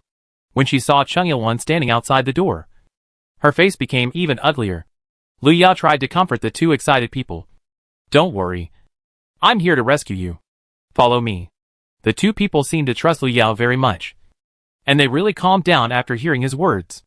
Lu Yao sent the two people out of the door, and the speed was so fast that Chung Il-won couldn't even react. "Take the people back. Don't believe anything you hear or see. Go out and get in the car you came in, and go directly back to the store." Lu Yao pushed the two people to Chung Il-won, and then grabbed Chung Il-won's arm. Chapter 250 Steady Madness, No Internal Consumption. Chung Il-won only felt a touch of warmth on his arm, and then he was pushed out by Lu Yao. At the same time, the girl standing next to him suddenly stretched out her hand to stop the man. But before she could touch Chung Il-won and the other two, she was pushed away by a force. The girl screamed, and then turned her head to look at Lu Yao in the room.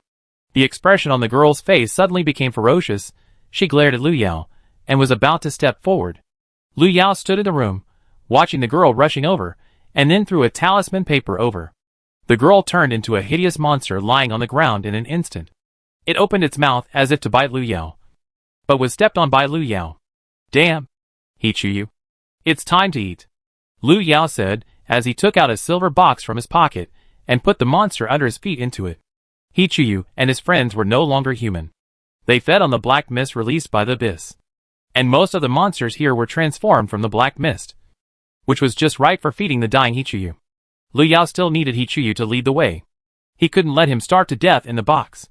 Soon, there was a noise from the box. Hichuyu looked disgusted, but he didn't really throw the monster out. Lu Yao didn't disturb Hichuyu's meal, but wanted to take the opportunity to go out. Jingxin Sanatorium had obviously become abnormal. Maybe he could really find a medium to the space where the abyss was. Lu Yao walked out of the room, intending to walk around, but was suddenly patted from behind when he walked out of the ward. Lu Yao paused, and then slowly turned his head. "Why are you still here? It's time to go back to the ward." Behind Lu Yao, a girl in a nurse's uniform grabbed her and was about to pull her to the ward. Lu Yao came to her senses and scanned the girl's face, and found that she looked exactly like the monster she had just thrown to Hichuyu as food. "Ward? What ward?" Lu Yao asked. She began to wonder if she had accidentally entered some strange dungeon world again. "Although I haven't received the dungeon notification yet, but the situation in front of me is indeed like being pulled into the dungeon." The female nurse held her forehead, somewhat helplessly said, "Of course it's the ward where you live. Did you not take your medicine today again?" As she said, the female nurse reached out to Lu Yao's pocket. "Did you hide the medicine in your pocket again? I tell you, your mental problem is very serious now, and it won't get better if you don't take medicine." Seeing this, Lu Yao quickly dodged. "Just kidding, her things are all in her pocket. What if they are found and taken away? What kind of mental problem is that? How can she have a mental problem? Her mental state has always been stable and crazy, and she will never waste her energy." Seeing that Lu Yao dared to hide, the expression on the face of the female nurse became more and more angry. 203, if you continue like this, I can only contact your family to come over." As she said, the female nurse took out her mobile phone from her pocket and was about to make a call. Lu Yao was still curious about where the other party was going to find her family, when she heard that the call from the female nurse had been connected. "Is it the family of 203? 203 is not cooperating with the treatment again. I hope the family can come over." The female nurse's tone was angry, as if she was scolding the parents of a troublesome child. Lu Yao was still curious about what was unfolding in front of him, when he saw the nurse turn the phone around and turn on the speaker. 203. "Your family wants to talk to you." The next second, an angry male voice came from the phone, and the voice was so loud that people couldn't help but cover their ears. "Why are you disobedient again? We spent money to send you to treat your illness, but you are making trouble every other day. I tell you, if you make trouble for me again, I will take you back and lock you up somewhere. You ignorant thing." The man's voice became louder and louder, and finally the nurse couldn't stand the other party's voice anymore and hung up the phone in a hurry. "Did you hear me? If you don't cooperate, I'll ask them to take you back." After saying that, the nurse walked towards Lu Yao again. This time, Lu Yao didn't run. She watched the nurse walk over, and when she reached out her hand to her, she held her back. A few minutes later, Lu Yao successfully turned from a patient to a nurse. She straightened the nurse's clothes, took out a bunch of keys from her, turned around and walked across the corridor. There was still no mechanical sound in her ears. Lu Yao judged that this should not be a regular copy, but a barrier set up by the abyss to prevent anyone from finding it. If you can't get through this barrier, then you can't really find the door to the space where the abyss is. Lu Yao took out the bunch of keys, each of which was marked with a number with a marker. But all of them started with 2, which should be the key to the ward on the 2nd floor. Thinking of the way the nurse called her before, every patient here seemed to be called by the ward number, instead of the other person's name. Lu Yao walked forward along the road, trying to open several ward doors with the key. Soon, Lu Yao determined her situation. She should be in a mental hospital now. Lu Yao, successfully infiltrated the mental hospital, and even became a member of it. Lu Yao walked out of the 3rd ward, with an apple in her hand. It was given by the little girl inside. Lu Yao turned the apple in her hand, and knocked on the box with her hand. What kind of hobby is this abyss? Using a mental hospital to enclose his separate space? Afraid that others would not know about his perversion? Hichiyu ate 2 monsters in succession, and felt a little full at this time. Tingyan spread his hands, indicating that he didn't know. After all, no one could know what the abyss was thinking. It would be fine as long as the other party didn't go crazy suddenly. Hichiyu, although I can't be sure, this is probably where the abyss is hiding. If you can find the entrance, you can see the abyss directly. Now Hichiyu still hopes that Lu Yao can help him find his sister. Naturally, he knows what to say. What's more, his life is still in Lu Yao's hands. The other party can crush him at any time. He doesn't need to let himself die too ugly. Besides, if Lu Yao killed the abyss, he and Hichiyu might still have a chance to survive, which is better than being caught by the abyss and killed. During the time he was locked in the box, Hichiyu thought for a long time, and finally decided to just let it go. As long as he could find Hichiyu alive, it would be fine. Lu Yao got a half-understood answer from Hichiyu, and decided to walk around the hospital to see if there was anything new to discover. Just as she was about to go to the 3rd floor, she was stopped by someone from behind again. This time, it was a middle-aged man in a doctor's uniform who called her. He adjusted his glasses, which had slipped down, and said in a low voice, "It's time for the patient in 219 to take his medicine. You go and give him the medicine first." Lu Yao paused. She had just randomly selected a few wards to check the situation. As for ward 219, because it was at the end of the corridor, Lu Yao had never been in it. Chapter 251 Xingyuan, I'm waiting for someone. What are you still standing there for? You're responsible for delaying the patient's medication. The male doctor snorted coldly, and casually stroked his sparse hair. Lu Yao nodded in agreement. Her intuition told her that there might be something to be found in ward 219. After all, NPCs would not issue tasks casually. Some of them should have traces to follow.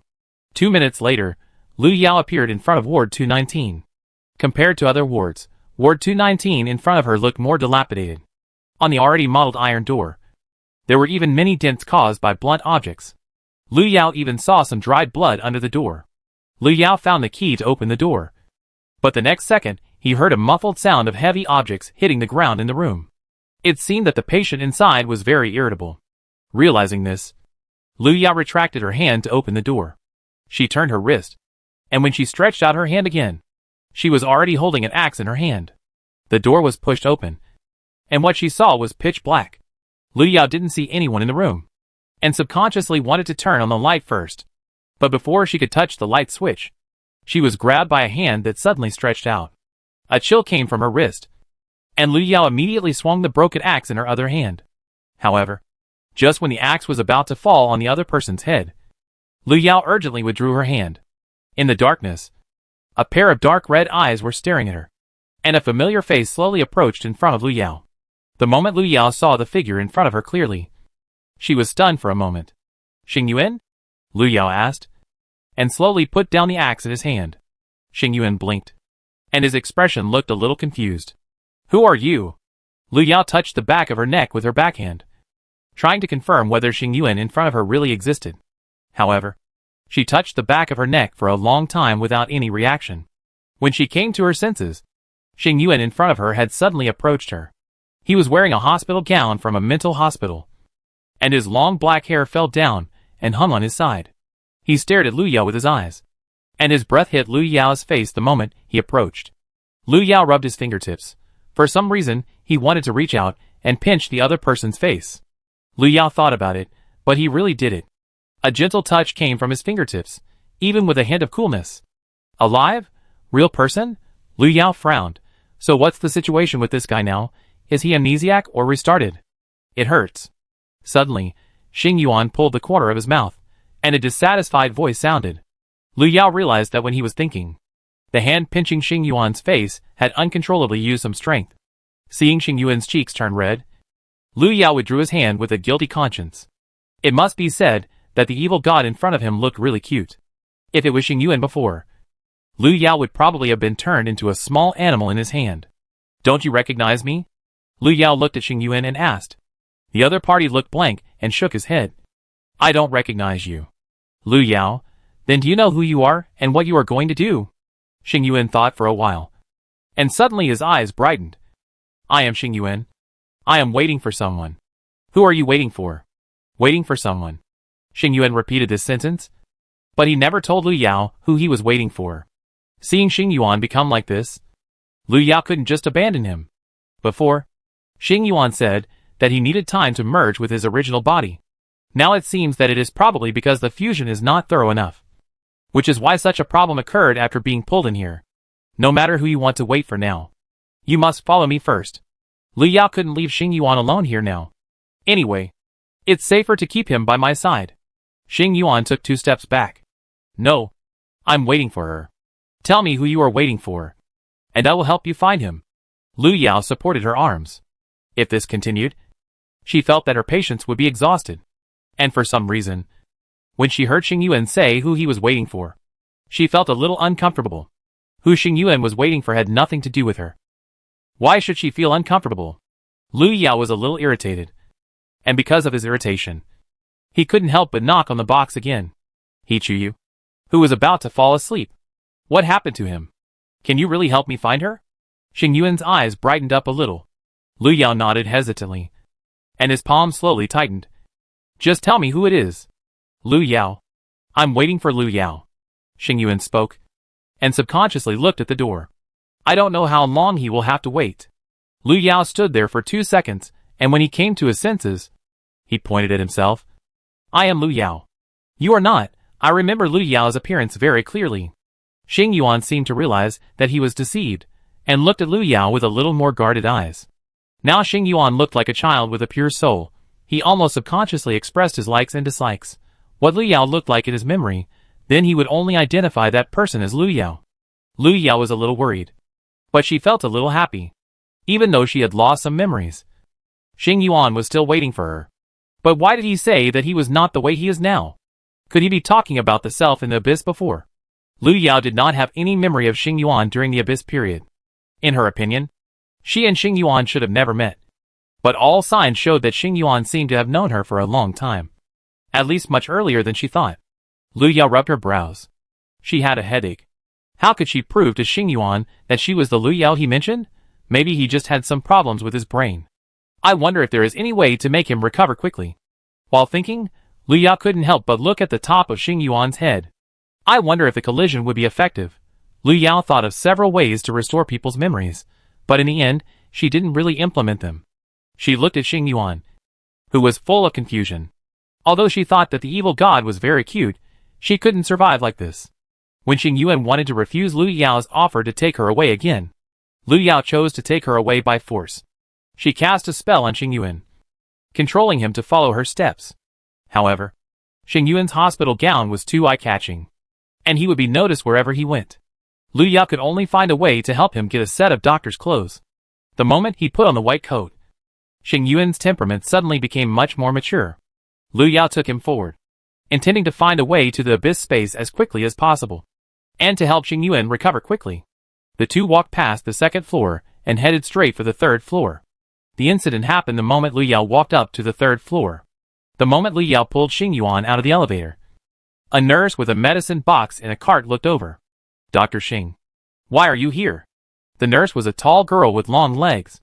She pushed the cart in her hand very fast while talking. The friction between the pulley and the ground was even more piercing. She ran quickly to Lu Yao and Xing Yuan, staring at Xing Yuan with a pair of eyes. Dr. Xing, Why don't you speak today? The nurse looked at Xing Yuan. Her eyes suddenly dimmed a little. Xing Yuan's eyes were full of confusion. He obviously didn't know the other person. But from the nurse's appearance, it seemed that she really knew him. Because of confusion, Xing Yuan subconsciously chose to look at Lu Yao. Chapter 252 Abyss Mental Hospital. Lu Yao was also unclear, but she chose to directly solve the one who caused the trouble. Before the nurse could say anything else, the person had been pulled to a corner by Lu Yao. She didn't even have time to make a sound. The whole person had turned into a black monster. Lu Yao skillfully threw the monster into the box to give Hichuyu a snack. After eating, Hichuyu said that he didn't want to eat anymore, but he didn't dare to resist, and asked Lu Yao not to throw more food in. He got up from the ground, reluctantly swallowed the food, and immediately lay flat on his stomach. Full. Too full. Xing Yuan watched Lu Yao solve the trouble in a blink of an eye, and his eyes changed as he looked at Lu Yao. Lu Yao patted the dust off his hands, turned around and planned to continue walking forward with Xing Yuan. Let's go! Lu Yao waved at Xing Yuan. Xing Yuan was stunned for a second, and then followed obediently. The two searched on the third floor for a while, and Lu Yao solved two more monsters and threw them to Hichuyu. It was not until Hichuyu said that he really couldn't eat any more that Lu Yao decided to get rid of the monster. After all, she didn't know if Hichuyu would become stronger if he ate too much. It would be troublesome if he rushed out of the box. Thinking of this, Lu Yao pressed another talisman on the box. Lu Yao didn't find anything on the third floor, so he planned to go back to the first floor. Yes, the entire hospital only has 3 floors, and the facilities are old. It can be said that it is dirty and messy to a certain extent. The two returned to the first floor and found that the sign that originally read Jingxin Sanatorium had changed to Abyss Psychiatric Hospital. Seeing such a straightforward name, Lu Yao was more and more certain that the guy Abyss must be hiding somewhere here. After all, only it can locate itself so accurately. Abyss is a lunatic. Just when Lu Yao was about to check other places, he saw someone rushing in from the door carrying a stretcher. Help! Help! The 2 people carrying the stretcher rushed in and shouted for help while running. Lu Yao originally wanted to pull Xing Yuan away, but he didn't expect that one of them, after seeing Xing Yuan, immediately reached out his hand and grabbed him. Dr. Xing. It's great that you're here. This patient just had a laparotomy and needs surgery now. Please prepare. The man said, and was about to pull Xing Yuan towards the operating room. Lu Yao. Why do they all seem to automatically tell Lu Xing Yuan that he is a doctor? So is the identity here determined only by clothes? After coming to his senses, Lu Yao immediately wanted to pull Xing Yuan back. Lord Evil God is going to perform surgery on a patient? It's more like dissecting a patient.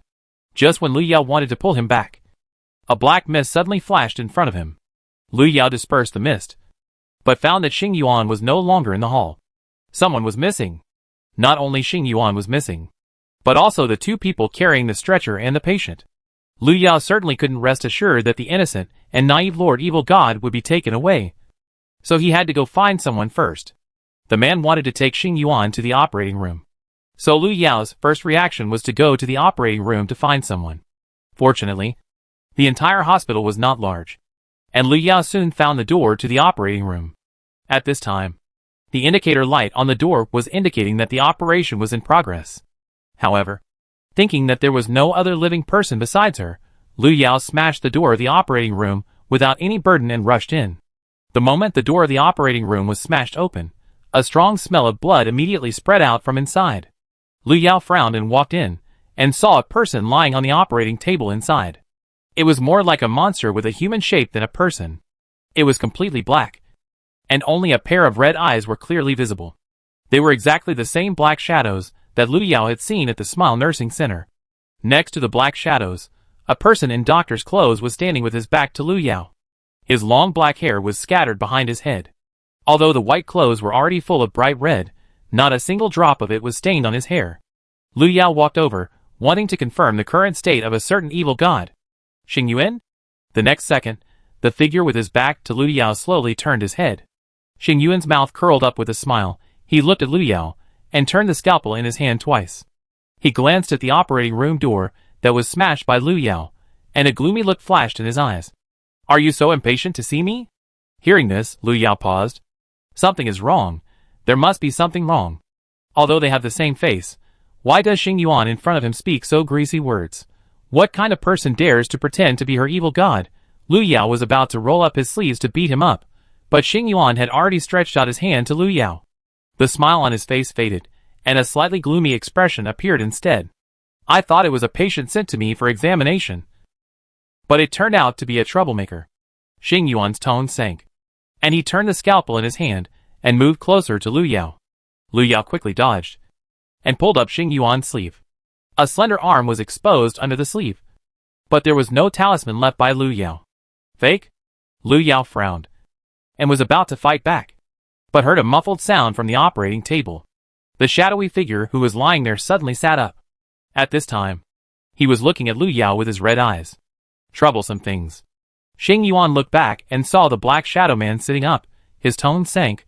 The next second, he had picked up the scalpel and stepped forward, as if he was going to calm his patient down. As he stepped forward, countless black tentacles suddenly sprang out from the black shadow man's body, and all went toward Xing Yuan. Lu Yao certainly would not save a dummy, but the moment he saw those tentacles approaching Xing Yuan, his body actually moved uncontrollably. Transparent tentacles instantly appeared in front of Xing Yuan. They rushed to the front of the black tentacles at a faster speed and started fighting. At the same time, Lu Yao grabbed Xing Yuan, who was about to move forward. What are you doing? Are you waiting to die? Lu Yao's tone was a little aggressive, and she felt inexplicably irritated after she finished speaking. Xing Yuan was pulled out of the operating room by her, and Lu Yao didn't let him go until they reached the corridor. I feel like you look familiar. Suddenly, Xing Yuan looked at the hand that Lu Yao had pulled over and said. His voice was low, but with a hint of certainty. After a while, he tried to look at Lu Yao carefully, and saw that Lu Yao had turned and left. Aren't you looking for me? Xing Yuan's voice sounded from behind Lu Yao.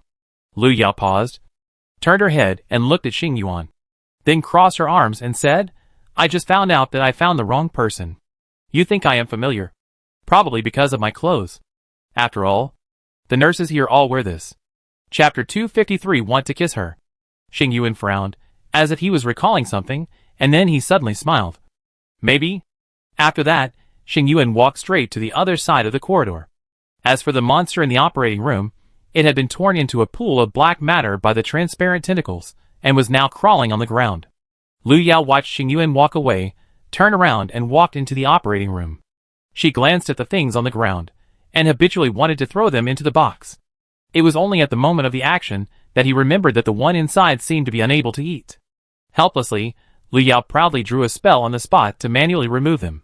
Coming back to his senses, Lu Yao decided to go around the first floor again. Maybe there will be new discoveries. As for a certain evil god, Lu Yao narrowed his eyes, could not help rubbing his wrist.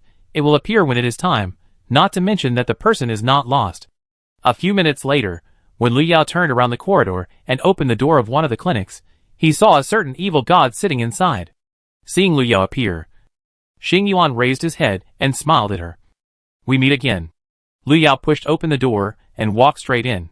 She and Xing Yuan looked at each other across the table, and after a moment, Xing Yuan still lowered his head helplessly. He rolled up his sleeves, revealing a rune on his arm.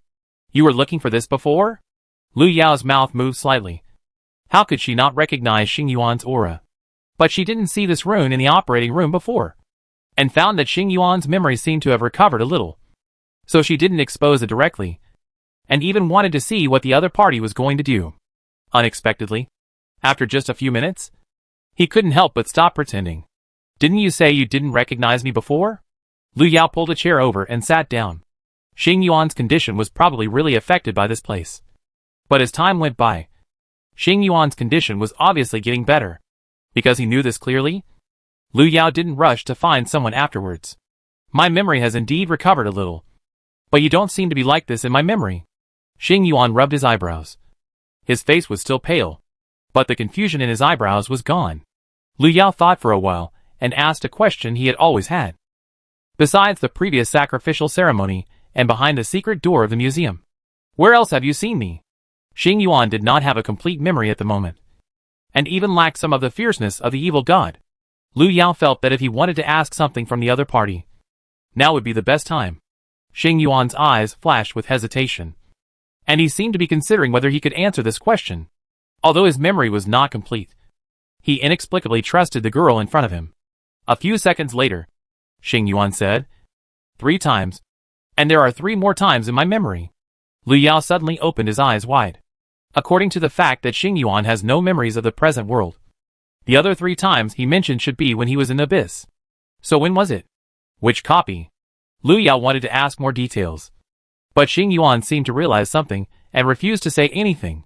He stood up from the chair and straightened his clothes, which had become clean. Are you here to find me? Lu Yao supported himself and shook his head. I came to find the abyss. And you actually came with me. Lu Yao briefly explained the current situation. And Xing Yuan quickly deduced some things from Lu Yao's description. He walked in front of Lu Yao and stared at her with his eyes. Lu Yao felt a little strange being looked at and was about to say something, but her head was rubbed. Xing Yuan, well, I seem to remember something again. Lu Yao felt the big hand on her head and sighed helplessly. Just at that moment, she actually thought Xing Yuan wanted to kiss her. She must be really crazy. Okay, now we have something important to do. Abyss may have discovered that you and I are together. We have to find the entrance to its hiding space as soon as possible. Time is running out. Lu Yao doesn't want to wait until Abyss is ready before taking action. By then, the whole world will be instantly submerged into countless dungeon areas. Lu Yao was about to stand up after she finished speaking, but was pushed back at the moment of movement. Xing Yuan's eyes enlarged in front of Lu Yao, almost close to her face. The next second, Lu Yao felt a touch of coolness on her forehead. Xing Yuan's forehead was against Lu Yao's forehead. He was leaning over to look at Lu Yao. Lu Yao only felt that Xing Yuan was probably affected by something, and was about to push someone without thinking. However, he failed to push the person away this time. Xing Yuan sighed, his eyes suddenly turned dark red, and his red eyes stared at Lu Yao. I think, if I don't speak now, he will probably never let you know. Xing Yuan said, and suddenly smiled. The him he was talking about was also himself. After he realized that he had lost his memory, he also felt some emotions. Some emotions that should not have appeared in him. The source of the emotions was the person in front of him. So in those memories that he didn't remember, why did he deliberately hide his feelings? Xing Yuan couldn't figure it out at this time, and he also felt that this was not what he should do. He has always been free and easy, and casual. If Lu Yao is his obsession, he couldn't figure out why he didn't make it clear. So, he decided to make a decision for his future self before he recovered. Aren't you curious? When were the other 3 times I mentioned seeing you before? Inexplicably, Xing Yuan's voice at this time was a little bewitching. Lu Yao sat on the chair, feeling the change in Xing Yuan's gaze, and nodded subconsciously. She wanted to know. Lu Yao had never been so curious before. She was curious about Xing Yuan's affairs, especially the part related to herself. Lu Yao could feel the coldness on her forehead getting heavier. Just when she thought her nerves were going to be numb from the cold, she suddenly fell into another world. A familiar scene came over her, and Lu Yao saw the world when she was in the abyss. 3 different copy worlds. Lu Yao saw Xing Yuan in the copy world every time. To be exact, it was Xing Yuan's soul fragments. Lu Yao accidentally collected Xing Yuan's fragments bit by bit in the copy. In a place where Lu Yao could not see, those fragments finally returned to Xing Yuan's body, making the evil god completely awake. For Lu Yao, who only wanted to survive in the abyss before, of course, he did not think that some of his seemingly inadvertent actions in the copy would eventually affect the entire abyss world. She awakened the evil god trapped in the abyss. After the evil god awakened, the original abyss world also collapsed. Lu Yao left the abyss at that time, and was teleported to the present world. Lu Yao thought that the abyss wanted to expand its territory, and chose to invade the present world, but he didn't expect that it was because the original abyss world had been destroyed. And the abyss appeared in the present world before Lu Yao, relying on the part of the power of Xing Yuan that he plundered. He planned to turn this place into the same abyss world as before. As for why Lu Yao appeared here, it was not accidental. It was only because she also carried some of Xing Yuan's power that she was pulled into this place by the abyss. Lu Yao read some of Xing Yuan's memories, even some scenes after the collapse of the abyss world. She saw herself, who should have disappeared with the collapse of the world, being wrapped in a red mist, and floating in the dark space for a long time.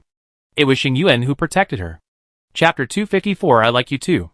At the same time, Lu Yao saw that the escaping abyss took great pains to take away Xing Yuan's body, and even planned to split him into several parts, and put him into a new copy world. Xing Yuan's soul separated from his body again, and then disappeared in a dark space. Lu Yao didn't know what method Xing Yuan used to break free in the end. In short, in the end, the abyss could only hide his body and some items, use them as energy sources, and put them into the copy area.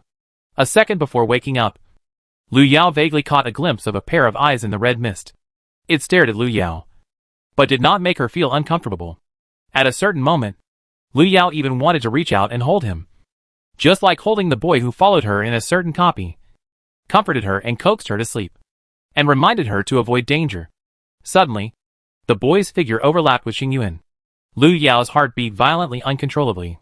After a moment, Lu Yao gave up struggling. She thought, this is probably love. So, she liked Xingyuan. The chill on her forehead disappeared, and Lu Yao suddenly woke up. She looked at Xingyuan, who was standing in front of her, and saw a hint of unnaturalness on his face. Memory restored? Xingyuan's movements froze, and her long hair fell from Lu Yao's shoulders. In an instant, Lu Yao knew that Xingyuan's memory had probably all returned, with Dr. Xing helping to recall. Not only did Lu Yao know the previous things, but Xingyuan himself also relived his memories. Although Xingyuan looked normal at this time, he began to blame himself in his heart for letting Lu Yao know those things when he had not recovered his memory. What would she think now? Xingyuan's palms on his side slowly closed. What should Lu Yao do if she felt that he had been using her all the time? Could he coax her? Seeing that Xingyuan had not spoken, Lu Yao simply stood up from the chair. She walked toward Xingyuan. Are those people I met in the dungeon before you? Xingyuan nodded. I was trapped in the abyss at that time, and my soul fragments were scattered in those dungeon worlds. It was not until I recovered that I remembered what happened in the dungeon.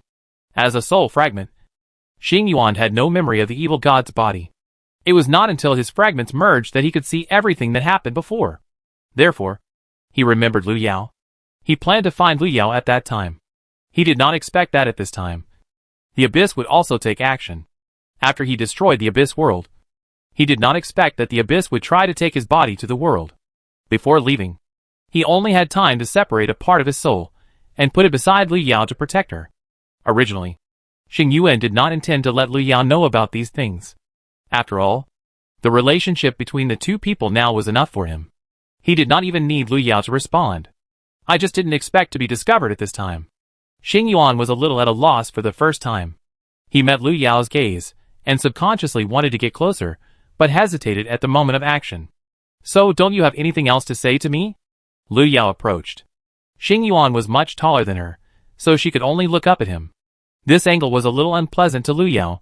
She preferred to look at people at eye level. But it was not completely unbearable. Just as she was thinking, Lu Yao suddenly felt her feet go empty, and she was lifted up in midair. Xingyuan could lift her effortlessly with just one arm. At this time, Lu Yao's sight was at the same height as Xingyuan's. He stared at Lu Yao, and seemed to be hesitating about how to speak. I have something to say. Suddenly, Xingyuan spoke. He looked completely different from the arrogant Lord Evil God before. Xingyuan was now calm and focused. There was only Lu Yao in his eyes, and a smile even rose unconsciously at the corner of his mouth. He originally didn't intend to say it, but now he wanted to say it. It was the former amnesiac who created this opportunity. If he missed this opportunity, he thought he would never admit it or speak. Lu Yao was stared at. She even suspected that Xingyuan would let her go in the next second, saying that he had nothing to say. Just when Lu Yao came back to her senses, Xingyuan's voice also sounded at this time. Lu Yao, I like you. Not the love that gods have for their believers. Even if you will not become my most devout believer, I still like you. Forever, Xingyuan said, and one hand gently fell on Lu Yao's head. He seemed to particularly like rubbing Lu Yao's head like this.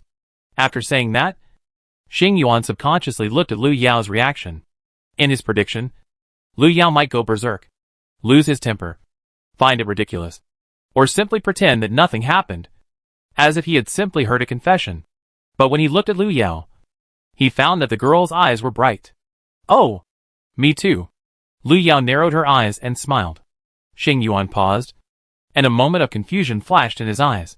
It's normal that you like yourself too. Seeing Xingyuan's serious words, Lu Yao finally couldn't help laughing out loud. Xingyuan, I said I like you too, a long time ago. As early as when Lu Yao was in the Abyss world, but unfortunately at that time Lu Yao was only concerned with survival, and had not thought about those things at all. The development in front of him was obviously beyond Xingyuan's expectations. He was stunned for 2 seconds, until his hand holding Lu Yao was released. Then he suddenly came to his senses. The next second, he held Lu Yao's hand again. Why are you running? Xing Yuan narrowed his eyes, and the whole person looked a little more dangerous than before. Of course, the danger that Lu Yao felt was not a fatal crisis, but a cognition that he had already fallen into without realizing it. Lu Yao blinked, although he felt that the timing was wrong. But he still wanted to remind a certain evil god, who was just beginning to fall in love, that they were still in the territory of the abyss, and they still had important things to do. Thinking of this, Lu Yao subconsciously reached out and poked Xing Yuan's arm, but was held back by the other party. We still have things to do. The evil god who had recovered all his memories was obviously no longer as ignorant and easy to deceive as before. The moment the other party approached, Lu Yao only had time to think about one thing. I wonder if Abyss will be mad to death when he sees this. This thought only lasted for a moment, because Lu Yao soon lost the ability to think about it. I don't know how long it took, but there was a knock on the door outside the clinic.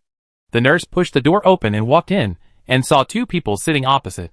The nurse's eyes first swept across Lu Yao's face, and then fell on Xing Yuan's face opposite. The moment she caught a glimpse of Xing Yuan's eyes, the nurse couldn't help but take 2 steps back. Just at that moment, she felt a shark's intention. The nurse trembled, and said tremblingly, Dr. Xing, there is something wrong with the patient in 409. I hope you can go and take a look. Xing Yuan raised his eyebrows and looked at the nurse, then stood up from the chair. As he stood up, he naturally reached out his hand and pulled up Lu Yao opposite him. He smiled, and his smile became stronger as he looked at Lu Yao. Let's go! Chapter 255, A Closer Relationship. Lu Yao used his fingertips to wipe his red lips and pulled the corners of his mouth. It hurt a little, but it was acceptable, but it would be better not to take so long next time. However, although everyone had little experience, we had to admit that someone was very talented in learning. Lu Yao was pulled out of the clinic by Xing Yuan. As for the nurse, she stood aside with her head down, for fear of disturbing the two of them. Damn it, why did she have to let her notify them? When Lu Yao and Xing Yuan walked out of the clinic, the temperature in the corridor dropped a little. Do you think the Abyss has discovered us? Lu Yao did not rush to Ward 409. Who knows what will be waiting for them there? If the Abyss has discovered their existence, it may have already begun to make plans to trap them here, or block them outside the space. If this is the case, Lu Yao will have to use other plans. In short, she can't come here in vain this time. Even if she can't catch the Abyss, she must at least know where it is hiding. It won't know for now. Suddenly Xing Yuan spoke. After speaking, he suddenly stretched out his hand. I have separated this area with space, so it can't see it, nor find it. Xing Yuan is obviously a cautious person.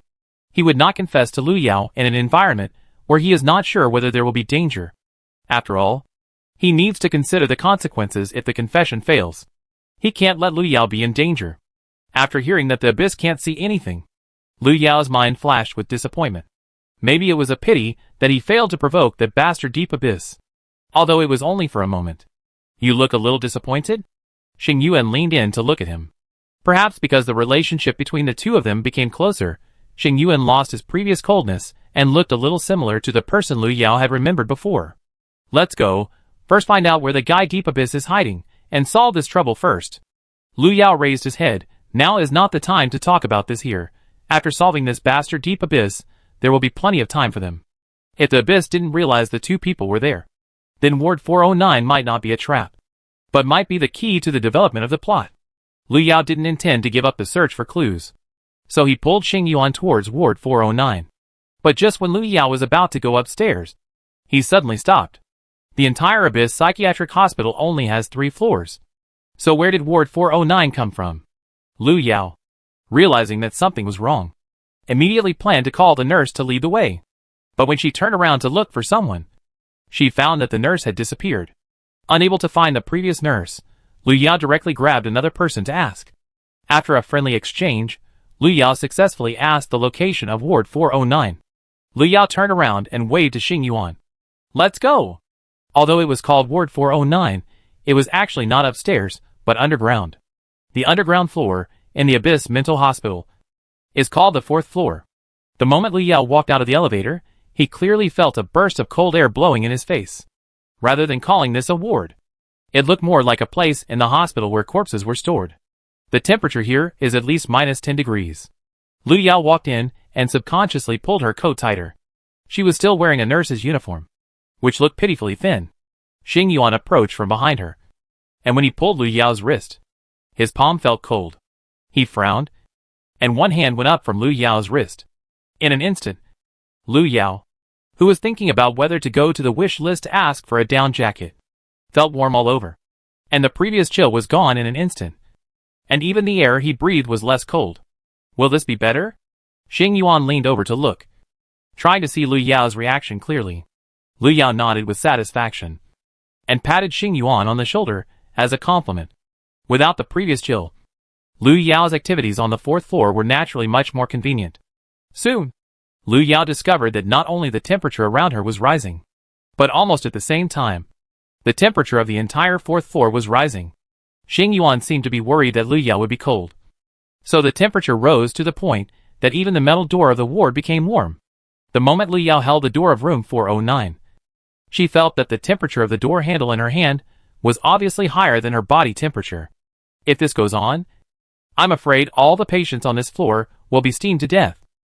Lu Yao turned back to look at Xing Yuan, saying that he was an evil god, not a god of death, and the temperature here was adjusted a little too high. The things here are afraid of heat, so it's easier to handle. Xing Yuan spoke, saying that he just wanted to help. Well done. Lu Yao affirmed Xing Yuan's performance, and at the same time pushed open the door of Ward 409. The moment the door opened, a wave of heat immediately hit him. If Lu Yao hadn't reacted quickly, he would have been burned by the heat inside. What's in here? A sauna? Lu Yao took 2 steps back and looked into the room. The ward was full of hot steam, and getting close would burn you. Lu Yao rubbed his wrist and tried to find a way to see what was inside. But he saw Xing Yuan on the side had stepped forward. The next second, under Lu Yao's gaze, Xing Yuan walked straight into the ward. A roar soon came from the ward, and the sound was like some beast being strangled by the neck. Lu Yao walked over tentatively, and just as she was about to step into the room, she suddenly felt a line of sight. The feeling of being watched came over her again, and Lu Yao could even judge the direction of the line of sight without any pressure. Therefore, she suddenly turned around, took out a talisman paper from her pocket, rolled it into a ball, and threw it in that direction. The talisman paper seemed to hit a transparent object in midair, and suddenly burned. As the talisman paper burned out, the line of sight disappeared. Realizing that the abyss had probably discovered her, Lu Yao immediately decided to speed up. At least we have to catch the abyss before it takes action. Xing Yuan, we have to first. Lu Yao turned and walked towards the ward. Just when she was about to call Xing Yuan out, she found that the steam in the ward behind her had dissipated. There was only a monster with half of its body lying on the ground. There was no trace of Xing Yuan at all. Where was he? As Xing Yuan disappeared, the temperature of the entire 4th floor also dropped sharply. 1 minute later, the temperature around him suddenly dropped to freezing point. The moment Lu Yao felt the chill, she had already walked to the monster on the ground. She leaned over to look at the half-dead monster. Where is that person just now? The monster had only half of its body lying on the ground, but fortunately it still had half of its head. It raised its head and looked at Lu Yao, and the moment it felt the chill around it, it suddenly moved. It was afraid of heat but not cold. As long as it was at this temperature, it could recover at the fastest speed. Seeing that the monster on the ground refused to respond, Lu Yao, who had lost his patience, went forward and pulled it up from the ground. Chapter 256. This is beyond the scope. Answer my question, where is that person just now? It doesn't make sense that he would get himself killed just by coming in to deal with a monster. Lu Yao tried to pat the back of his neck before, but there was no reaction at all. Obviously, Xing Yuan did not turn back into a soul and disappear. The monster wanted to take the opportunity to struggle, but Lu Yao did not give it a chance to breathe. Seeing that it refused to speak, a talisman was thrown directly into its face. Lu Yao was too lazy to talk nonsense with it. In this case, he had to find a way to find where the bastard abyss was. Since we can't find anyone, let's just choose the most direct way. As long as we find out abyss, we will definitely know where Xing Yuan went. Lu Yao looked at the dying monster and threw it to the ground. I said, please don't kill me. The monster finally got a moment to breathe. After realizing that Lu Yao would not show mercy, he immediately begged for mercy. Lu Yao glanced at him irritably, signaling the monster not to waste time. Monster, just now, when that person was about to drag me out, He seemed to be stopped by something. And then he disappeared in front of my eyes. That's all? Lu Yao looked over coldly. The temperature around was still dropping. Perhaps because of the temperature recovery. The monster's movements gradually became less stiff. And even the broken wounds on its body were recovering little by little. That's it. That's all I saw. The monster looked at Lu Yao in a flattering manner. Lu Yao suddenly smiled. You recover very quickly. The monster paused, and then looked at Lu Yao defensively. You promise not to kill me. As long as it is given a few more minutes. It can grow hands and feet again. Once it recovers, it will definitely not let this woman go. Lu Yao nodded. Of course. I didn't say I would kill you.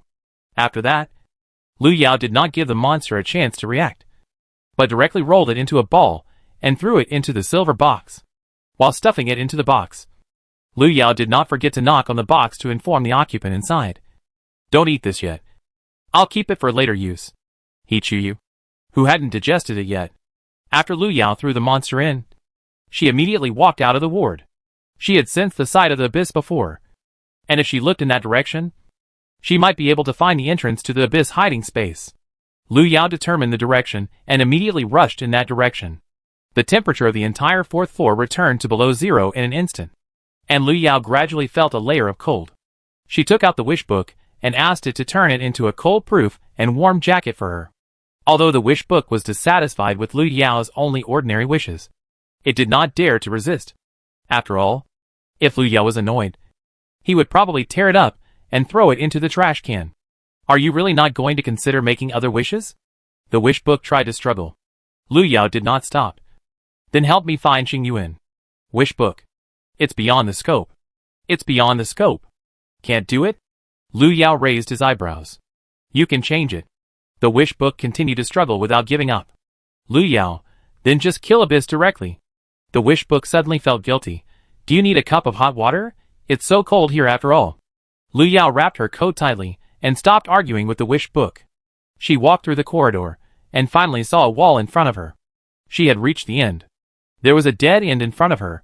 There was no way to go, but Lu Yao could clearly feel the pair of eyes. The abyss was still staring at her, even with a hint of provocation. Lu Yao stood there and looked up. And the moment she looked up at the sky, her eyes suddenly sank. The next second, she had an axe as tall as a man in her hand. The Broken Axe Plus enhanced version. Lu Yao used the points she earned in the dungeon to upgrade the item. Lu Yao felt that it was appropriate to use the item she got from the dungeon to deal with the abyss. She swung the axe and smashed it directly against the wall in front of her. After 2 axe blows, the wall in front of him completely shattered and collapsed. What appeared behind the wall was not another road, but a deep and boundless darkness, which was like another layer of space, so deep that it seemed that one glance could swallow people. Lu Yao approached with an axe, and was about to step in when he was pulled by a hand from behind. Lu Yao tried to struggle, and heard a heavy sigh from behind. Ancestor, don't be impulsive. Calm down first. You can't just break in here. Behind Lu Yao, Qi Rui's voice suddenly sounded. Lu Yao paused, then turned his head. Why are you here? Lu Yao looked at Qi Rui, and after confirming that he was not fake, he became more suspicious. Qi Rui seemed to have rushed over, and took a few deep breaths, and then continued, the adults called me here. Behind this is the space area of the abyss. But we can't just go in like this. It's too dangerous. Lu Yao heard Qi Rui mention Xing Yuan, and asked, where is he? It doesn't make sense that he just disappeared suddenly. And now he sends his believers here. Qi Rui, the #1 believer of the evil god. The master has encountered some troubles, but it should be solved soon. Before that, he ordered me to come here to see if there is anything I can do to help. Qi Rui said with a cold sweat. Just now, he almost said that his master asked him to come here to watch Lu Yao's actions.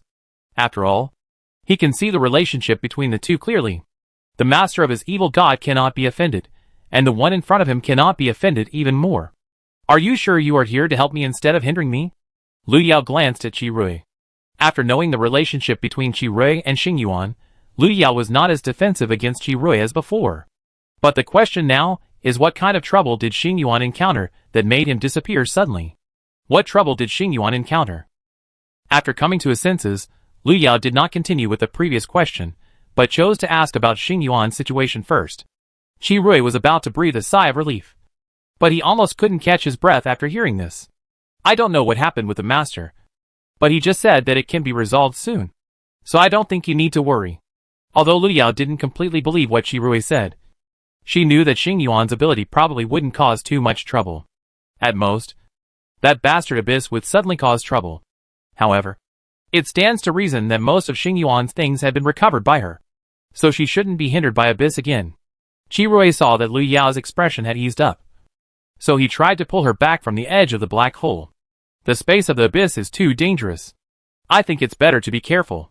Before I came in, I heard that the Research Institute had begun to try to issue a small-scale announcement, notifying everyone to be careful recently, so as not to be involved in an unstable copy. Qirui had Xing Yuan with him, so he knew a lot of news, because there was not much information gap between him and Lu Yao. It was naturally easier to talk at this time. Chapter 257. How did I offend her? Lu Yao received a message from Tan Yin before he came here. The Research Institute has decided to start the plan against the Abyss. Now all they need to do is find out where the Abyss is, and then find a way to deal with it. There are many capable candidates in the Research Institute's attack team. Tan Yin had asked Lu Yao for his opinion before. If necessary, the attack team will cooperate with the task of clearing the Abyss. It's rare that those humans are aware of the danger, but this is all thanks to you. If you hadn't discovered it, they would probably still be kept in the dark and treat the nursing center as something good. Qirui grinned. Human? Lu Yao looked at Qirui. He looked like a normal person, but considering the relationship between him and Xing Yuan, he was obviously not a human. Qirui seemed to see Lu Yao's doubts and rubbed his neck. I thought you knew that I'm not a human in the Rose Manor dungeon. After all, in that dungeon, Qirui's performance was not like a normal human at all. Lu Yao nodded. It was indeed from that time that she began to suspect it, and now it has been confirmed. After coming back to her senses, Lu Yao glanced at the darkness behind her. Even though she hadn't looked at it for a while, Lu Yao felt that the darkness seemed to be closer to her. Isn't that the space where the Abyss is located? What is the danger? Turn around. Lu Yao looked at Qirui and asked. Qirui seemed to be afraid that Lu Yao would rush in on impulse, and hurriedly explained. Although that is the space where the Abyss hides, because it is where the Abyss is located, there are countless copy worlds of all sizes inside, and no one knows which copy worlds they will be pulled into after entering. Under normal circumstances, once you enter the copy world, you will be affected and restricted by the copy world. If they want to kill the Abyss, they have to find a way to clear the copy world here first. Otherwise, once you get close, you will be automatically sucked into the dungeon. This is why Xing Yuan chose Qirui to hold Lu Yao. It's too dangerous. Breaking in by force is not a solution at all. After listening, Lu Yao touched his pocket, as if thinking about something. Qirui glanced at Lu Yao's reaction, and hurriedly stretched out his hand. You don't really want to just go in like this, do you? Even if you have the ability to destroy the dungeon world, there are countless dungeons in it, and by the time you get rid of them all, I'm afraid this world will have been occupied by the Abyss. Lu Yao thought for a while and nodded. But she didn't plan to just let it go. Since she was here, she had to leave some memories for that bastard Abyss. Thinking of this, Lu Yao stood up. She looked back at the darkness that was getting closer to her, and suddenly threw a dozen talisman papers into it. The talisman papers scattered as they sank into the darkness. Soon, Lu Yao heard a series of noises coming from the darkness. The talisman papers exploded in the darkness, and it was not known which dungeon world they were sucked into. In short, at this moment, a noisy sound suddenly broke out in the darkness. Qirui watched Lu Yao's series of actions, his mouth wide open. After Lu Yao left a souvenir for the Abyss, he did not stay for long and immediately left with Qirui. The two quickly went up to the first floor. The moment the elevator door opened, a group of monsters had already been waiting there. When they saw Lu Yao appear, they immediately rushed over. Qirui never thought that he would suddenly see such a group of monsters rushing up. He was about to take action when he saw Lu Yao beside him rushing up first. Qirui felt that after not seeing her for a while, the little girl in front of him seemed to be more vigorous than before. Although there were many monsters, they were not that powerful. Or maybe because Lu Yao was angry at the moment. He had no scruples when he attacked. 10 minutes later, Qirui squatted on the ground and counted the monster corpses that were handed over, wanting to say something but stopping. All solved? Seeing Lu Yao coming back, Qirui supported his chin and asked. Lu Yao's jacket was already stained with blood, but fortunately her face and hair were still clean. glancing at the monsters on the ground. Lu Yao nodded. It's about right. Then let's go back first. Qi stood up from the ground. Because he squatted for a long time. His legs were a little numb. And he staggered when he stood up. Lu Yao glanced at the monsters on the ground. Walked over and took out another silver box from her pocket. She raised her hand and knocked on the box. And heard a faint sound from inside. Do you want to eat? Suddenly, Lu Yao asked into the box. The things in the box shook. And a light laugh came out. Eat. 2 minutes later. Qi watched Lu Yao stuff all the monsters on the ground into the silver box that was not even as big as a palm. And his eyes widened even more. Qi moved closer. What's in your box? He had a good appetite. Lu Yao threw the last monster in. And then he replied, a copy monster. Qi was curious. After all, he had never seen such a gluttonous copy monster. And he was not soft-hearted when he swallowed his own kind alive. However, after meeting Lu Yao's gaze, Qi consciously stopped asking. At the same time, in the box, the smile on the face of the smiling man, who was put into the box by Lu Yao from the system backpack widened a little. It already had the ability to swallow and absorb. And now Lu Yao gave it so many snacks. Of course, it would accept them all. After eating these things, its ability can at least be improved to a certain extent. Lu Yao listened to the sound in the box and knocked again. Are you full? In the box, the smiling face burped with satisfaction. At the same time, in another box, Qi was staring at the monster that was only half left. The monster thought he would be used as food. But he didn't expect that the guy who lived in it didn't move at all after so long. Hey, how did you offend her? After a long while, Qi finally couldn't help asking. The monster had a bitter face. It was just acting as a patient here. It didn't expect that someone would rush in and beat it half to death. Then it was stuffed into a box by another person. The other person didn't even give it a chance to explain. It had already said everything it should have said. The monster lay on the ground and didn't want to pay attention to Qi. Qi felt bored and knocked on the box instead. Asking loudly, can I eat it? Although he was not hungry yet. He felt uncomfortable with the other person's silence. Since this thing made him unhappy, he didn't mind eating it to save it from being an eyesore. Lu Yao was about to leave when he heard Qi's voice. Thinking of the half-monster in the box, Lu Yao thought that he had already understood Xing Yuan's situation. There was no use for keeping the guy. Okay, you can eat it. Lu Yao nodded, indicating that Qi could start eating. In the box, the monster that was still lying on the ground suddenly raised its head. It looked up at the air in disbelief. But it couldn't see Lu Yao's expression at all through the box. Qi had already approached. And he stretched out his hand towards the monster. I'll take you as a snack.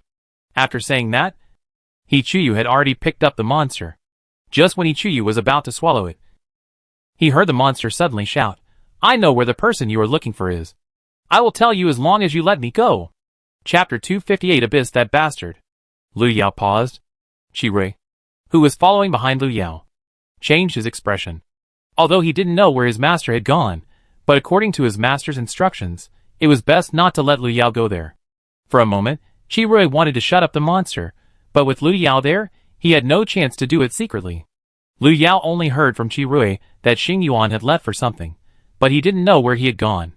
And now the half-monster actually said that it knew where Xing Yuan was. Lu Yao knocked on the box curiously, signaling Qi not to eat it yet.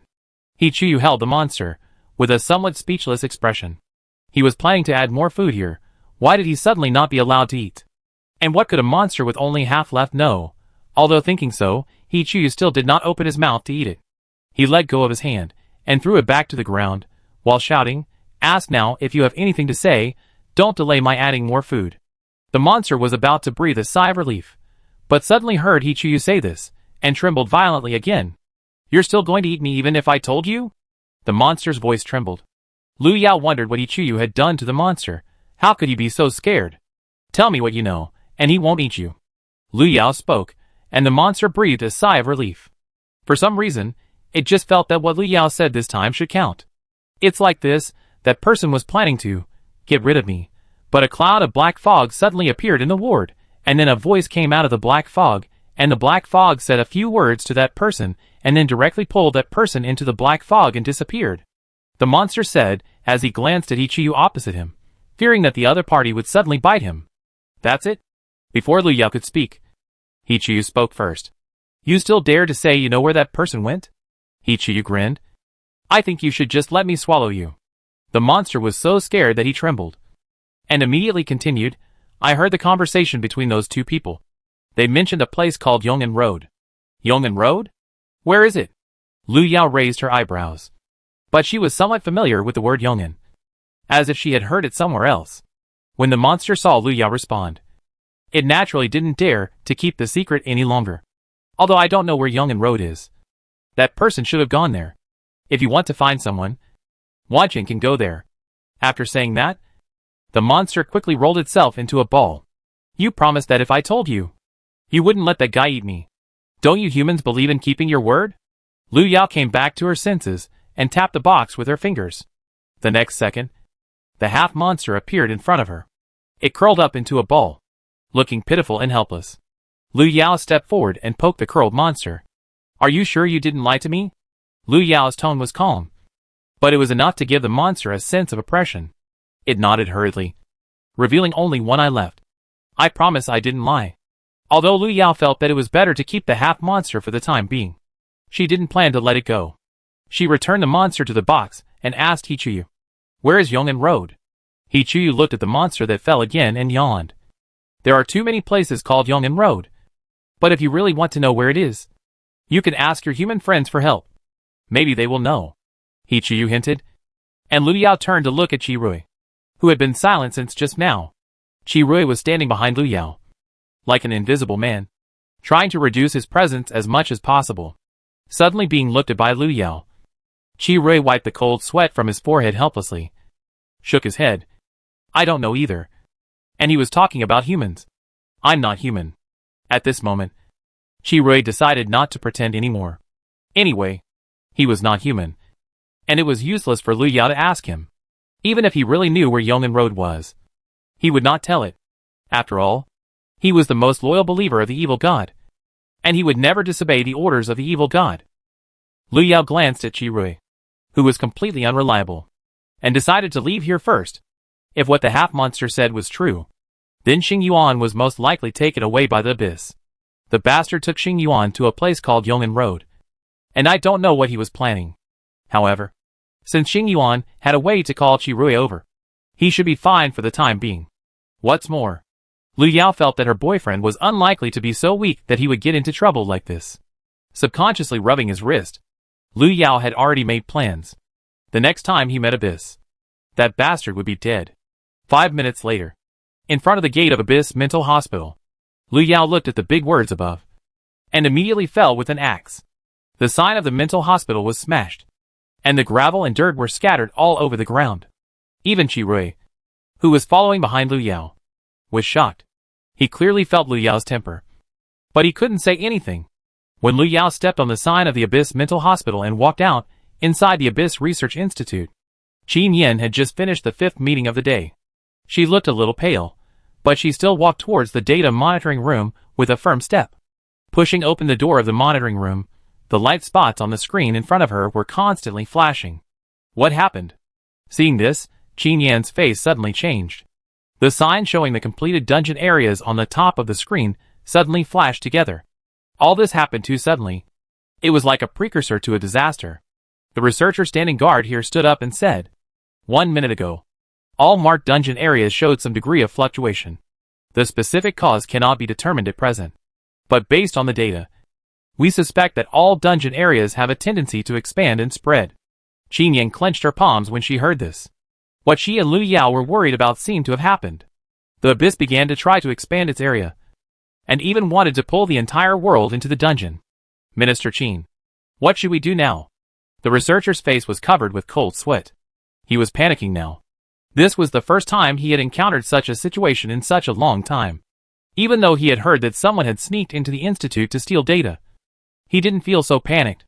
Seeing the light spots on the screen flashing more and more frequently, and even some copy areas had begun to expand, he even had the urge to run away with his head in his hands. Qin Yan came back to her senses and tried to calm herself down. She looked at the panicked researcher in front of her. You go out first, and let me handle this. The researcher wanted to leave, and he nodded and left immediately after hearing that, without even having time to wipe the cold sweat off his forehead. After the researcher left, Qin Yin pulled a chair and sat down. She took a picture of the data on the screen, and then clicked on the chat box with Lu Yao and sent it out. At this time, she was not sure whether Lu Yao could receive her message, but she planned to give it a try. Chapter 259. Why did you choose him? Half a minute later, Lu Yao responded. Lu Yao, has Abyss started to act? Qin Yin, looking back at the current situation, it is like this.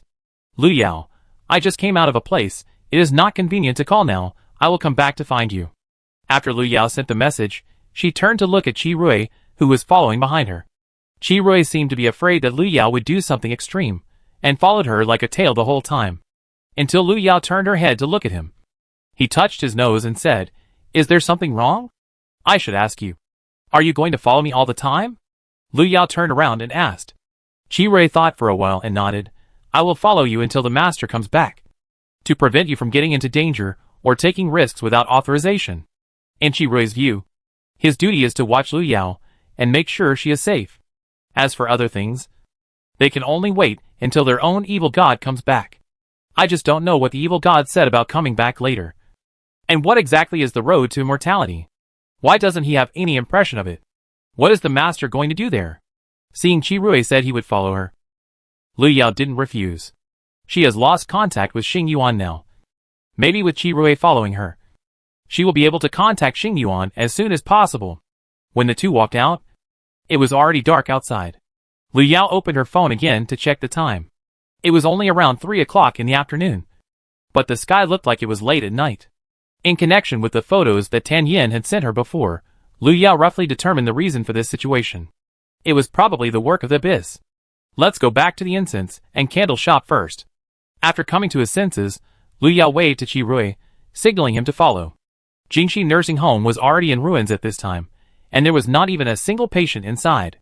As for the patients who had lived here before, I'm afraid most of them were transformed from monsters thrown here by the Abyss.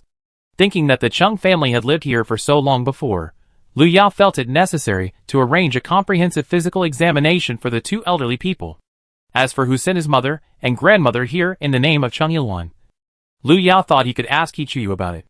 However, there was no rush for this. They would find out naturally after they returned to the incense and candle shop. Qi Rui followed Lu Yao like a responsible bodyguard, and did not ask why Lu Yao had to go back to her shabby incense and candle shop first. 2 hours later, Lu Yao returned to the incense and candle shop. The moment he opened the door, Lu Yao saw Lu Qingqing waiting inside. Lu Qingqing finally breathed a sigh of relief when she saw Lu Yao coming back. She stepped forward and tried to pull Lu Yao in, but she caught a glimpse of Qi Rui behind Lu Yao when she reached out her hand. Lu Yao. Who is he? Lu Qingqing subconsciously took precautions when she saw Qi Rui appear. Lu Yao walked in and introduced him as Qi Rui. A friend. Qi Rui didn't expect Lu Yao to introduce himself like this, but he was very pleased. He nodded to Lu Qingqing and said hello. Hello. Lu Qingqing nodded, but didn't shake hands with Qi Rui. Because she smelled a strange smell from the other person, she always felt that the other person might not be alive like herself. Where are Chung Yilwan and the others? After Lu Yao confirmed that there was no accident in the store, he asked immediately. He is upstairs with Aunt Chung and the others. Lu Qingqing spoke. After Chung Yilwan brought the person back, he originally wanted to go to Jingxi Nursing Home to find Lu Yao, but was stopped by Lu Qingqing. As for the Chung family, they were only a little frightened, and they were all resting well upstairs at this time. That's it. I still have some things to deal with. You stay here with Qi Rui for a while. Lu Yao walked up to Lu Qingqing and patted her shoulder. Lu Qingqing knew that Lu Yao wanted her to watch Qi Rui and not disturb her, and immediately placed herself between Lu Yao and Qi Rui. Qi Rui wanted to follow him, but Lu Qingqing grabbed his arm. The girl who was unwilling to shake hands with him just now actually took his arm and took him to sit aside like a good friend. Qi Rui was a little confused, and then he found that he couldn't break free. He looked at Lu Qingqing. Was this girl really an ordinary girl? On the second floor of the incense and candle shop, Lu Yao went to check on Chung Yilwan's family first. Chung Yilwan was relieved to see Lu Yao coming back, and almost cried. Lu Yao was the worst at comforting people, and he subconsciously wanted to run away. Chung Yilwan knew Lu Yao's temper, wiped his eyes, and thanked Lu Yao again. After making sure everything was fine, he returned to his room. Lu Yao opened the drawer, took out some talisman paper she had prepared before, and took out the box containing Hichuyu from her pocket. She threw the box on the table and knocked it. Hichuyu, I want to ask you something. When Lu Yao's voice came from above, Hichuyu was sitting on the ground observing the reaction of the half-monster. The corners of his mouth moved slightly, and he replied, You want to know about Chung Yilwan? Lu Yao nodded. Why did you choose him? Obviously, Hichuyu knew about Chung Yilwan. He touched his fingertips, which were a little white. Originally, Abyss only planned to put a copy area near the incense and candle field, but later found that the place seemed not suitable, so we temporarily changed the place. I just didn't expect that the incense and candle field would have accidents one after another. And a vengeful spirit was born. The Abyss wanted to recover the red candle in the dungeon. It wanted to wait until the time was right to throw Hichuyu's family into the dungeon. Let them lead out Hichuyu's ghost. And directly extract the red candle. However, you entered the dungeon first after it was opened. And in the end, not only did you fail to recover the red candle, but even the area disappeared completely. As for Chung Yilwan's family, the Abyss didn't plan to throw them out of the sanatorium. Anyway, the sanatorium would be pulled into the dungeon area sooner or later. And they could just lead NPCs in it. Hichuyu pulled the corner of his mouth after he finished speaking. The Abyss always made things illogical. And no one could guess what it would do in the next second. Lu Yao knew about Chung Yilwan's family. After confirming that Abyss had no intention of using that family for anything, he was relieved. I will try my best to find Hichuyu and the others. Suddenly, Lu Yao said.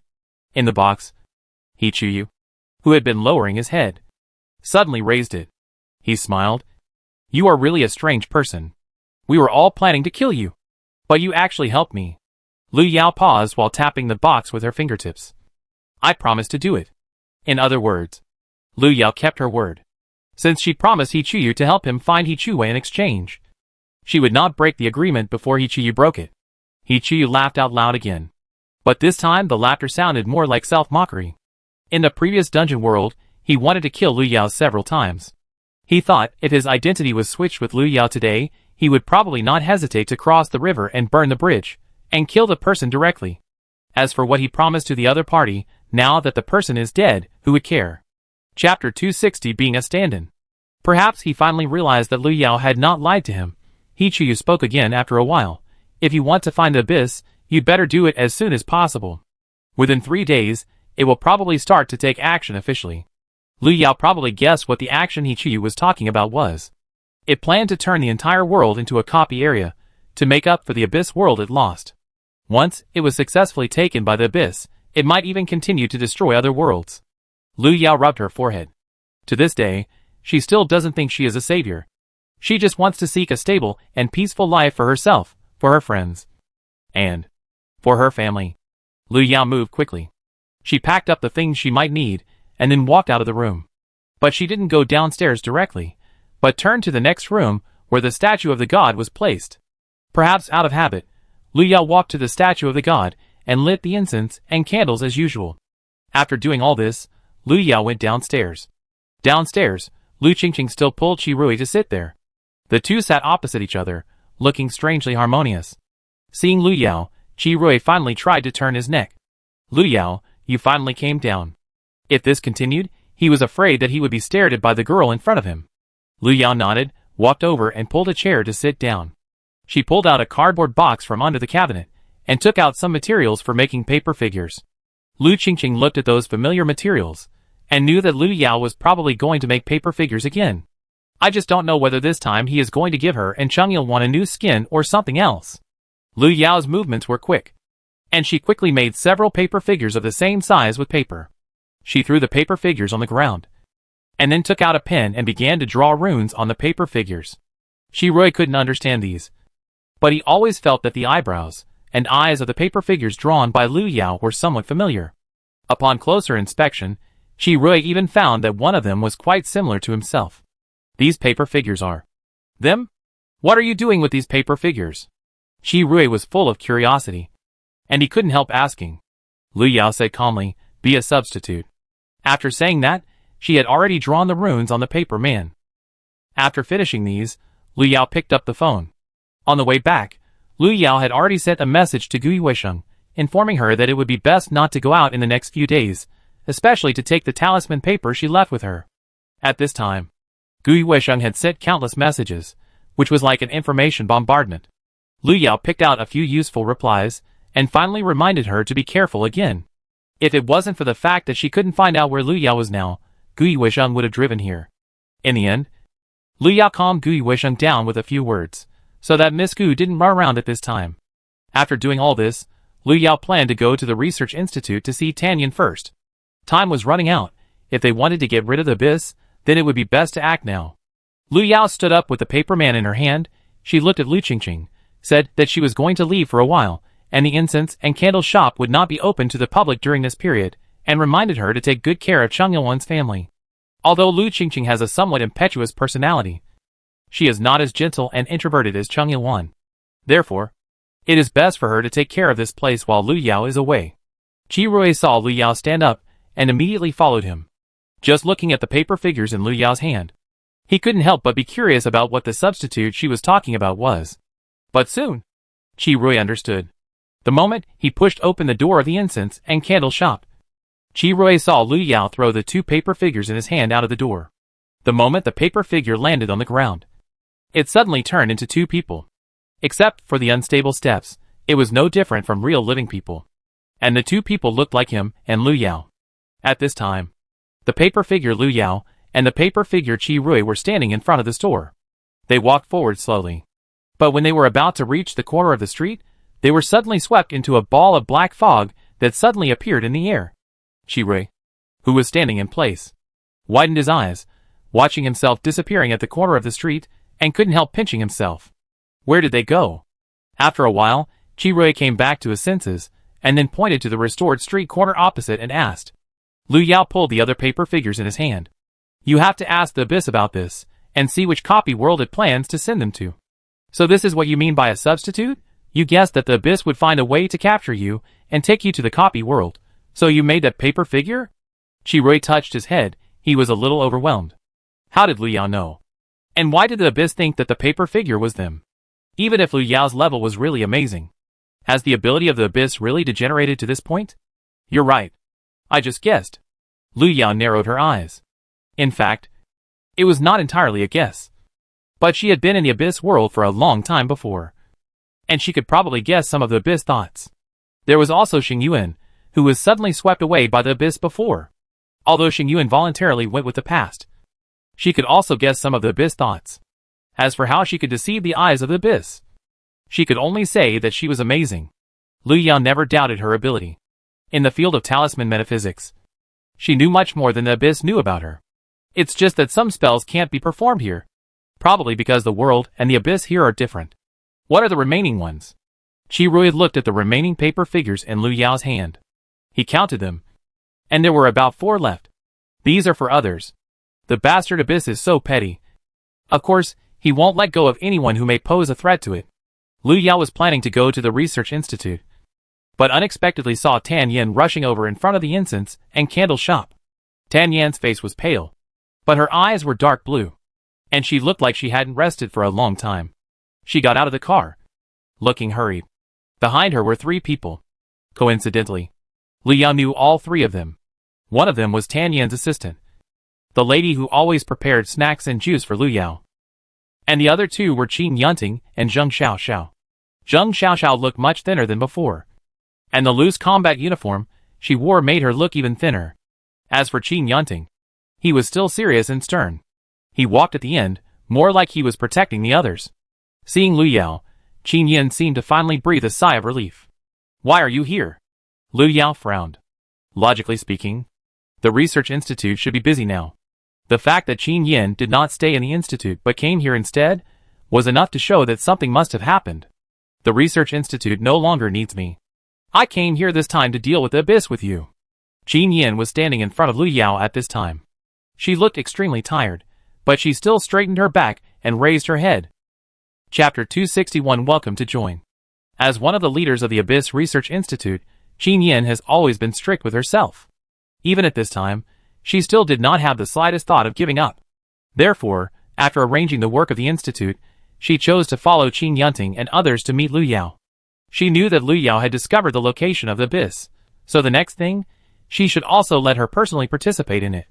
Welcome to join. Lu Yao smiled and stretched out his hand. She did not deny Tan Yan's ability and value. Nor did she say that Tan Yin was not suitable to do this as a researcher. Lu Yao respected everyone. She did not think Tan Yin was impulsive or was seeking credit.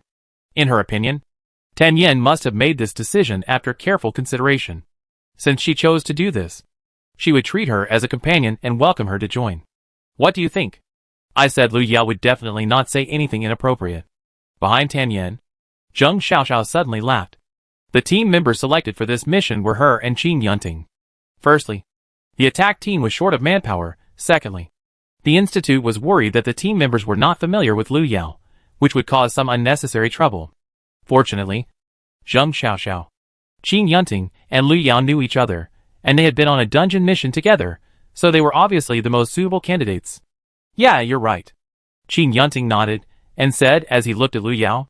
Lu Yao and Qin Yunting looked at each other, and both nodded politely. Qi Rui, who was standing by, frowned suddenly when he saw this. Qi Rui had heard of Qin Yunting before, as the leader of the Research Institute's attack team. But she didn't expect that he also knew Lu Yao. And from the looks of the two, they seemed very familiar with each other. Qi Rui pinched her wrist, and felt that if her own evil god didn't come back, she might be a little green on her head. It wasn't that she doubted what Lu Yao would do, but there were too many little goblins outside. What if they had any intentions towards Lu Yao? Thinking of this, Qi Rui looked at Qin Yunting with a changed look. Fortunately, Qin Yunting didn't seem to care about the look he was looking at. The few people chatted briefly for a few more words, and then planned to go back to the incense shop first. Just as they were about to enter the incense shop, the black fog that had disappeared in the air appeared again. This time, its target became Tan Yin and the others. Seeing that Tan Yin and the others were about to be swept in, Lu Yao hurriedly threw the remaining paper figures in his hand into the air. At the same time, Lu Yao quickly pulled Tan Yin and the others into the door. With a bang, the door of the incense and candle shop was closed. At the same time, the paper figures of Tan Yin and others staggered a few times at the door, and were sucked into the black mist. Inside the door, several people widened their eyes when they saw this. Qi Rui looked at the people, who looked exactly like him, and smiled calmly. Fortunately, he knew it a long time ago. Lu Yao rubbed his wrist, and then counted the number of people. After confirming that no one was pulled into the copy, he explained it. Tan Yin didn't expect Lu Yao to be so well prepared, and suddenly laughed softly. I thought you were casual about everything, even a little reckless. It seems I was wrong. Lu Yao actually prepared something for me? The assistant was surprised. Lu Yao nodded. Of course she would protect those who were good to her, after all. She didn't eat all those small cakes for nothing. The assistant smiled and nodded, then took out a document from her bag and handed it to Tan Yin beside her. Tan Yin was also prepared. She spread out the documents, took out one of them, and handed it to Lu Yao. The photo I sent you before was just a picture of data monitoring. There are accurate data in it. You can take a look first. The scope of the Abyss Research Institute's detection is much wider than Lu Yao imagined. Abyss has set up dungeon areas in many places over the past year, and institutions called Smile Postpartum Care Center are emerging and endlessly. As Lu Yao said before, the care centers are located almost everywhere. As long as someone wants to know about the copy, a door will be opened in the vicinity of him. Guests can enter the care center through this door. The guest who enters is the guest himself, but the guest who comes out may not be the guest himself. Some people who are favored by the Abyss will gradually be transformed into black shadows. As far as Lu Yao knows, most of the black shadows are created by Hichuyu. He has a basement in the nursing center, which contains various props, enough for him to provide a steady supply of tools for Abyss. Lu Yao quickly scanned the document, which clearly recorded the expansion of all dungeon areas within one day. Now the news has been released to notify this matter, but I am worried that even so it will still cause panic among the people. Tan Yin frowned, which is why she was eager to deal with Abyss. If this continues, before the Abyss can do anything, they will lose their composure and cause big trouble. Lu Yao nodded. According to the current expansion speed, in less than 2 days, all places will become dungeon areas. No matter where you go, you will be pulled into the dungeon world. For some people with little dungeon experience, such a situation is like being suddenly dragged to survival on a deserted island. Only a few people can survive successfully. Lu Yao, we don't have much time left. I hope we can handle this as soon as possible. Qin Yin took a deep breath. Although she didn't know whether this would succeed, it was important for them to give it a try. If they didn't do anything, then there was only a dead end waiting for them. I understand. We should leave without delay tonight. Lu Yao looked at the time. It was 17 o'clock now, and they would leave in 2 hours. Qi Rui sat aside and looked at a group of people, and couldn't help but pull the corner of his mouth. Are you really sure with just the few of you? It's not that he wants to boost others' morale, but except for Lu Yao, the others don't seem to be very capable. Even the guy named Qin, although he looks tall and big, I don't know if he can really do anything. Qi Rui had been silent before, so others didn't ask him about it, just thought he was Lu Yao's friend. And now Qi Rui suddenly spoke, forcing the others to shift their attention to him. Zheng Xiaoxiao couldn't hide her temper. She looked at Qi Rui and said angrily, even if it doesn't work, we have to give it a try. It's better than waiting to die here. They came with the determination to die. This courage should not be blasphemed or ridiculed. Qi Rui cleared his throat. He knew he had said too much. But he was just telling the truth. Lu Yao turned his eyes away from the document and looked at Qi Rui. She smiled and suddenly handed the information to Qi Rui. It's not just them, but all of us.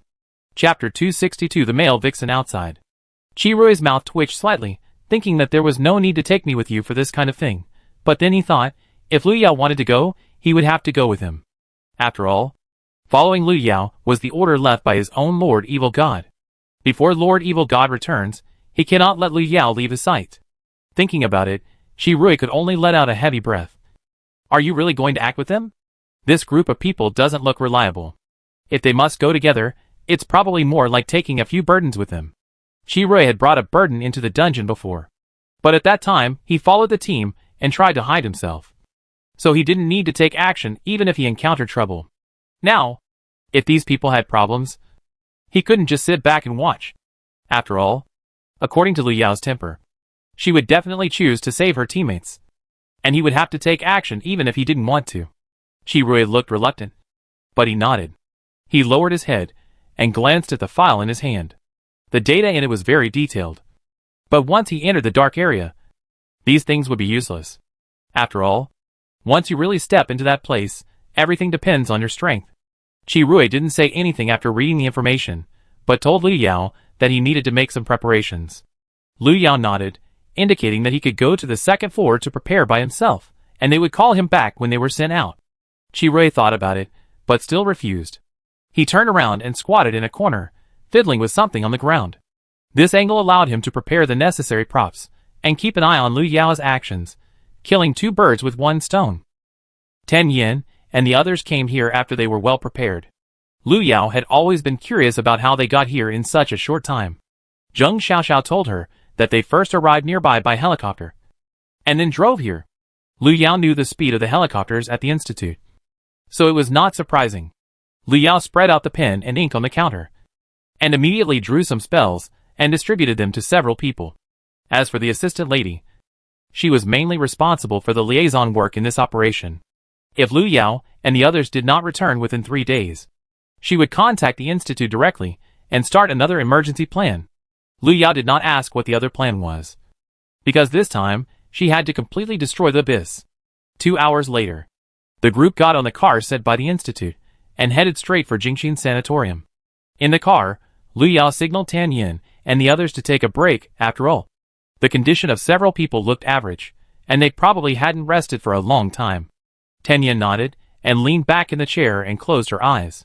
Although Zheng Xiaoxiao was not sleepy, she still chose to take a nap. As for Qin Yunting, he didn't rest, but just fiddled with his backpack from time to time. It seemed that there should be a lot of useful things in it. Just when Lu Yao was about to close her eyes and take a rest, her shoulder was suddenly poked. Lu Yao turned her head and saw Qin Yunting holding something in his hand and handing it to her. Lu Yao looked over and found that it was a golden box. This is used in the same way as the previous box, but this one can hold monsters of a higher level, Qin Yunting explained. He didn't know the level of the monsters in the sanatorium. If he encountered more trouble, the silver box might not be enough, Lu Yao said, and took the box.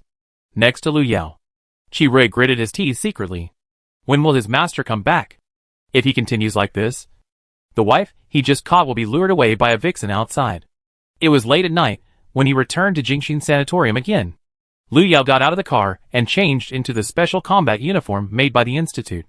Behind her, Qin Yin and the others walked down one by one. As before, Qin Yunting also followed behind. To enter from here, you need to go through a corridor first, and then go to the basement of the hospital. Lu Yao explained the situation here to the others. When the others walked to the gate of the sanatorium, they saw Lu Yao suddenly kick away the two inconspicuous stones placed in front of the door. It's just the mark left before, Lu Yao said as he walked in. Qirui followed behind Lu Yao. He was only responsible for watching Lu Yao, and the others were not within his scope of attention for the time being. The situation of the entire sanatorium remained basically the same as before. Lu Yao walked through the corridor and successfully entered the Abyss Mental Hospital. Looking at the broken sign in front of the door, Zheng Xiaoxiao couldn't help but take a breath. Here, what happened before? Lu Yao made sure that there were no signs of restoration, and then kicked away the rubble that blocked the road and said, Because it's an eyesore, so I smashed it. He said it lightly, but the people behind him knew that such a place could not be smashed just by saying so. After not seeing him for a few days, Zheng Xiaoxiao felt that Lu Yao's strength had probably improved. Or perhaps what she had seen before was not Lu Yao's full strength. As they walked in, the entire hospital was silent. It seemed that the Abyss had not yet repaired this place. They successfully entered the elevator and pressed the button for the first floor below ground. The elevator slowly descended, and with a ding sound, it stopped at the 4th floor. The moment the elevator door opened, a strong chill suddenly hit me. If Lu Yao hadn't said it in advance, they wouldn't even be able to get out of the elevator. The moment she stepped out of the elevator, Lu Yao clearly felt the familiar feeling of being stared at. She subconsciously raised her head, looking for the direction of the sight. Unfortunately, it was dark all around, and she could only roughly determine the direction of the sight. Why is it so dark here all of a sudden? Qirui looked around. When they came here before, at least this corridor was bright. But now it's pitch black here, and it looks like it has been eroded by the dark space behind the wall before. Suddenly, Qirui paused. Could it be? He looked at Lu Yao, and got a positive answer. The darkness had expanded to almost the entire corridor. Does that mean we have to walk over there to enter the dark space? Zheng Xiaoxiao poked her head out from the side. They were still at the elevator entrance, which had not yet been invaded by darkness. That's right. Lu Yao nodded. So be careful. Don't fall behind. In a place like this, once you get separated from others, you may be pulled into other copy worlds at any time, and it will be difficult to find that person at that time. Hearing this, several people immediately perked up. Lu Yao stepped in first. Almost the moment he approached the darkness, Lu Yao's body seemed to be covered by a layer of frost. The coldness came from all around, instantly piercing the skin and seeping into the flesh and blood. Cold. It was an extreme coldness. Chapter 263 Familiar Face. The chill came from all around, and the cold people subconsciously wanted to retreat. Lu Yao tightened his collar, took out the talisman paper on the top layer from his coat pocket, and put it on his body. At the same time, the few people who followed behind him also took out talisman paper and pressed it on their bodies. In just a moment, most of the chill around him dissipated. At least people would not have the idea of escaping immediately. All around was a chaotic darkness, and it was naturally impossible to predict what would happen in the future without being able to see the direction clearly. And it was in this darkness that a ray of light suddenly lit up. It was a candlelight, faint and dim, but inexplicably made people feel a sense of peace. Lu Yao took out a red candle and illuminated a small part of the surrounding space. The function of the red candle was naturally not to illuminate, but to dispel the monsters that might ambush in the darkness at any time. Follow me closely, Lu Yao spoke, motioning the people behind him to follow. The red candle had a time limit, and they needed to finish this road before the red candle cooled down and walk into the door where they could find the abyss. There was a narrow path under Lu Yao's feet, made of gravel, like a tree-lined path, but the moment she stepped on it, she could clearly feel a strange feeling. The soil under her feet seemed soft, and the gravel on it seemed to have been weathered by the wind, and it would be crushed if she stepped on it lightly. It felt like what she was stepping on was not a gravel road, but a piece of jelly wrapped in crispy skin. Although this description was a bit strange, this was how Lu Yao felt. She looked down at her feet, trying to figure out what she was stepping on at this moment. But when she looked down, she saw the ground under her feet suddenly jumped. Alive, Lu Yao's breathing tightened. She did not make a sound, but continued to walk forward at the same speed. However, during this period, she still lowered her head and paid attention to the situation under her feet. The group continued to walk forward for about 500 meters, This time Lu Yao finally saw the ground under her feet clearly, with the help of the weak light. The place where they were standing at this time seemed to be the back of a huge monster. And those gravel-like things were scabs and solidified mucus covering the monster's body. This is why there is such a touch under the feet. Lu Yao did not tell the others directly about this news. What they need to do now is to get out of here as soon as possible, or at least not stay here any longer. Once the monster under the feet is completely awakened, she cannot be sure what kind of result the few people will face. The abyss keeps such a huge monster in the place closest to itself, in order to prevent anyone from finding itself. Lu Yao does not think that she has no confidence in facing this monster, but the current situation is unknown, and it is not easy for her to take risks with several people. Suddenly, a low cry came from behind. It was Tan Yan's voice. She seemed to have stepped on something accidentally. Her feet shook, and she staggered twice. If Qin Yunting hadn't been following her, she would have fallen down. Qin Yunting held her up, and signaled the people in front not to worry. Lu Yao couldn't feel at ease. Just now, she clearly felt the ground under her feet move again, as if something had swam across the ground under her feet. Her premonition told her that the monster under her feet seemed to be waking up. Don't move yet. Watch your feet. Realizing that something was wrong, Lu Yao immediately signaled the people behind her not to move. Unfortunately, Lu Yao was still a step too late. Almost at the same time as she opened her mouth, the ground beneath her feet suddenly shook. Then a roar came from the darkness, and several people including Lu Yao were instantly lifted into the air by a force, and then fell down at a very fast speed. Lu Yao still had a red candle in her hand. She tried to find the figures of the other people in the air, and saw countless arms suddenly stretched out from the darkness. They waved quickly and grabbed Tan Yan and the others in the air. It was not until Lu Yao saw one of the hands approaching her that she instinctively wanted to take action. She brought the red candle close to the arm, and heard the owner of the arm wailing. "It's me! It's me!" Chi Rui's voice came from the darkness, and Lu Yao withdrew her hand, letting the arm pull her shoulder and pull her over. The four people gathered together again, and Lu Yao clearly saw several arms extending from Chi Rui's back, which could be changed at will, extended infinitely, and gathered the several people scattered in the air together. This should be one of Chi Rui's inhuman abilities. At this time, the four people were still in midair, and were falling at a very fast speed. Lu Yao tried to find a foothold to hold a few people, but there was only empty darkness around. They continued to fall. Where does the abyss want to send us? Hell! Zheng Xixia's shout came. The high-speed descent was too long. The little girl was obviously a little bit unable to hold on. Lu Yao was still trying to think of a way, and heard Zheng Xixia's voice again. Minister Qin seemed to have fainted. This was the last sentence Lu Yao heard before he fell into complete darkness. The sound of the wind in her ears stopped in an instant. Lu Yao suddenly opened her eyes, and even yawned uncontrollably. She looked around, and found that she was actually lying in her bedroom. She quickly lifted the quilt and stood up, and suddenly she was in a trance. When she came to her senses while rubbing her forehead, the previous doubts were gone in her eyes. She put on her slippers, kicked the door open and walked out. The aroma of food came from the living room, and when Lu Yao walked over, she saw a tall figure walking out of the kitchen. He was holding the freshly prepared meal in his hands, with his long black hair tied casually behind him. The moment he saw Lu Yao, he said, "Why did you get up so early today?" The man said, and put the things in his hands on the table. "What are you standing there for? If you don't eat breakfast, you will be late." Lu Yao hesitated for a moment. She stared at the man opposite for a while. It was a familiar face, and it gave her a familiar feeling. Her memory told her that it was her brother, who had graduated from college this year and worked at a company not far from home. The two siblings lived together and depended on each other. Their life was pretty good. For some reason, Lu Yao always felt something was wrong. Perhaps because he saw that Lu Yao had not said anything. The man could not help but sigh and walk to Lu Yao, rubbing her head with his hand. "Don't you want to go to school?" Lu Yao suddenly came to her senses, and then shook her head. "No, I'm just a little sleepy. I told you to go to bed early at night.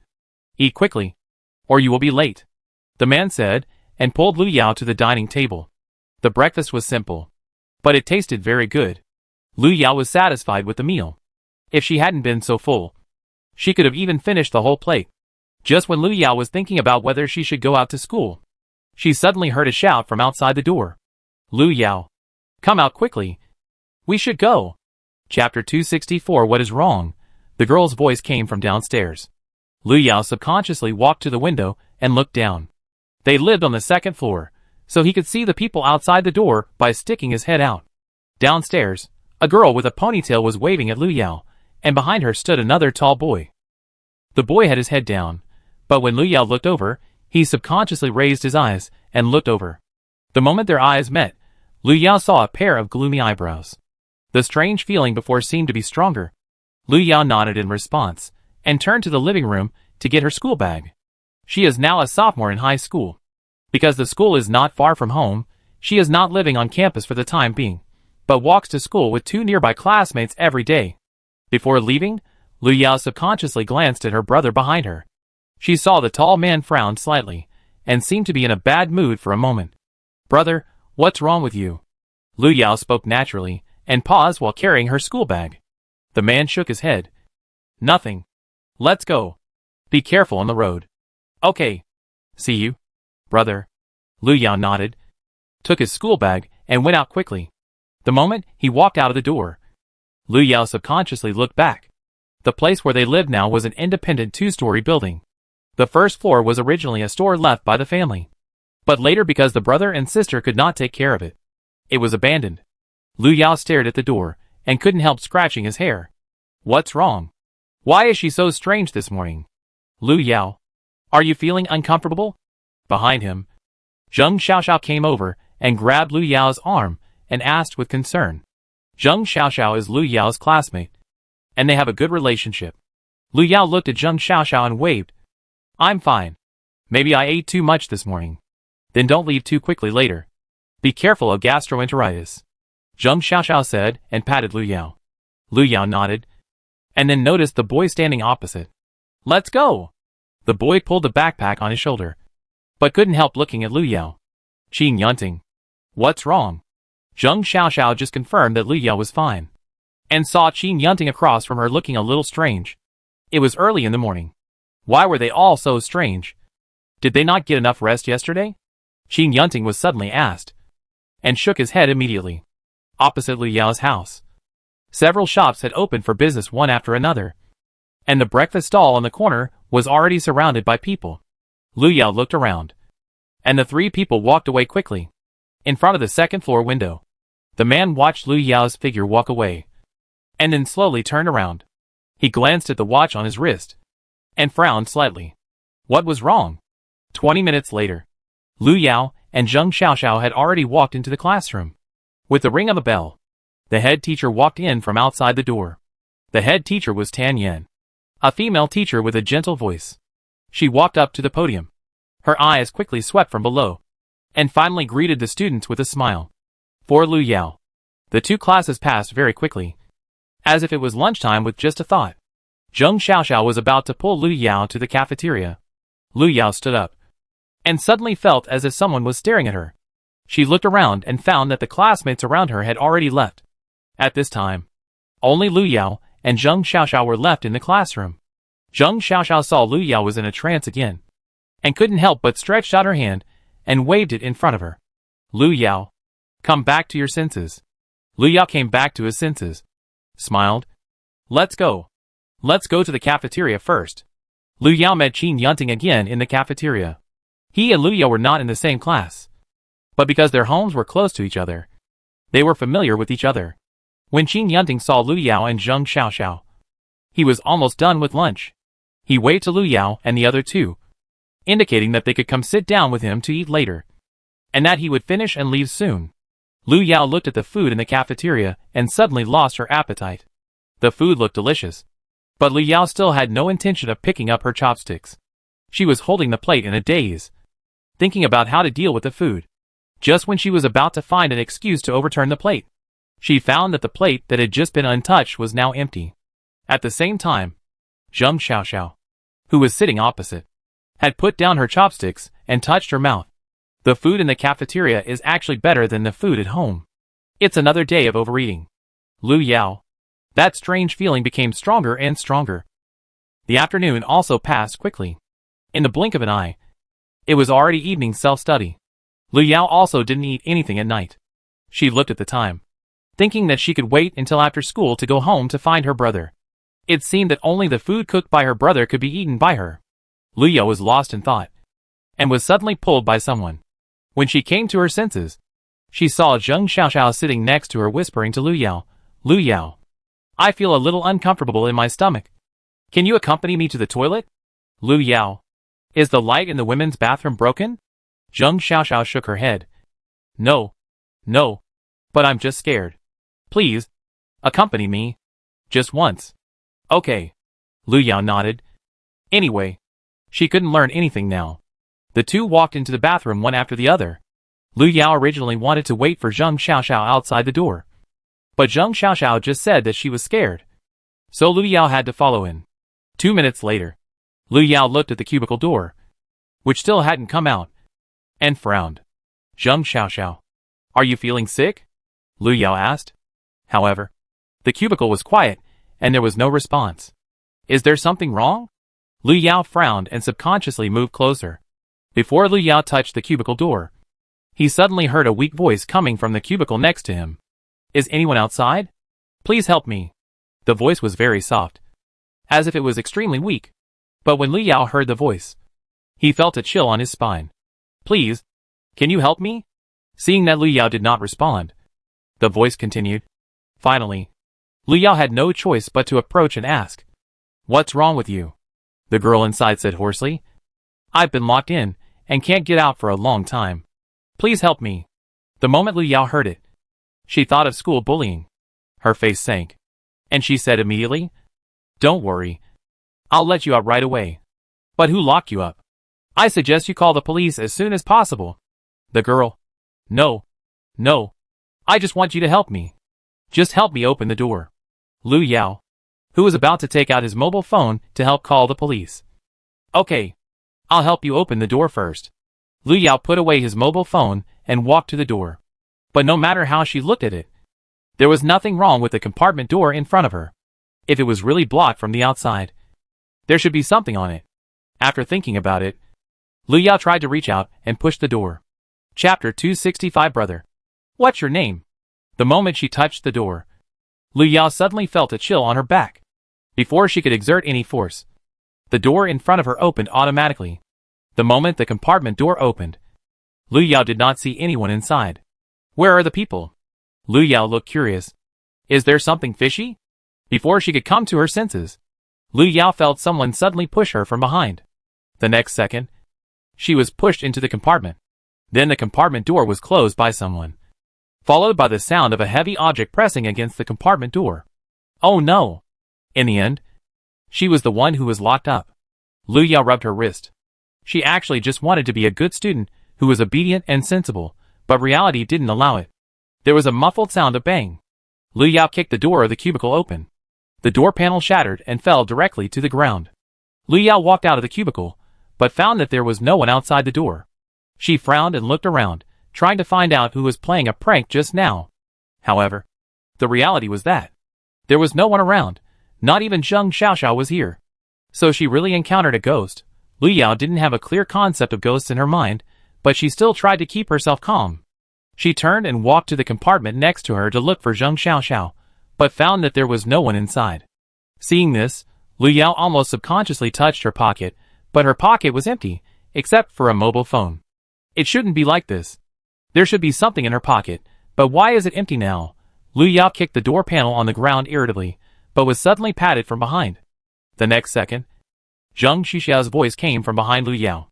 "Lu Yao, why did you fall asleep here?" Zheng Xiaoxiao was shocked. She came out and saw Lu Yao leaning against the side with his eyes closed, looking like he was asleep. Lu Yao opened her eyes and turned around. When she saw Zheng Xiaoxiao, she subconsciously rubbed her forehead. "Where did you go? Why didn't she find it just now?" Lu Yao paused. She looked at the intact compartment door in front of her, and then looked at Zheng Xiaoxiao. Was it her illusion just now? Lu Yao didn't believe it. She walked over quickly and pushed open the compartment door. It was empty inside. "Lu Yao?" Zheng Xiaoxiao's face was full of worry. Lu Yao turned around, smiled at Zheng Xiaoxiao. "It's okay. Let's go back." After school, Lu Yao packed up his things and walked out of the classroom with Zheng Xiaoxiao. Qing Yunting was waiting at the door, and nodded when he saw Lu Yao and the other person. Lu Yao found that Qin Yunting seemed to have a wound on his forehead. Although it was not obvious, it could be seen that it was probably injured not long ago. Seeing that Lu Yao was hesitant to speak, Qin Yunting smiled and said, "Curious about the wound on my forehead?" Lu Yao nodded. "I encountered some trouble before, but I can't explain it clearly. If the wound was not real, I would think it was all an illusion," Qin Yunting said as he exhaled, and didn't continue. Lu Yao returned home. The lights on the second floor were on. Her brother was at home at this time. The shops opposite had already closed. Only Lu Yao's house was still lit on the whole street. Lu Yao waited in front of the door for a while, until footsteps were heard from inside the door. And then she came to her senses. The door was pushed open from the inside, and the man appeared inside. He stared at Lu Yao, reached out his hand to take her school bag. "Why don't you come in now that you're back?" Lu Yao smiled, scratched her hair uncomfortably. "I was looking across the street. I always feel that it's especially quiet here at night." The man didn't respond, but just glanced across the street. "By the way, brother, is there anything to eat at home? I'm hungry." Lu Yao rubbed her stomach. She didn't feel hungry before, but for some reason she felt a little hungry after seeing her brother. "Yes, in the kitchen. I'll bring it out for you." The man nodded, and then watched Lu Yao walk in before closing the door. Lu Yao, who hadn't eaten all day, even had the urge to swallow the dishes after returning home. After eating and drinking, Lu Yao collapsed on the sofa. She looked at the man who was packing up, and suddenly felt a pain in her forehead. "Brother, what's your name?" Suddenly, Lu Yao asked her question. She knew her name was Lu Yao, and she also knew that the man opposite was her brother. But she couldn't remember her brother's name at all. It was as if this person was just a pseudonym. But they were clearly siblings. Why didn't she know her brother's name? Across from him, the man paused while holding the cup. He turned his head to look at Lu Yao, and retracted the smile on his lips. "You'll know when you remember it yourself." Lu Yao, "But it's so strange. Why don't I remember these things?" "Brother, can't you tell me?" The man shook his head. Obviously he couldn't. Lu Yao turned over irritably, so that his back was facing the man. She wanted to remember, but she had no memory of the other person's name. Late at night, Lu Yao woke up from a dream. The moment she opened her eyes, she saw a person sitting next to her bed. The person had his back to her, his head down, and she didn't know what he was doing. Lu Yao subconsciously thought it was her brother, but realized it was wrong after seeing the other person's back clearly. "Who are you?" Lu Yao spoke, and sat up at the same time. She reacted very quickly, and almost picked up the phone on the cabinet the moment she finished speaking. If it was a thief, she would still have time to call the police or ask for help. As Lu Yao finished speaking, the man sitting opposite slowly turned his head. His eyes were partially covered by his long bangs, and his face looked particularly pale in the moonlight. He stared at Lu Yao, as if puzzled. "Don't you remember who I am?" Lu Yao resisted the urge to punch him. "How should I know who you are? You showed up at my house in the middle of the night, and you still want me to remember who you are?" At this moment, Lu Yao felt that he might have met a psychopath. She opened her phone and decided to call the police first. As for calling for help, she didn't consider it. After all, when the fight really started, it was not certain who would call for help first. The other party was obviously stunned for a moment. Just when he was about to get closer, Lu Yao's fist had already rushed forward. However, just when Lu Yao swung his fist, he found that his fist actually went straight through the other party's face. "Lu Yao." She bumped into him again. "Ah." Seeing this, the other party sighed, and seemed to feel very helpless. Before Lu Yao could say anything else, the figure had disappeared from the spot. Lu Yao still maintained the action of swinging her arm. She looked in front of the window, and the moonlight shining in was shining on the place where the man had just sat. At this time, there was no one there, and there was not even a trace of anyone sitting there. Chapter 266, This World is About to End. Early in the morning, Lu Yao was awakened by the alarm clock. The moment she opened her eyes, she subconsciously reached for the phone next to her. It was exactly 6 o'clock. She sat up, but her eyes subconsciously swept to the place where the man disappeared last night. She didn't feel familiar with that man, but that man seemed to know her. Lu Yao walked to the window and opened it. The air in the morning was particularly fresh. A breakfast stall had been set up across the street. Lu Yao had never eaten across the street in her memory, just like she couldn't eat the food in the cafeteria. At 6:30, there was a knock on the door. A familiar voice sounded outside the door, telling Lu Yao that it was time for breakfast. Lu Yao washed up and walked out, sitting at the dining table skillfully. Today's breakfast was still fragrant, and Lu Yao's appetite did not decrease. But she was a little absent-minded. She was still thinking about what happened last night. Not only last night, but also before at school. Lu Yao even thought of the lunch and dinner that disappeared inexplicably from the plates in the cafeteria. Suddenly, she had an idea. She suddenly raised her head and looked at the man opposite her, silently praying that he would suddenly disappear like the two strange ghosts before. However, Lu Yao waited for a long time, and the man opposite her was still sitting there, even looking at her with his eyes. "You are worried," the other party spoke, not asking, but stating a fact. Lu Yao nodded. She was troubled by doubts.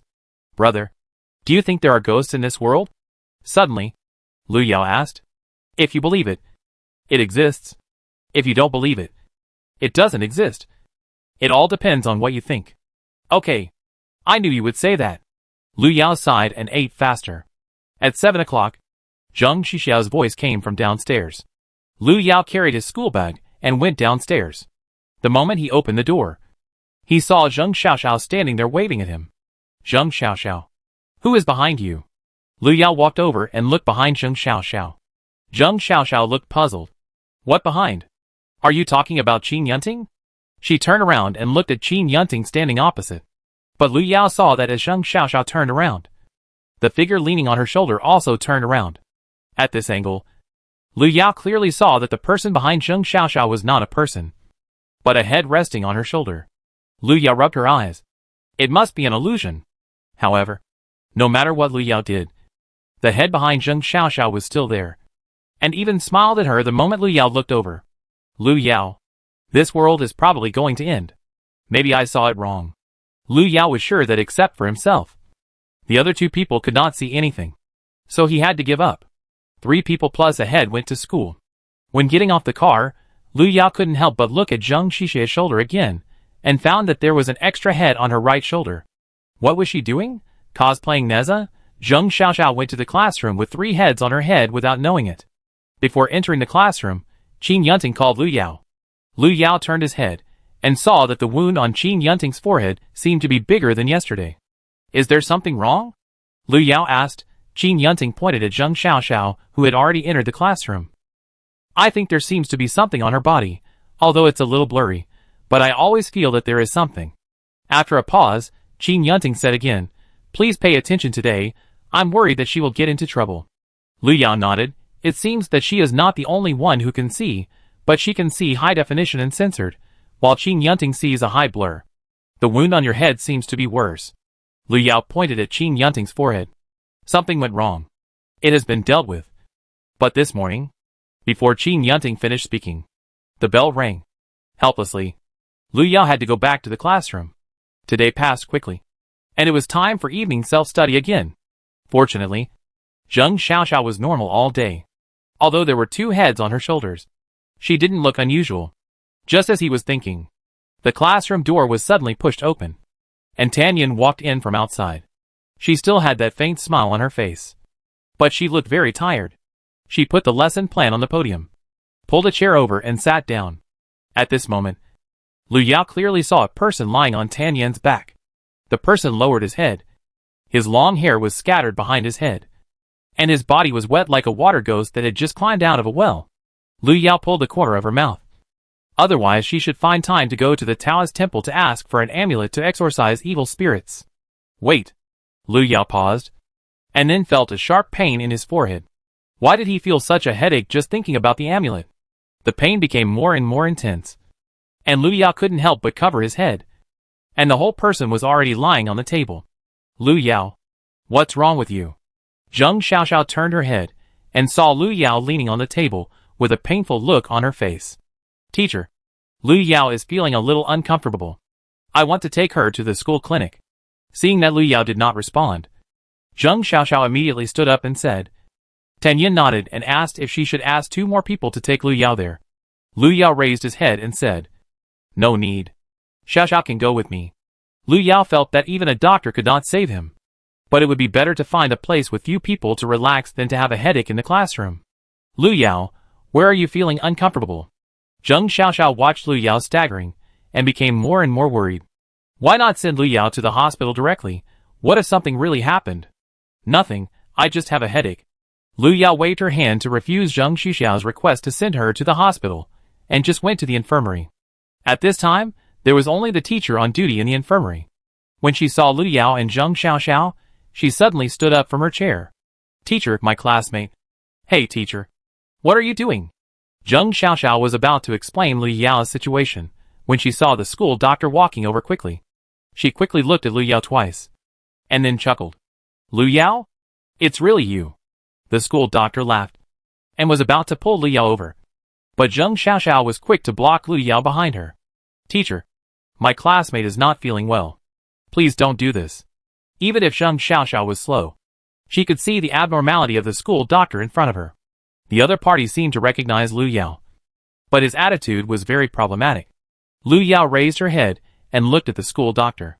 She was sure that she had never seen him, but from what he said, it seemed that he knew her. So annoying. Lu Yao felt that she had never been so annoyed as she was now. Thinking of this, her head hurt even more.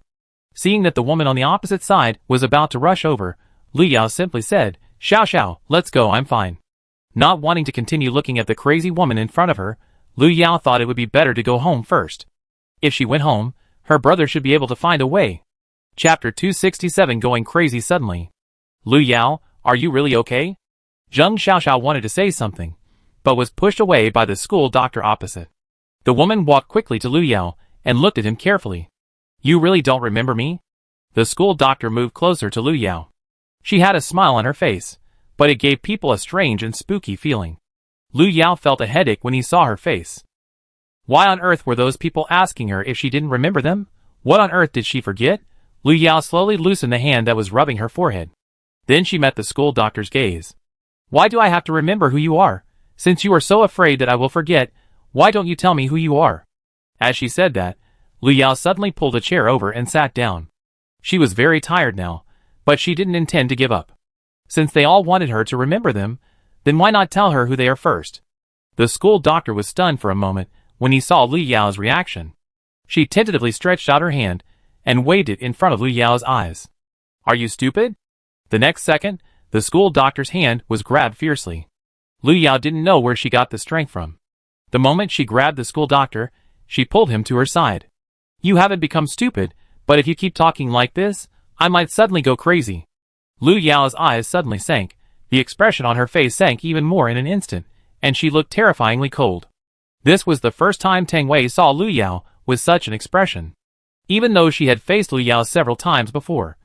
The little girl in front of her was always calm and composed. It was the first time that she had such a vicious and sinister look. Tang Wei couldn't help but tremble. The moment she saw Lu Yao, she guessed that they must be looking for the abyss. This was the world closest to the abyss. They could find it by passing through here. But now it seemed that Lu Yao, who had fallen here, had lost his memory. And the girl next to her seems to be with her. Tang Yi was punished by the abyss, and had to drift to this world to be an idle NPC, but she didn't expect that she would meet Lu Yao here. Very interesting. Tang Yi's unwillingness and resentment seemed to disappear at this moment. She had had enough of such a life. If possible, she would rather be completely wiped out by the abyss. But unfortunately the abyss never wastes anything that is still valuable. Lu Yao.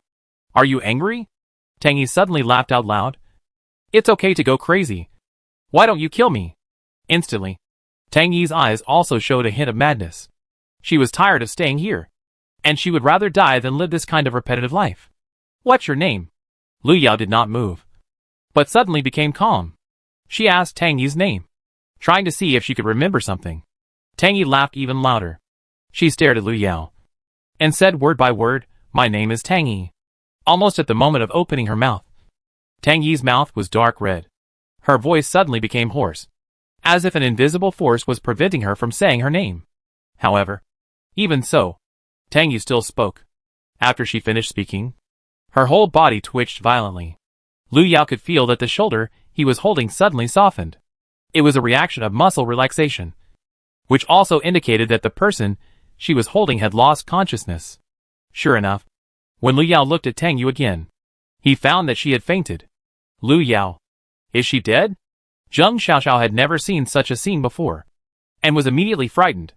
Lu Yao waved his hand, signaling her not to panic. When she heard the name Tang Wei, Lu Yao didn't react much.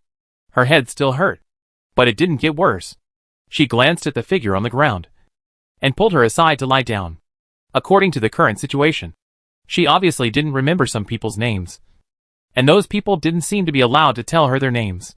Are you worried that she will remember something through the name? Suddenly, Lu Yao turned and looked at Zheng Xiaoxiao.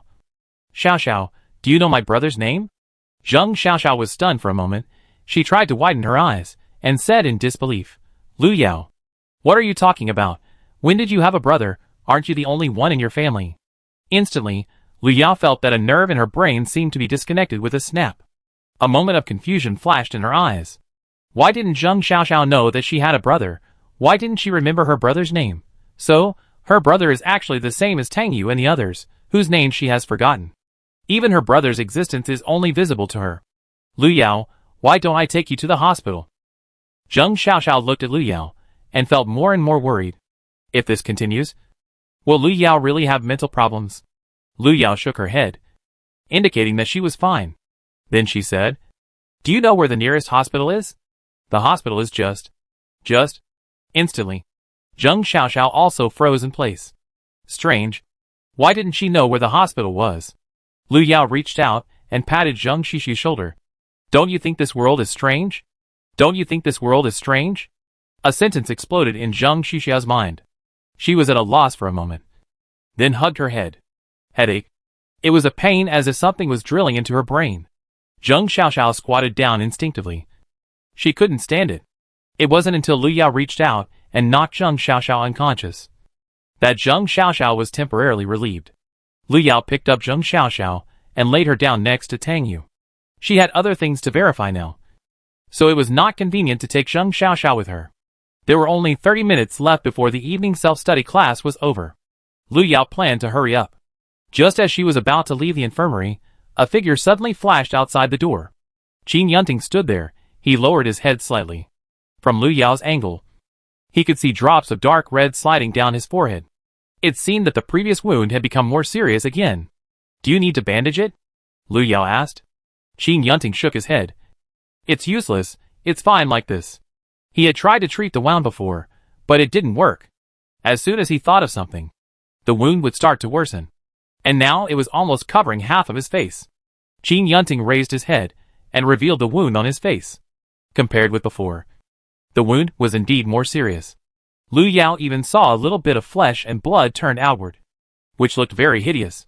After thinking about it, Lu Yao turned around and took out a roll of gauze from Tang Su's drawer and threw it over. At least wipe the blood first, to save trouble. Since Qin Yunting came back here, he probably found something unusual. If the two of them were to take action, it would be best not to leave any traces or clues. Chapter 268. Is there a fire? 10 minutes later, Lu Yao and Qin Yunting appeared at the back door of the school. Few people passed by here. It is said that there were rumors of strange things happening before, and few students come here after that. Lu Yao walked to the door. There was no guard here, and even no cameras installed. Although this situation seems very unreasonable, but in such an unreasonable world, what does it count for? Lu Yao tried to climb out of this door. However, when she climbed to the top of the gate and looked outside the school gate, what she saw was a chaotic darkness. The night outside was like a sticky black substance, continuously flowing towards the direction where Lu Yao was. But every time they approached the school gate, it seemed to be blocked by a barrier. The moment she saw the black substance, Lu Yao's head began to hurt again. She couldn't help rubbing her forehead, trying to keep herself balanced. Below, Qin Yunting couldn't help but remind Lu Yao to be careful. Lu Yao nodded, and then stretched out his hand towards the darkness. The moment he touched the darkness, Lu Yao felt as if he had touched something. She grabbed the thing, and pulled it out of the black substance. The next second, there was a book in Lu Yao's hand. It was a tattered book with yellowed pages. What is this? Lu Yao stared at the book. Although it looked tattered, she felt familiar with it the moment she saw it. Could it be mine? Lu Yao had a question. Before she could throw the book down, she suddenly heard a sob. Wow! You finally came to save me. I thought I was dead. Woo woo woo. After realizing that it was the book in his hand that was talking, Lu Yao's hand trembled, and the book fell straight to the ground. The wish book hit the ground with a dull sound.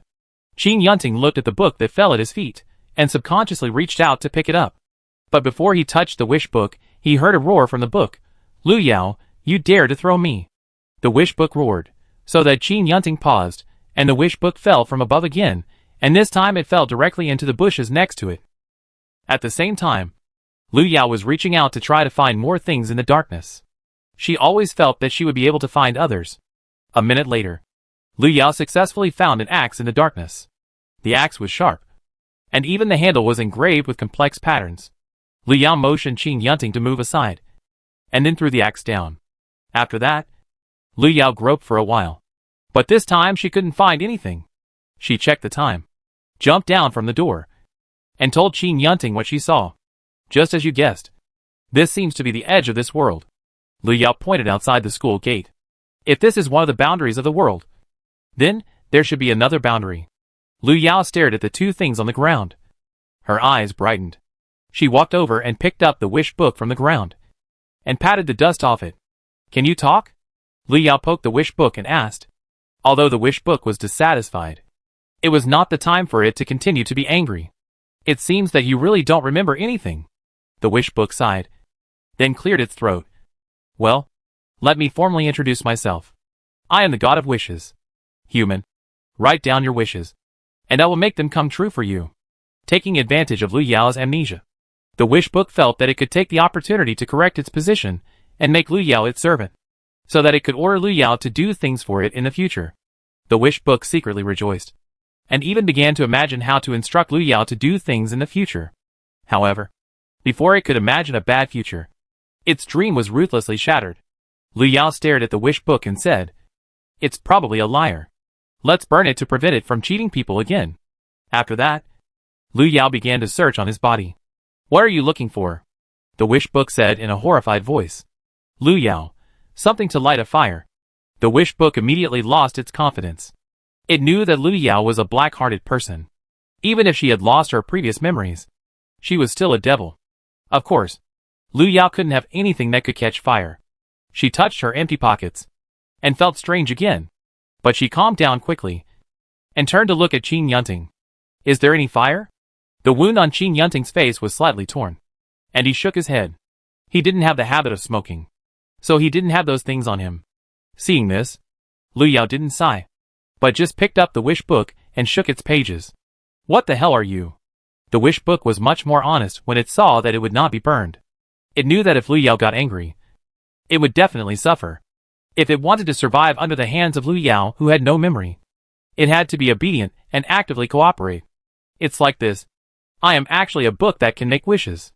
The wish book introduced itself as detailed as possible, and did not forget to exaggerate its own abilities, so that Lu Yao would not throw it away as garbage. After listening, Lu Yao suddenly took out a pen from her pocket. She turned the page and was about to write, and suddenly saw a few lines of words left on it. That was in the previous copy. Lu Yao wrote a wish to the wish book. Although it was just some fragments, the handwriting was familiar. Lu Yao recognized that it was her own handwriting. She really knew this book before. The pain in her head came again. Lu Yao gritted her teeth and began to write. A few seconds later, a box of matches suddenly appeared in the air. Wish book. She still didn't give up and wanted to burn it to death. This vicious woman. Wish book cursed Lu Yao in her heart, but didn't dare to really speak out. When Lu Yao saw the matches really appear out of thin air, she immediately became more interested in the wish book. It happened that it was time to go home. Qin Yunting looked at the time and reminded Lu Yao whether she should go back first. Lu Yao glanced at the axe on the ground, walked over and picked it up. After thinking for a while, she wrote a few words on the wish book. Soon, the huge axe became the size of a palm. Lu Yao picked it up and put it in her pocket, and walked to the classroom with the wish book. But before that, Lu Yao went to the infirmary to pick up Zheng Xiaoxiao. Zheng Xiaoxiao has woken up, but she is not very energetic. After communicating with Lu Yao and Qin Yunting, Zheng Xiaoxiao also confirmed that she had lost some of her memory. The three of them looked at each other, and Lu Yao spoke first. "This world is very strange, and it seems different from our cognition. I want to find out the truth. Do you want to join me? Or just live in a daze?" Lu Yao felt that she should be the kind of person who would lie down and let things go. But when she encountered a problem, Her first reaction was to solve the problem as soon as possible. If she couldn't deal with it, she would only become more irritated. For example, now, Lu Yao just wants to get her memory back as soon as possible. And if that doesn't work, then she will find a way to destroy the world directly. Chapter 269. Small-minded, really virtuous. The two people on the side looked at each other. They spoke almost at the same time. I'll go with you. Lu Yao smiled, extended his hand and said, then let's make a plan first. What plan? Can you take me with you? Suddenly, another voice suddenly came from behind the three of them. Lu Yao turned around and saw Tan Yin standing outside the door. After the evening self-study, Tan Yin should have gone home, but Tan Yin appeared here. She walked over and stood in front of Lu Yao. Can you include me in your plan? The moment Lu Yao saw Tan Yin, he felt familiar.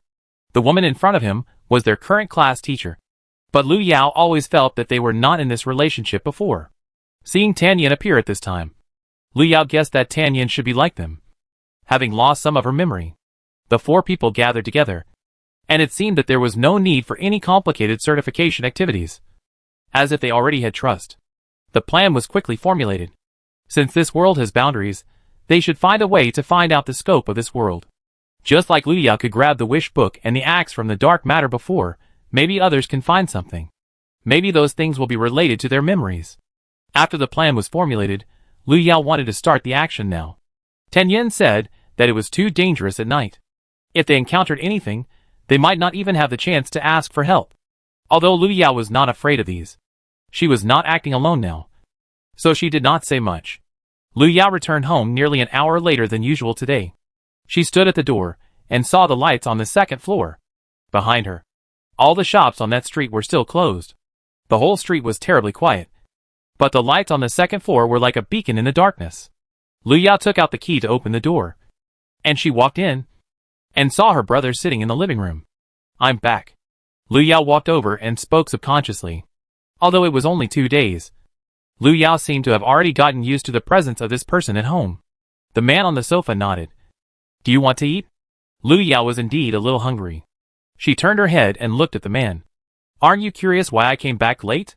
If it was another brother, he would probably ask a question to his sister who came back late. Because I believe you should be doing something important. The man stood up and said, I changed the taste today. See if you like it? Lu Yao sat down at the dining table. Today's dinner was indeed more sumptuous than before. At the moment when Lu Yao picked up the chopsticks, she saw the wish book that she had put in her school bag suddenly popped out. The pages of the wish book swayed in the air. But when it saw the man sitting opposite Lu Yao, it paused. Why was that man there? The wish book did not dare to move rashly, but it had already drilled out halfway, and wanted to go back, but was stuck by the zipper of the school bag. The man seemed to be aware of its existence. He turned his head to look at the wish book, and the fingertips on his side moved. The next second, the wish book fell directly into the depths of the school bag. Wish book. Damn. That petty evil god really found it. Lu Yao looked at the wish book and suddenly shrank back and did not say anything. She just thought that the wish book was probably curious about the environment of her home. Lu Yao was a little full after eating, but she had always had a good digestive ability, and she hadn't eaten anything at school during the day, so she didn't feel uncomfortable. Don't lie here after eating. Get up and move around. Xing Yuan stood up and began to clean up the dishes. Lu Yao narrowed her eyes, curled up in a ball, and looked more like a fluffy bird. Brother? Are you really my brother? Lu Yao suddenly asked. Xing Yuan paused. He knew Lu Yao would find out sooner or later, which also proved that she was trying to find a way to regain her own memories. As long as you want me, Xing Yuan spoke. In order to let Lu Yao accept him as soon as possible, he chose the identity of a relative. He has no way to take Lu Yao away from this world directly. She can only rely on her to awaken her consciousness little by little. If she is taken away by force, it will only hurt her soul. After Xing Yuan learned that Lu Yao was pulled in here, he found a way to follow her. However, he did not do nothing. As long as he found the right door, Lu Yao would see his true body and also find the abyss. Lu Yao nodded in satisfaction, and was very pleased with Xing Yuan's answer. Brother, will you always be here? Lu Yao suddenly thought of something and asked subconsciously. Xing Yuan nodded without any hesitation. Lu Yao smiled and stood up, walked over and hugged the person in front of him, then picked up his school bag and went back to the room. The moment Lu Yao opened the back of the school bag, the wish book jumped out of it. Do you remember that person? Who? Lu Yao stretched out his hand and pulled the wish book in front of him. Of course, it's the man outside the door. Lu Yao shook her head. No. She still couldn't remember his name. Wish book, that's a pity, but there's nothing we can do. You're trapped here now. Even he can't force you out. I just didn't expect that the great evil god would turn himself into a nani and cook. Look at the thoughtful and meticulous care. I'm afraid even the nani is not so meticulous. What did you say? Lu Yao raised his eyebrows. You're so virtuous. No, there are some things I can't say. You can only find the answer by yourself. Wish book cleared his throat, choosing to shut up. Lu Yao knew that if she continued to ask, the situation of the wish book would probably be worse than Tang Wei's. She packed her things and lay down directly. She had important things to do tomorrow. And now all she had to do was to have a good rest. Late at night, Lu Yao felt someone moving around her again. She opened her eyes irritably and saw a person standing by the window. The other person looked over, and his figure was small, and he looked like a child. Lu Yao restrained the coldness in his eyes and stood up and walked towards the other person. Sensing Lu Yao's approach, the figure shook uncontrollably for a moment, then calmed down. She looked at Lu Yao, somewhat at a loss. Little girl, are you looking for me? Lu Yao approached, and in the dim light, Lu saw that it was a little girl with 2 ponytails. She was not very old, at most no more than 10 years old. The little girl raised her head, revealing a pair of black hole-like eyes, staring at Lu Yao closely. After a while, she finally said, Don't you remember us? It was this sentence again. Lu Yao had a headache, and she didn't know how many things she had forgotten. It was as if all the strange things in the world were familiar to her, but she couldn't remember a single thing. It was a very bad feeling. For a time, she thought that her existence was like a fictional illusion. Chapter 270. I will wait for you. Well, I don't remember a lot of things, so I don't know who you are. Lu Yao nodded. A hint of disappointment flashed across the little girl's eyes, and then she smiled at Lu Yao again. It doesn't matter, as long as you are okay. I will remember it sooner or later. I will remember it, I promise. Lu Yao said, as he stretched out his hand and gently rubbed the little girl's head. The moment Lu Yao touched the girl's head, the little girl's body suddenly shook. The next second, her figure suddenly disappeared, and finally turned into a black eyeball that rolled to the ground. If Zheng Xiaoxiao was philosophical at this time, she would probably scream. And the one here at this time was Lu Yao. She stared at the eyeball, reached out her hand to pick it up, and gently wiped off the dust on it. The moment she took it in her hand, Lu Yao saw clearly that it was not a human eyeball, but more like a metal product, slightly cool to the touch, with a faint metallic luster. Although Lu Yao didn't know the purpose of this thing, she still carefully put it away and put it in her pocket. In an instant, Lu Yao's previous empty feeling seemed to be filled. In her subconscious, Lu Yao felt that her pockets should be full. She repacked her backpack pockets, and then fell asleep again with satisfaction. When Lu Yao woke up again, it was already dawn. She got up skillfully, washed and packed, and finally went out before Xing Yuan knocked on the door. Good morning. Xing Yuan prepared breakfast, turned around and said good morning to Lu Yao. Good morning, brother. Lu Yao walked over. Even though he knew that the other party was not his biological brother, Lu Yao was still used to calling him that. As Lu Yao sat down, Xing Yuan beside him took a look at the backpack that Lu Yao brought out, which seemed to have more things in it. It was good that way, after all. The lost things had to be found one by one. At 7:30, Xing Yuan saw Lu Yao out as usual. The moment Lu Yao stepped out of the house, she turned her head subconsciously and waved to Xing Yuan. I may not be back today, so don't wait for me tonight. She wanted to go with Zheng Xiaoxiao and the others to find her lost things. If they succeeded, they would have a chance to leave this absurd world. If they failed, she might not even be able to come back. Lu Yao was never a pessimist. In her opinion, there must be a way out when you reach the mountain. Even if there is no way out, you have to find one by yourself. But when facing Xing Yuan, Lu Yao inexplicably felt a little reluctant. Maybe he didn't want to let the other party know bad news about himself. Xing Yuan smiled at Lu Yao. I will wait for you to come back. His voice was very light, but with a touch of determination. Lu Yao didn't want to make the scene look like a life and death separation, so he immediately responded with a smile and nodded. Okay. Tan Yan's car was parked near Lu Yao's house. When Lu Yao walked over, Zheng Xiaoxiao and Qin Yunting were already waiting in the car. Lu Yao, which direction should we start from? Zheng Xiaoxiao asked, leaning on the back of the chair. Perhaps it was because the memories of several people were somewhat loose. Although some memories had not been restored yet, some habits and behavioral logic have become familiar. Lu Yao closed the car door. Tingyan pointed to the opposite side. Why not go straight along this road first? No one objected.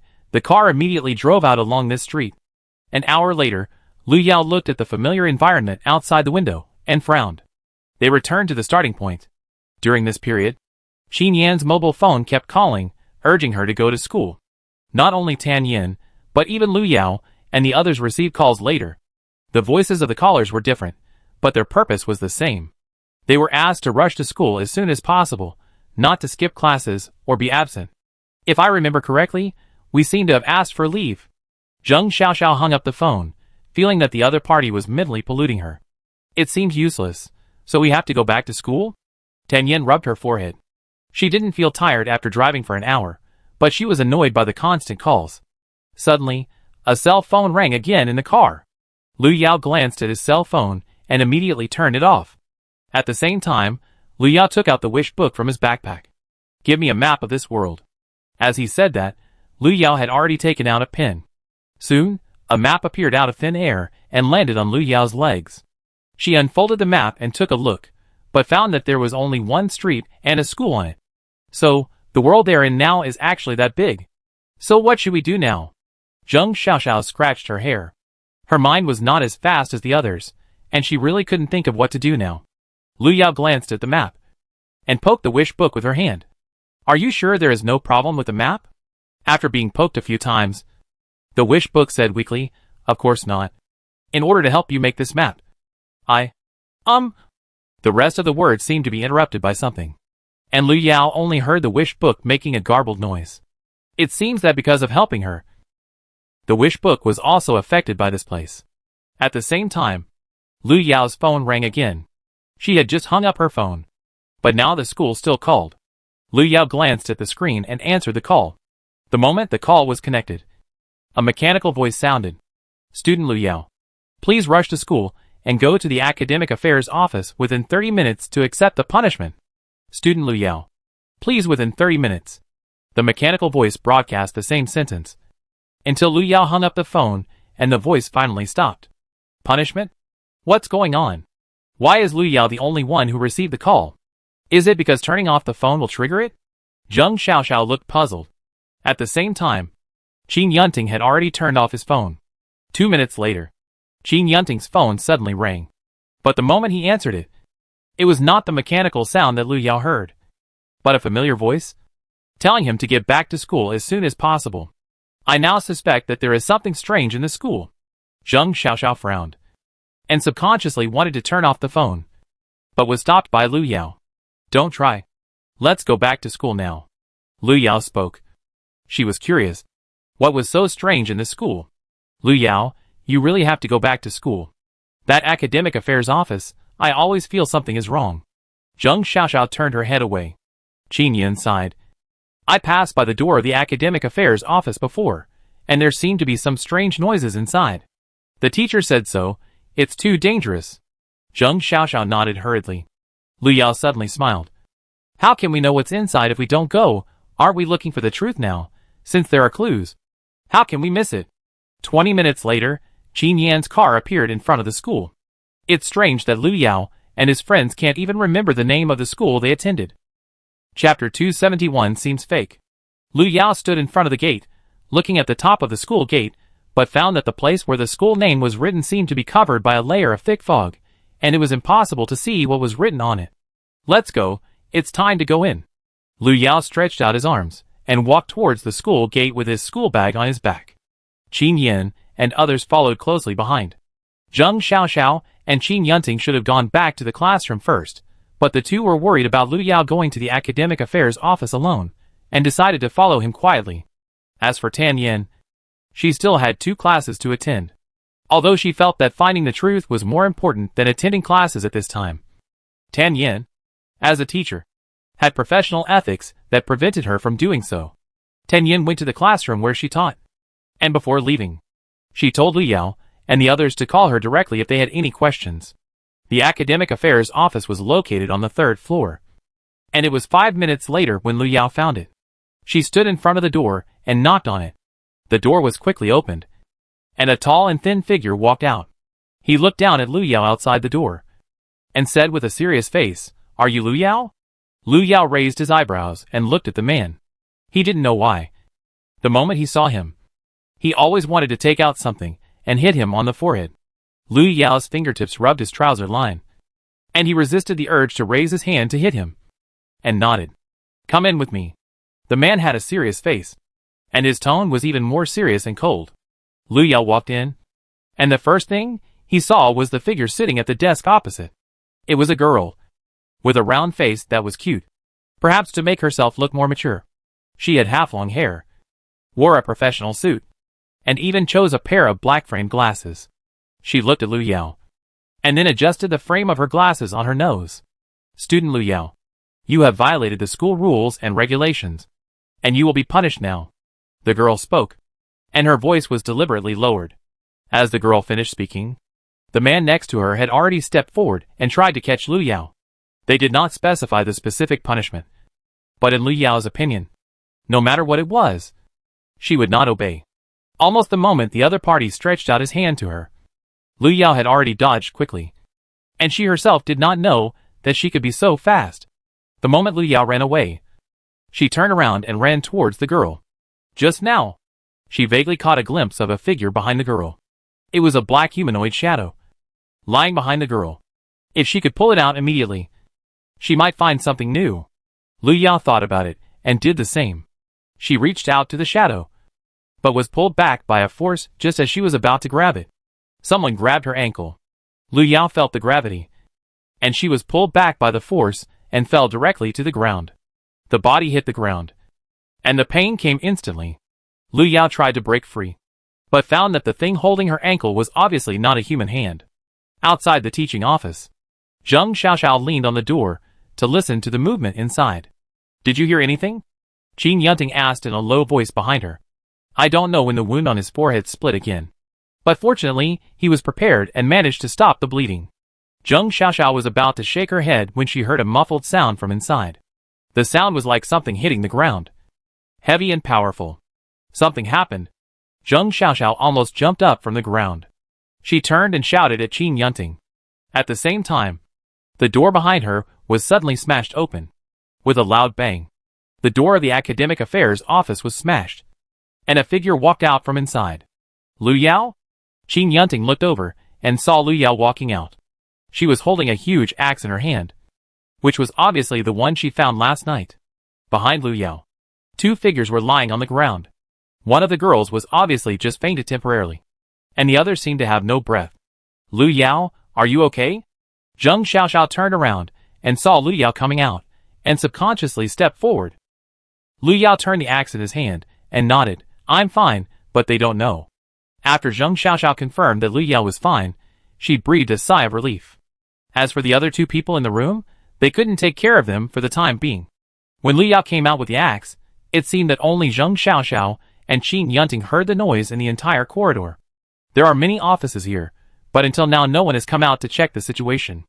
Were they afraid to show up? Or was there no one else here? Lu Yao suddenly became curious, and she walked towards the office closest to her. The next second, she knocked on the door. There was silence inside the door, and no sound. After making sure that there was no response, Lu Yao suddenly swung the axe at the door. These ordinary door panels were no match for the upgraded broken axe. As the axe fell, the door panels broke into pieces.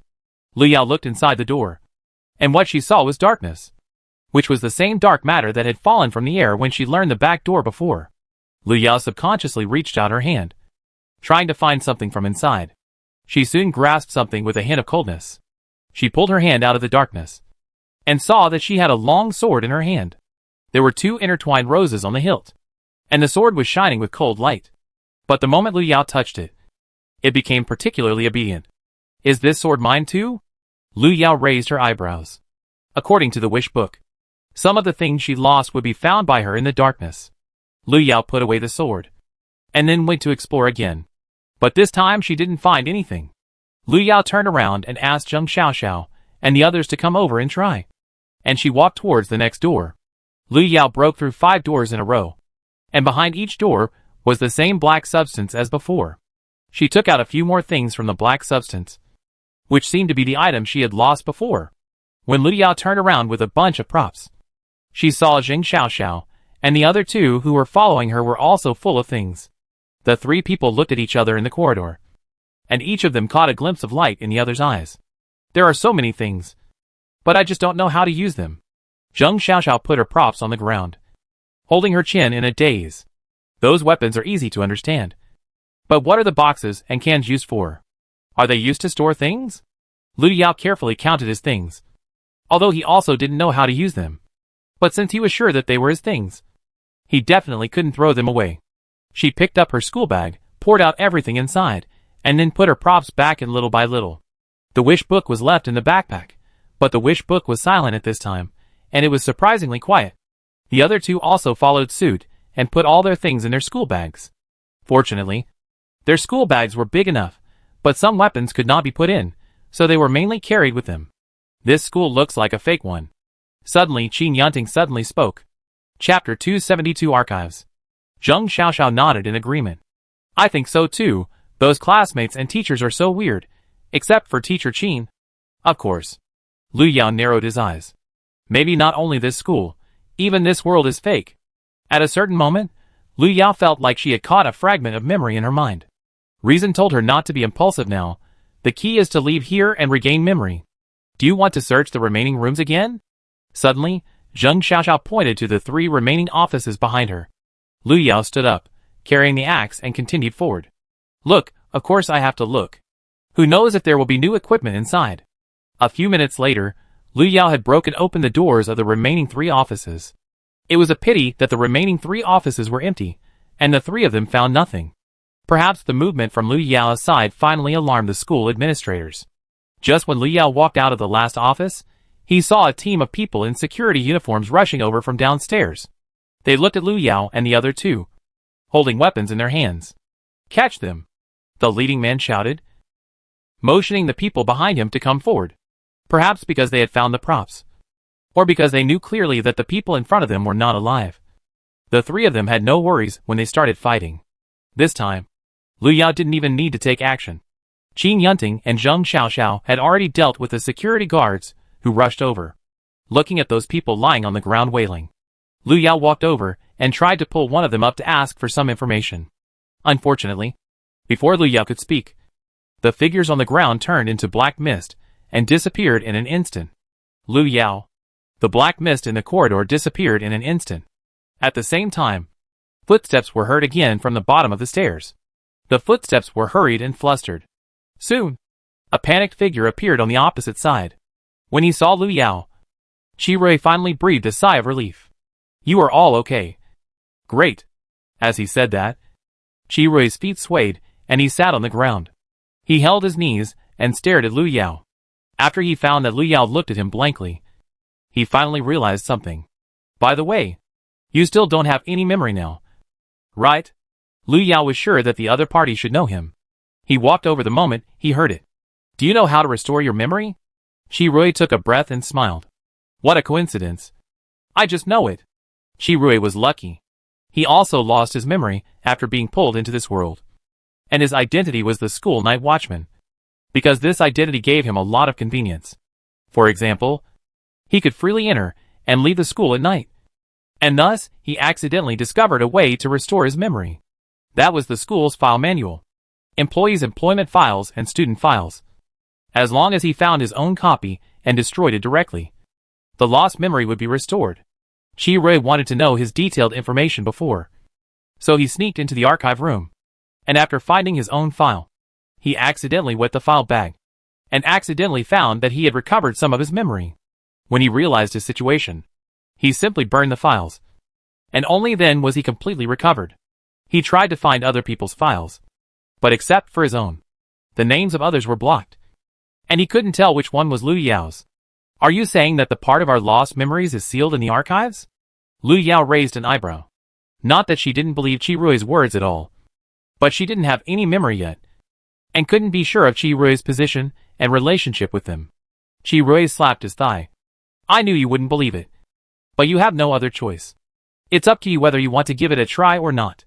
After saying that, Chi-Rui seemed to have completely given up struggling, and leaned against the wall. I heard you were here. I was really exhausted running all the way here. Lu Yao glanced at Chi-Rui, who was lying on the ground like a dead fish, and turned to look at the two people behind him. Zheng Xiaoxiao didn't have any ideas. She glanced at Qin Yunting. What do you think? Perhaps because he found his props. The blood on Qin Yunting's forehead had stopped bleeding.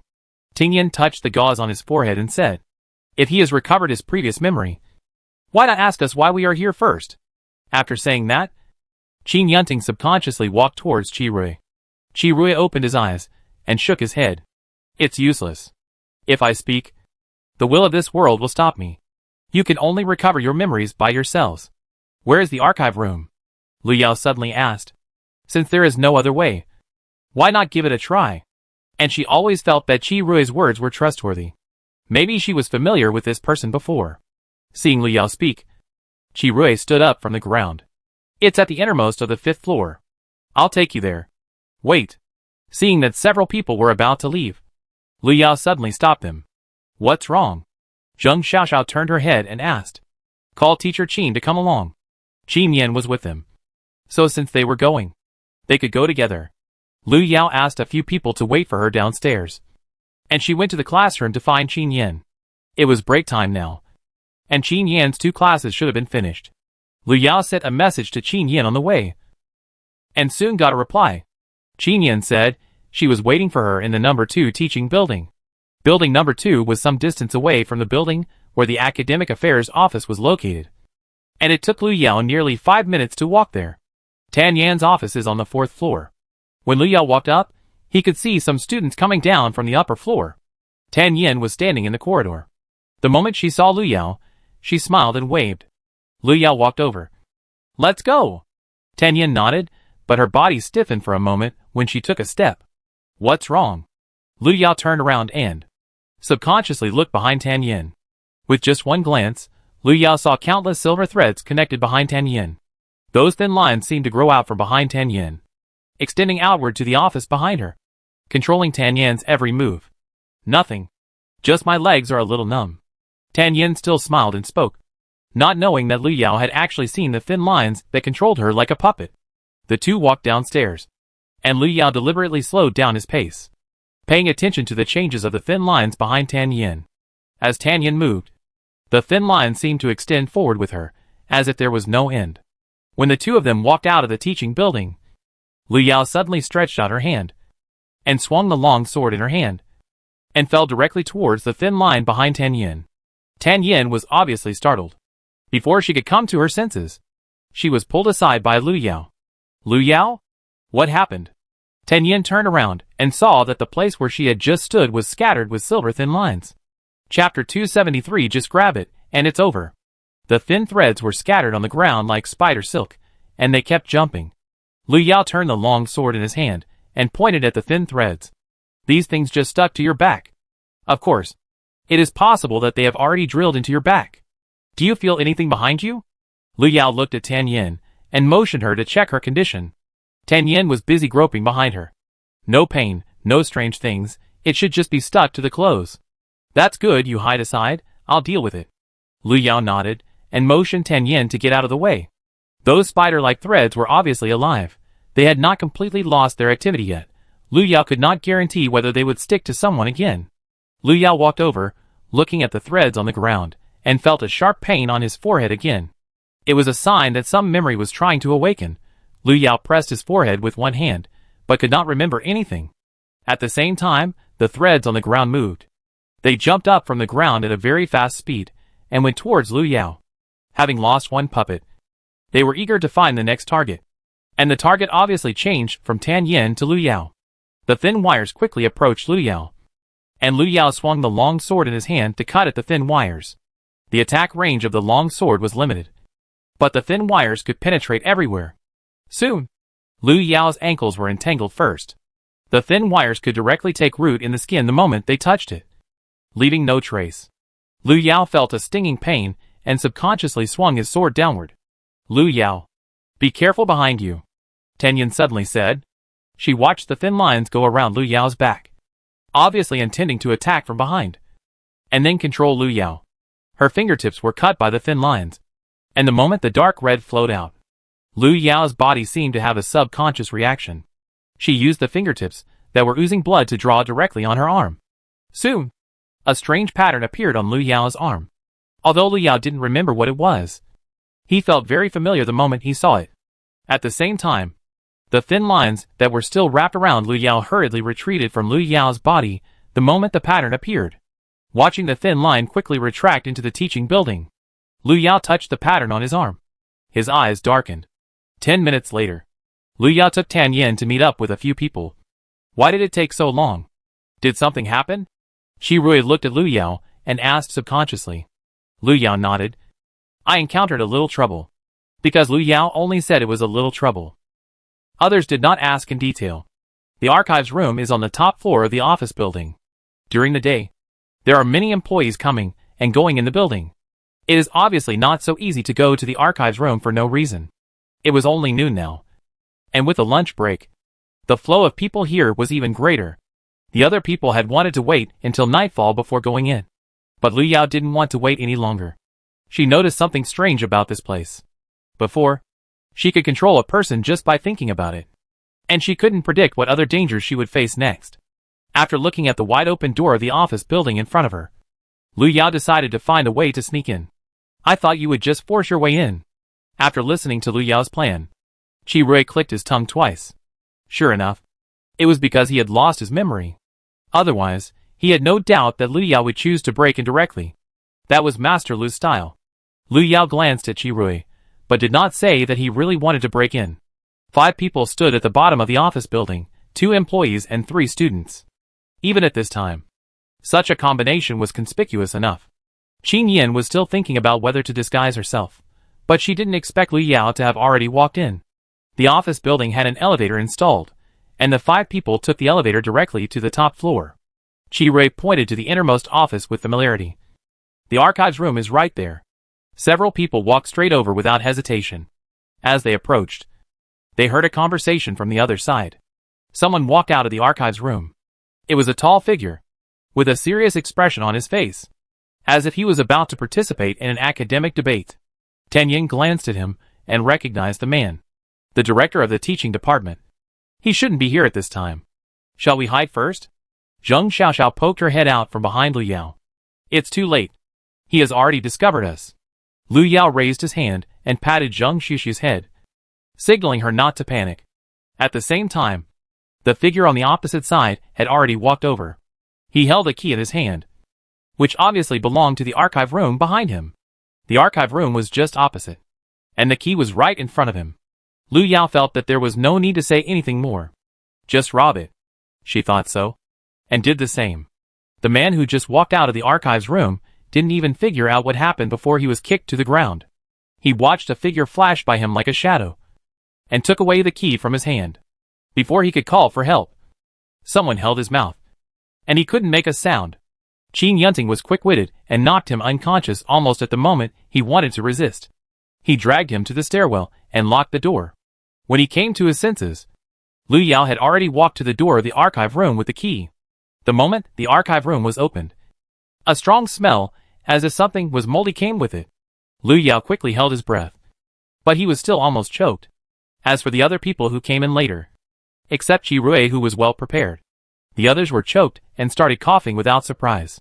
What's going on here? Why is the smell so pungent? Zheng Xiaoxiao covered her nose, but still couldn't help but speak. Maybe something inside is rotted. Qin Yin took a breath, then continued to walk forward. At this time, Lu Yao had already walked to the bookshelf. Her eyes swept over the pile of file bags on it, and took one out at random. The name on the file bag was unclear. First it was manually coded. That's it, unless you find your own copy, otherwise everything you see will be unclear. Qi Rui explained behind him. Since you're here, let's start looking, Qin Yin said as she walked over and started to search. All 5 people except Qi Rui needed to find their own files. Therefore, for a while, the only sound in the archives room was the sound of searching. I'll go to the door to help you keep an eye on it. Chi Rui waved his hand. He couldn't help much now. He could only help them pay attention to the surroundings. There were a lot of materials in the archives room. It was not a very big school, but it seemed to have countless archives. 2 hours later, Lu Yao still hadn't found his own file. Until Chi Rui's reminder came from outside the door. He said, "Someone is coming." Chapter 274. Do you remember? Lu Yao didn't know who was coming. She could only instinctively look through her files. At the same time, the other people had stopped. They all looked outside the door, and saw Chi Rui's figure suddenly fall in from outside. He seemed to be attacked, and fell heavily to the ground, and couldn't even get up immediately. Soon, an octopus-like monster appeared at the door. It waved its long tentacles towards the people in the room. Lu Yao. Be careful. Seeing one of the tentacles heading towards Lu Yao, and Lu Yao still searching for his memory, Ten Yin almost subconsciously shouted. A hint of sea smell came from his nose, and Lu Yao frowned. The next second, a huge octopus leg appeared in front of Lu Yao. Lu Yao frowned, and when the octopus leg approached, he grabbed the broken axe and chopped it down. The fresh octopus leg was cut off, and it bounced up a few times when it fell to the ground. Lu Yao glanced at the fresh seafood, then looked out the door with the axe in hand. The octopus was more than 3 meters tall. Its huge body squeezed in the narrow corridor, trying to squeeze into the archive room. Perhaps because one of its tentacles was cut off, the octopus twisted its body angrily, and directly locked its target on Lu Yao. Lu Yao signaled others to continue looking for their own information, and she stepped forward with the axe. In an instant, almost everyone felt the irritation in Lu Yao's eyes. A few minutes later, Zheng Xiaoxiao looked at the octopus meat that fell on the ground, and suddenly asked, "You say, is this thing edible?" Others. Lu Yao listened to what Zheng Xiaoxiao said, but his eyes suddenly changed. She thought of remembering something, but it was just a fragment. It seemed like something in her head was blocking her from exploring those lost memories. Suddenly, Lu Yao's eyes turned. She suddenly looked at the bookshelf opposite, and then walked over quickly. The moment she touched the bookshelf, Lu Yao took out a file bag from it. The name on the bag was no longer blurred, but clearly written with the words Lu Yao. Her memory? Lu Yao raised her eyebrows. She tried to open the file bag, but something suddenly pulled it out of her hand the moment she started. Something has taken away her memory. Above the roof, a mass of black substance suddenly appeared. A mass of silver-thin thoughts was wrapping Lu Yao's file bag, pulling it over. What is that? It's the one I met before. Xin Yan looked at those thin lines, and couldn't help but touch her back. It felt like those thin thoughts were still attached to her back. Xin Yan couldn't help but feel a chill on her back. At the same time, Lu Yao was chasing after those thin lines. Whether it was the octopus before, or the black substance now, their target seemed to be Lu Yao. They didn't want Lu Yao to recover his memory, and they tried every means to keep Lu Yao here. Come and help first. Seeing Lu Yao chasing, Xin Yunting on the side suddenly spoke. The thin line quickly went up, and just when it was about to suck the file bag into the darkness, a hand suddenly grabbed the edge of the bag. At some point, Lu Yao had climbed to a high place. Fortunately, the height of the roof of the entire archive room was only 3 meters.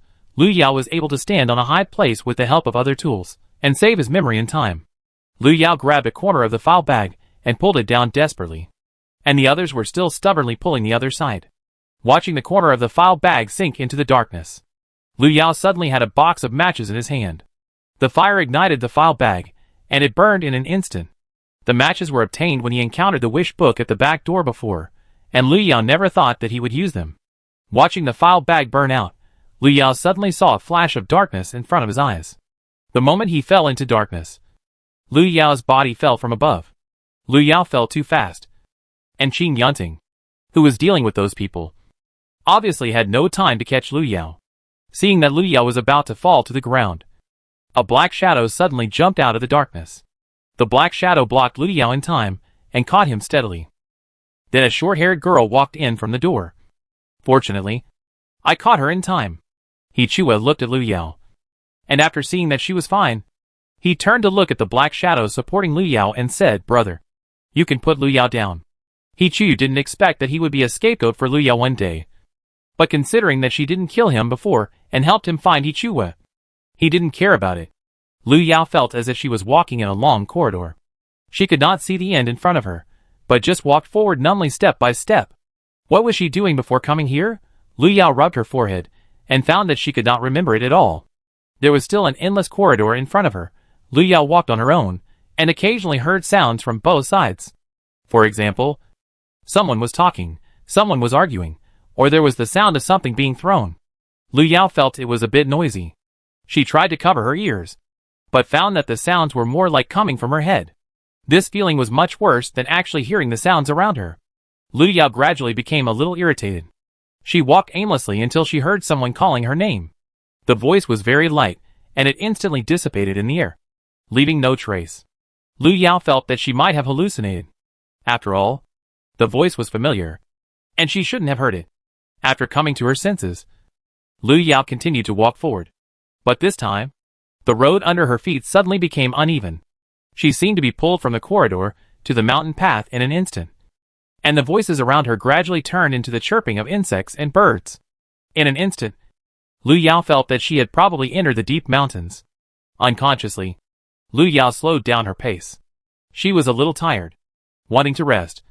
Lu Yao stopped, curled up in the corner, and slowly closed her eyes. There was wind blowing by her ears, and the previous voice came again. But Lu Yao, who had already fallen asleep, did not hear it. It was unknown how long it had been, until Lu Yao opened her eyes again, and the voice continued to come. It was annoying, disturbing her sleep. Lu Yao couldn't resist, and buried her head under the fluffy wings. Lu Yao. Wait! Why did she turn into a bird? The moment she realized that she had turned into a bird, Lu Yao almost thought that her IQ was also a problem. She flapped her wings and tried to fly into the air. But at the moment of taking off, she was suddenly grabbed by a hand. Lu Yao tried to struggle a few times, and was facing a pair of deep eyes. The pair of eyes stared at her with a focused look. Lu Yao only felt that the eyes were familiar, and the figure looking at her was also very familiar. She said, as she flapped her wings, trying to get out of the other person's hand. The next second, the hand that originally held her suddenly loosened, and she was held in the palm of his hand. A fingertip gently stroked her feathers. Do you remember? Chapter 275. The same goal. Suddenly, the owner of the hand suddenly spoke. Lu Yao seemed to be struck in an instant. Countless images flashed through her mind, and the memories that had been lost suddenly emerged in an instant. She opened her mouth, and there was a hint of imperceptible joy in her calm voice. After a moment, she uttered, Xing Yuan, I remember you. Lu Yao, Lu Yao? Lu Yao, are you okay? A shout came from her ear. Lu Yao frowned, and then suddenly opened her eyes. Great, you finally woke up. Qin Yin saw Lu Yao open his eyes, and then she breathed a sigh of relief. Just now, when she saw Lu Yao fall down, she almost thought that Lu Yao would never wake up again. But fortunately, Lu Yao was fine, otherwise they really didn't know what to do. Lu Yao rubbed his forehead and sat up. She looked at Qin Yin, then looked around, and then realized that the place they were in was not like the previous archive room. Before Lu Yao spoke, Qin Yin had already started to explain. The place they are in now is Qi Yunting's prop space, which can temporarily resist attacks from the outside world. But the time limit is only 1 hour. Before that, they have taken the opportunity to find their own memory. Perhaps because the Abyss only wants to target Lu Yao. It is not difficult to find the memory files of others except Lu Yao. After making sure that everyone has recovered their memories, Lu Yao let out a long breath. Then it's time to settle accounts with the Abyss. As he said, Lu Yao stood up from the ground. At the same time, she saw two people in the opposite corner. Although the other party was now in the form of a shadow, Lu Yao recognized them at a glance. One of them was Hichuyu. Because Lu Yao's prop backpack was forcibly dismantled by the Abyss, the props were scattered everywhere. So Hichuyu, who was in the box, was successfully released. However, he still remembered the agreement between Lu Yao and himself, and tried to awaken Lu Yao's memory in the middle of the night, but unfortunately failed. As for the figures that Lu Yao had seen suddenly appear in her bedroom, they were all miniature props. They tried to wake Lu Yao up, and did not choose to escape just because they were released. Julie rubbed his wrist, and walked towards Hichuyu and his sister. It seems that you have recovered. Hichuyu raised his head, and he only showed a mouthful of white teeth after turning into a black shadow, and smiled at Lu Yao. As for Hichuyu beside him, she had short hair, and was obviously the girl that Lu Yao had seen in the academic affairs office before.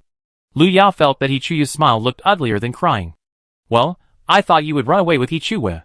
Lu Yao looked at the brother and sister, These two had tried to kill him several times before. Logically, they should have either taken the opportunity to escape, or found a chance to kill him. But they did nothing, and even tried to help him recover his memory. At that time, Lu Yao found Ichiyu's figure behind Ichiyue. Because he felt familiar, he only attacked another person from the academic affairs office, and did not do anything to Ichiyue. Maybe it's because of this? We have the same goal as you. Abyss should not continue to exist in this world. Suddenly, Ichiyue spoke. They have had enough of the control of the Abyss. Even if the Abyss disappears, they will die, but so what? It's better than living in the control of the Abyss. They had no choice before, but now they want to work hard for themselves. I know that what we did before cannot be forgiven, and we don't beg for forgiveness. We only want to do one thing now, that is to destroy the Abyss. Ichiyue took a deep breath.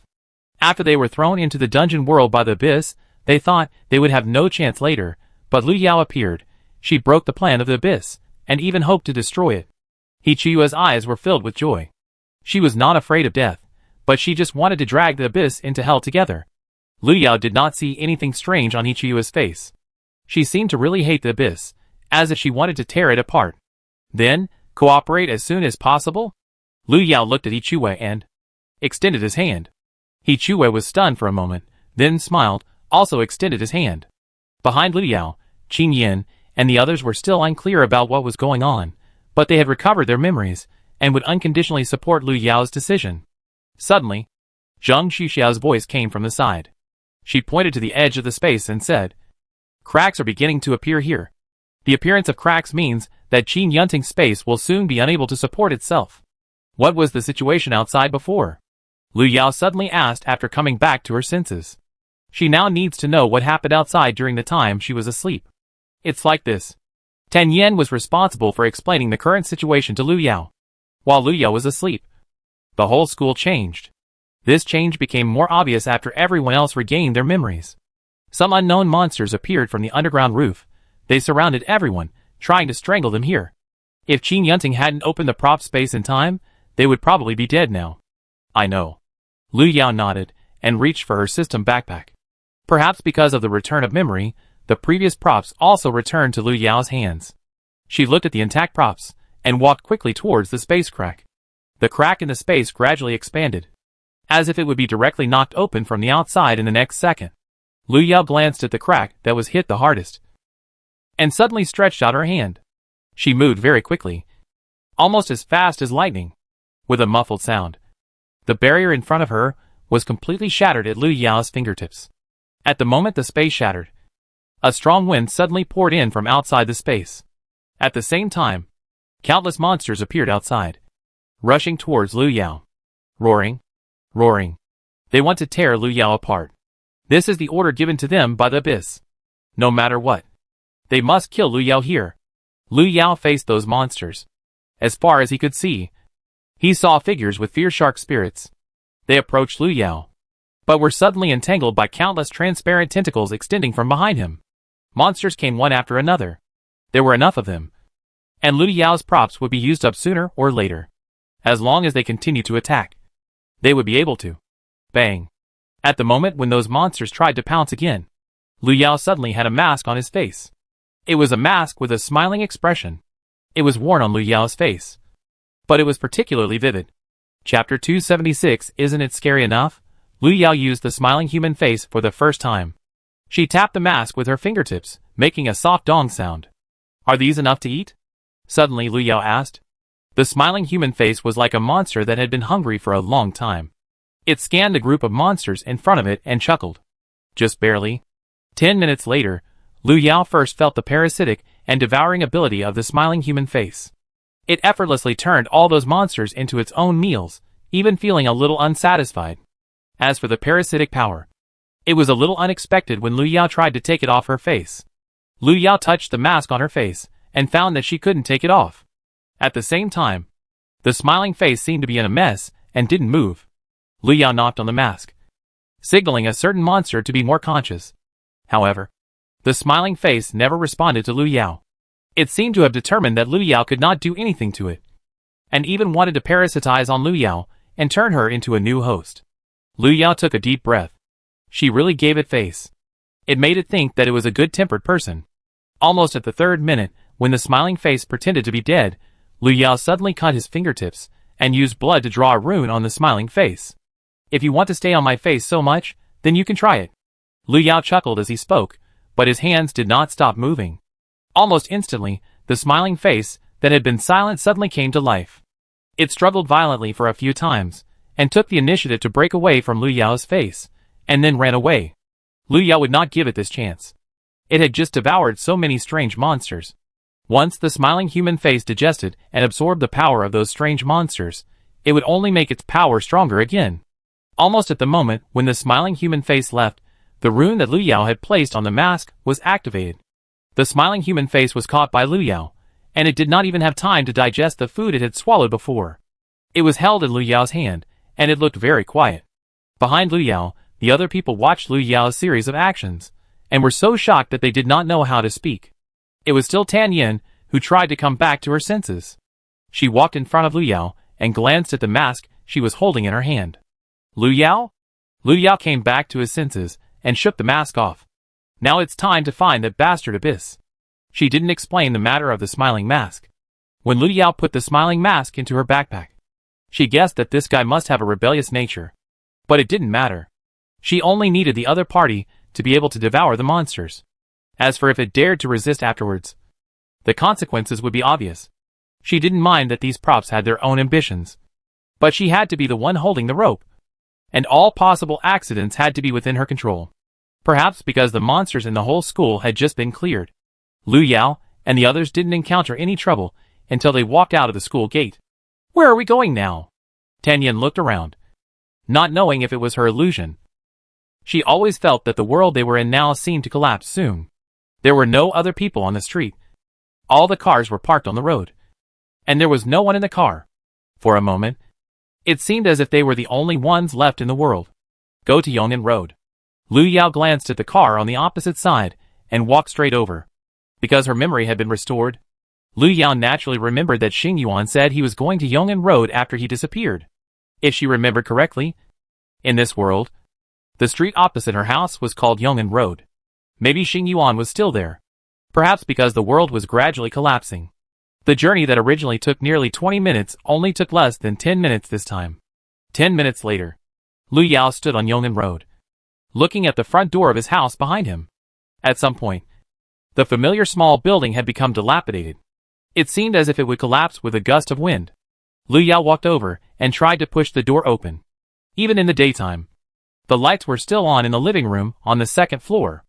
Lu Yao walked up to the second floor, and the moment he pushed the door open, he saw a figure sitting at the dining table. Perhaps seeing Lu Yao coming back, the figure slowly stood up and smiled at Lu Yao. Welcome back, Xing Yuan said, with a smile on his face. Lu Yao walked over and stretched out her hand to hug him. However, the moment she stretched out her hand, the figure in front of her turned into a ball of red mist and disappeared. Xing Yuan said that he would wait for her here. Although it was only a part of his spirit, it was not a broken promise. Lu Yao stayed there for a while, until she heard footsteps downstairs, and then she came back to her senses. She found a few things from her bedroom and put them on her body, and quickly went downstairs. Downstairs, Qin Yin and the others were already waiting there. Seeing Lu Yao appear, Qi Rui, who was standing at the door, suddenly said, "There are people on the opposite street." Lu Yao walked over and looked outside the door. It stands to reason that this world has already shown signs of collapse. The monsters and NPCs should have stopped functioning, so it is impossible for anyone to appear. Lu Yao looked across the street, and saw several figures suddenly walk out of the shop opposite that had been closed. They skillfully set up stalls on the street, with quick and neat movements. It was not until the breakfast stall opposite was set up that Lu Yao came back to her senses from the familiar scene. She remembered why she felt this place was familiar. Why she felt Yongnan Road was familiar. Because this was Yongnan Road. And it was also the copy of Yongnan Street. Thinking of the copy of Yongnan Street that had escaped from her hands before, Lu Yao had only thought that it was hiding to avoid her. Now it seemed that it was taken back by the abyss. The world they were pulled into was obviously a copy world formed by the superposition of two copy worlds. What was destroyed before was only the copy area where the school was located. And what was officially unfolding in front of us was another copy world. Yongnan Street. What's going on? It's so strange. Wasn't there no one there before? Zheng Xiaoxiao touched her head and moved closer. Lu Yao retracted her gaze, and at the same time pushed open the door and walked out. She looked across the street and said, "That's another copy world." Perhaps they noticed Lu Yao's figure, and the figures who were setting up stalls across the street suddenly stopped. They all turned their heads to look at Lu Yao, and the moment they saw Lu Yao clearly, they hurriedly began to pack up. Zheng Xiaoxiao, no. Why are they closing up again? Tan Yin, it feels like they saw something scary. Qin Yunting, is it because of us? Zheng Xiaoxiao, it's unlikely. We are not beasts, but innocent humans locked in the dungeon world. Qi Rui glanced at the few people. Don't forget that person. Isn't she scary enough in the eyes of the dungeon? Chapter 277 No Need. As he said this, Qi Rui turned around and looked at Lu Yao opposite him. The few of them looked at each other, and unexpectedly, they all saw a glimpse of understanding in each other's eyes. Lu Yao watched Yong'an Street shrink back in front of him, and couldn't help but tap the mask with his fingertips, and smiled and approached actively as if to please him. It had just wanted to try to control Lu Yao to turn over, but Lu Yao seemed to have guessed that it had second thoughts. First it was beaten up, and the runes on the mask could not be removed, which also meant that it would have to do whatever Lu Yao wanted it to do in the future. While smiling and regretting, he also warned himself not to try to commit suicide again. Looking at the big brother on the other side, who was so scared that he dared not show up after just a face-to-face encounter with Lu Yao, his fate would definitely not be better than that of the other party. Qi Rui looked at Lu Yao, walked over and lowered his voice and asked, "Have you seen the evil god? Didn't he say that he was going to Yong'an Road? Why don't I see him here?" Qi Rui asked 3 questions directly, and subconsciously looked around. Compared to others, Qi Rui is most concerned about the situation of his own evil god. After all, as a qualified believer, he must always put the evil god first. Lu Yao retracted her gaze. She had only seen the fragments of Xing Yuan's spirit body before, and she really didn't know where his real body was. Seeing Lu Yao shaking his head, Qi Rui's eyes dimmed. Is it really necessary to kill Abyss first before finding his own master? If so, then he can start to act now, and kill Abyss that garbage directly. Qi Rui was obviously ready, and could even rush up to find the location of the Abyss immediately. Lu Yao was also trying to find Xing Yuan's whereabouts. But what he had to do now was to find the door leading to the space where the Abyss was located. Go to the opposite side. Maybe there will be something to discover. This world has already collapsed for the most part. If you want to continue looking for clues here, then you can only look for clues in the area of Yong'an Street opposite. They have to find that door as quickly as possible, and find the location of the Abyss. Several people walked towards the direction of Yong'an Street. Lu Yao patted the silver box in his pocket, and Ichuyu and Ichue were placed in it. At this time, Ichuyu had completely transformed into a black shadow man, and Ichuyu's condition was not much better. As for Tangyu, who had only met once before, there was no news since the school copy collapsed. According to Ichue, Tangyu's condition was more serious than theirs. She could no longer leave this world. Once this world completely collapsed, she would disappear with it. Abyss originally didn't intend for us to continue living, and it doesn't matter whether we can leave here or not, Ichue said as she let out a long breath. Her expression was calm and composed, and she had changed her business suit into a small skirt, which fit her very well. Tangyu likes this skirt the most. Ichue tugged at the hem of the skirt. Tangyu no longer had the chance to wear it, and if possible, she would wear this skirt to the end. Ichue smiled, and turned his head to look at Ichuyu. Ichuyu was like a shadow, standing there with no expression. Suddenly, Ichuyu, who had not spoken for a long time, spoke. He saw Lu Yao, and lowered his voice and said, "I have a way to help you find the door to the Abyss." As he spoke, Ichuyu took 2 steps forward. His steps were steady, and he seemed to be a completely different person from the one who always wanted to go against Lu Yao. Lu Yao was about to go to Yong'an Street, and turned his head when he heard the voice. What method? Lu Yao had a hunch that the method Ichuyu was talking about might not be that simple. Sure enough, the moment Ichuyu walked in front of Lu Yao, he suddenly smiled. "You can use me as a sacrifice. Although it's a bit ridiculous. Chuyu and I were both created by the Abyss. Even if I become a Black Shadow Man, I am different from those ordinary Black Shadow men. Using me as a sacrifice will definitely open a passage to the space where the Abyss is located." Ichuyu's tone was calm, and it didn't even sound like he was talking about his own life and death. His voice was not loud, but the people around him could hear it clearly. But no one spoke at this time. They looked at Lu Yao almost instinctively, waiting for Lu Yao's decision. Lu Yao kicked away a piece of gravel at her feet. She narrowed her eyes and restrained the smile in her eyes. He Chuyu was not unfamiliar with Lu Yao's expression, because he had seen Lu Yao show such an expression several times before. This meant that she had made a decision. This was good. If he could use his life to exchange for the abyss to be buried with him, it would not be a loss. The next second, Lu Yao suddenly spoke. No need. Lu Yao's voice was steady. She refused. She refused He Chuyu's proposal to sacrifice himself to open the passage. I can find the entrance, Lu Yao continued. But you don't have much time. He Chuyu frowned. In less than a day, the abyss will open all the dungeon areas in this world. At that time, everyone will be trapped in the dungeon world. This place will soon become another abyss world. At that time, no one can change these things, and everyone will become a victim. I know. Lu Yao nodded. She knew that time was running out. Since you know, you should agree to my doing this. It is the best choice. He Chuyu was determined. He was determined to die. As long as he was allowed to sacrifice, everything would be solved. No need. I can solve it. Lu Yao's tone suddenly sank. She was firm. After speaking, she had already walked towards Yong'an Street opposite. The others looked at each other, and then quickly followed. Shi Rui looked at Lu Yao's back as she left, and turned his head to look at the He brothers and sisters, who were still standing there in a daze. You still don't know her well enough. Whatever she wants to do, she never needs to sacrifice others to pave the way for herself. Even you. After coming to his senses, Chi Rui followed. He Chuyu stood there, looking at the opposite side in a daze. Why? He Chuyu walked over, stretched out her hand and patted her brother's shoulder. This is probably Lu Yao. Because it is Lu Yao.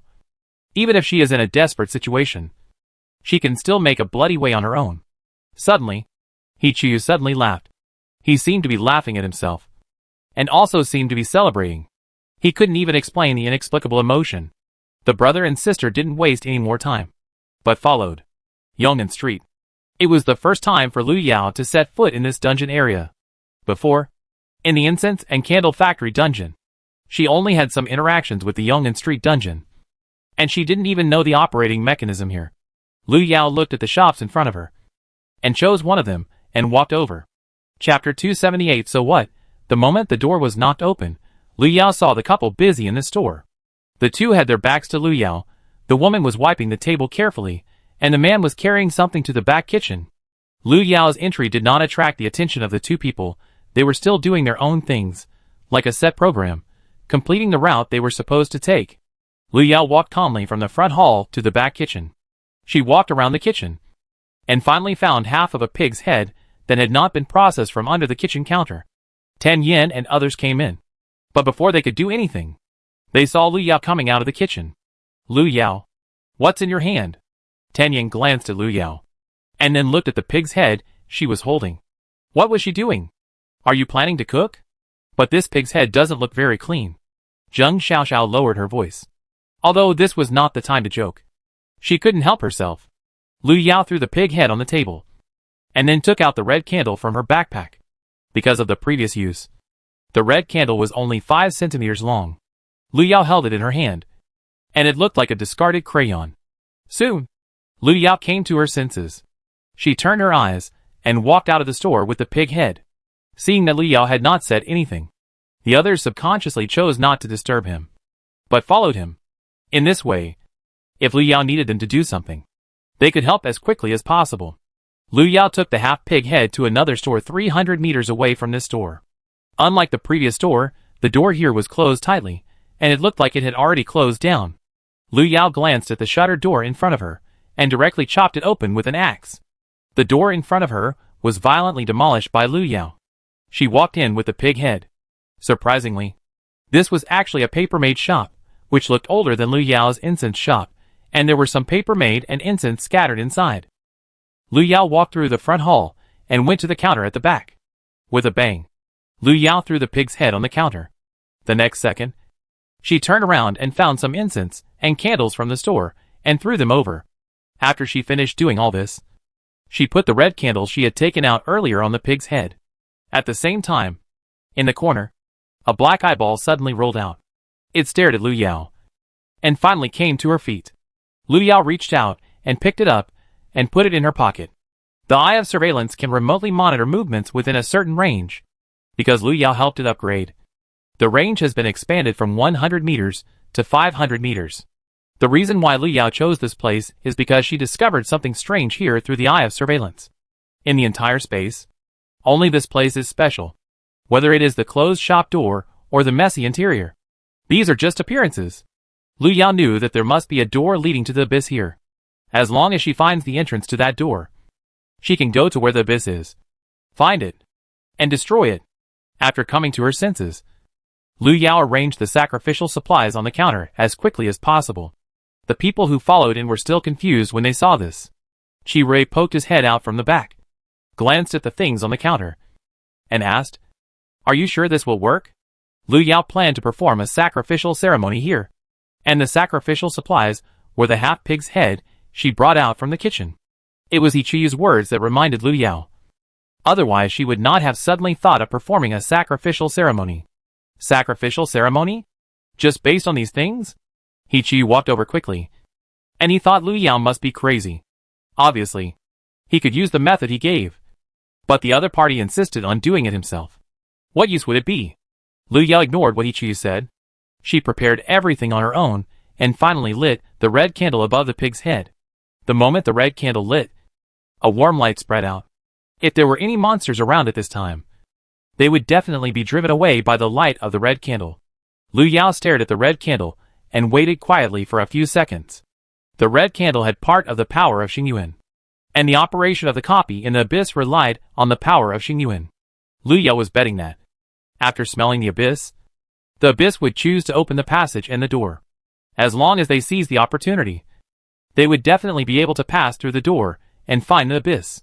He Chuyi was still trying to persuade Lu Yao to give up the plan. But this time, before he could finish his words, he saw a ball of black flame suddenly fall from the burning red candle. As the flame fell, the pig head under the red candle was reduced to a pig skeleton in an instant. At the same time, even the surrounding incense and candles were extinguished in an instant. On the entire counter, there was only a burning red candle, as if it was fighting against the black flames above. Lu Yao suddenly raised her hand when she saw this. She didn't know when her arms were covered with runes. Not only her arms, but also the backs of her hands and palms were full of complicated runes. The runes glowed with light golden light as Lu Yao moved. The light met the black flames in the air, and in an instant, bursts of sound were heard. Lu Yao felt as if her arms were being roasted on the flames. She frowned, but she didn't plan to give up. The black flames gradually expanded, and almost suppressed the light of the red candle. Lu Yao's hand was on the red candle. She endured the burns from the black flames, and her face became paler. Chi Rui was the first to react. He was about to step forward, but was suddenly stopped by a barrier. "Let me try." Qin Yunting stepped forward and took out his own attack props. However, the barrier in front of them seemed indestructible and separated them from Lu Yao. Lu Yao couldn't be distracted at this moment. She looked at the black flames getting closer and closer, as if she heard the roar of the abyss through the flames. It was angry. But so what? Only one of Lu Yao, and the abyss was destined to survive. She would not allow herself to retreat at this time. Lu Yao looked at her arm, and suddenly took out the silver blade. After not seeing the light for a long time, the silver blade seemed to have become sharper. Lu Yao pointed the blade at the palm of her hand and fell down. At the same time, in a chaotic and empty space, Xingyuan suddenly opened his eyes. Across from him, a mass of black matter was floating in the air. The mass of black matter seemed to be staring at Xingyuan, and seemed to be looking through him to see something. Xingyuan's face was as white as snow, and his eyes gradually became dark red. In just a moment, he was surrounded by a layer of dark red mist. The mist was like a barrier, blocking the approach of the black matter. In the air, the black mist seemed to have discovered something interesting. It turned its eyes away from Xingyuan, and fell to the direction of its feet. It could feel that something was trying to approach here. Is it those ignorant and weak humans? If so, it was actually looking forward to it. Chapter 279 Going in.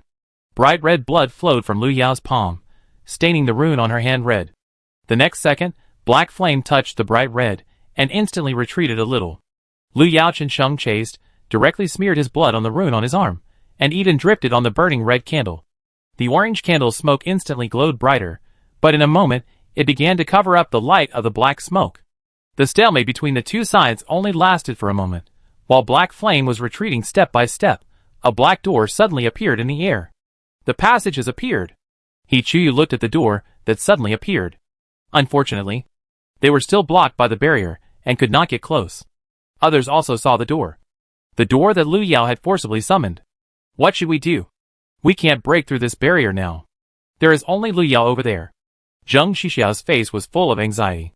Tianyan tried to find a way to break through, but found that everything she knew in the past became meaningless at this time. She couldn't break through the invisible barrier, and couldn't even help Lu Yao. It was the first time she felt so powerless. Even when the abyss first appeared in this world, she had never felt this way. Qin Yunting and Qi Rui were still trying to break through. However, the invisible barrier in front of them remained motionless.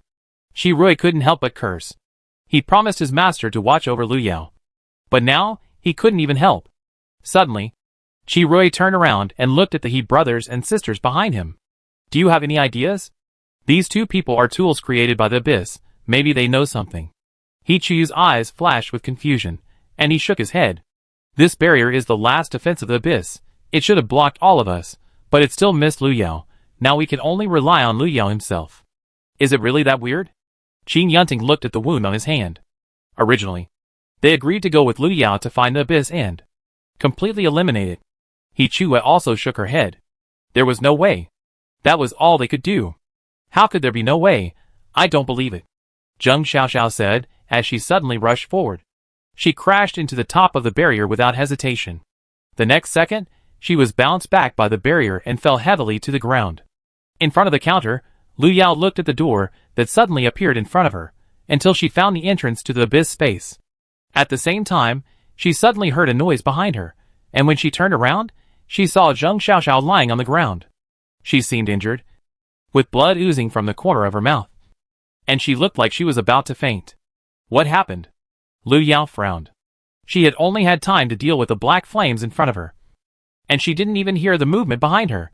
Seeing Lu Yao turn her head, Zheng Xiaoxiao tried to stand up from the ground. She didn't want Lu Yao to worry, as Lu Yao had already done enough.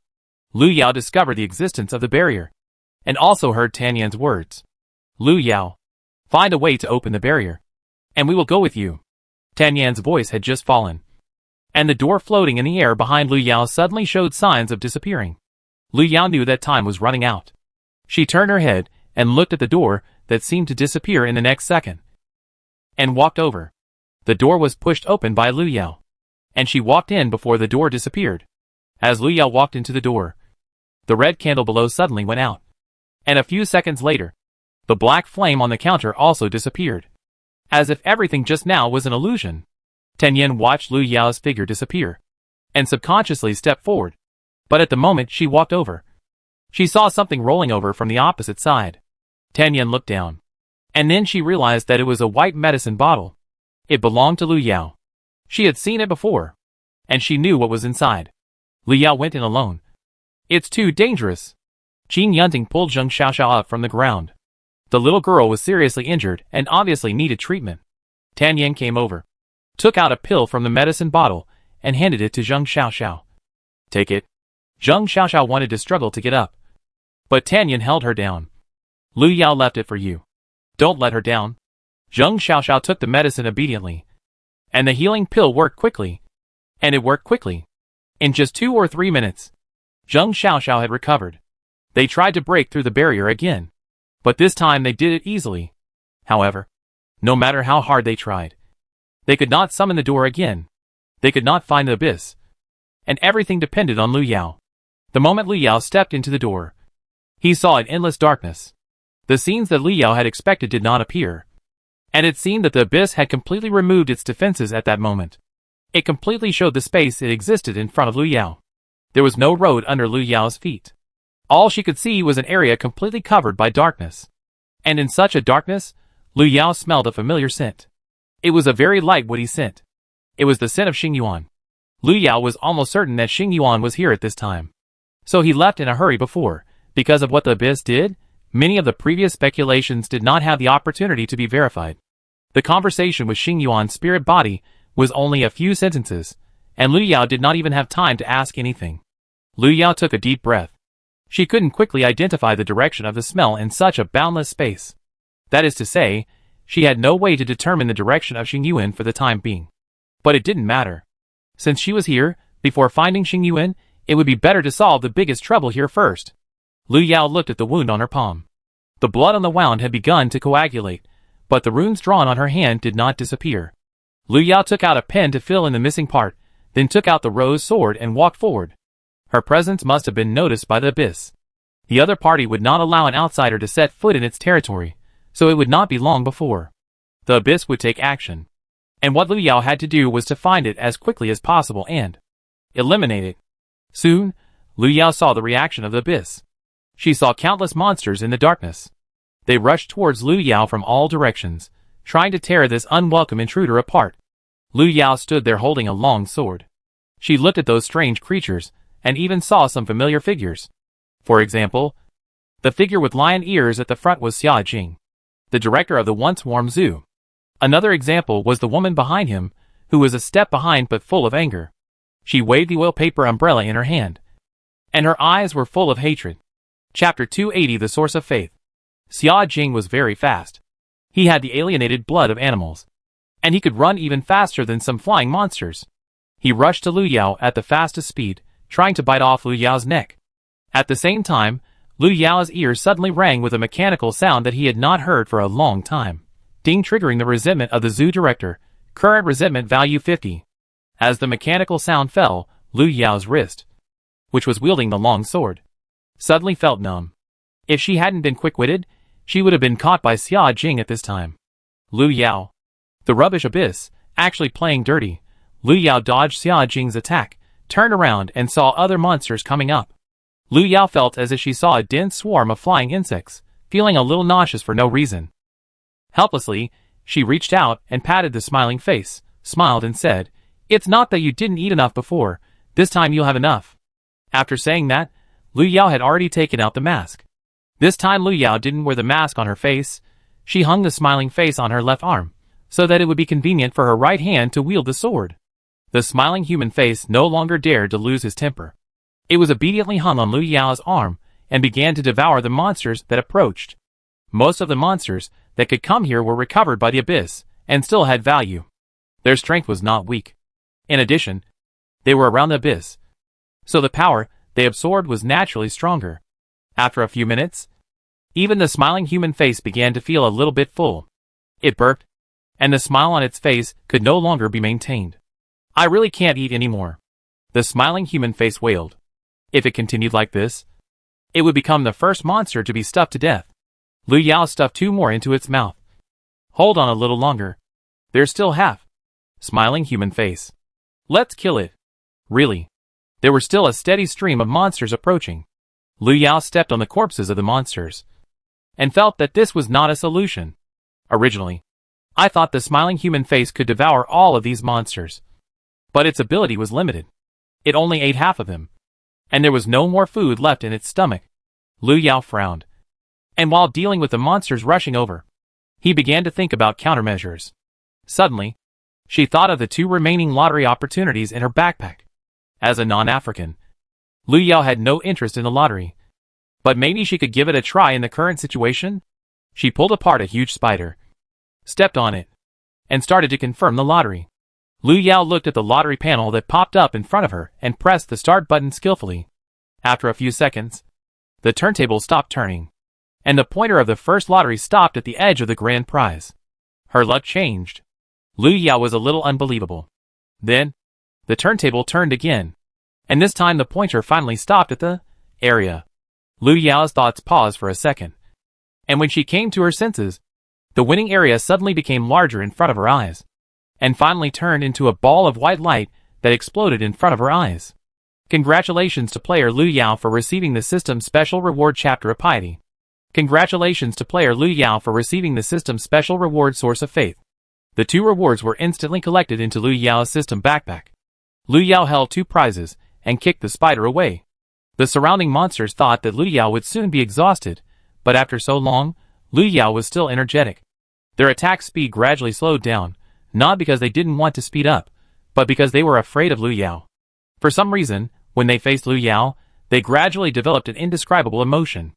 They seemed to be afraid of this human, but why? She was obviously just a humble human. It shouldn't be like this. Among the monsters, one of them suddenly roared. Shark her. As long as we shark her, this world will become ours, and those humans will become subordinate to the abyss, and become the slaves of the abyss master. The monster shouted and roared, but soon it found something wrong. Because its shouting did not get much support. It subconsciously looked at the monster next to it, but found that the monster with deer horns was looking forward with a blank look. Not only around it, even the surrounding monsters began to behave strangely. They gradually slowed down, and no longer shouted to attack Lu Yao. On the contrary, they began to show a look of worship in the direction of Lu Yao. The shouting monster was shocked. There was a traitor among them. It tried to struggle to pass this news back to the abyss. However, before it could do anything, it was pierced by a long sword. The monster fell to the ground, and didn't even make a sound. Lu Yao stood in the same place. But there was a 10-meter high platform under her feet. She stood on the platform, and looked at the monster below. The smiling face on Lu Yao's left arm finally seemed to be less stretched. It smiled and looked around, and finally turned its sight to Lu Yao's left hand. Lu Yao's left hand was holding a light source. It was a ball of white light, which was not dazzling, but made the monster subconsciously focus on it.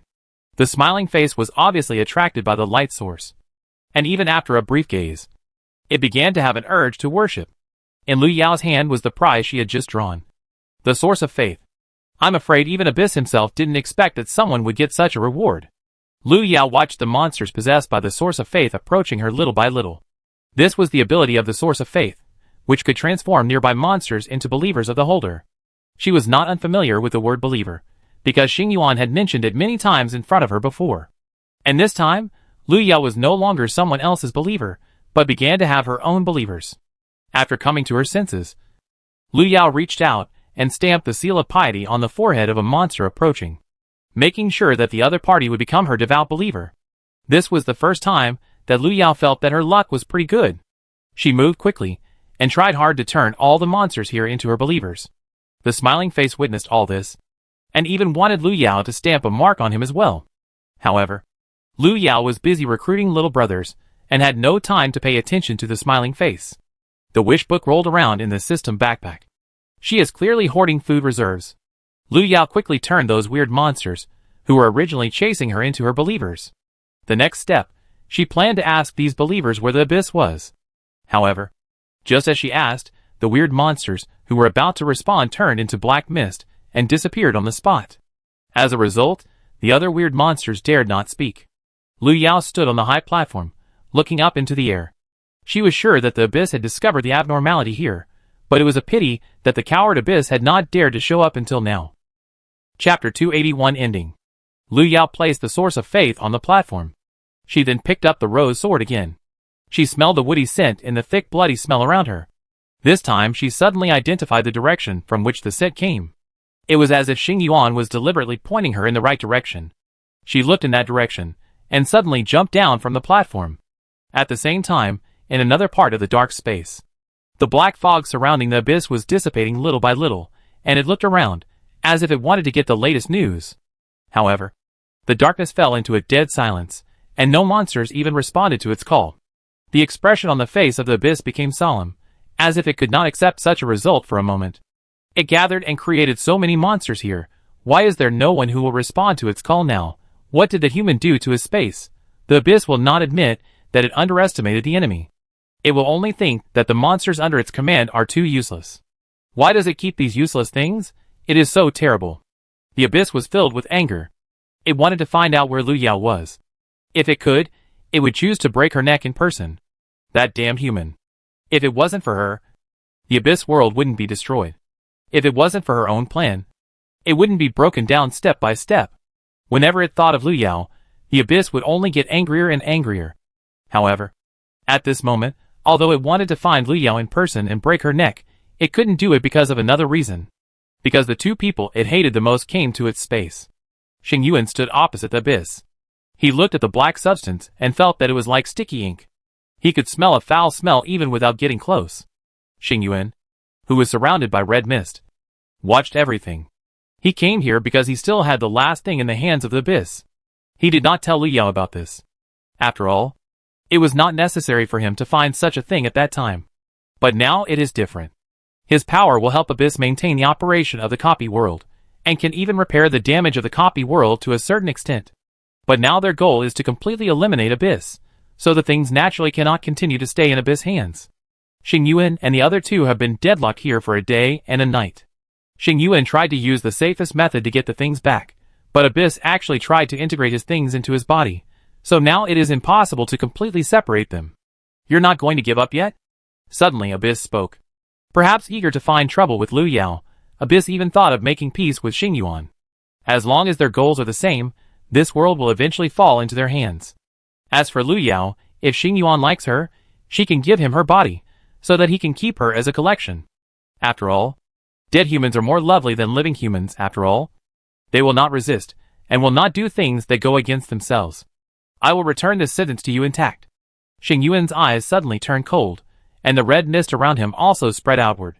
Don't dream, it will soon merge with me. It's too late for you to take it back now.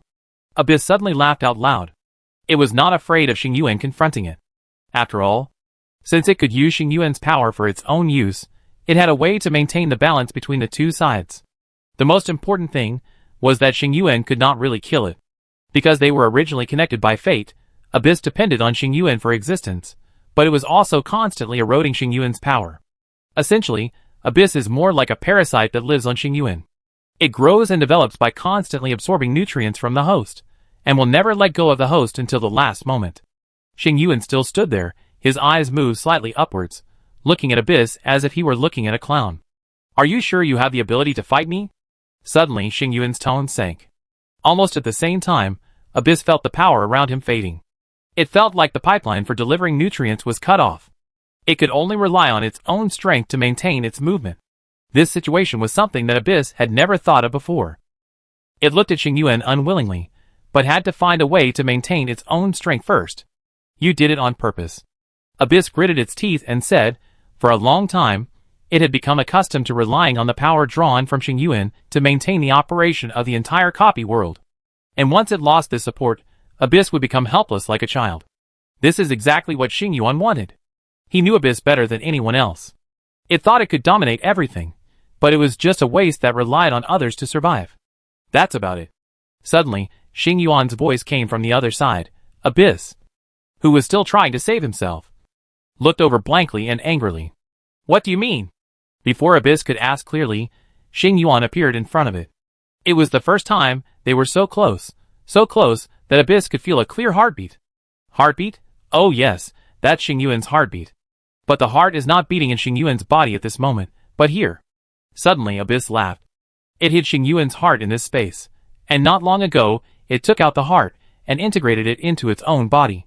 In this way, it has enough power to open the dungeon areas all over the world, and then the whole world will become its domain. And now it is just a little bit away from completely taking that heart for its own use. After coming to his senses, Abyss subconsciously wanted to escape. It was not sure whether it could compete with Xing Yuan. If it was before, it might have enough confidence, but not now. It felt like a deflated ball, and it had lost the will to compete with Xing Yuan head-on. Abyss was trying to escape, but Xing Yuan did not give it this opportunity. He stretched out his hand, fast as lightning. In just a moment, his palm had passed through the black matter around Abyss. He was looking for the heart that belonged to him. Unfortunately, he didn't find it. Abyss laughed wildly. Xing Yuan couldn't find the heart at all, because it would soon become a part of his body. Xing Yuan withdrew his hand. There was no loss in his eyes, but he just took 2 steps back silently. A trace of confusion flashed in the eyes of Abyss. It thought Xing Yuan would be crazy and angry, but the other party still looked normal, which made it seem like a joke. You retreat? Are you going to give up? This is not like you at all, Lord Evil God.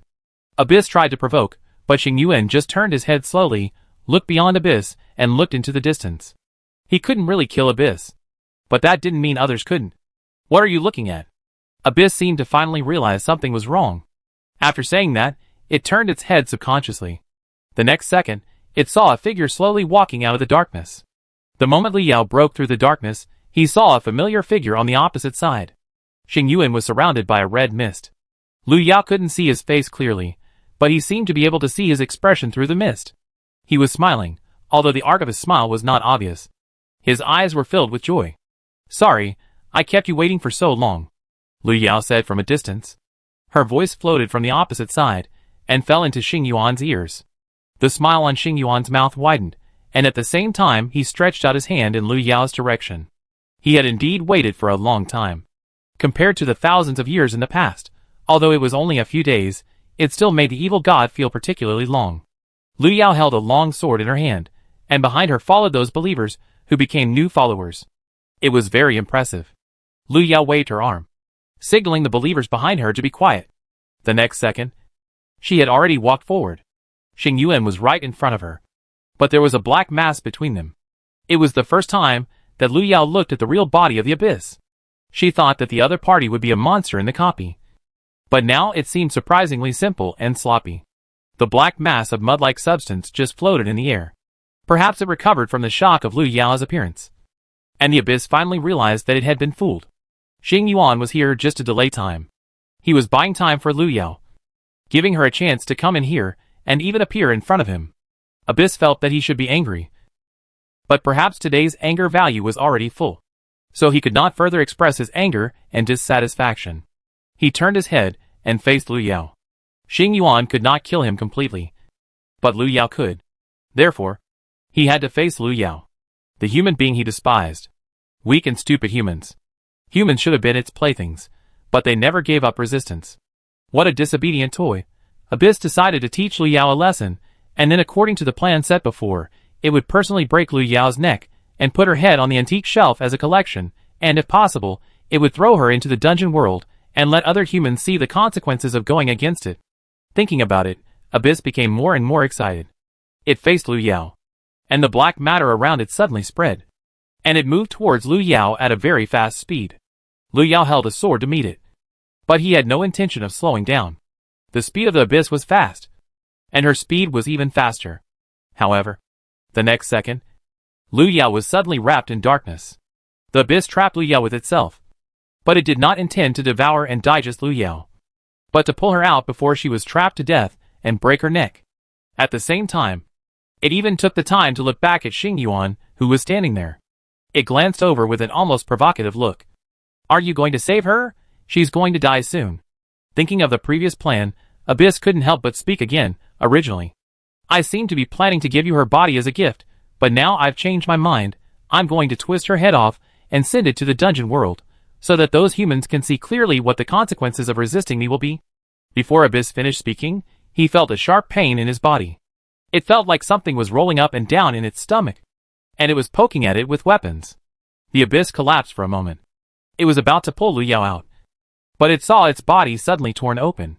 The next second, a long sword rushed out from inside, almost stabbing the eyes of the Abyss. A few minutes ago, the moment Lu Yao was swallowed by the Abyss, it seemed as if countless sharp blades had slashed across her skin. Lu Yao's body was instantly dyed red by the blood flowing from the wound. The pain came, and each time it was enough to torture a person to collapse. Lu Yao looked at the wounds of various sizes on her arms, and she didn't even have time to treat any of them. The wounds were deep and painful, and even spread all over her body.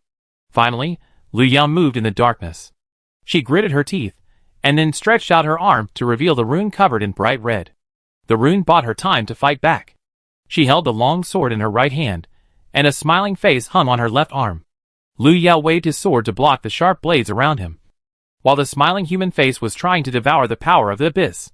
Unlike the monsters outside, the power in the abyss seemed to have a better taste. Therefore, the smiling human face ate happily, and didn't even feel full. In the darkness, Lu Yao found a breath that didn't match the abyss. She tried to find the source of that breath, and then found a little dark red in a mass of matter wrapped in darkness. At that moment, Lu Yao heard a heartbeat. Violent, clear, familiar. Lu Yao recognized it almost instantly as Xing Yuan's heart. So the reason why he came back here was actually because of this heart? Lu Yao's thoughts surged, and he quickly sorted out a series of reasons. While Xing Yuan was buying time for her, he was also trying to help her clear the obstacles. Unfortunately, this heart was swallowed by the abyss, and had already merged with the abyss. Lu Yao didn't want to leave Xing Yuan's things in the hands of the abyss. So he immediately took out the silver blade and stepped forward, trying to rescue the heart. However, no matter what Lu Yao did, the heart was wrapped in black matter and couldn't be separated. It's useless. If it was 10 minutes earlier, it might be possible. But now the abyss is almost fused with it, and there is no way to separate it. The smiling face absorbed the abyss, and he even found time to answer Lu Yao's questions. Coming back to his senses, Lu Yao stared at the smiling face on his arm, and suddenly smiled. This smile made the smiling face feel creepy. What do you want to do? The smiling face felt something was wrong. But the next second, it saw Lu Yao take out an item from the system backpack. You actually have this? The smiling face looked at the item in Lu Yao's hand, and was a little surprised. The key of time was an item that Lu Yao got in the copy of the Warm Home, and he had never used it before, but he didn't expect it to come in handy at this time. The moment the prop was activated, Lu Yao directly retraced the time of the designated location to 10 minutes ago. And the target Lu Yao chose was the heart wrapped in black matter. Back to the present. Lu Yao's long sword jumped out of the belly of the abyss, and then tore a huge gap. Lu Yao poked his head out of the gap, and smiled at the stunned abyss. At the same time, Abyss also felt the weakening of its own power. It had lost the ability to absorb Xing Yuan's power before, and thought that as long as it merged with Xing Yuan's heart, it could maintain its own operation, but now... Wait! Abyss looked at Lu Yao, who jumped out of the darkness, and his eyes fell on her left hand. The object wrapped in dark red mist was obviously the heart it had finally obtained. Impossible, absolutely impossible, the heart was about to be completely absorbed by it. Even Xing Yuan himself could not peel it out. Lu Yao glanced at the weakened abyss, and did not intend to say any more nonsense. She clenched the long sword in her hand, and walked straight towards Abyss. The powerless Abyss looked like a useless person. Its face was full of confusion. It didn't understand why it turned out like this. Just a second ago, it was still thinking about how to kill Lu Yao, and now it was the one who was about to be killed. The Abyss was still trying to resist. It was unwilling to be eliminated like this. It wanted to build its own Abyss world. All of this could not be destroyed. Lu Yao walked over and tried to strangle the Abyss with a long sword. However, looking at the Abyss that was broken into pieces, this method obviously could not really eliminate it. Suddenly, she moved the smiling face on her arm towards the Abyss. She said, "Swallow it!" The smiling face seemed to be waiting for this moment. It opened its mouth, intending to completely swallow up the Abyss. The Abyss finally panicked at this time. But Lu Yao did not intend to give it a chance to struggle again. She used her own blood to cast a rune on the broken body of the Abyss, ensuring that it had no chance to turn over. The next second, the smiling face swallowed up the Abyss with satisfaction, and even burped. At this moment, the Abyss was completely cleared. Almost at the same time, Lu Yao felt the ground beneath her feet shaking violently. She turned to look at Xing Yuan, and ran towards him. Xing Yuan stretched out his arms to welcome Lu Yao.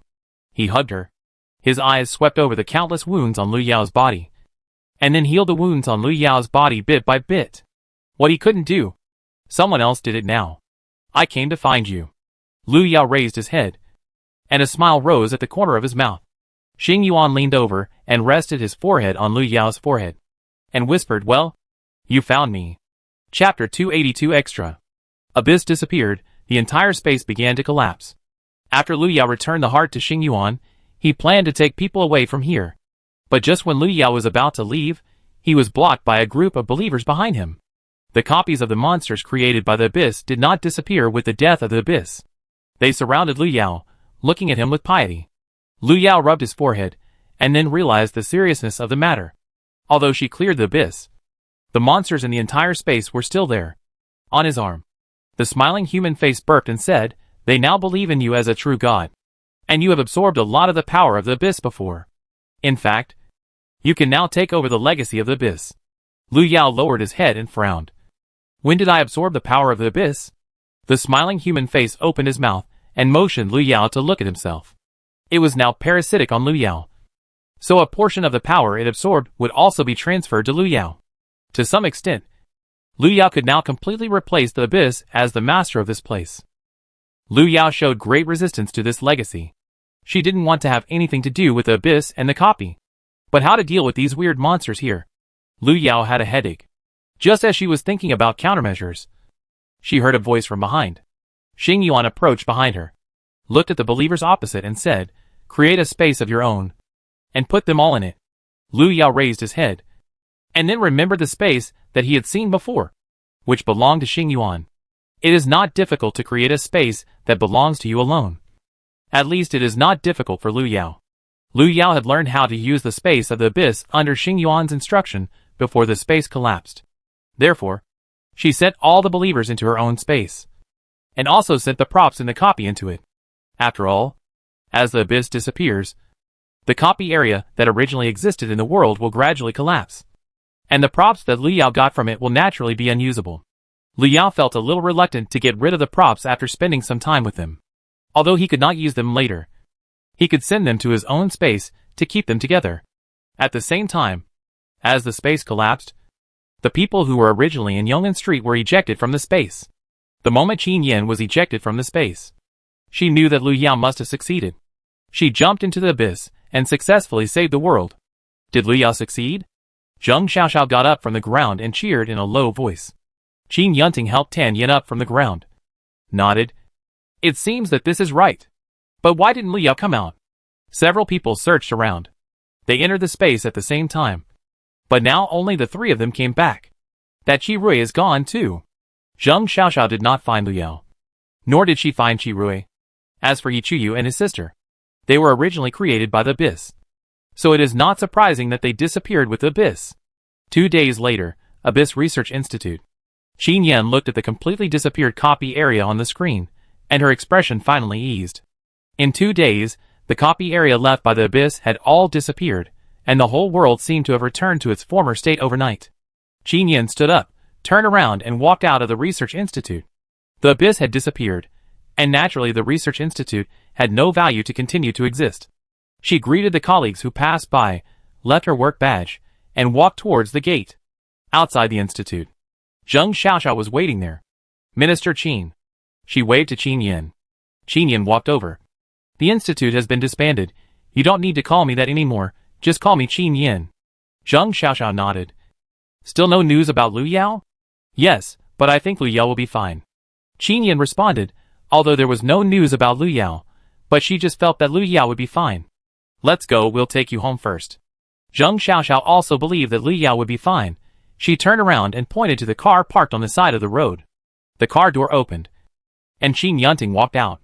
The wound on his forehead had almost healed, leaving only a slight mark. He stood in front of the car and waved at the two.